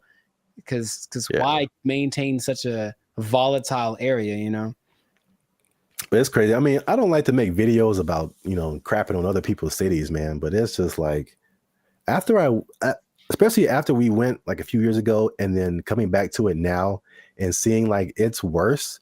And I talked to some people there, and they were like, or I talked to some people who live there, and I talked to some people who used to live there and then came back for the thing I was doing. And they were saying like, yeah, man, it didn't used to be like this. And it's just like, it's just bad. But we're out of time. So let us know what you think in the comments. Have you been to San Francisco? Like, do you just read the stuff on the news and like kind of, I don't know, hypothesize what's going on, how to fix it? Do they need policy changes? Is it like an economic thing? Let us know what you think in the comments. Keep the conversation going. And also, if you have someone who you think might be interested in this topic, hit that share button, man. Don't be greedy. Don't keep it to yourself. And look, man, 47% of businesses, you know what that means, Jericho? That it's not enough? Is that what? 47% of businesses closing down and moving out of San Francisco? That's heavy. That's a big number. Square? That's a big number. You know what that means? I think I do. That means that a lot of people lost their jobs. Nobody working there because they're doing fentanyl in the bathroom. I don't know what's going on. Oh. Cocaine is a hell of a drug. Don't fentanyl. Yeah, God. They took our jobs. They took our jobs. Check it out. I do remember how I got rid of her. Do you want to take a guess? You staged an affair. I did not do that. You took a really bad poop and just left it there. She. Why is there a pause? There's a pause.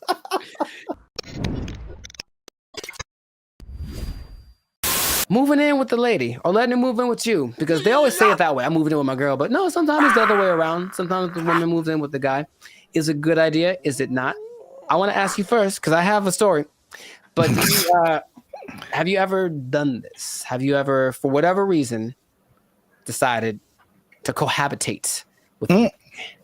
Oh, cohabitate sounds dirty. It does. Your confusion is not rational. She's a healthy female of breeding age.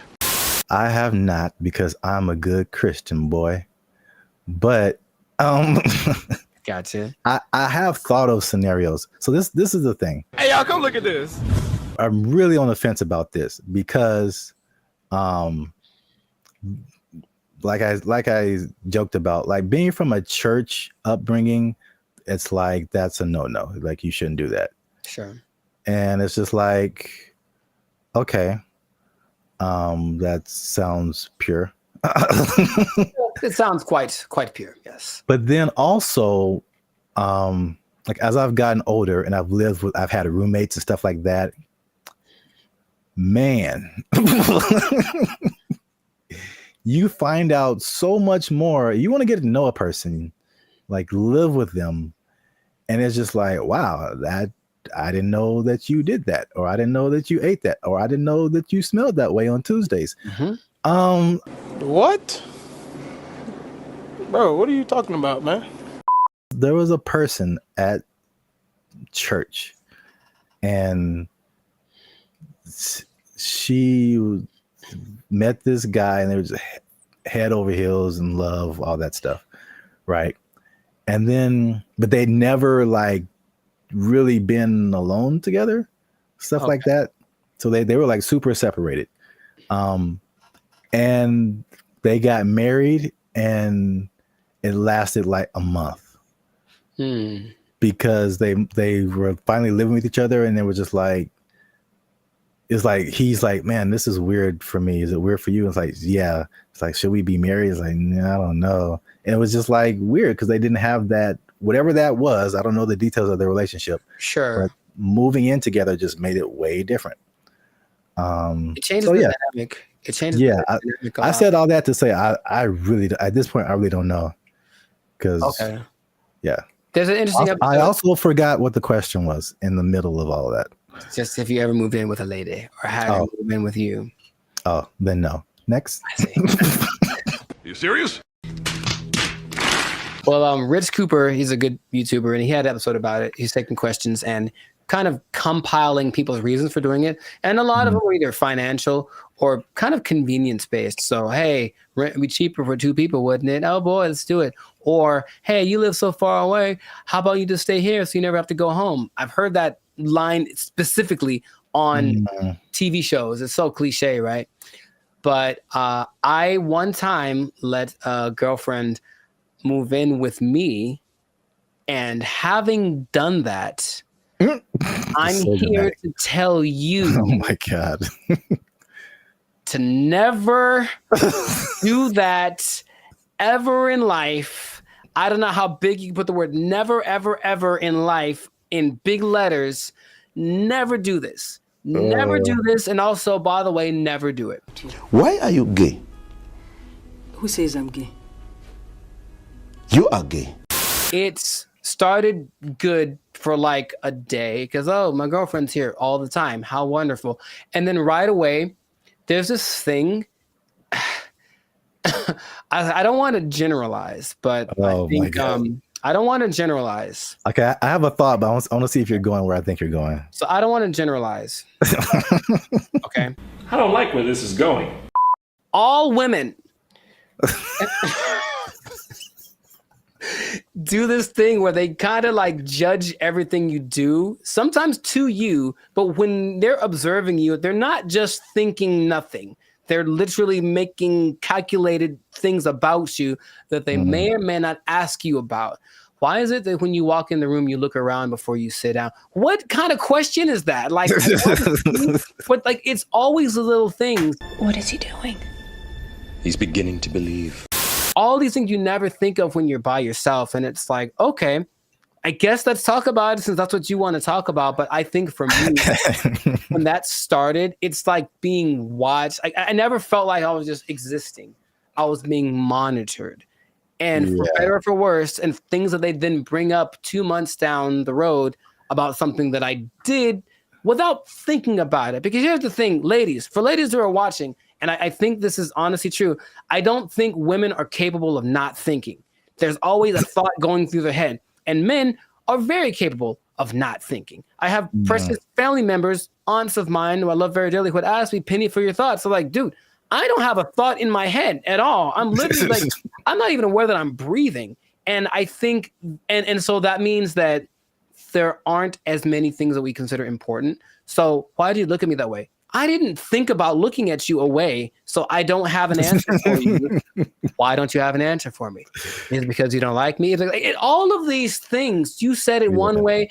I had to start analyzing every little thing that I said and did, and that alone drove me crazy. Okay. Are you kidding? That's unfair. She made those. I need to calm down. Patrice O'Neal, R.I.P., has a great quote. I say it all the time. He said that men like to be alone, but they don't want to be by themselves. And I was like, yeah, I get that 100%. Because like, I just want you somewhere around that I know, but don't be just here doing this like surveillance thing on me 24/7. Just kind of go do your own thing and let it be okay that when you're not around, even if we're in the same dwelling, I'm not thinking about you because I'm thinking about something else. And they are knitting me socks out of their own hair because they miss me when I'm not around. And I'm like, that's a bit extreme. I'll be honest, it's not necessary. I think he also said like women just love so much. It's too much. And maybe that's just the difference between men and women. But I was like, okay, so I didn't like that. Then, but wait, there's more. Things had to coordinate. So, hey, there's a list of things. He's going to bed. It's 10 o'clock.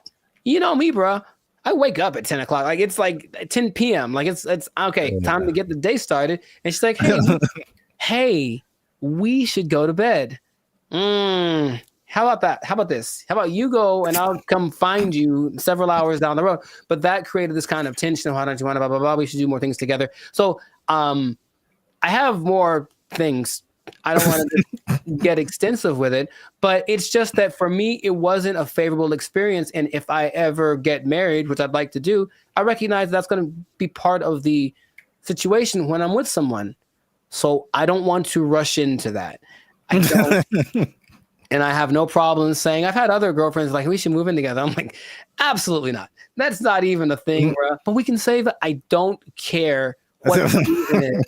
I'm not going to do it. Nope.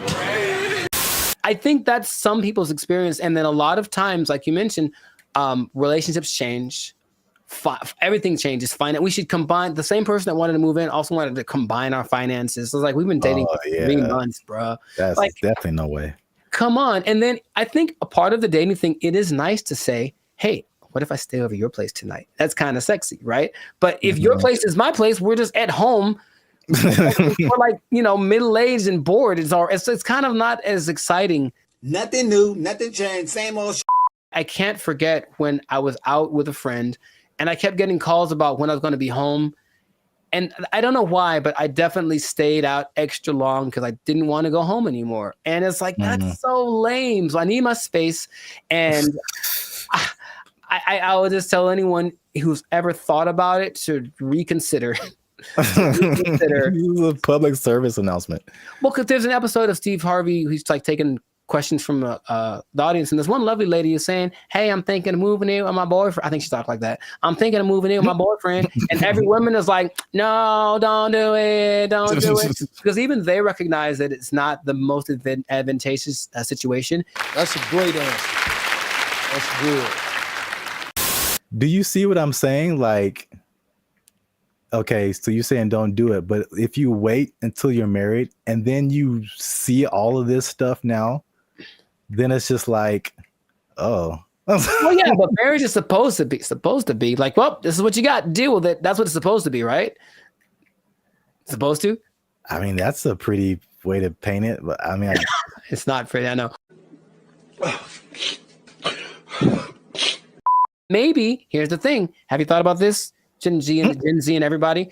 Just ask more questions. Just ask a lot more questions. I want to know about, so what's your like morning routine like? What do you do in the morning? Like if someone just like, just something kind of innocent, they snore. It's great to know that they snore before you move in with them. It's good to know. Do you snore? Question. So, I don't think so. What do your roommates think about that? You know what I mean? Do some investigating, do some digging, ask their mom, ask their family. The way that you treat me. We've talked about it. Let me speak! Yeah, that's actually good advice. I thought you were going to go the route of like them taking over your space. Like you walk into the bathroom and then now you can't see your sink because there's curling irons and eyelashes and hairspray and all kind of stuff. And you don't know where anything is anymore. That actually didn't happen, which is interesting. I don't think she had a lot of stuff like that. She wasn't as into that. Maybe it was just kind of a rarity, but yeah, she didn't have a whole lot of products and things. I could see that happening too.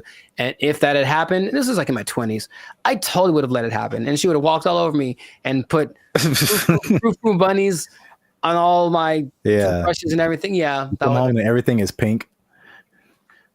A surprise. It's like, oh, I did some redecorating. Hope you like it. If you don't, it doesn't matter because I live here now. Yay. Exactly.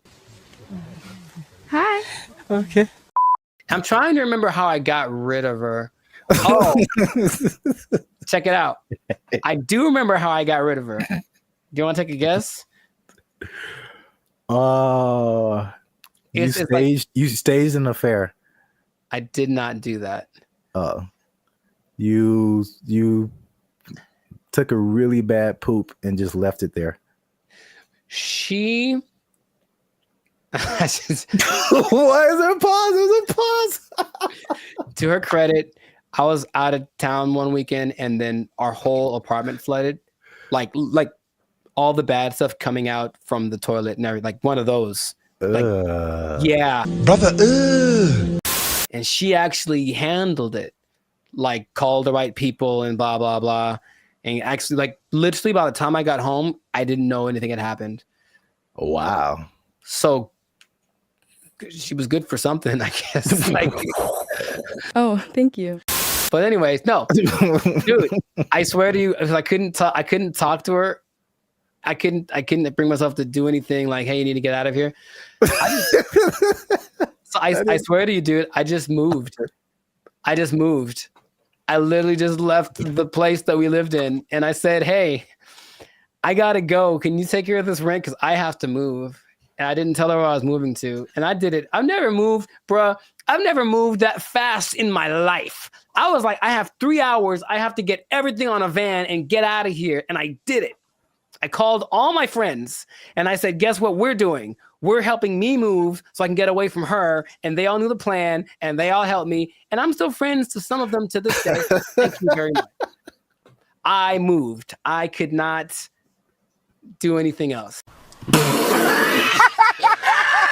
So this has been another great episode of the Last Circus podcast. Make sure to I know, yeah, maybe. Make sure to like, make sure to comment if this ever happened to you, if you've ever had experiences living with a woman, And also share this with anybody that is thinking about it, because thinking about moving, just leave your girl there. Thinking about moving and just leaving your girl there. That's exactly who you should share this with. Oh my God. We'll catch you on the next episode. Peace. I didn't think about looking at you away, so I don't have an answer for you. Why don't you have an answer for me? Is it because you don't like me? All of these things, they're thinking about everything in California. But in the way that Oregon is doing it, in the way that Vancouver is doing it. And you've seen downtown LA. What do you think is going to happen? What's going on, everybody? I'm Jericho, and this is Zap, and we are the now 6-time international award-winning pop hip-hop duo Banded Future. We make clean, fun music that everyone can listen to with a sound that's uniquely Californian. And right now, in this moment in time, you would tune in to the Life of Circus podcast, where we talk about things that are funny, interesting, and just straight up ridiculous. So before we get started, make sure to like, subscribe, comment, and share this video. I'm gonna change it up with 2 people that like drugs. That's all. We're gonna talk about drugs, okay? Now, drugs are bad, okay? But I know we're talking about them. Sponsors gone. Specifically, we're talking about the drug problem. You can call it an epidemic, but drugs. What you talking about, baby? But it seems to be getting worse. So the specific thing is the way that governments are approaching the drug issue in their country, and there seem to be 2 very drastic sides, and they both have interesting results. So before we get into it, Sir Zap, San Francisco, have you had any experience or just thoughts about just the? Have I had thoughts about drugs? Have you had thoughts about drugs? Do you dream about them? Drugs are bad, okay? But have you seen the effect of drugs in our society as a whole? With your yeah, man, I think about drugs every day. Okay. You know what I'm saying? Okay. It's hard out here in these streets. That brought to mind 2 things. Yes. He's there. He was up there. It's crazy. Mission accomplished. Yeah, San Francisco. Wow. Yeah, I had the worst hotel experience of my life in San Francisco. You were there, you remember. And it wasn't because, well, I guess it was because of the hotel. They had a hand in it for sure. That was not helpful. But it was the people who were there who were obviously using an assortment, shall I say. A plethora, perhaps. Yeah, involved in all kinds of activities and whatnots. But yeah, we definitely saw it there. And I was saying before, this isn't like my crowd, so I don't really know a whole lot about drugs anyway, but you just kind of go from the homeless people because for sure you see them on stuff. I've seen them doing stuff. And so that's how I kind of like get the drug vibe. But going like just off of the hard drugs, one thing I noticed, I don't know if you noticed this either, the legalization of marijuana in California, and probably in other places too, but in California, I definitely noticed the explosion of just like, we can do this everywhere. Let's do it everywhere. Especially like on the freeway. Like I can drive down the freeway and just smell like the whole freeway is high, bro. Like, yeah. No wonder we're all going 5 miles an hour. Yeah. Like everybody is just walking on sunshine right now, and I'm trying to get to work. I remember one guy, we went up to Sacramento, and one guy in like a Jack in the Box was like he was the happiest man. And I'm like, wow, starting early, 8 in the morning. Like, that's a wake and bake situation right there. Yeah. But I don't think that weed causes the problems that we're seeing. Just slower people, and yeah, maybe they're raising the price of food. Everyone's eating too much, but I digress. The idea is you can do one of 2 things, or there have been 2 extremes that governments have been taking. One is to decriminalize drugs. So there's a difference between decriminalization and legalizing. They're not legal. You can still get busted for them, but it's just that decriminalizing means you won't go to jail forever for getting busted with a meth pipe. On the other hand, you could really go at the drug sellers and the drug users and make everything illegal and see what happens. So the I guess benchmark for everybody's decision is Portugal, because in the 90s they had, I think they were kind of closed off to the world for a long time. I'm not quite sure why, but for like 40 years no one could really get in there. So in the 90s it opened up, and in came all the influx of everybody's influence, and with it came drugs, because people like drugs. So what happened was Portugal got a really bad heroin problem, the worst ever, and everything that the government tried to do was like, we can't really make it go away. So let's try something extreme. So they decriminalized everything, and instead of that, they treated drug users like patients, like they're sick. So they made rehab centers and this and that. So if you get caught, you don't get taken to jail, you get taken to a rehab center, where they actually will give you more of the drug you like, but in a lesser dosage, trying to wean you off of it. And they have a system in place for making that work. Other places that have copied that, I believe Lithuania, and there's maybe Denmark. I could be wrong about that. But so what has happened was that the good old US was like, oh, let's try it. So they did that in Oregon with the last election, and they kind of forgot one part. They forgot the whole rehab part. They just decriminalized everything. And I think I heard about that. It's a nightmare. It's so bad.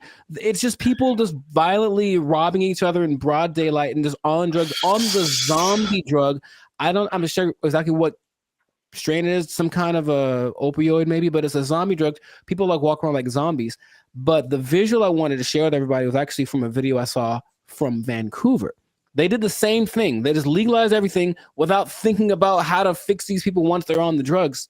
So everyone's just walking around, literally, same thing, robbing people. The scene that I remember when we were in San Francisco was this one street where it's like everything looks normal, aside from like the occasional like human feces on the ground, but everything looks normal. And you turn a corner, and all of a sudden it's Armageddon. Oh my God. Just literally, just all of a sudden, everybody, and like you just stop there and they all kind of like turn. That's the zombie drug.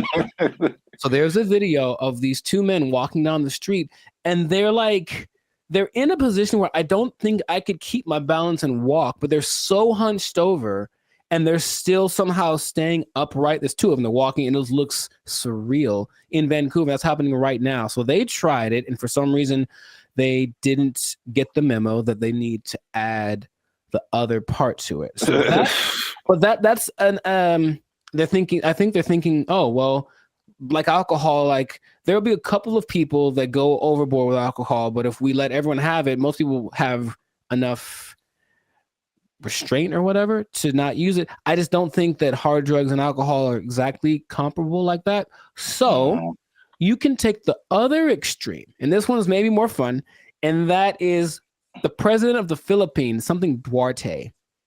He said, he got elected in 2016 maybe. He said, kill them all. That's exactly what he said. Kill all the drug dealers and all the drug users. Wow. In 4 years, well, the last updated thing was like in 2020. So in 4 years, he killed like 24,000 people. Just for, and the thing is, he'll catch you. They'll just raid the streets at night, and if you're on drugs, that's it for you, basically. And the thing about that is that a lot of, and then the people that don't kill, they take to jail, but they kill a lot of people, and everyone in, like, all the citizens love it. They think it's fantastic that he's doing that. So when they interview the drug lords, they're like, well, we're not going to stop, so we just got to figure out how he's not to get caught, because the threat of death isn't enough to stop it. So you have a lot of people in jail. You have a lot of people that are being killed, just like, and then they have a lot of people that are approving of this, right? And that's the most extreme case of that. So I'm sure there's other options, but that seems to be the two sides. So if you were the leader of Zapville, Zaplands, and you had to implement a strategy for the rampant drug use in your country, man, you got to be a better leader, man. I know what's going on. All your people are just down in the pipes.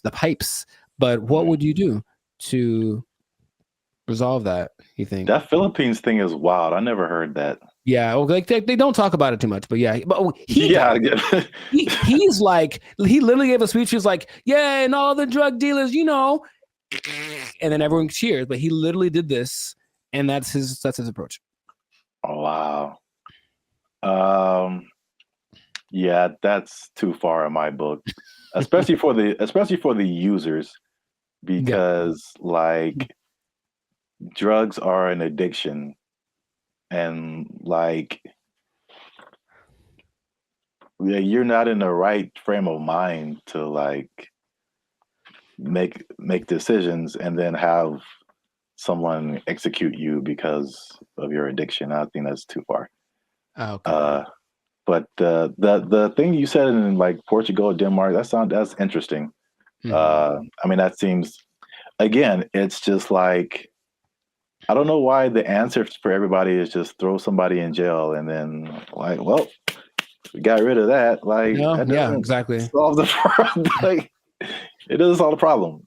Like, the problem still exists. Yes. Yeah. But so with the numbers for Portugal specifically, the numbers of overdoses went down like 90%. Yeah. So obviously that's a better solution for sure. Well, we'll see what happens, because what I'm hearing in Rumorville, the last thing, as we wrap this thing up, is that they're thinking about legalizing everything in California.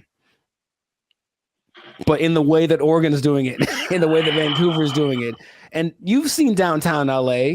What do you think is going to happen, bro? Man, it's going to be chaos and bad times. Very, very, very bad. So hopefully that doesn't pass, but some government people don't think, you know, they're just like, oh, my nephew OD'd once, I should probably do so. That's what politicians maybe think. That's their only connection to this kind of thing. So let's just try something new. Let's decriminalize it all and see what happens. And it'll be bad for all of the people that we see walking on the freeway are on drugs. Every single one of them. And that's going to go up tenfold if we decriminalize the drugs. So just let's not do it, Callie. Man. Send your relief funds to banditfuture.com just in advance, because I see suffering in our future if this. I see. You will know pain. You will know pain. We'll at least know gross. We'll at least know that. Yes, that is God. We should do a whole separate episode on that hotel room. I still have some videos from that. I was giving a review. Yeah, videos? I have a video I took of the hotel room or walking around. Yeah. Maybe I can find it. Yeah. People need to see that. It was oof. It was really bad. But anyways, this has been another episode of the Lifestyle Circus podcast. So let us know in the comments if you have a solution for how to solve the drug problem where you're from. Do you have a drug problem? Do you need help? Do you need to talk to somebody? Call the Bandit Future hotline. Just kidding. It doesn't exist. But make sure if you do have a problem, make sure to go see somebody about it. It really is serious. Don't you believe it? Okay, so that's been it. And I'll tell you what. If you're on drugs, if you're doing too many drugs, I don't know about you and keeping your employment status, you might start freaking out and not make it. And then, you're going to have to be out of you might be down bad. You might be out of employment, and that's not going to be good. If the boss catches you in the bathroom doing what you like, might end up bad for you. I just don't know how to say it, but I think you won't like the result. I think I get what you're going towards. Yeah. Correct me if I'm wrong, but I'm thinking that you're saying that they might take your job. Drugs are bad. Okay. They took our jobs. They took our jobs. Did you know that besides blue collar and white collar, there are other collars for jobs? No, I didn't. I didn't either. There's gold collar, which is law and medicine. Gray collar, which is engineers. Pink collar is service fields. red collar, civil servants, and green collar is the environmental sector. So there you go. Oh, You what color? What color are we then? Black collar. You started. What's going on, everybody? I'm Jericho. This is Zap, and we are the now 6-time international award-winning pop hip-hop duo Bandit Future, who make clean, fun music that everyone can listen to with a sound that is uniquely Californian. And right now, in this moment in time, you are tuned in. Congratulations, by the way. You were tuned in to the Life's a Circus podcast, where we talk about things that are funny, interesting, and just straight ridiculous. So before we get into the thing, make sure to like, subscribe, comment, and share this video with at least 2 people that are thinking about changing jobs, because maybe blue collar is the way to go in the future. Think about it. Okay. So I bring this up. Do you remember Mike Rowe? No, enlighten me. He had the show called Dirty Jobs on, I think, TLC for a long time, where he basically went and did all the jobs that are hard and awful that no one wants to do. Oh, I never watched it, but I heard of that show. Yeah. Okay. Well, interestingly enough, and this is a side note, he also might now be a vice presidential candidate for the Kennedy dude. Interesting. And anyway, the world works in mysterious ways. But basically, he has always been a fan of the idea of working the traditional blue collar stuff. And also another side note, did you know that besides blue collar and white collar, there are other collars for jobs? No, I didn't. I didn't either. There's gold collar, which is law and medicine. Gray collar, which is engineers. Pink collar is service fields. Red collar is civil servants. And green collar is the environmental sector. So there you go. Oh, what color? What color are we then? Black collar. You started it. Anyways, hey, how's it going? So, yeah. So the question is, like, will you have a better career as a blue collar worker? So he started something called the Works Foundation, and it's basically a program designed to help college students get into trade schools, because of the jobs that are available now. There's like 10 million job openings that are needing people to do them. They're all blue collar jobs. Like, all the oversaturated stuff is the professional, everyone trying to be the next CEO or whatever, start their own business. However, these blue collar jobs need people. And while going to college has resulted in, where's the number that I can't believe when I read it, has resulted in $1.7 trillion of student debt that people have accumulated. Yeah, 1.7 trillion. Going to a place like maybe Dartmouth College, for example, which is $360,000 for a 4-year degree. You can just go to a trade school, develop some skills, and instead of starting 360 in the hole, you don't make as much money yearly, but you're not starting in debt. That's his first idea. And not only that, he wants to teach the principles that got our country to where it is now. So work ethic, personal responsibility, delayed gratitude, good attitude, showing up early, staying late, like what makes a good employee, but how people have left that behind. And so just recently, I believe as recently as a couple of weeks ago, a school called Western High School in Nevada started to incorporate this into their curriculum. So they're starting with their freshman class of 750 kids. The top 50 kids that graduate from this program will get a full ride scholarship to the trade school of their choice. And I thought that was really cool. So he's trying to make this push to get people back into the blue collar sector, because it's, dignified work and whatever. And some people are for it and some people are against it. So just based off of what I've told you, what are you thinking? What's your opinion? I guess I'm kind of mixed. Okay. On one side, it sounds really good, because one thing I have noticed, especially since 2020, is like people don't want to work, and if I guess it's more like service jobs, or if they do want to work, it's just like there's just all that stuff that you listed. There's like no effort. It's like nobody cares about what they're doing. They're just clocking in and clocking out, and they don't care about customer service. They don't care about doing a good job. They don't stay late. They don't come early. They don't do any of that stuff. They just they just come. I'm here, and I'm gonna do stuff maybe, and then I'm gonna go home and play Xbox. Like what? Like what is happening? So like that part, like I'm all for the trade stuff. I know it's just like AI is changing a lot of, I guess you would call white collar jobs. Yes. So that they're not as necessary. But I feel like we might even be prisoners of the moment, because I feel like even some blue collar jobs, there has to be machinery and robots and something coming for those positions too.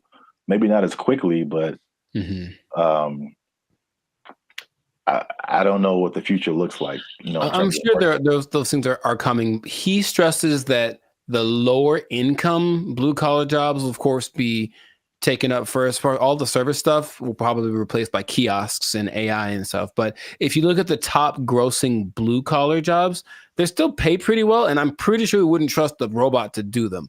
They include airfield operations specialists, avionics technicians, supervisors of construction and extraction workers, boilermakers, first line supervisors of firefighters, and nuclear power reactor operators. And all of those you can earn between $65,000 to $120,000 a year.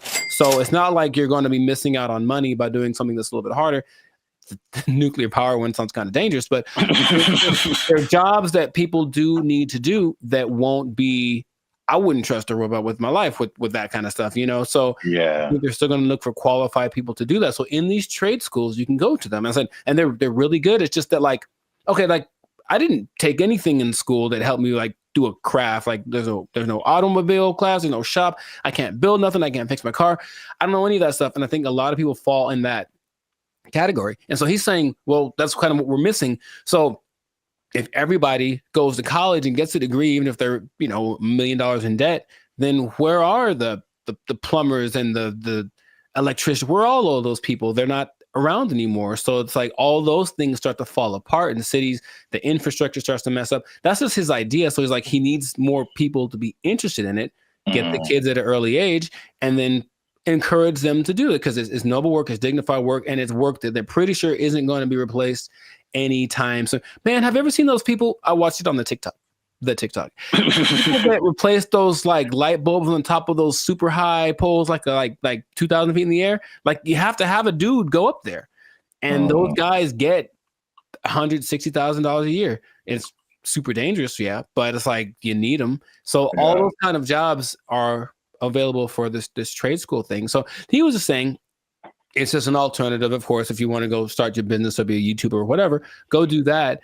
But the world will fall apart without these people. So I thought it was a cool idea, and he's hoping to get, I think somebody decided, I also think it's a good idea, and they donated $5 million to his program, Inglestead. The Inglestead Foundation donated the $5 million, which makes it possible for the top kids to graduate to go to the trade schools free of charge, basically free tuition. So that's just something that's happening, and maybe it'll cause a shift in people are lazy. We said the pandemic kind of showed that, but maybe the newer generation will be like, okay, my parents were lazy as heck. Dang, I need to start working a little more hard, and then the next generation after that might flourish. So I just thought that was cool. I did not know that was a thing before. And so shout out to Mike Rowe, which might be a vice president of candidate in the future for doing this. Oh, one other stat I did read. Because white collar is, of course, makes a lot of money. Only 43% of workers are white collar. 43? 43%. So that's about 64 million people according to 2020 count. So that leaves, I didn't do the math, but there's a good amount more that do the blue collar stuff. So it's like, it's not like it's not necessary. It's just that it's not applauded. It's like, oh my God, you did a good job being your electrician or whatever. But people, we need that. Like our whole, if I don't know how to fix You probably know better than I do. I don't know how to fix anything, like plumbing, nothing works. So I have to call a guy, and that person I hope is qualified. So that's what they're doing. They're training these people up. Yeah, I think like overall it's a good idea, and I think it's just like as it's like you don't know what you don't know, right? So if people are like for music example,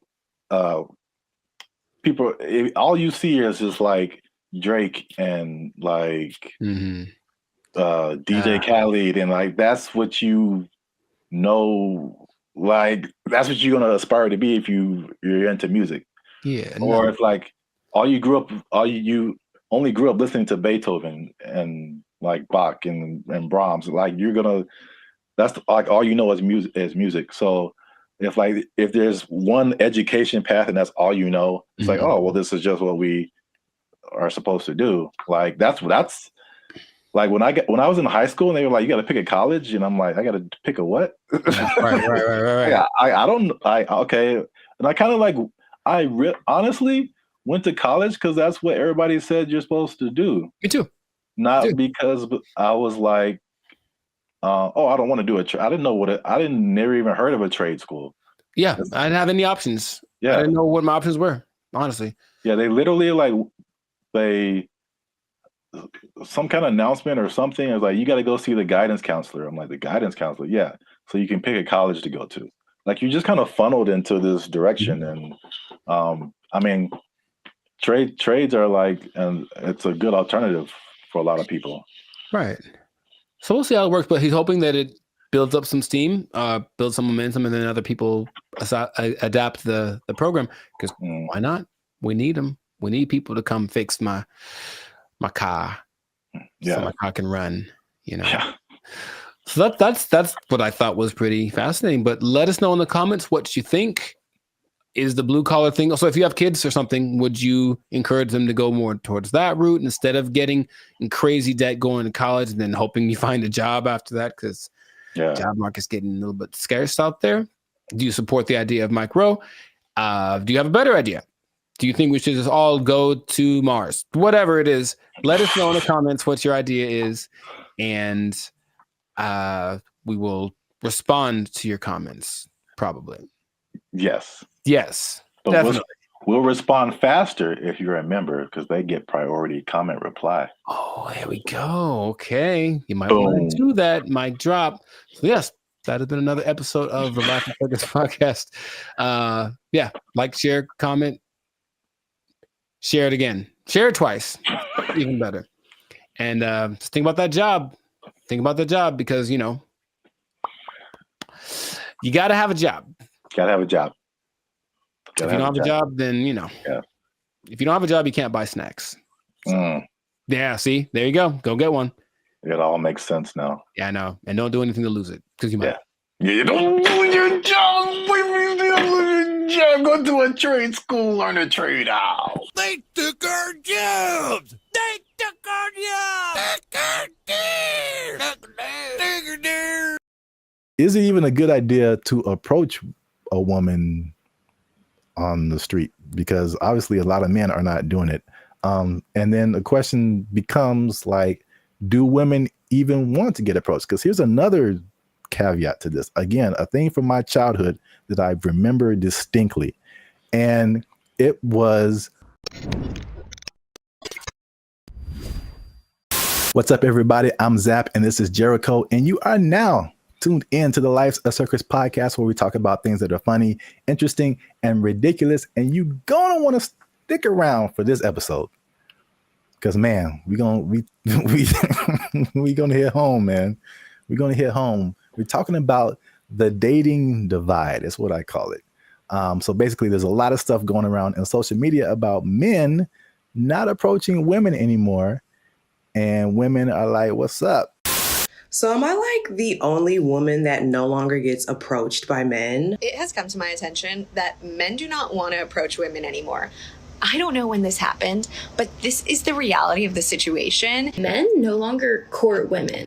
Men no longer pursue women the way they used to. She was like, next time he's near you, just say, I see you peeking but not speaking.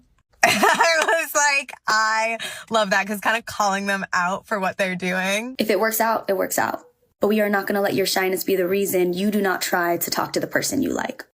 I found a study that is going to give some actual numbers. They did a study on this. We're going to talk about why men may or may not be approaching women anymore, if approaching women like that even works, and if women even still want to be approached by men just on the street like that. So there's a lot about to go down in this episode. You don't want to miss that. Stick to the end. But before we get started, you can help your boys out. Come on, you know what it is. Every episode, we need you to hit that subscribe button. If you haven't already, hit that like button, because that helps our channel grow. More people see our videos. And if you really want to help your boys out, come on now. Once you hit that subscribe button, you'll see something that says join. You can join our membership because unfortunately, we are not fully monetized by YouTube. They don't give us a penny. We don't get nothing, man. So all these free videos, bro. I'm laughing on the outside, crying on the inside.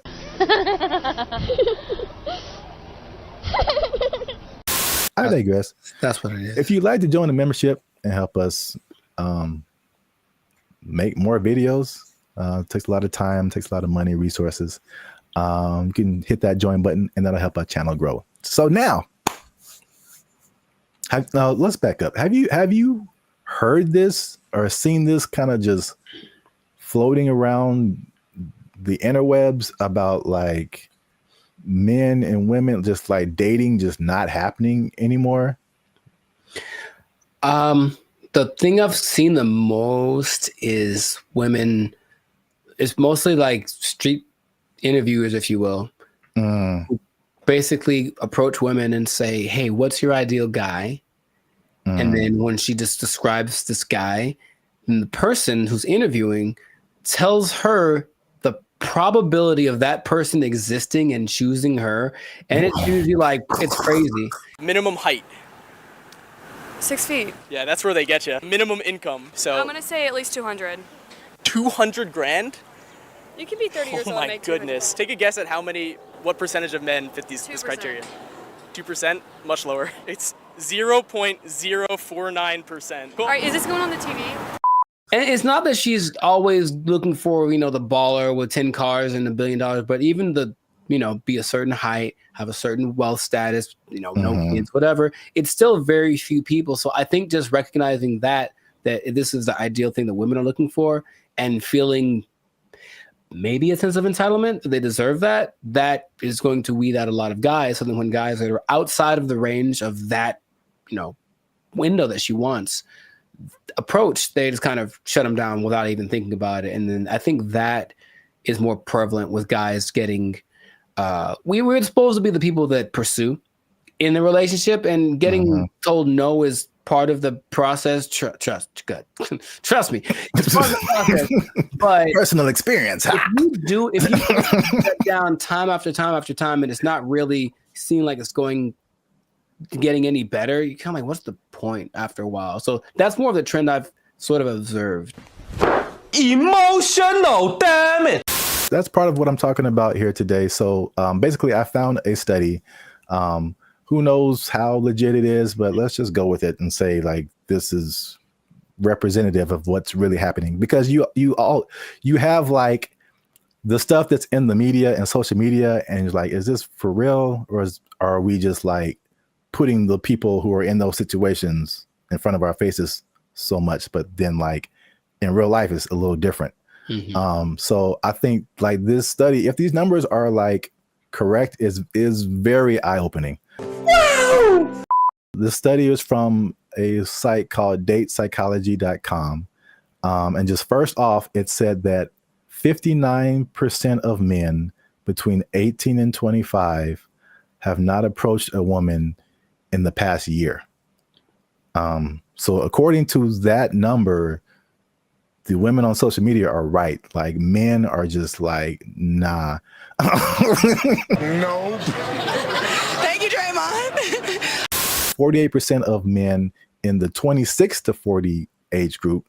So that's roughly us millennials. So that's 50% of men are like, nah. It's definitely a no for me, dog. That 18 to 25, they call them Zoomers now, which like, all right. Sure, all right. That's kind of cool. You got boomers and then you got Zoomers. But 81.81% of them and almost 75% of millennials have not approached a woman in the past month. Wait a minute. Something ain't right. So at least according to that study, at least in that respect, the women are right. Like the men are not like, at least in the sense of like approaching someone, you know, in real life on the street, or whatever. I see you peeking but not speaking. Obviously, a lot of different questions come after that, right? But just as like a fun to the side, if you feel like sharing, Emotional, damn it. because you spoke about like the difficulties of just men just fear rejection, stuff like that, approaching women. Do you remember your first attempt at approaching a woman? Oh yeah, dude, I was like 4, bro. Like I was 4. You were 4 years old. Her name was Laura, I remember, and that doesn't count. Like, hey girl, we gotta go hang out by the slide or something. Like I was couldn't all even about spell it. your name. Accurate, but I was all about it. No, but I mean, honestly, that it is true. But no, man, I for real. Like I always had. Wait, what?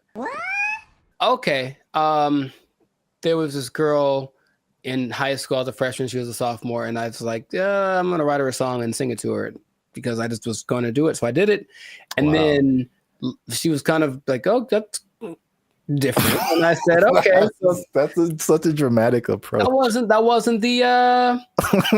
I was hoping for. But then later that day, I remember standing with my 2 of my friends, and we're all just like looking at her, and then they were like, "Man, you ain't gonna talk to her," and I was like, "Yeah, I am," and they're like, "No, you ain't." I was like, "Yeah." And I went over and I talked to her, and I'm just like quaking in my boots, but I said, you know, you want to go out with me? And she was like, oh, so sweet. She tried to say no without saying no directly because she didn't want to hurt because she liked the song or whatever. But that was probably the first time where I was like, okay, this is kind of a thing. But I think I just figured early on that it was something that you have to accept. Like this, there's a risk involved in this. It's never going to be just you lock eyes and the hearts form like the cartoons, and then you know, are together forever. See, sometimes you gotta take the pussy like Pepe. Like, no. Me personally, I never really had a problem with the idea of being rejected. What did happen later was like I didn't like the way rejection started to show up. Mostly, what I mean is instead of like just a girl saying no thanks or whatever, it's more just like the ghosting thing or the never saying no exactly, but not really wanting to hurt your feelings. That's the part I don't like, the kind of watered down thing. When it was just like, I've gotten no so hard, like just absolutely never in your life. And I was like, ooh, for like 3 seconds. And then it's all right, next, because I think that's what I was preparing myself for. However, I think that a lot of guys, especially younger guys, aren't built like that, and so they don't want to take the risk. What can't you do? I can do it. I can do anything.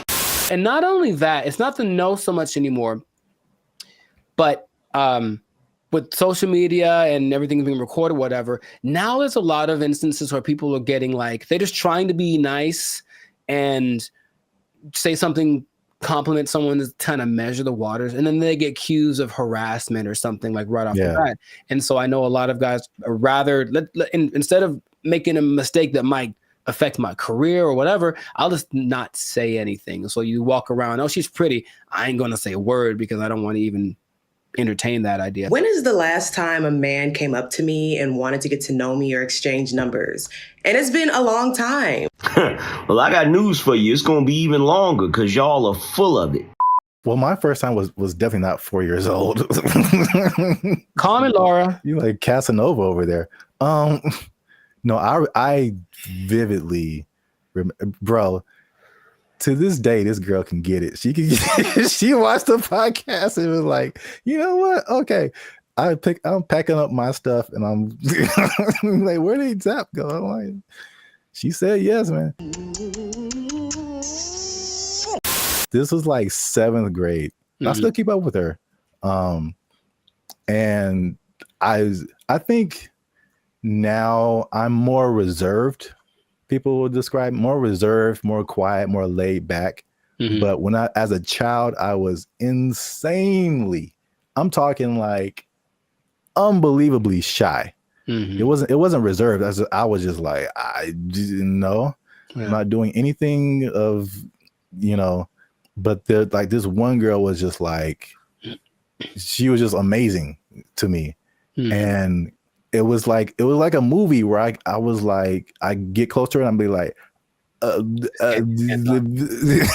I know my name. There's a level of fun that just does that to you, man. It's just so I couldn't talk to her. I literally could not form words and talk to her. So I wrote her a note.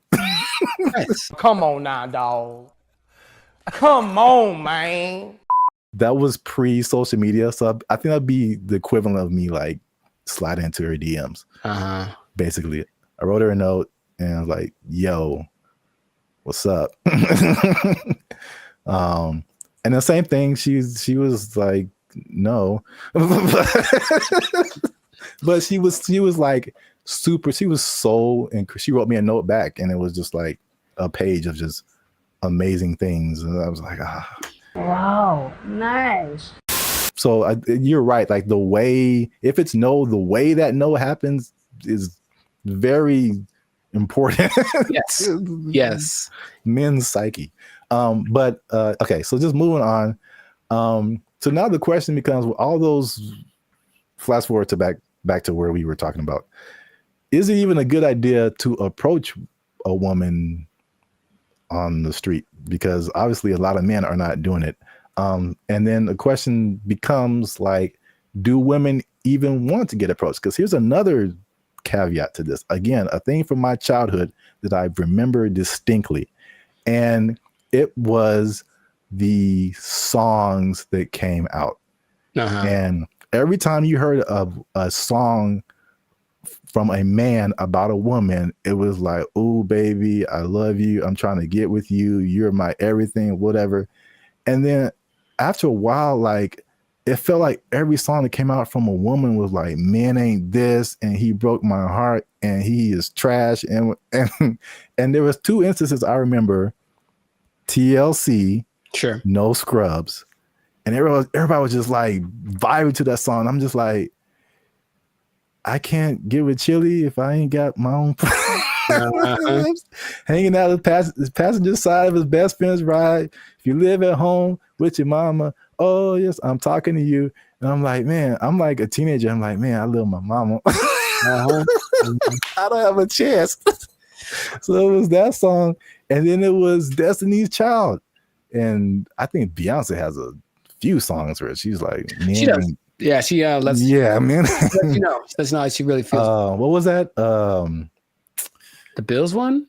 Yeah, can't pay my bills, pay my automobiles, pay my telephone bills, and then you think you got it, and then she's like, nah, then maybe we can chill. We can chill, like, I just paid all your bills. Yeah. You my wife now. Like, what happened? No, that's just something you just do now. No, you just do that now. That's just a new thing you do until you and your shitty ankle both die. There were songs like that, and I was just like, man. And then like that, and like the Me Too kind of thing, and like some of the stuff you hinted at. Right, yeah, that's why it's like, okay, maybe I shouldn't say anything. So I don't want to get. I think there's the question of like, do women just like not be like being approached? So this study has said 74% of women aged 25 and below actually want to be approached more. 77 in the 18 to 30, 68 in the 68% and 30 to 40. So basically 3 out of 4 women are like, I want men to approach me. Why isn't it happening? I think the thing that I get from this listening to like interviews with women is that, yes, they want men to approach them, but they want it to magically be the kind of guy that they like. Yeah. So there's a caveat to it. It's like, if you walk, I've seen the look in women's face. If I walk up to them and they Wait. Last week, I was in Tampa doing my thing, and I walk up to a girl, and all I was going to ask was about, it was a bunch of girls dressed the same. I wanted to ask why they were dressed the same. And I know for a fact that women, because I've seen many posts about this, have a voice that they do when they're talking to a guy they're not interested in. It's something that sounds like they're bored or whatever. It's kind of an it'll go away voice. That's suspicious.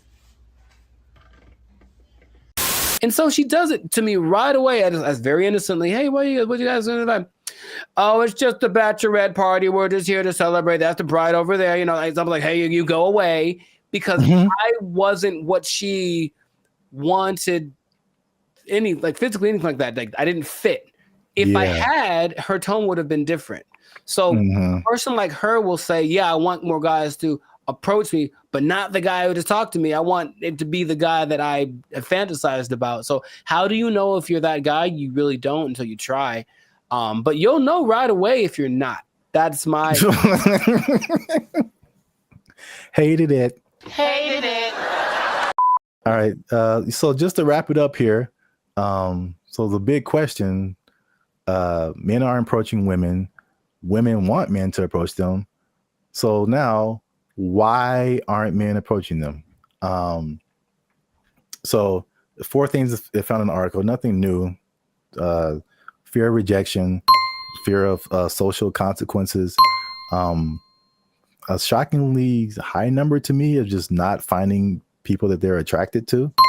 And then smaller, but still there is fear of like some kind of consequence. They'll tell on you to HR or if you work with them, that's a whole different thing. Yeah. Get it. So I was kind of with you too. It's like the fear of rejection, all that. I mean, we're older, like we've been through that. But like, this is the thing that gets me. Why I personally rarely do this. And hey, y'all, come look at this. The one time I jumped back in, and you were there, it happened.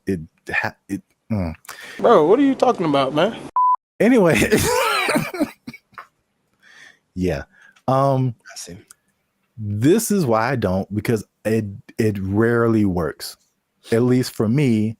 And then it also showed that in the study, depending on what you want. So I thought it was kind of cool the way it broke it down, because it went from approaching a woman to long-term relationship. Sure. So and then the steps in between that. So you have to go from point A to point B, but it's a bunch of stuff in between. So it showed that when the guy approached a woman, 80% of the time it led to some kind of contact, meaning like friend zone. Here's my Instagram. Okay, whatever. You got a 4 or 5 chance of hitting that. And then from there, 60% of the time it led to an actual date. 47% of the time it led to sex, which was kind of high, surprisingly high to me. Sure. Like you got a 50% chance of every 2 women, one of them is going to, that seemed kind of high. But 28% chance it led to a actual relationship that was like at least 2 months. And then only 13% chance it led to an actual like long-term relationship. And then I mean, I can,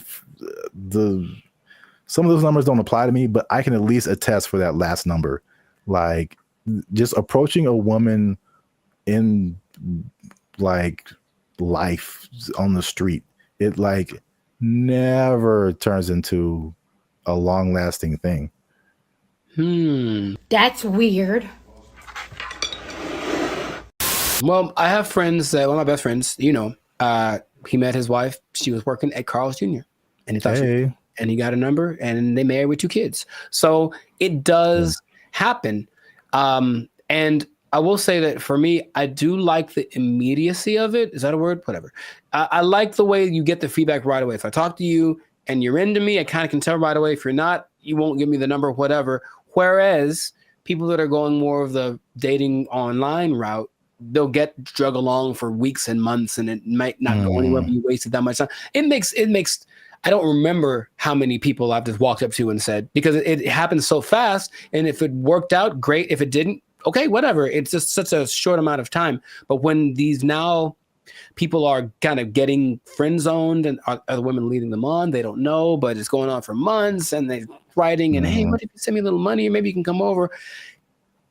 We hung out and nothing happened, but I thought you to me, bro. It's like that happens so much to these guys who are taking that route, that you can see why it wouldn't be something people want to keep repeating to do. But I personally would recommend more so to the younger people, because I think you could be a little tougher. That's just my personal opinion, is that, like, thick-skinned, if you will. Like, just try.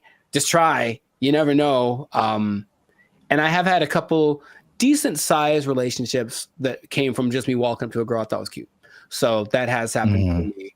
In comparison to how many women I've walked up to, it's not a very good percentage, I suppose. Hi. Okay.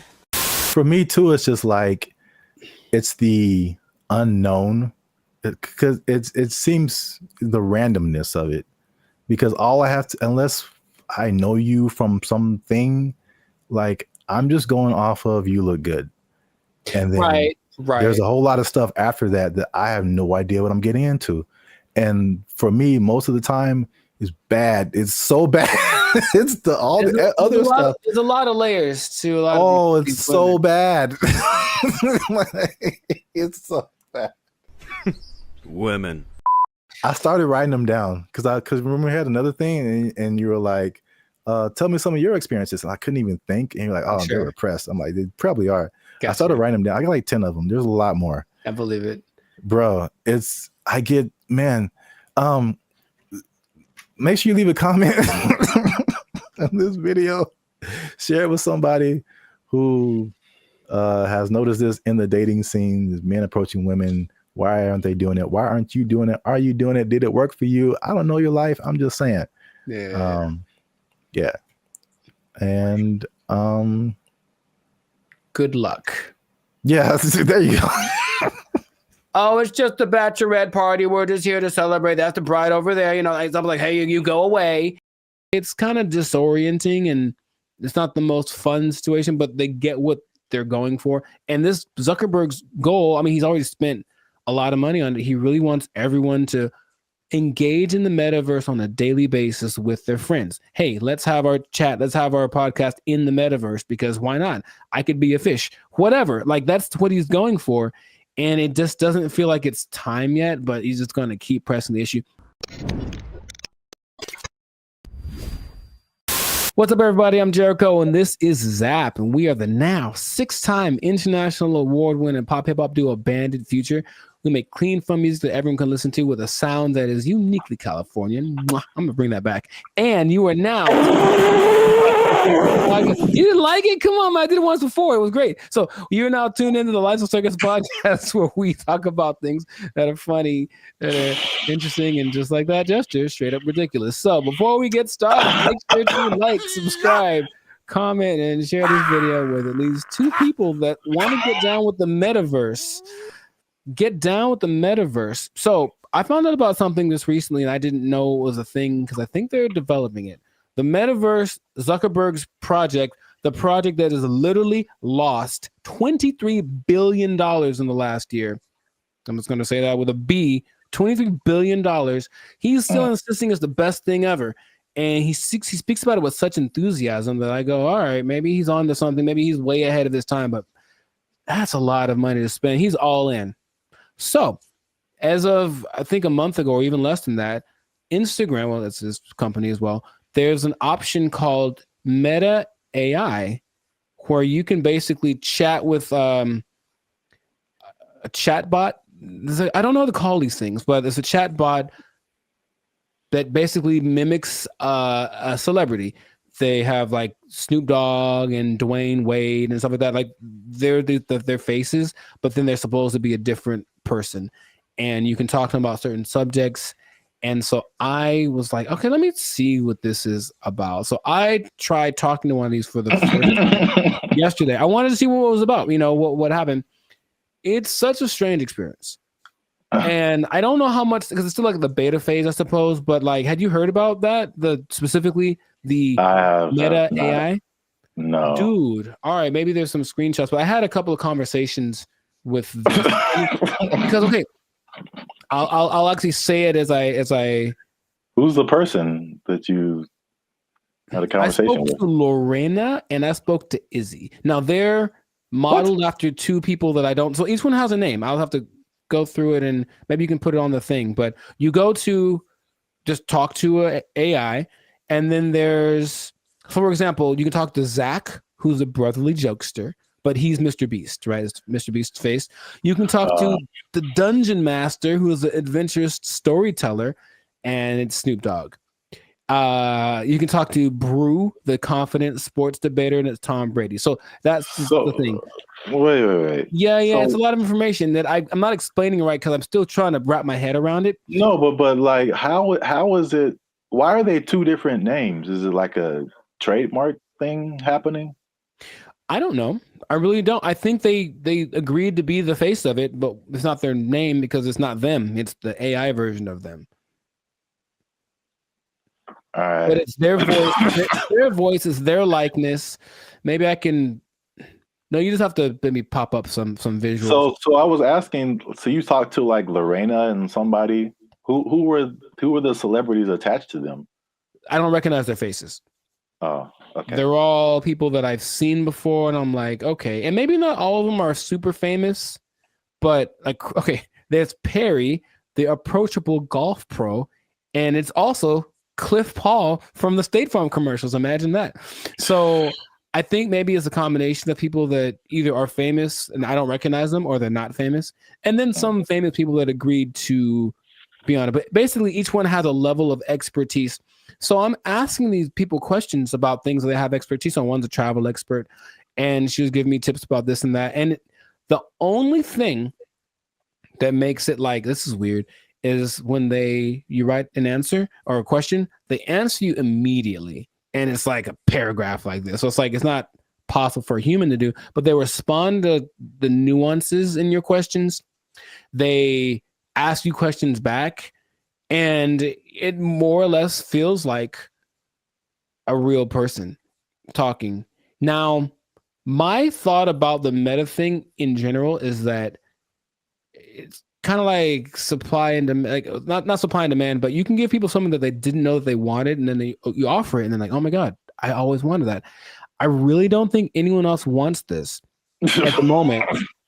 From, I think, sales of just the meta headsets, maybe like 5% of, I think, England has them. So it's still a very low number. And I know some people who have it, and they say, okay, it's kind of disorienting and it's not the most fun situation, but they get what they're going for. And this Zuckerberg's goal, I mean, he's already spent a lot of money on it. He really wants everyone to engage in the metaverse on a daily basis with their friends. Hey, let's have our chat. Let's have our podcast in the metaverse, because why not?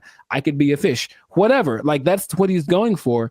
And it just doesn't feel like it's time yet, but he's just going to keep pressing the issue. And he has a conference where he spoke about all the advances of AI. Basically, Meta is an AI company now. And so everything is just kind of going like that. So I have so many questions that I could ask to him, maybe to you as well, but just where do you think this is going? Is it something that you personally think is useful or that you would want, or what could make it more appealing for people? Because at the moment, it does not seem like many people really care too much about this.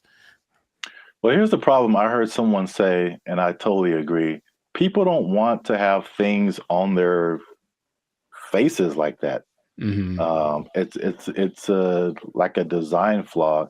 But maybe it's I don't know how far the technology is coming, but I think that just that used to talking to a celebrity, it's I don't think it's useful for the majority of people, like a teenager or like a college student maybe, but like outside of that Gen Z, like, bro, I don't want to do that. Like, and then it's just weird. Like, what's the purpose of having? It's like a fake conversation when you can have a real conversation. It's you know, I think the human aspect of it, not being able to talk to a real human, that's just weird for people. And so were you typing, or was it like a thing you could hear they were talking? You could do either one. Okay. It's just like, honestly, it sounds like the person who has no friends does this. And they just talk to robots. So that's just weird. But back to like the glasses, one thing that I have been hearing about lately is the stuff that's, I think this was Facebook too. So I think this is a move in the right direction. There's a partnership with Ray-Ban or some other kind of like glasses company where they're like your normal glasses, but they have AI capabilities. So like you're looking at something and you can see something else superimposed that tells you like information about it. Like this building is from whatever, or this jacket costs this much. That I see as like, okay, that's pretty cool. That's very helpful. Or there's another thing where it's like you look at a jacket and you can instantly find where to buy it. So someone, oh, I like what you have on, and you can instantly like buy it for yourself. Like stuff like that is cool. There's also like the Snap AI mirror from like Snapchat. So I again, it's like they have to get out of this like goofy realm to make it like, okay, this is how you can use this. It's not about, I don't think, I mean, I know I'm like going a bunch of different directions. I have a bunch of different thoughts, but it's like, I'm not a CEO of a $1 billion company, so what do I know? But I don't think it's live your life in the metaverse. I don't think people want to do that. I think it's a hybrid situation, just like with all the other AI. It's like, okay, I'm going to still be in real life, but I'm going to use a little bit of this to enhance real life. Right. Leaving real life. So they have this Snapchat mirror thing that I just heard about. Is really cool, where you can like, if you're in a same thing, clothes. If you're in a store, you see some pants or a shirt, you can go to the mirror and see what you look like in that outfit. You know how they have the Snapchat filters that puts a goofy face on you or something. It's like stuff that you can't use. But if I go and see an outfit, because I've had this a lot of times where you see an outfit, I was like, oh, that's cool. And then you put it on, it's like, oh, it doesn't look good on me. Right. You know, so that's like super helpful. I got that. So yeah, that's right. He did address the headset thing, and he's like, oh, we need to make it more comfortable. He's aware of a couple of things. From what I'm understanding, the ultimate goal is to make that a capacity that contact lenses could have. So like, it doesn't look like you have anything on, and it is all. I'm like, I don't know how that would work, but that's what they're going for. But it's just, I think he has this image in my, because when I listen to them speak, there's genius and then there's delusion and there's this whole level in between, you know. And I think if you talk about like the people that are big time movers and shakers in the world, like Elon Musk is a little more on the like practical side of the delusion, and Zuckerberg's on like the Dungeons and Dragons type side of the illusion. But I feel like he wants to create what happened in that movie Ready Player One, where basically the whole world is so over the real world, they just go to this place habitually, and that's like where real life actually happens. And maybe that's what he's thinking, but I don't think the people are ready for it right now. But he's going to keep pushing. He's got the money to keep trying it out. And I even got a little survey. It's like, hey, quick 3 minutes. I want to know. I wanted to know about what they were asking about. That's how I didn't know about this until like 2 days ago. And they asked all these questions about, okay, so if chat AI could do this, would you like it? Blah, blah, blah, blah. And so they're doing all this research because they're trying to see what people think, because they're trying to make it appealing. but it wouldn't. I don't think it's for me or maybe our generation, but maybe people that grow up on it, younger people might be the ones that want to spend all their time in the metaverse. I don't know. I hope not, but which is already showing negative effects. Gosh, it's so bad in so many areas. It's just bad, man.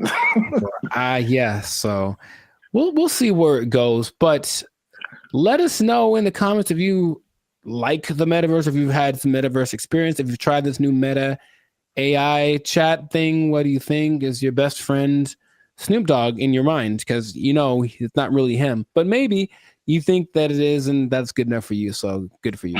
And let's see how this pans out. But it seems like it's going to be a real big push, he's got Zuckerberg has a couple other big objectives for 2024 that he's trying to get to. So, and spend a few more $1 billion in the process. So must be nice. We'll see how that goes. But yes, this has been another episode of the Life's a Circus podcast. So leave a comment. Leave us a comment. Let us know what you think about that. And if you trying to think of how this would work. If you are spending too much time in the metaverse, if you're spending too much time talking with a meta person, I don't know what to call them. They're not real, but they're not robots, whatever. Talking to a meta person so much that you lose track of time, and then before you know it, your life's a shell of itself, and you don't really know where you're gonna get your money from, because you haven't gone to a place that will provide you with the necessary resources for. You know what I mean? Like the necessary resources for living, for purchasing things. You might even miss your bill and you can't pay for your phone. You don't have your Instagram. You've lost access to your person. I just don't want that to happen to you. That's my sincerest goal as a human to human. So please don't. Man. Well, I guess you understand what I'm trying to say. I don't have to say it. So.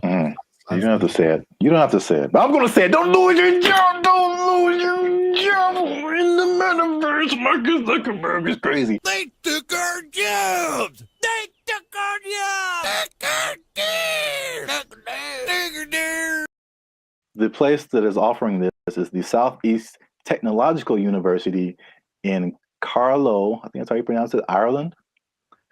That's a bad start. That's a really bad start. All right, let's just stop. Hold up. Hold the presses just for a second. All right, so Ireland. Okay, I think. Okay, where do I begin? Okay, man.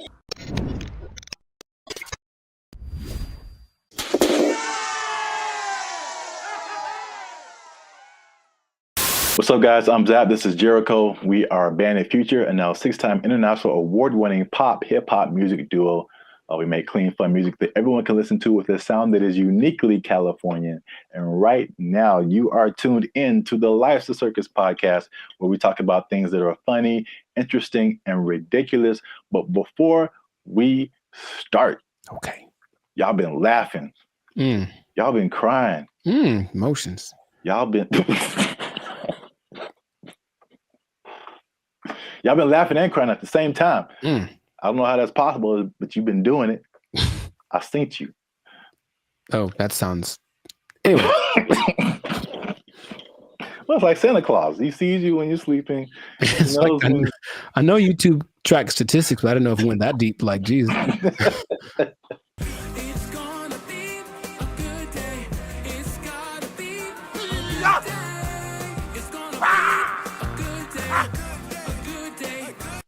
So today, we are talking about something that's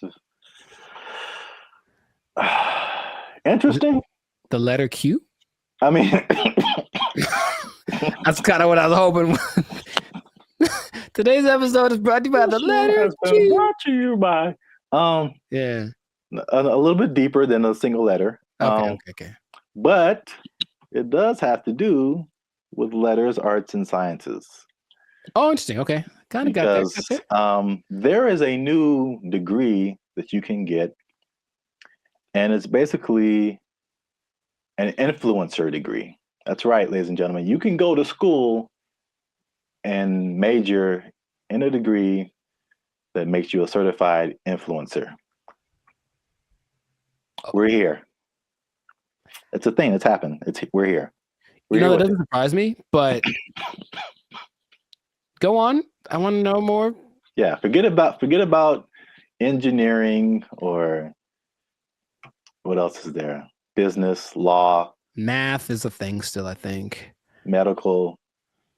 You need to bet your entire future career on becoming an influencer. So this is the place that is offering this is the Southeast Technological University in Carlow. I think that's how you pronounce it, Ireland. That's a bad start. That's a really bad start. All right, let's just stop. Hold up. Hold the presses just for a second. All right, so Ireland. Okay, I think. Okay, where do I begin? Okay, man. So, like, for a place to have influence, it has to be something that has relevance. I think something where it's like, okay, this place is, or this person has said this is what's important, what's is cool. I will listen to it because I respect their opinion. I've never once thought about Ireland for anything other than leprechauns and beer. And if it's not about those two things, I don't care what Ireland has to say. So I'm already like, it's missed me on that, bro. Like, come on. If it was like New York or Dubai or something, it's like, yeah, a big place with influence. Don't tell me about no, man. Okay, keep going. What do you got? What do you got? All right. That's interesting because I kind of went that way for another reason. Okay. I don't know how they name schools in Ireland, but this sounds like very much like a DeVry University, JTT Tech, like it's not your top tier. Nope. Nope. So I was like, the official name of the degree is called it's a Bachelor's of Arts in Content Creation and Social Media. What would that sound like in an Irish accent? I'm not even gonna try that. I don't got it either. I'm not good at accents. Nor am I. Except for, well, never mind. Canceled. Yep. I don't want to go. I don't want to be canceled yet. So yeah, but to, I guess, kind of legitimize it, the influencer industry is currently valued at $21 billion.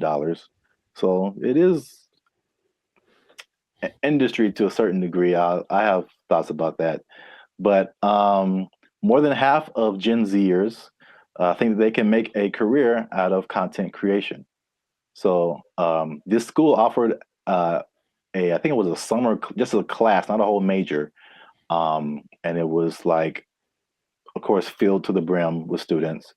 I think they're going to have they're going to admit 40 students to this major this coming year. And they're sure that they'll have to turn a lot of people away. So it's a very much a major of interest. On the flip side, and this was from the New York Post. The New York Post. They say that the rapid evolution, and this is something we talked about before. The rapid evolution of social media and trend cycles could make the entire degree worthless as soon as you receive your diploma. Yeah, what's the curriculum based off of? What metrics are they following?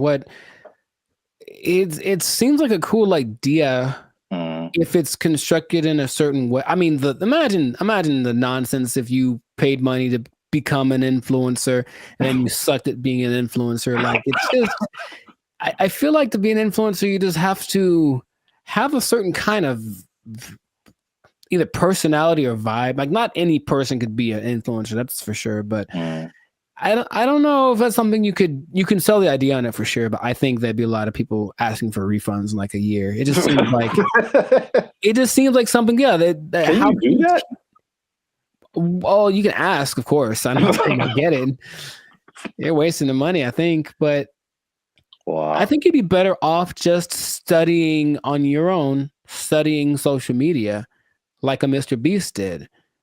He just studied YouTube, literally, and that's all. And then it worked out phenomenal for him. So, and not only that, all the people that he worked with also didn't get as big as him, but they all have channels with millions of people, millions of followers. So but here's the thing with education, anytime they're like, oh, here's an opportunity to make some money for us and maybe it'll work out and then we can get some more accreditation or who knows. they're just trying to evolve. So I see the point. Basically, they're trying to evolve with the modern times. I just feel like that's not something you can teach in that sense. Because like as soon as the lesson's over for that day, things are different. So if they're not constantly keeping track of the market, it's like teaching day trading or something based off of data from last week. It's like, okay, well, that worked last week, but it's different now. It's a whole nother. So it would have to be done really well to work in mass. Like, yeah. Well, I have a bunch of thoughts on this. So, in their defense, they have said that they're aware of like social media is constantly changing, stuff like that. So the curriculum is more about high level concepts, I guess. Okay. As like what the business behind becoming an influencer, stuff like that, which makes sense.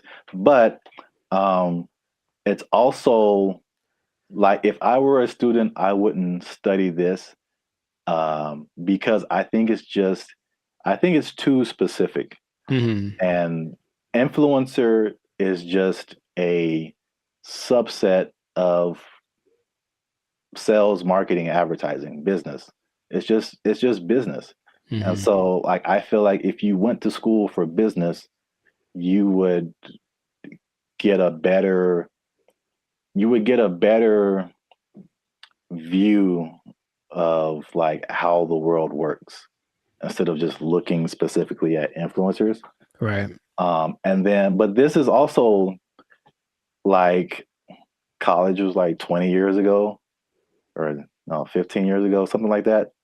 So I have a totally different perspective, but as like a student coming in, you're like, oh yeah, I want to do this, blah, blah, blah.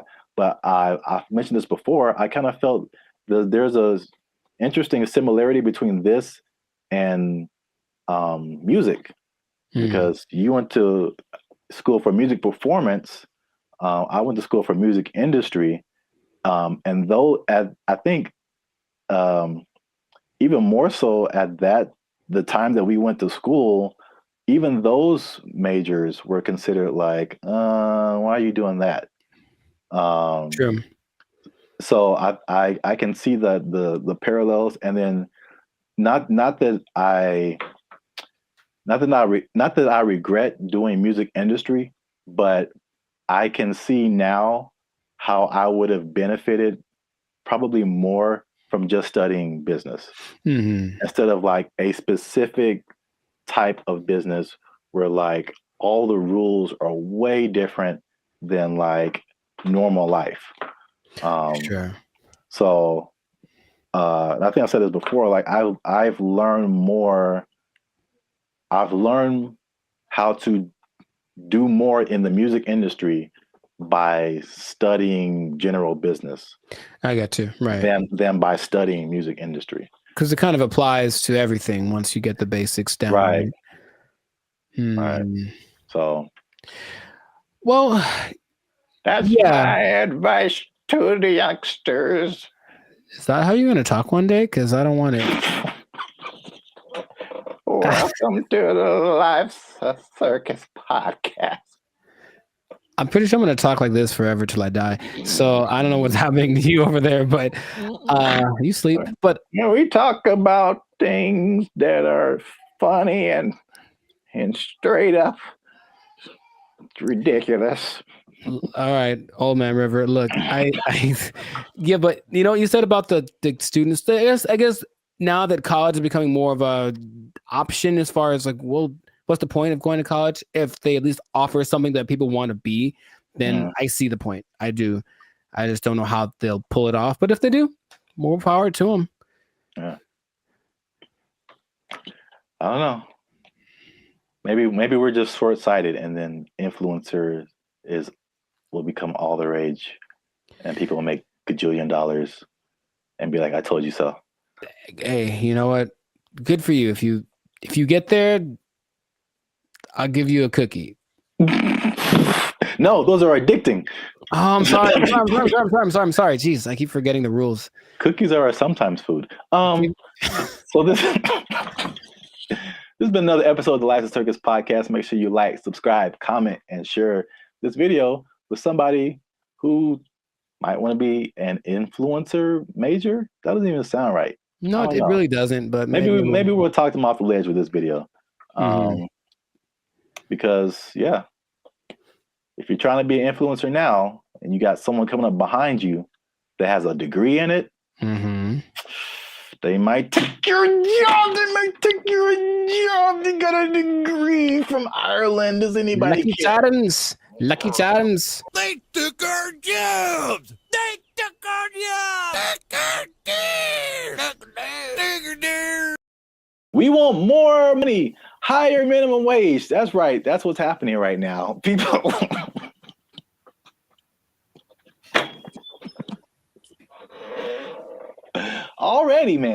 Already, people are thinking about the next minimum wage increase. They want even more, Jericho.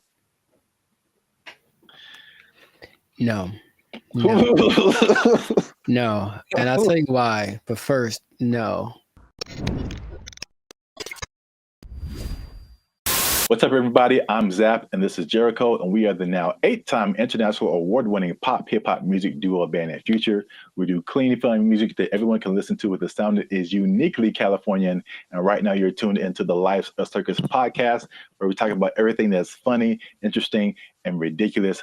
Before we jump into today's topic, make sure you do us one big favor. Make sure you share this video, share this podcast with somebody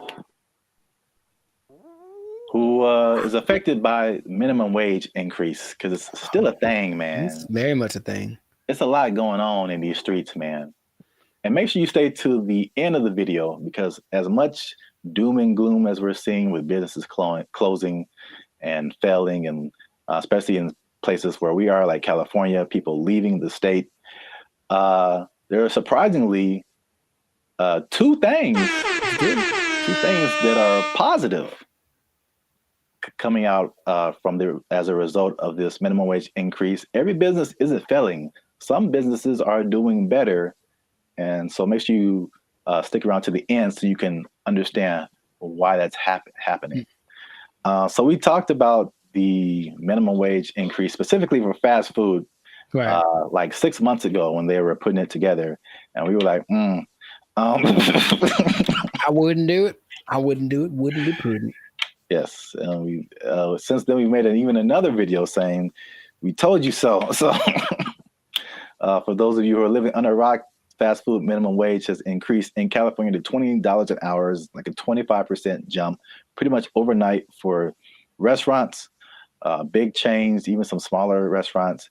And the results have been largely negative, at least in the press. I mean, I haven't heard any businesses that are like, hey, this is great. So not at all, no. So food prices were high. They're even higher now. They said that at over 10,000 people, fast food workers have lost their jobs because the companies can't afford to pay them that high of a wage overnight. And a lot of places, there's a laundry list of places that are just shutting down. They're just like, we can't do this. Either that or they're leaving the state. But guess what, Jericho? Tell me now. That's not enough. We want more money, higher minimum wage. That's right. That's what's happening right now. People.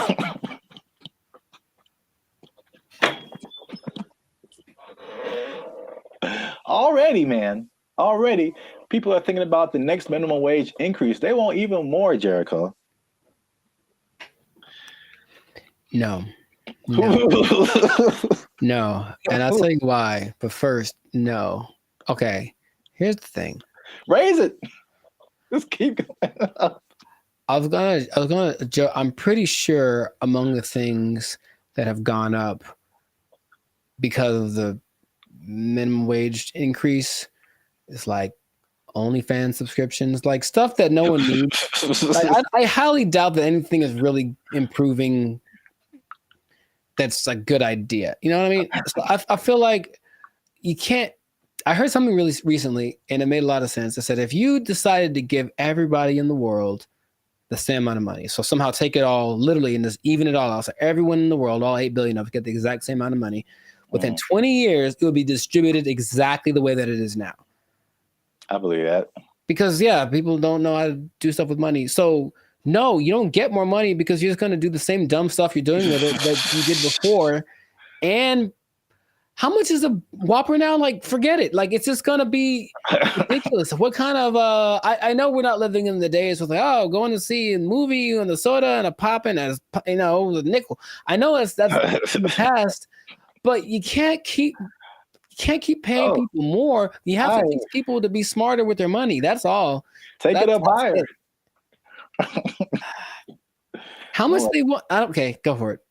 I'm glad you asked. So fast food minimum wage, the workers have already unionized and got $20 an hour, which is silver dollars over the regular minimum wage. Right. Long Beach hotel workers have argued for a $23 an hour wage. And this next one makes sense because we've seen it firsthand. Because as Band of Future, shameless plug, we do some shows in San Diego. All right. So nice. If you're ever in San Diego, come see a Band of Future show. But San Diego wants to raise the minimum wage for hotel and other service workers to $25 an hour. And I was wondering what happened because I'm like, ooh, inflation. Because we were like looking at hotels in San Diego, and I'm like, man, these a lot more than last year. Mm-hmm. And now I know what happened. Janitors want $25 an hour, man. Clean them toilets, sweeping them floors, man. They want. I think janitors should get more than fast food workers. That's for sure. I really do, because I can go make my own burger, but if I go to an establishment, I want it to be clean, and I think the people that clean it should get paid. It's all about, I mentioned this before, you should get paid for the value that you provide. And fast food is just making us all fat and sick. And janitors make stuff clean, which is great. So yeah, pay them more. I'm not sure how much they get now, but pay them more and take it out of the fast food workers. That's an interesting take, I guess. It just kind of like took my mind somewhere. Okay. Because your viewpoint is, I heard you say this before, you should be paid based on the value that you provide. Yes. As opposed to the skill sets that you have. So I feel like if you think janitor, fast food worker, it doesn't take, in my opinion, as many skill sets to be a janitor as it does to be a fast food worker. The fast food worker, you have to have people skills. You have to be able to talk to people, interact, be friendly, all that kind of stuff.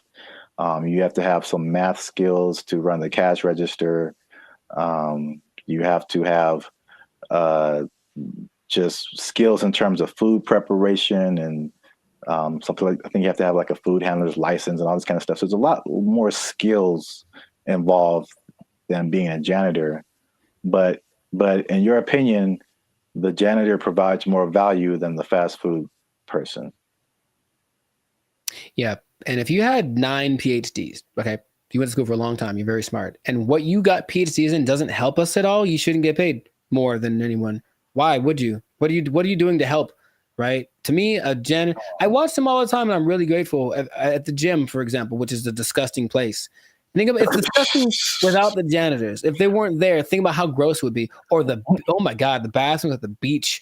Oh my God, I get like PTSD going to some of those places. And I remember the last time I went to Venice, there was a person like cleaning them as people were standing in line. And I'm like, that's one, disgusting. 2, thank you. How much are you getting paid? You deserve more. We all need you more than we need somebody to get our Big Mac done faster. I really think that's true. So yeah, I would, if I ruled the world, I would pay people based off of the value. That's I'm kind of with you, but I'm kind of like trying to play the devil's advocate. Like, Oh, I understand. And of course, the system we have is that you went to school for more time for this and that, or you were required to think more, or whatever the thing that is, whatever the commodity it is that you acquired, that's the thing that you should get paid for. And my position is that sometimes, sure, but also no, definitely not. I need the janitors more. I need the people that rake the leaves more. The people that make sure that the streets don't have potholes. We need them more than we need. Remember, maybe I'm talking about necessity versus convenience. Like, I can make my own burger. I can go put together a Chipotle style burrito if I want to. All the ingredients are at the store. I just got to try, right? But I can't fix the street. I don't know how to do that. So if you know how to do that, you should get paid more than someone. Oh yeah, yeah. So it's something to think about. Yeah, an idea, but that is how I feel about it. But wait, there's more. 25. Well, that's a lot. 23, 25. That's a lot. San Diego Community College District has already raised its minimum wage to $30 an hour. I think it's just community college employees. I think something like that. Okay. And then the Los Angeles airport workers want $30 an hour by 2028.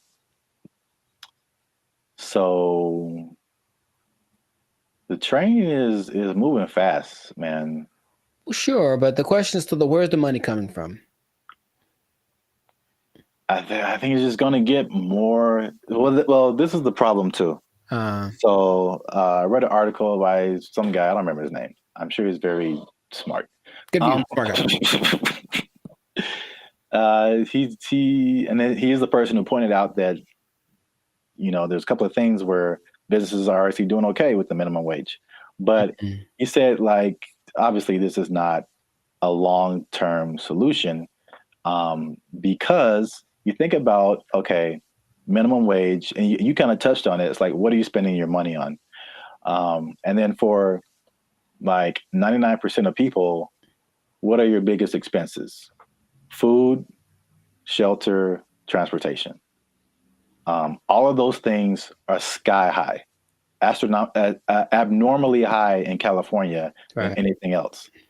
And so I don't necessarily think people are just wasting their money on whatever, but I mean, they could be, but the fact still remains that there's a for real housing shortage. The average housing cost is like, I think almost double, if not double, than some other places. So that's a huge thing. We already know the food is high. It was already high and it got higher. And then like gas is like $5-6 a gallon, $7 a gallon. Like too high. It's too high.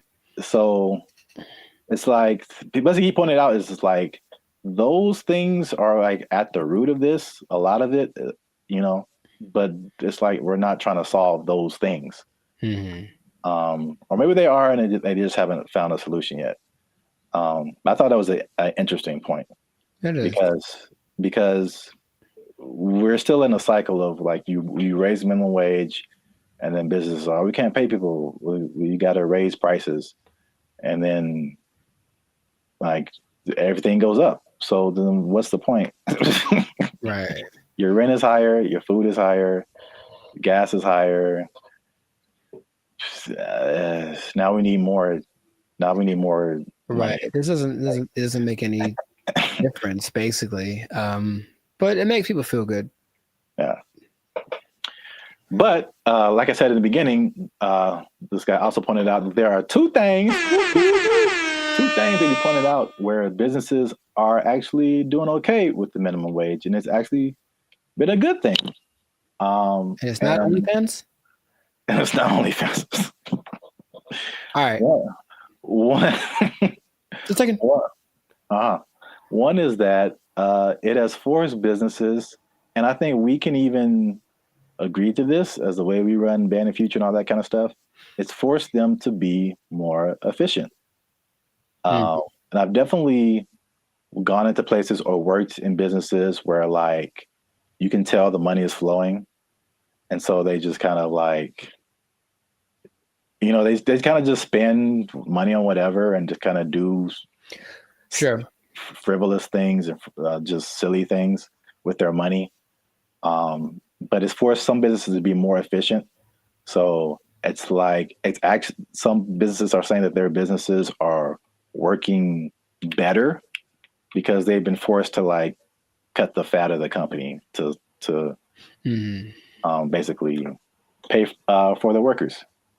So I think that's the thing that we've experienced as just dealing with. I think that anybody experiences that. The inflation, the high prices, you get laid off from work, or you don't get a check that you thought you're going to get, or a car repair costs you $2,600. Sounds like real life right there, bro. It's make sure you like, subscribe, join the channel so I can pay for my car. I'm tired of walking everywhere. I digress. But yeah, I mean, we do this in our personal lives all the time. It's just like, okay, how little can I eat this week to pay for? So yeah, so that's the thing. Second thing is that worker retention is up. So you think about fast food, not fast food, but just minimum wage jobs in general. It's like a throwaway job, right? Sure. So it's like you're making the least, you don't get the maximum effort, you don't really care. It's just like, this job sucks, I'm not making a whole lot of money.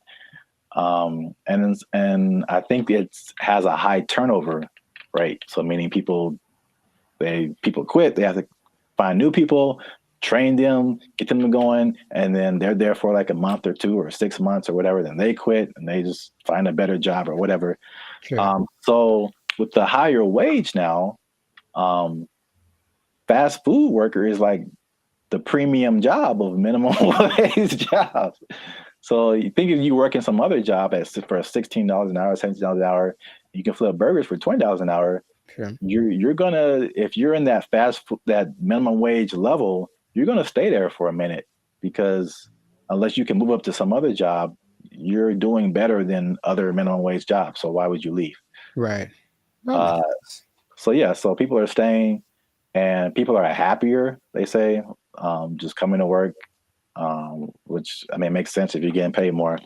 But there's less incentive to leave, and then people don't understand that it costs businesses a lot of money to hire people and put up ads to hire people and then train them and all this kind of stuff, get all this stuff going and find the people, and then they're only there for a little bit, and then you got to do it all over again. Yes, that's a big expense. So there you have it. Minimum wage going up, prices going up.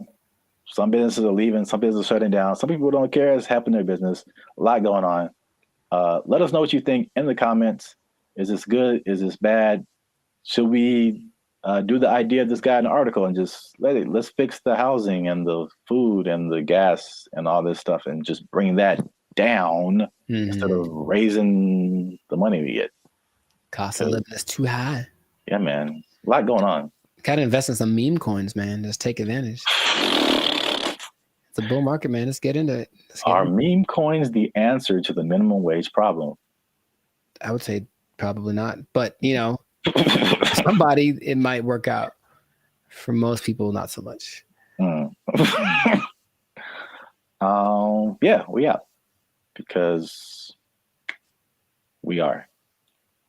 But yes. For real, join the YouTube channel, because the boy needs his car. All right. There we go. They took our jobs. They took our jobs. This person falls on the stairs.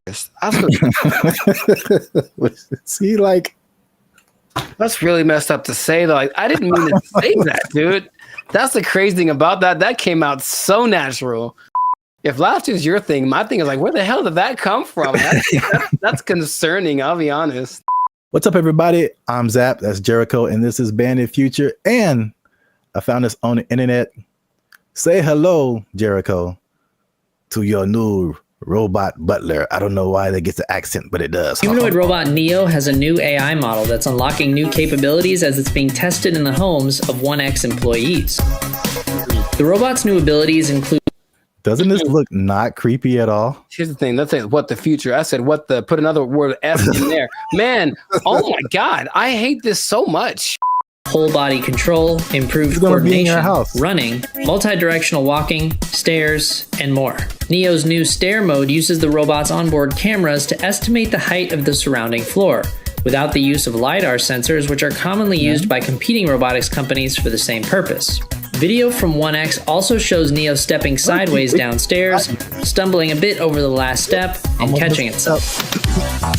To perform tasks that require Neo to get lower to the ground, 1X showed the robot sitting, kneeling, and standing up from those positions, including an example. Come on, Jericho, look at you. Man. It's going to help you fix your car. It's going to do your laundry. Man. It's going to go running with you. It's too big, man. It's too big. It's too coordinated. It looks like it's got like a fencing suit on. Nah, man, it's got like arms are kind of buff. Like it's kind of swole. I mean, I guess so it can lift. Can it lift the car off the guy if it falls on him? Like, I don't know what's going on here. Even the color, I feel like it's too normal. It's just a regular color that anyone wears. Like, it's make it like neon purple, something that makes it like a spectacle. Don't just let it just. I don't even, man. If I wasn't paying attention, like if I was distracted, like let's say I'm walking down the stairs because I got like chicken in my hands and I'm excited about the chicken, and that thing walks up the stairs past me, I don't even know if I look twice because it's not that. Oh my God! It's just kind of like, hey, what's up? Is it a guy with a motorcycle helmet on? I don't know. From a distance, it looks like a person. I don't like this so much. Look at it kneeling down. Very comfortable. The G1s you were talking about, the flexion, like look at its feet and how the back very stable. Looks very stable.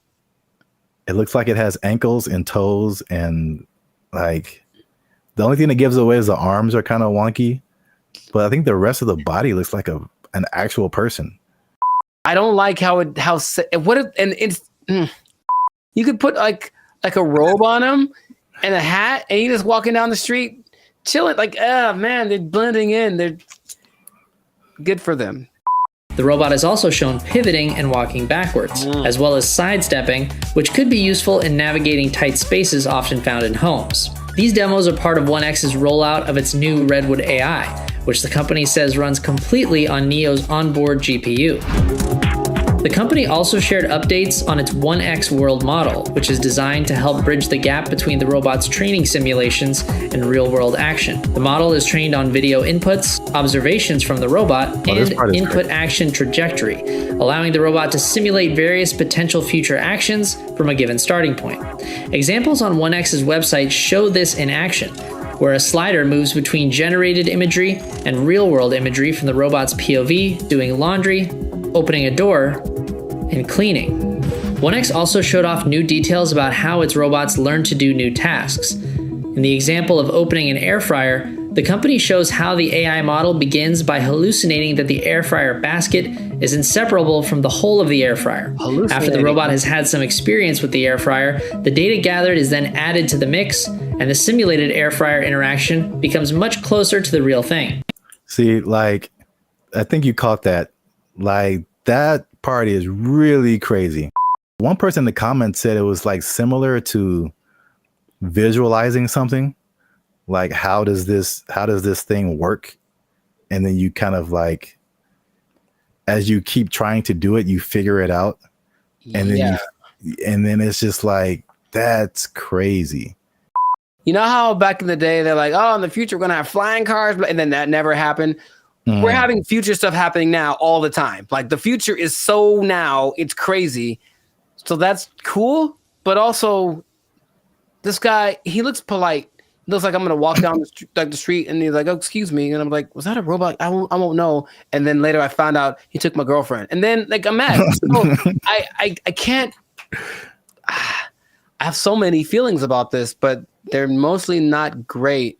When will this be affordable to where like everybody has this in their home? Not long. And then it's just like, think of the people who do like a house cleaning and stuff like that.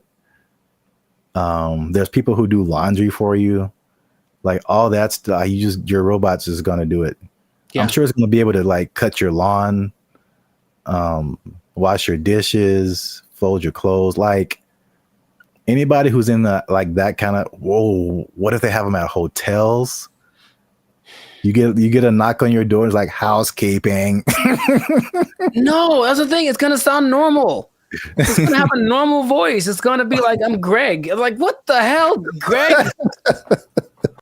For future generations, it's just going to be extra normal. I grew up with a robot delivered me from my mother's room, and now I just have the special place in my heart for all robots. Like, yeah, that's where we're at. I don't think it's as doom and gloom as some of the other stuff we talked about. This is the more, I think I'm saying this right. Like dystopian is kind of negative and utopian is positive, right? Are those words related? I believe you, whatever you said, because I'm not sure. Go with that.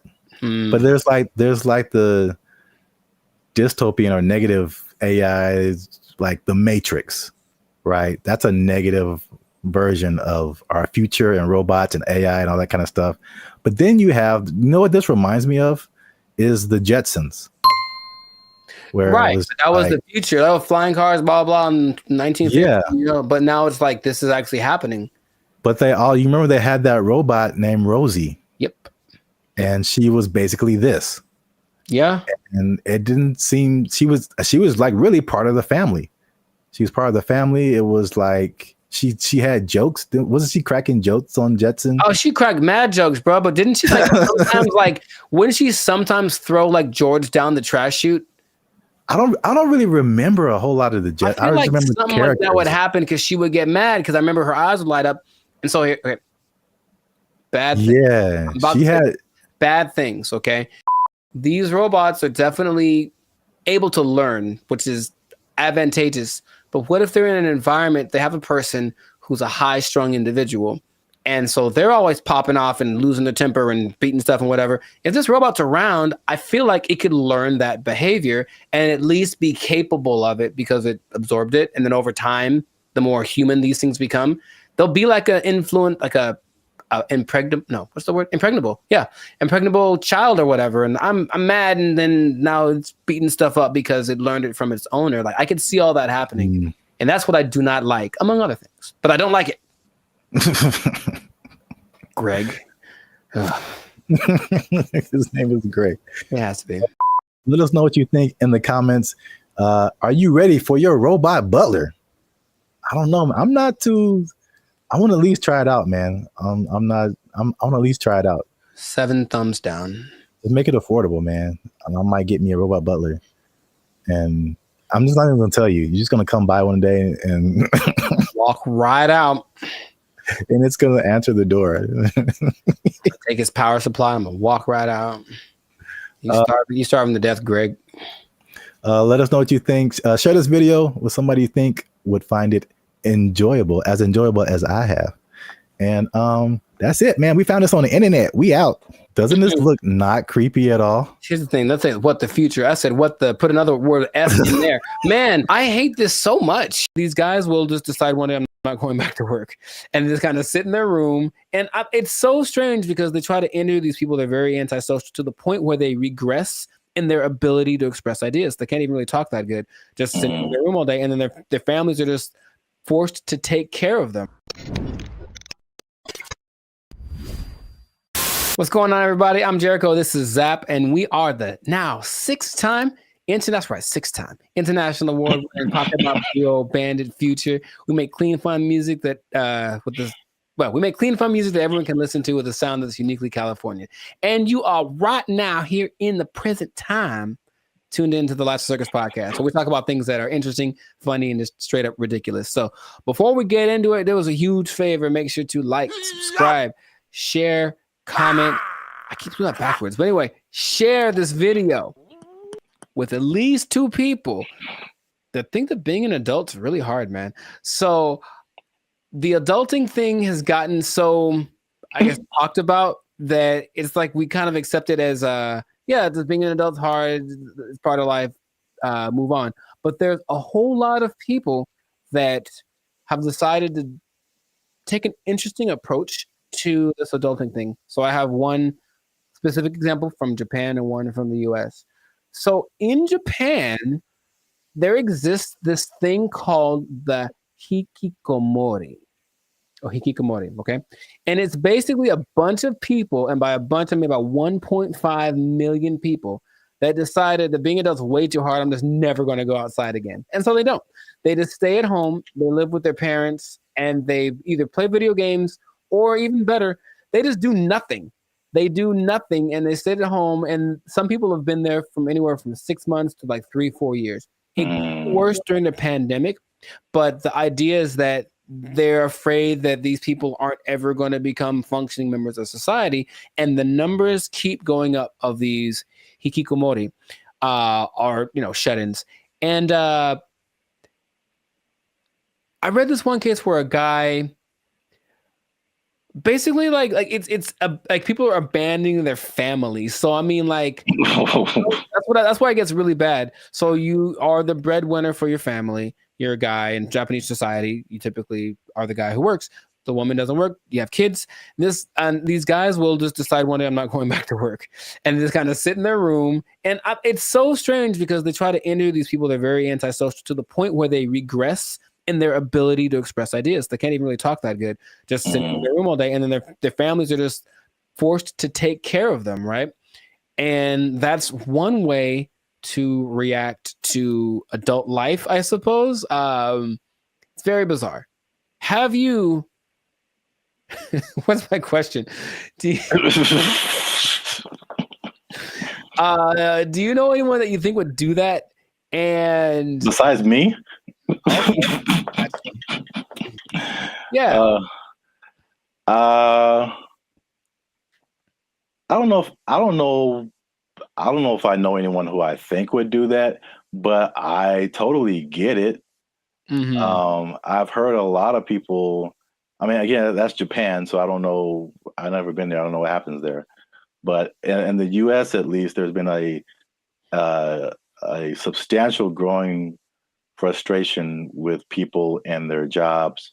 And again, 2020 kind of like poured fuel on that fire big time. Where like a lot of people just didn't go back to work, or they just kind of, are in some kind of alternative situation now. Or they're just more like reclusive, I guess.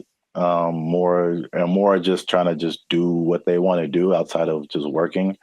But then there's also I've heard about men in particular. I don't know if the Japanese thing. I'll be interested to see what the ratio is of men to women. All of the people that I saw that were interviewed were men. Yeah. Because I've heard that about men, what they call here checking out of society. And it's a lot of like the video game culture too. Sure. Yeah. Where that's just like what you do. And they just find more enjoyment, fulfillment in doing that as opposed to like doing other quote unquote normal things in society. And it's, again, I don't know anybody like that, but I totally understand it because I think we've all had times where like you have to go to work and you just like, I don't want to do that. Yeah. Not today, devil. Yeah. PlayStation looking real good right now. Yes. Yeah, I think we've all been there. But and this on a societal level, I know I've been to Japan. I know they're kind of isolated already. Just in general, they don't really speak to each other in the streets so much. They don't have what we consider affection. They do, but it's just not quite as physical, outward like we have it. But it's like, okay, now I'm sure I'm not gonna name any names, but I have a couple of relatives that have been doing that for a long time. Like they would just be in their rooms, and I mean adults like in their 30s, and now they're in their 50s and they're still just in their room. They don't work, and the family takes care of them. And it's like, okay, so that's one way to approach this. And I don't know what the prime cause of it is, But from a couple of the people that were interviewed in this Japanese video about the people in Japan, it's just that they had this image of what adulthood would be. They got to it and they're like, oh, this is nothing like I thought. And they just couldn't put it together. They couldn't just. So that's just an approach. I just won't go outside. And people are, it gets kind of bad because there's a committee of people that are assigned to help these people. So, they'll have go have a class in the park. How you get them out of their house, I don't know, but you got to help them out. And some of them have been rehabilitated, if you will. There's also a crew that is designated to going to see the people that are alone to see if they've died yet, basically. And that's just part of their thing too. And they'll be like, oops, yep, got to fix it up. Yes, a lot of men. In America, I think what is a more prevalent thing that isn't quite so morbid, kind of sounds cool, is going off grid and just being like, okay, I'm done with this. I'm just going to live someplace else. So my dad is a great man, and he's been fascinated with this place called Slab City for a long time in the desert over in California. It's hot there, man. I went there. Yeah, a year or two ago. And so a year or two ago, I decided to take my dad just so you could see it. He could say he's been there. And it's just, if I can paint the picture, it's just I don't know when it started, but it's just a bunch of people living in these makeshift houses, campers converted into houses, whatever. I don't think they're relatively close to an actual town. So there's still police, and if something bad happens, they can get medical care. But they're far enough off that they don't have connection to running water, and the government doesn't seem to care or bother them too much. But it's a few hundred people that are living out there, and a lot of them have actually become popular thanks to YouTube. So there's a lot of people that have YouTube channels from out there getting donations and whatnot. But I went there, very nice people. They have a hotel, you can stay there if you want. They have a library, but most of the time the people just occupy themselves with what you consider being more natural, living off the land, growing stuff, projects, construction. They have this big, it's not like a museum, but it's like a big structure that someone built. And you can go, oh, look at the big thing. And that's another approach. I heard another place in Michigan that's the same. So another approach is I just won't deal with the laws and I'll just go someplace else where they don't apply anymore. Would that be something? So what is that? Mm-hmm. Is Slab City like an actual city? Legally? I would say no. I don't think you could look it up on a map. You just have to kind of know that it's to the north of, I don't remember the name of the city. It's a small place. And that part of California is very spaced out. There's not a lot of people there. It was kind of already for people that wanted to be away from everything. There's literally nothing there. But this place specifically is called Slab City because it's just a put together ramshack kind of a situation. And they have people that run it. So it's an informal, not a mayor, but there's community leaders, if you will. And it's just a whole vibe there. I remember I walked and some guy was just hammering something, and there was no rhyme or reason of what he was doing, but he was hammering a thing into a thing, and he had a lot of things, and he was just doing it. And I was like, all right. And I walked up and I gave him a case of beer, and I talked to the guy who plays the guitar, and this guy just sits there and plays guitar all day. And they seemed very nice. And I didn't get much of their story, but they had been there for a long time. And they're like, yeah, society's not what it's come out to be. They made their own, and they like the way it works better. So that's another way to deal with it, I suppose. But you got to deal with the heat. I think one of these places is very inhospitable in general. So you got to make it work, or just not go outside for certain parts of the year because it gets really bad out there. Yeah, straight up desert. Yeah. Yeah, like I said before, I totally get it. And then I was just thinking about just throughout history, there's there's been so many variations of what life is supposed to be like, and what adulthood is supposed to be like, and what do you do all day. And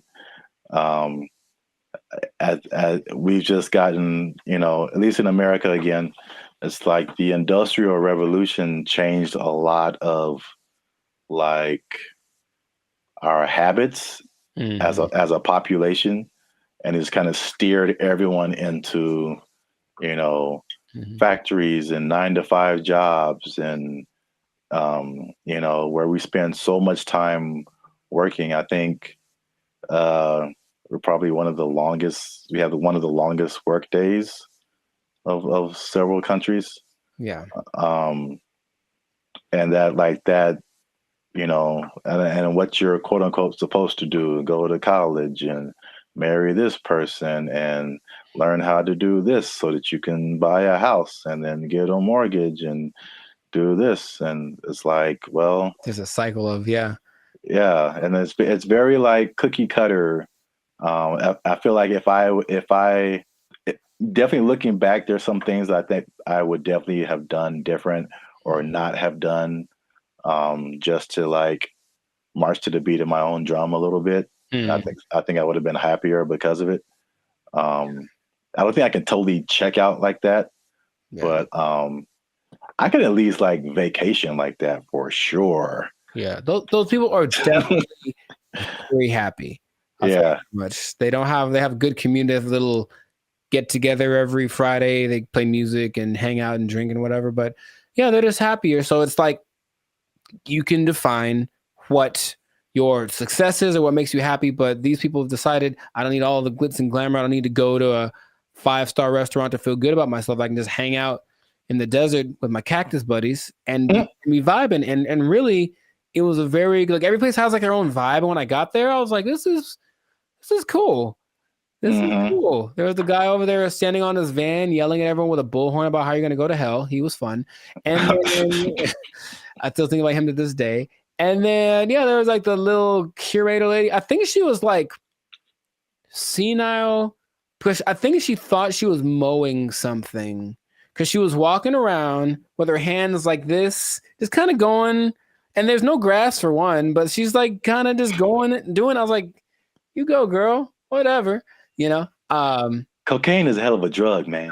I mean, she was moving too slow for that, but you know what I mean? I think that she was in a good place, and that's cool to see. So it's just another option for people to have a different, outcome with their life. So, that's just an interesting way people live. So, I see both sides of it. I mean, it's last thing, because I know we run out of time. But like, I guess the devil's advocate, or just like the other side of it, is just like, well, what does it mean to be a contributing member of society? And so, like, if nobody's working and nobody's doing anything, like, somebody needs to do something for like this whole thing to function. So there's that aspect of it too, for sure. I think they figured out what they have to do to survive, because of course none of them could just do it by themselves. But some people have a little garden. Some people, cook stuff. I think they have I wasn't going to go, but they do have a restaurant. I don't know what's on the menu, but I'm pretty sure it's a little exotic. maybe a little crunchier than it should be. I don't know. I didn't want to find out what the restaurant was like. But a society is an interesting entity, because it does have to have certain things in place to work. There has to be people that are in charge of certain things, and people have to do things. Otherwise, it's just like, the one person living on an island. If you want to do that, you can do that. And that is an option. I've heard of people doing that, but I don't think that's quite as common as people that actually get together and say, we'll be in our society. Just the big old thing is too much. So let's just make our own little pocket and then work with that. And I ain't mad at them. Do your thing, Slab City. Yeah. It's right out there. If you want to go ahead. Give that desert life a try. Mad Max style, I think that is it for us. Another episode in the books. Another successful episode of the Lives of Circus podcast. So please leave a comment. Let us know what you think. Would you go off grid? Would you just shut yourself off and be a recluse for the rest of your life if life got a little too rough?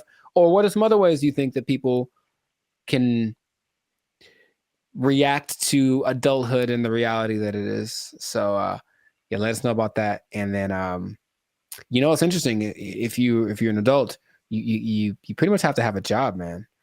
What? Uh, You do? Yeah, you pretty much have to have one. Man, that's crazy. I know. And the bad part is what happens if that job becomes if it's taken away from They can't take my job. They can't take it. I won't let them. They took our jobs. They took our jobs. They start doing the conga line down the middle, playing some Lil Jon song, I swear to you. And we're like, all right, cool. Now I'm looking and I see a few people, the passengers that are happy and they're doing the thing, and then the flight attendant, and I see a guy, and I recognize this guy. And I was like, why do I recognize this guy? Oh, he's the guy that I saw when I got on the plane. He's the guy that introduced himself and greeted everyone on the, is that the pilot? It sure was. It was the pilot of the plane. No way. The pilot of the plane. And we're all like,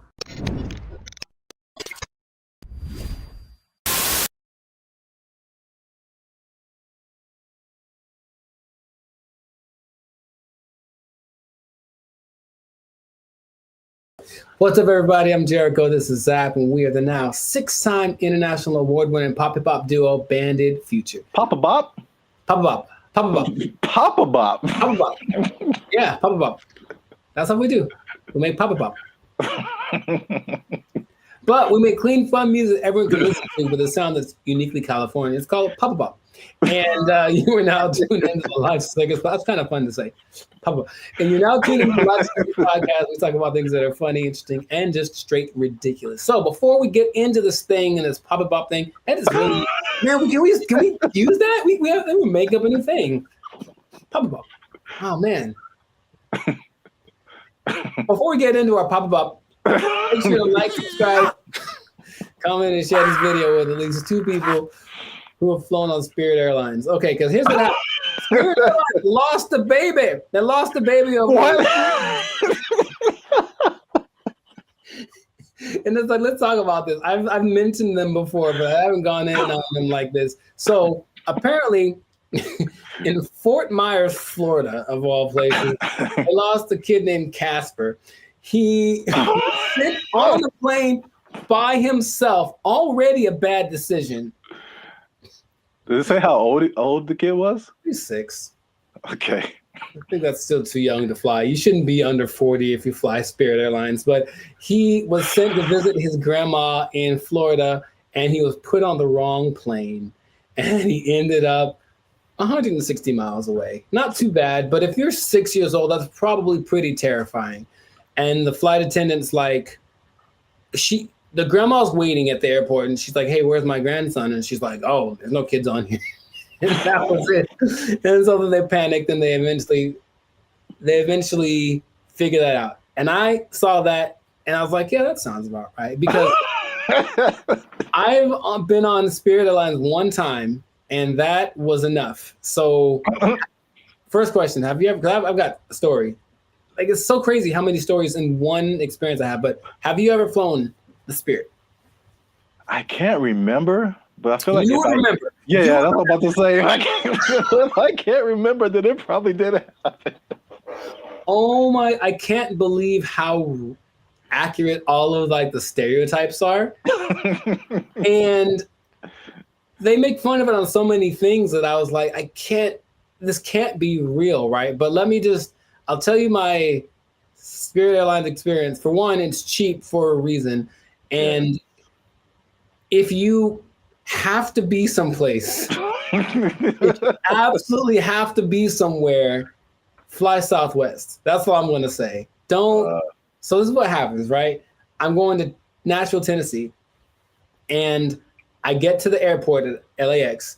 And the first thing when I finally get to the Spirit thing, and I'm greeted by a lady, and she's like, hey, are you going to Savannah, Georgia? And I said, no.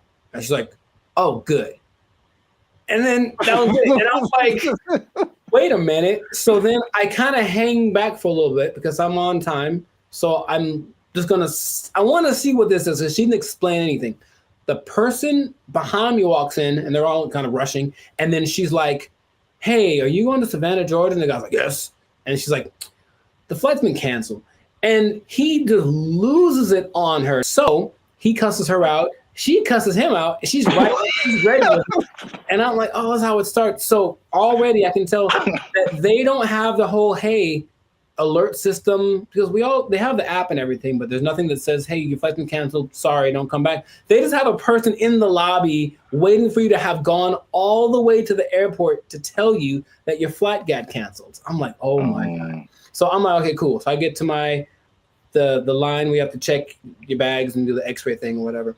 And it's just a bunch of people yelling across, like literally, the yelling across the space. There's all those lines with the conveyor belts, and one person over here, and they're cussing out somebody over here, and this person is getting back, and they're running back and forth, and that's not my job, and blah, blah, blah, and bleep you, and all this kind of stuff. And it's all happening as people are just like, I just want to get to Nashville. That's all we're doing.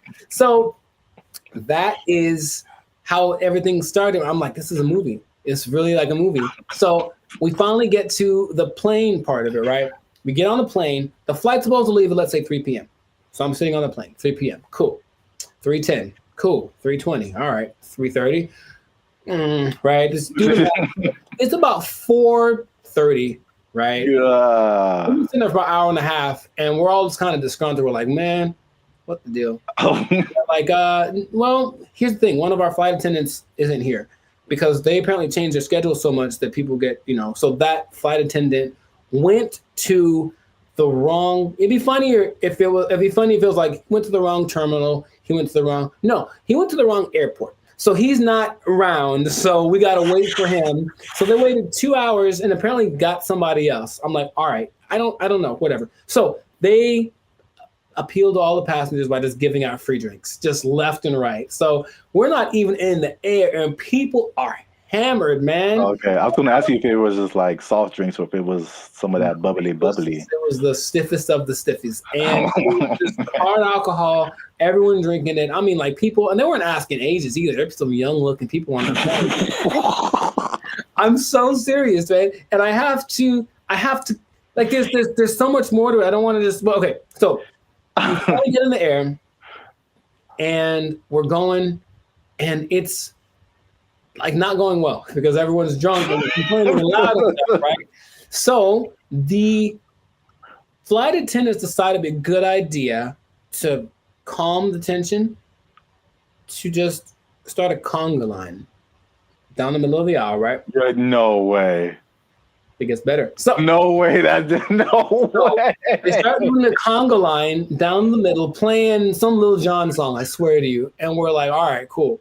Now I'm looking and I see a few people, the passengers that are happy and they're doing the thing, and then the flight attendant, and I see a guy, and I recognize this guy. And I was like, why do I recognize this guy? Oh, he's the guy that I saw when I got on the plane. He's the guy that introduced himself and greeted everyone on the. Is that the pilot? It sure was. It was the pilot of the plane. No way. The pilot of the plane. And we're all like, I don't believe. I'm like, you have to. No way. Yes. Okay. So that.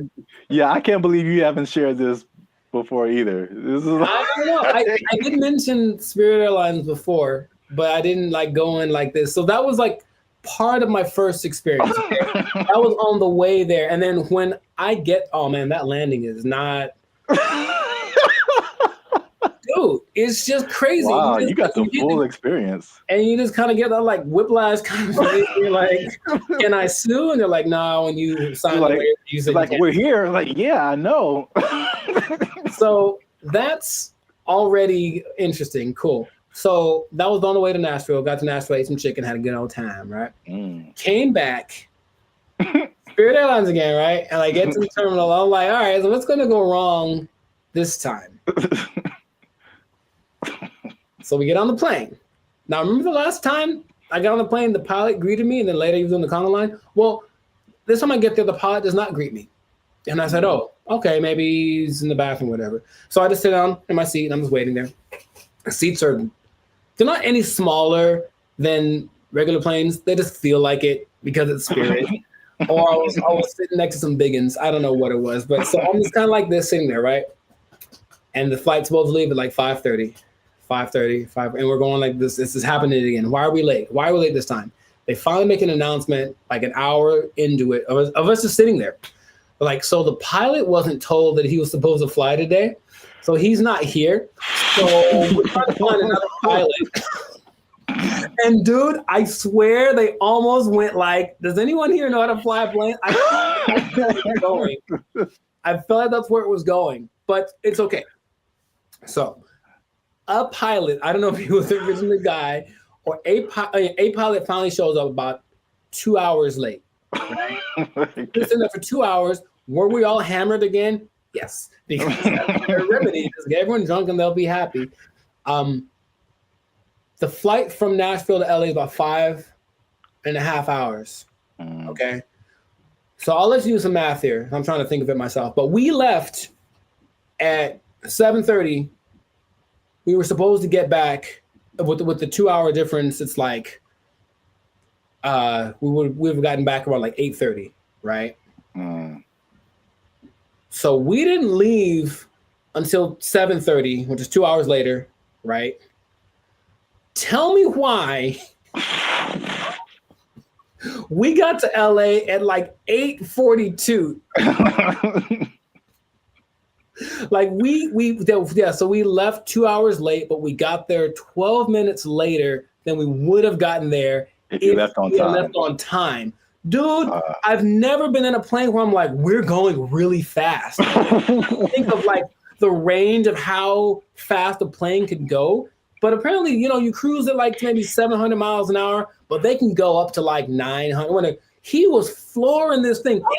Clouds, dude. It is crazy. I felt like some Tokyo drift action happening on some turbulence. And I'm like, I've never felt this way, like this kind of thing in a plane the whole time. Just the engine loud and everything. And we're just all like, we're drunk, so we kind of don't care. But I'm also like, man, that's how I die. Like, I was seriously thinking that. And then we get back almost on time, as if we left on time. And then I was like, okay, well, never again. Never again. It is real. And here's the thing. I want you to experience this. No. I think that's not. How about this? Let's do it. Let's do a test. Let's do a Bandit feature test, okay? Next time we have someplace to fly, I'll take Southwest, okay? But you take Spirit, and we'll compare experiences. Now, I'll probably get there before you. Or will you, if we floor it? I swear to you, I didn't know that flooring a plane was an option.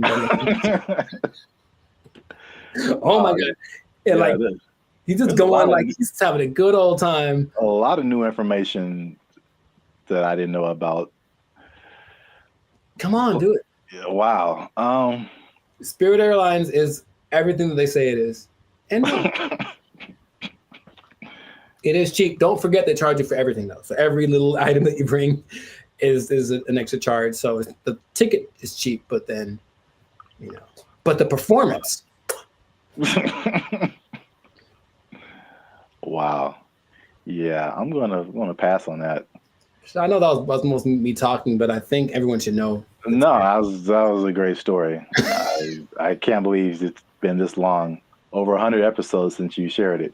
Maybe I repressed it. Yeah. Oh, remember that time I almost died? Oh yeah.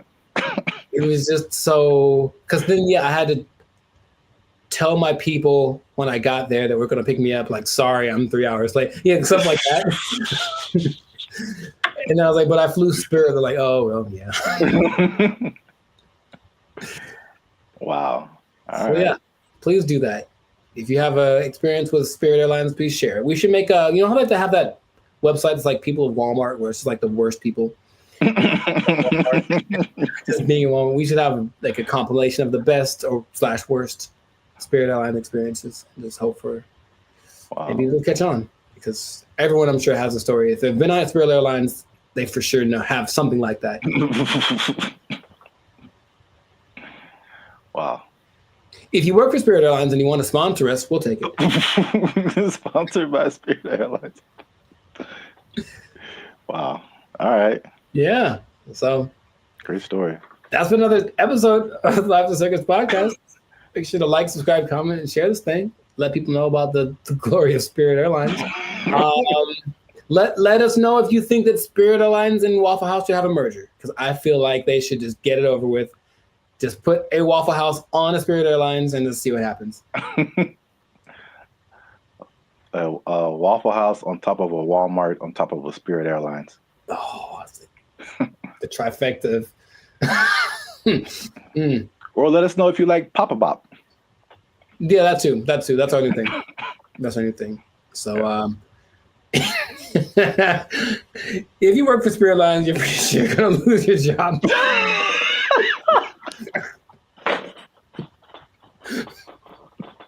Yeah. So, good luck to you.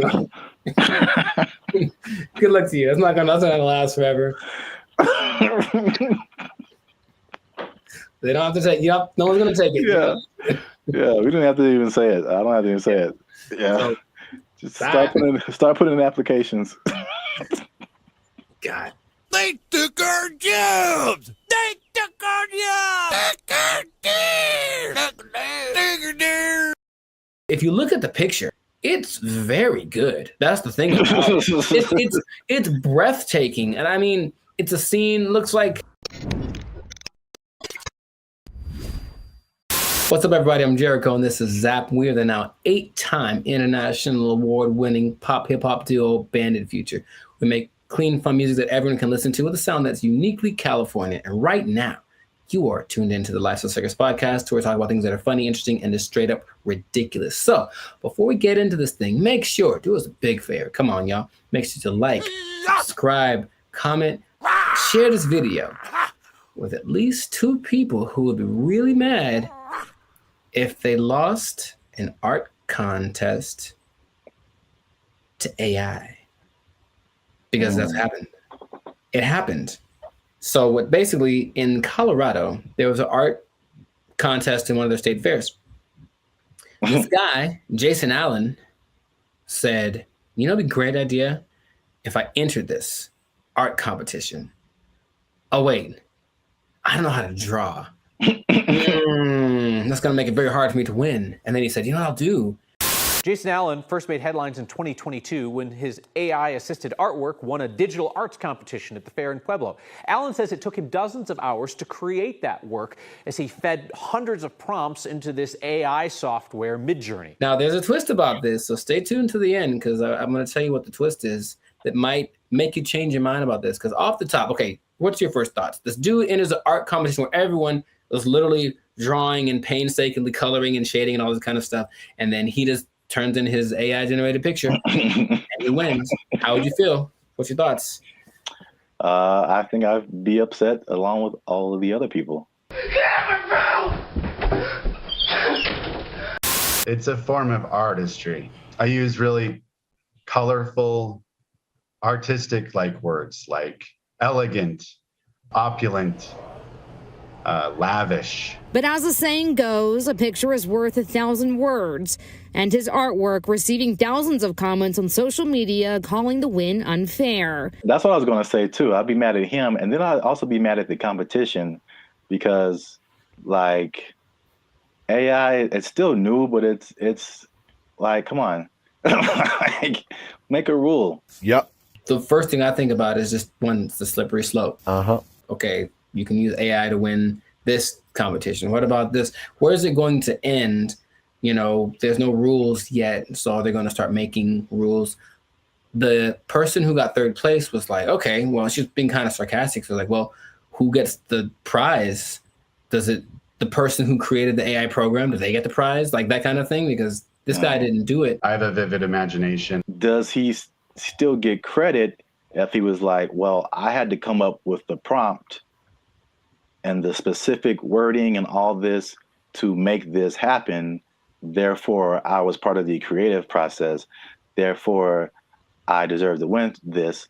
Therefore, give me my trophy. I won. Tell him to bring me my money. Not only the trophy, he won $300. And he says he did not know that there was a prize, but I digress. It does feel a little bit like sampling, what sampling was, especially when it first hit the scene, because I didn't make the thing, but I'm manipulating it in my creative way to get it to sound the way that I want. So I still got to give, and then in that case, you know who did the original, and then you're still using part of it and how much is like fair use and all that stuff has been talked about for forever. But with this, it feels more like you are taking advantage of something, almost like going to a big warehouse of pre-made something. So there's every painting ever is in there, right? Because I think they download all the greatest painters of the world, and so they can emulate any style and all this kind of stuff. And then you just have to be creative with the way that you use it. And in that sense, you were doing something. It's a form of artistry. I use really colorful, artistic like words. If you look at the picture, it's very good. That's the thing.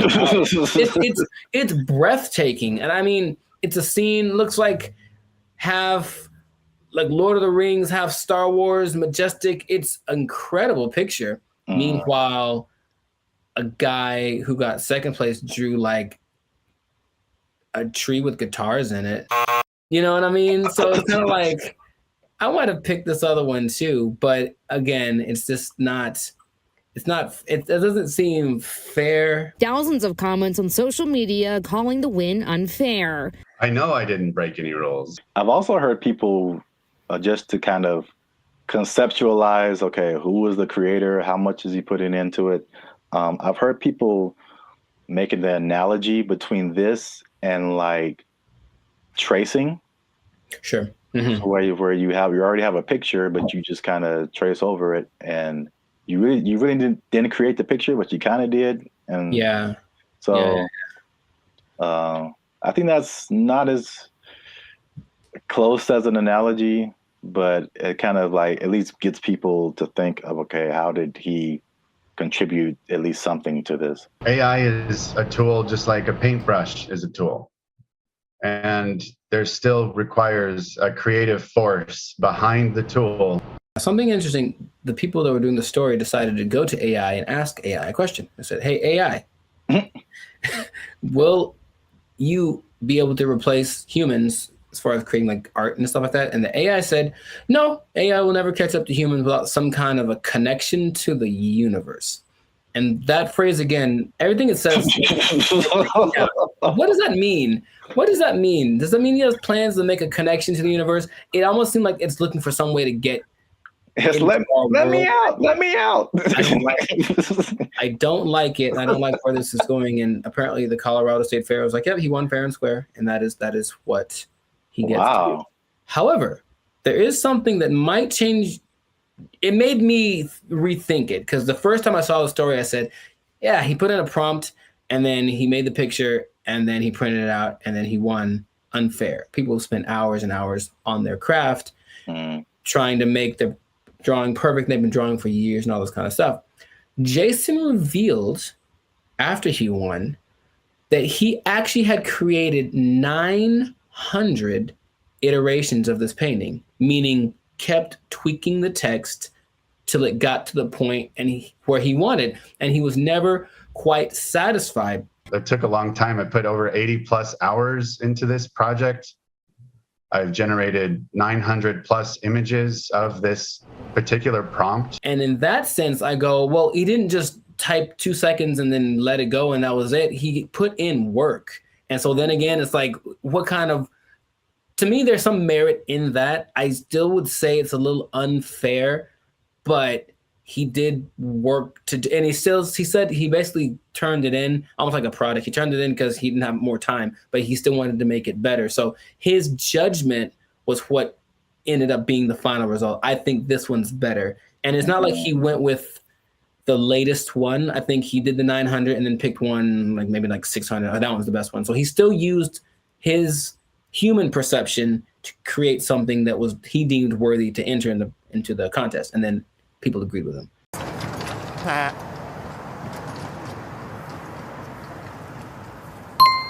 It makes me think for sure. Okay. because it, again, going back to music, that explanation, especially when you said his judgment, that made me think of DJs. Mm-hmm. And just for the longest, like even me just kind of wrestling with, like, are DJs really on the level of musicians? Right. Like, they didn't create the music, they're just organizing it. Right. Just like he was just organizing that, you know, that piece of art. And there's a skill in that for sure. I've heard some very bad DJs. Yeah. Where did you even learn? Wikipedia. The way he made it sound, it's not like not just anybody could do this either, because he came with a concept, but he also had the wherewithal to look at it and say, this one's, and I think he looked at it for a while, like trying to judge the color bone. It's almost like he still knew what to look for, even though he didn't have the training to execute it. Maybe like a producer of a Rick Rubin category, or even a DJ Khaled, who, from what I understand, doesn't really do anything as far as like pushing the buttons and doing the level, but they do the analysis and go, they ain't believe in us. God did. I'll say this. Is it just him personally? Is he a creator? Yes. Did he put in work? Yes. Mm-hmm. But I do think he should not be able to compete like that with the other artists. Mm-hmm. And I think there should be either a separate contest or a separate category that is just for AI art. And I think that will, because it's two different, they're both a level of artistry, but it's two different types. Mm-hmm. That is hard to judge together. Again, the DJ example. I don't do song requests. I know, because you can't. What? It's a battle of the bands, and you have a DJ in the battle of the bands. That doesn't make sense. Mm-hmm. Or you have a scratching like contest, and you put a band in there. Sure, it doesn't make sense. There's two different things. They're both musically artistic, but I think a separation would just kind of make more sense and more fair for everybody. They know what they did. They know what they did for sure. We'll see if it keeps going or if there's more cases of it. But in this case, congrats to Jason Allen. Hey, let me get $300, man. I know you got it. He says he didn't know there was a prize. Let me get $300, man. I'll pay you back on Tuesday. He doesn't quite talk like that either, but you know what? It's funny to think of he does. It's funny to substitute most people for Ant Edwards. That's what I'm trying to tell you. Yeah, you were the best player on your team. Is that now we talking? A1 from day one, AI from day 5. What? Bars. This has been another episode of the Last Circus podcast where we're talking about things that are... Anyways, make sure to like, subscribe, comment, share this video with two people who have been unjustly defeated by AI in some kind of competition. And just keep your eye out, because AI is coming for us and we got to be ready for it. We got to be ready. I can paint that, Mike. I can paint it. Ugly, I paint it. Stupid. We'll catch y'all in the next episode. Ugly, I painting. I can do that. They took our jobs. They took our jobs. I'm in Hollywood just eating a sandwich, as you do. And the robot comes along, and it's apparently like one of those delivery service things, and it's looking for somebody. And you can see it kind of doing this thing. Like, it doesn't have eyes, like a box on wheels, but it just was looking around. And I swear to you, it looked at me kind of like, hey, what am I supposed to do? And I was like, bro, I don't know you, bro. I don't know you, bro. This ain't my block, son. What's up, everybody? I'm Jericho. This is Zap, and we are the now 6-time international pop hip hop duo. Why is this so hard for me? We got awards. We're good. We're banned at Future, son. Anyways, check it. We make clean fun music that everyone can listen to. What? I'm making a compilation of this. We make clean fun music everyone can listen to with a sound that's uniquely Californian. And you are now, right now, in this moment in time, tuned into the Life's a Circus podcast. We talk about things that are fun, interesting, and straight up ridiculous. So before we get started, do us a huge, huge favor. Make sure to like, subscribe, share, and comment on this video. Share this video with at least 2 people that are afraid about the robots, man. We're talking about them again because there's some new developments. There's some new robotic developments. This time from the more humanoid version, and it's kind of crazy. So stay tuned to the end to find out what animal they're actually trying to replace with these robots. Like it's an animal that humans have used for centuries, and all of a sudden it's like they're not good enough anymore. We need some new ones. So let's get into this thing now. The robots are not coming. They are here, children. This is not a drill. The robots are here, and I want you all to be... Hide your wives, hide your kids. It's just... So there's basically 3 companies that are really going in on producing these humanoid robots. They're really emphasizing the humanoid factor, and a lot of people are once again afraid of they're going to take our jobs, whatever it is. But I just want you to know about these so that you can be informed. Bandit Future is here for the people, so we're going to inform y'all today. So starting out with our buddy Elon Musk, and I want to just ask Zap after I talk about these if you've heard of these, but Elon, our boy, is doing everything. I mean, so the Tesla bot is the thing that he's been developing, and it's, you got to see this thing. So it's the most, how do I say it? It's got hands, man, like hands like this, hands that can grab things and manipulate, and they look like they're kind of soft, like maybe they moisturize, like really, it's real humanoid like. And so these Tesla bots have autonomous correction action capabilities. Basically, they can in the moment figure stuff out, and they can do sorting and unsorting sort of stuff. And just watching it without, like if you watched a silhouette of one, it's the one you'd say, oh, that's a person. And that's already kind of crazy, not a big clunky robot thing that they had a few years ago. Now it's just looks pretty sleek. There's a video of one doing yoga, and that maybe creeped me out more than anything else. I don't know why, but it's something that you're going to be able to purchase for yourself if you want. For the low price of... Well, there's no prices. It's not there yet, but it's going to be $1 billion.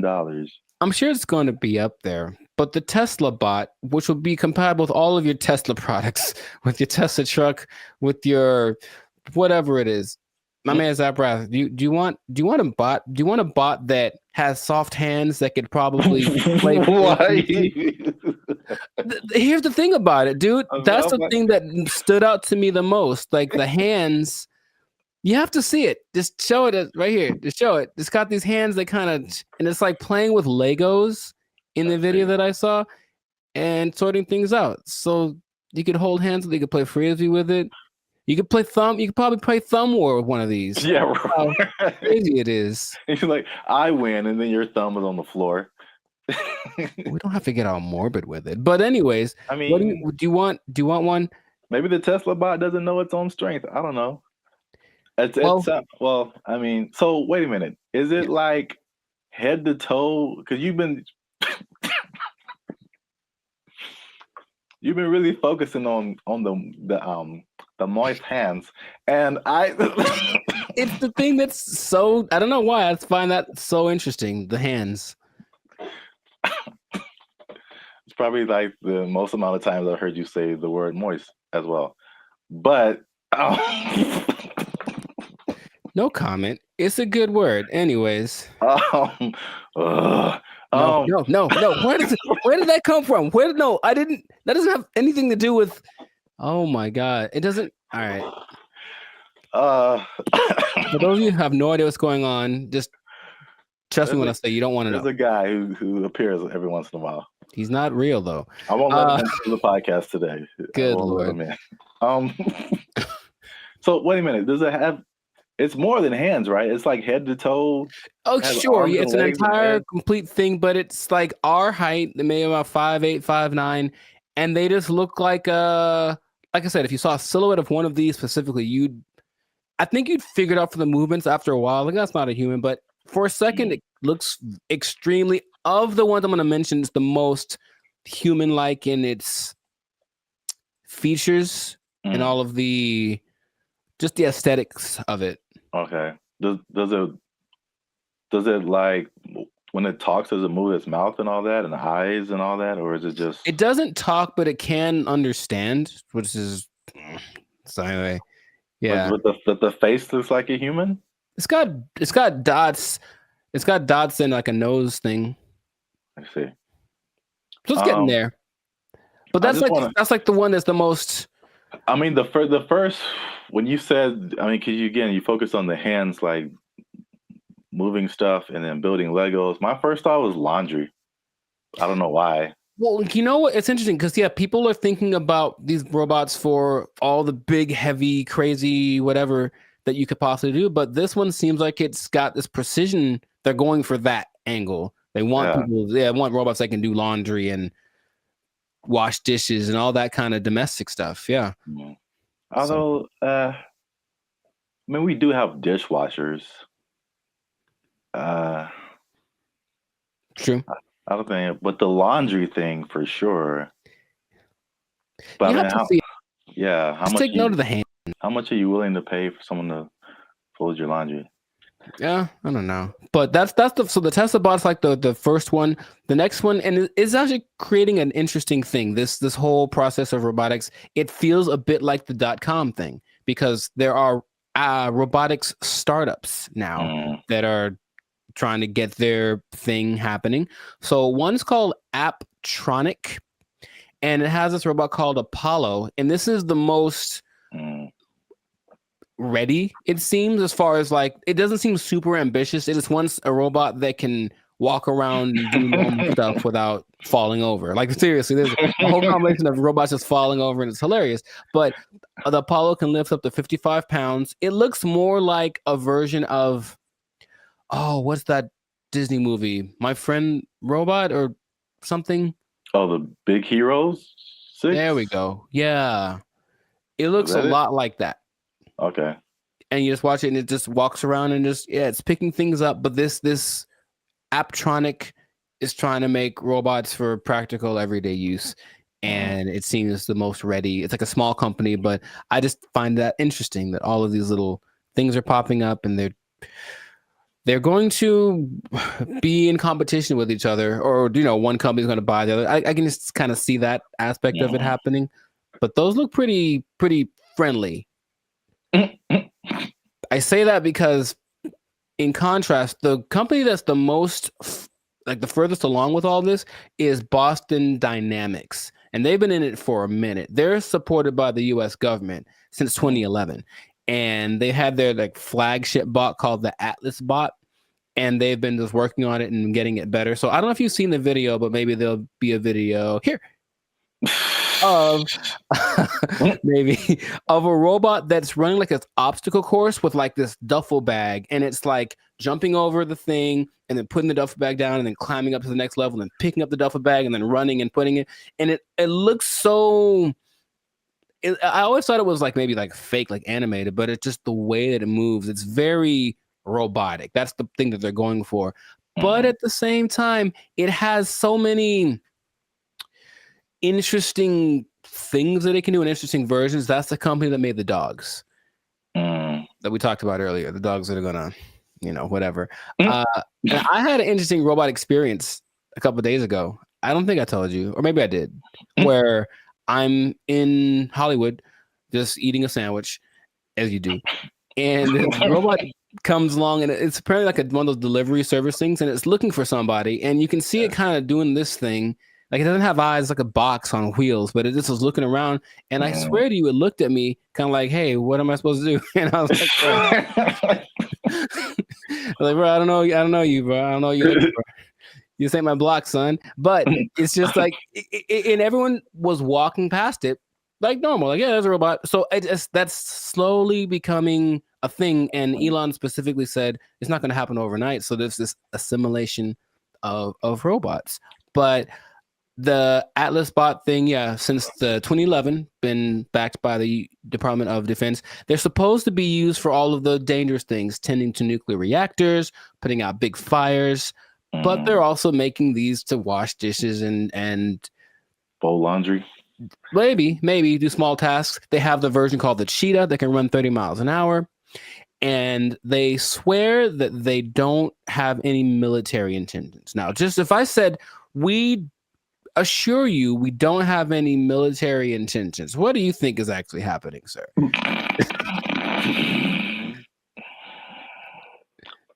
I plead the fifth. I see. Okay.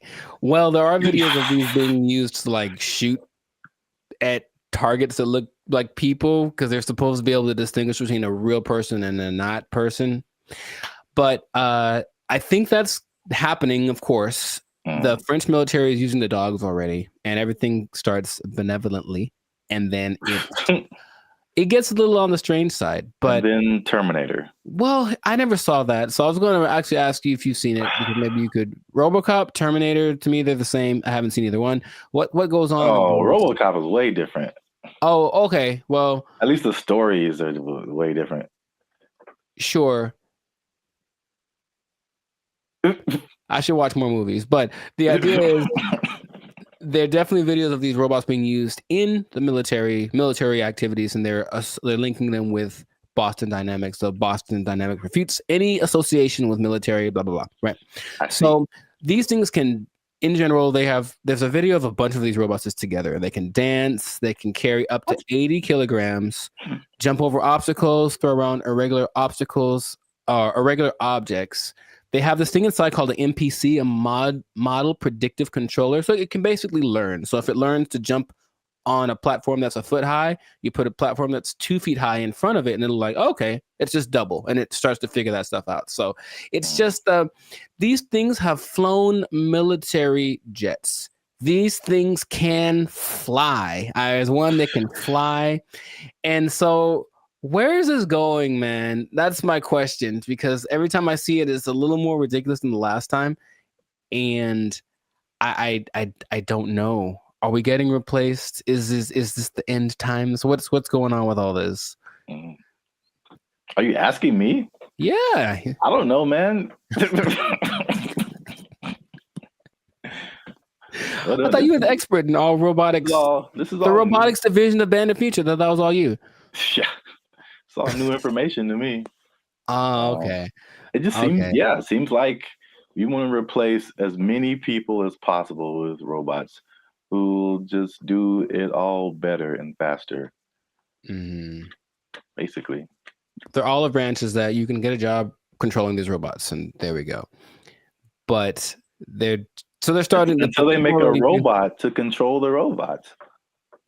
Well, that's the thing eventually. Yeah, you're going to have to be the person that programs the robots to control the robots. And then Terminator. Then they How does that movie end? With everybody dying? Is that what it is? No. Oh. But, I mean, supposedly it's a whole time travel, whatever. But I think eventually the humans defeat the robots or something. I don't remember. But it's like, hey, you just build robots, and especially intelligent robots, who eventually say, you know what? We're a lot better than the people who made us. We should be in charge. And then they become in charge and enslave humanity. Cool. It's just so weird that they do. The movie has been written already, and they keep doing it. Just like the dinosaur thing, people like trying to bring dinosaurs back. Yeah, and I'm like, no. There's a movie. There's a bunch of movies that tell you what happens, and it's not good. So stop it. Just stop it right now. They're not gonna stop. But you can't stop, won't stop. But they are supposed to be the next. Anyways, everything is so nice that they're gonna be replacing your pets. Because think about it, a dog that's a robot doesn't need food. It doesn't poop on the floor. Like, it'll wag. They'll give it a tail to wag, and it'll protect the hell out of your house. Because anyone that comes in is dead. Trust me. Like, yeah. So they're doing that. but I had promised y'all that you'd find out about an animal that they're replacing. And yeah, they are replacing the mule. Can you believe it? Ah. Well, because the mule's always I was gonna say a horse. Mm-hmm. So I was once you said it's been around for thousands of years, or whatever. Yeah. That makes sense because all mules do is just carry stuff and pull stuff. Yeah, but this robot mules exist now, and they're things that you don't have to feed or nothing. It'll carry up to, I think, 350 kilograms just wherever you need it to go. So I can just imagine, just do the logical progression. Those things are going to continue to happen. But that's where we are right now. That's like so can you ride a robot mule down the street? Oh, I think I know it's going to happen, and I think it'll just be the weirdest thing. Interesting. Or like a robot horse, yeah, instead of a car. That'd be kind of cool. I still vote for Transformers. I think that'll be fun. I think that'll be cool. Yes. Oh yeah, you have your robot companion or whatever, and then you're like, "Yo, I need to go to the grocery store," and you turn into a car. Yeah. And then it does it. Yeah. I see where you're going. I like it. Well, we're ending on an optimistic note then. I like that. Stay with that because everything else is doom and gloom. But that sounds fantastic. So this has been another episode of the Lights and Circus podcast. So make sure to like, subscribe, comment, share this video. Let us know what you think about the robot revolution that is among us, because it's just it's happening without us really being aware of it too much. And just know that with great robots comes great responsibilities. I didn't think that through. That didn't sound too smooth. Anyways, the thing is, yeah, I could have done better. I should have practiced. The thing is, these robots are eventually going to look exactly like you, and they're going to walk in one day to your boss and be like, "Hey, Clark, I'm here." Clark. And so what that means is that robot might have effectively permanently taking your job. I think my microphone fell off. I'm not sure. Oh. They took our jobs.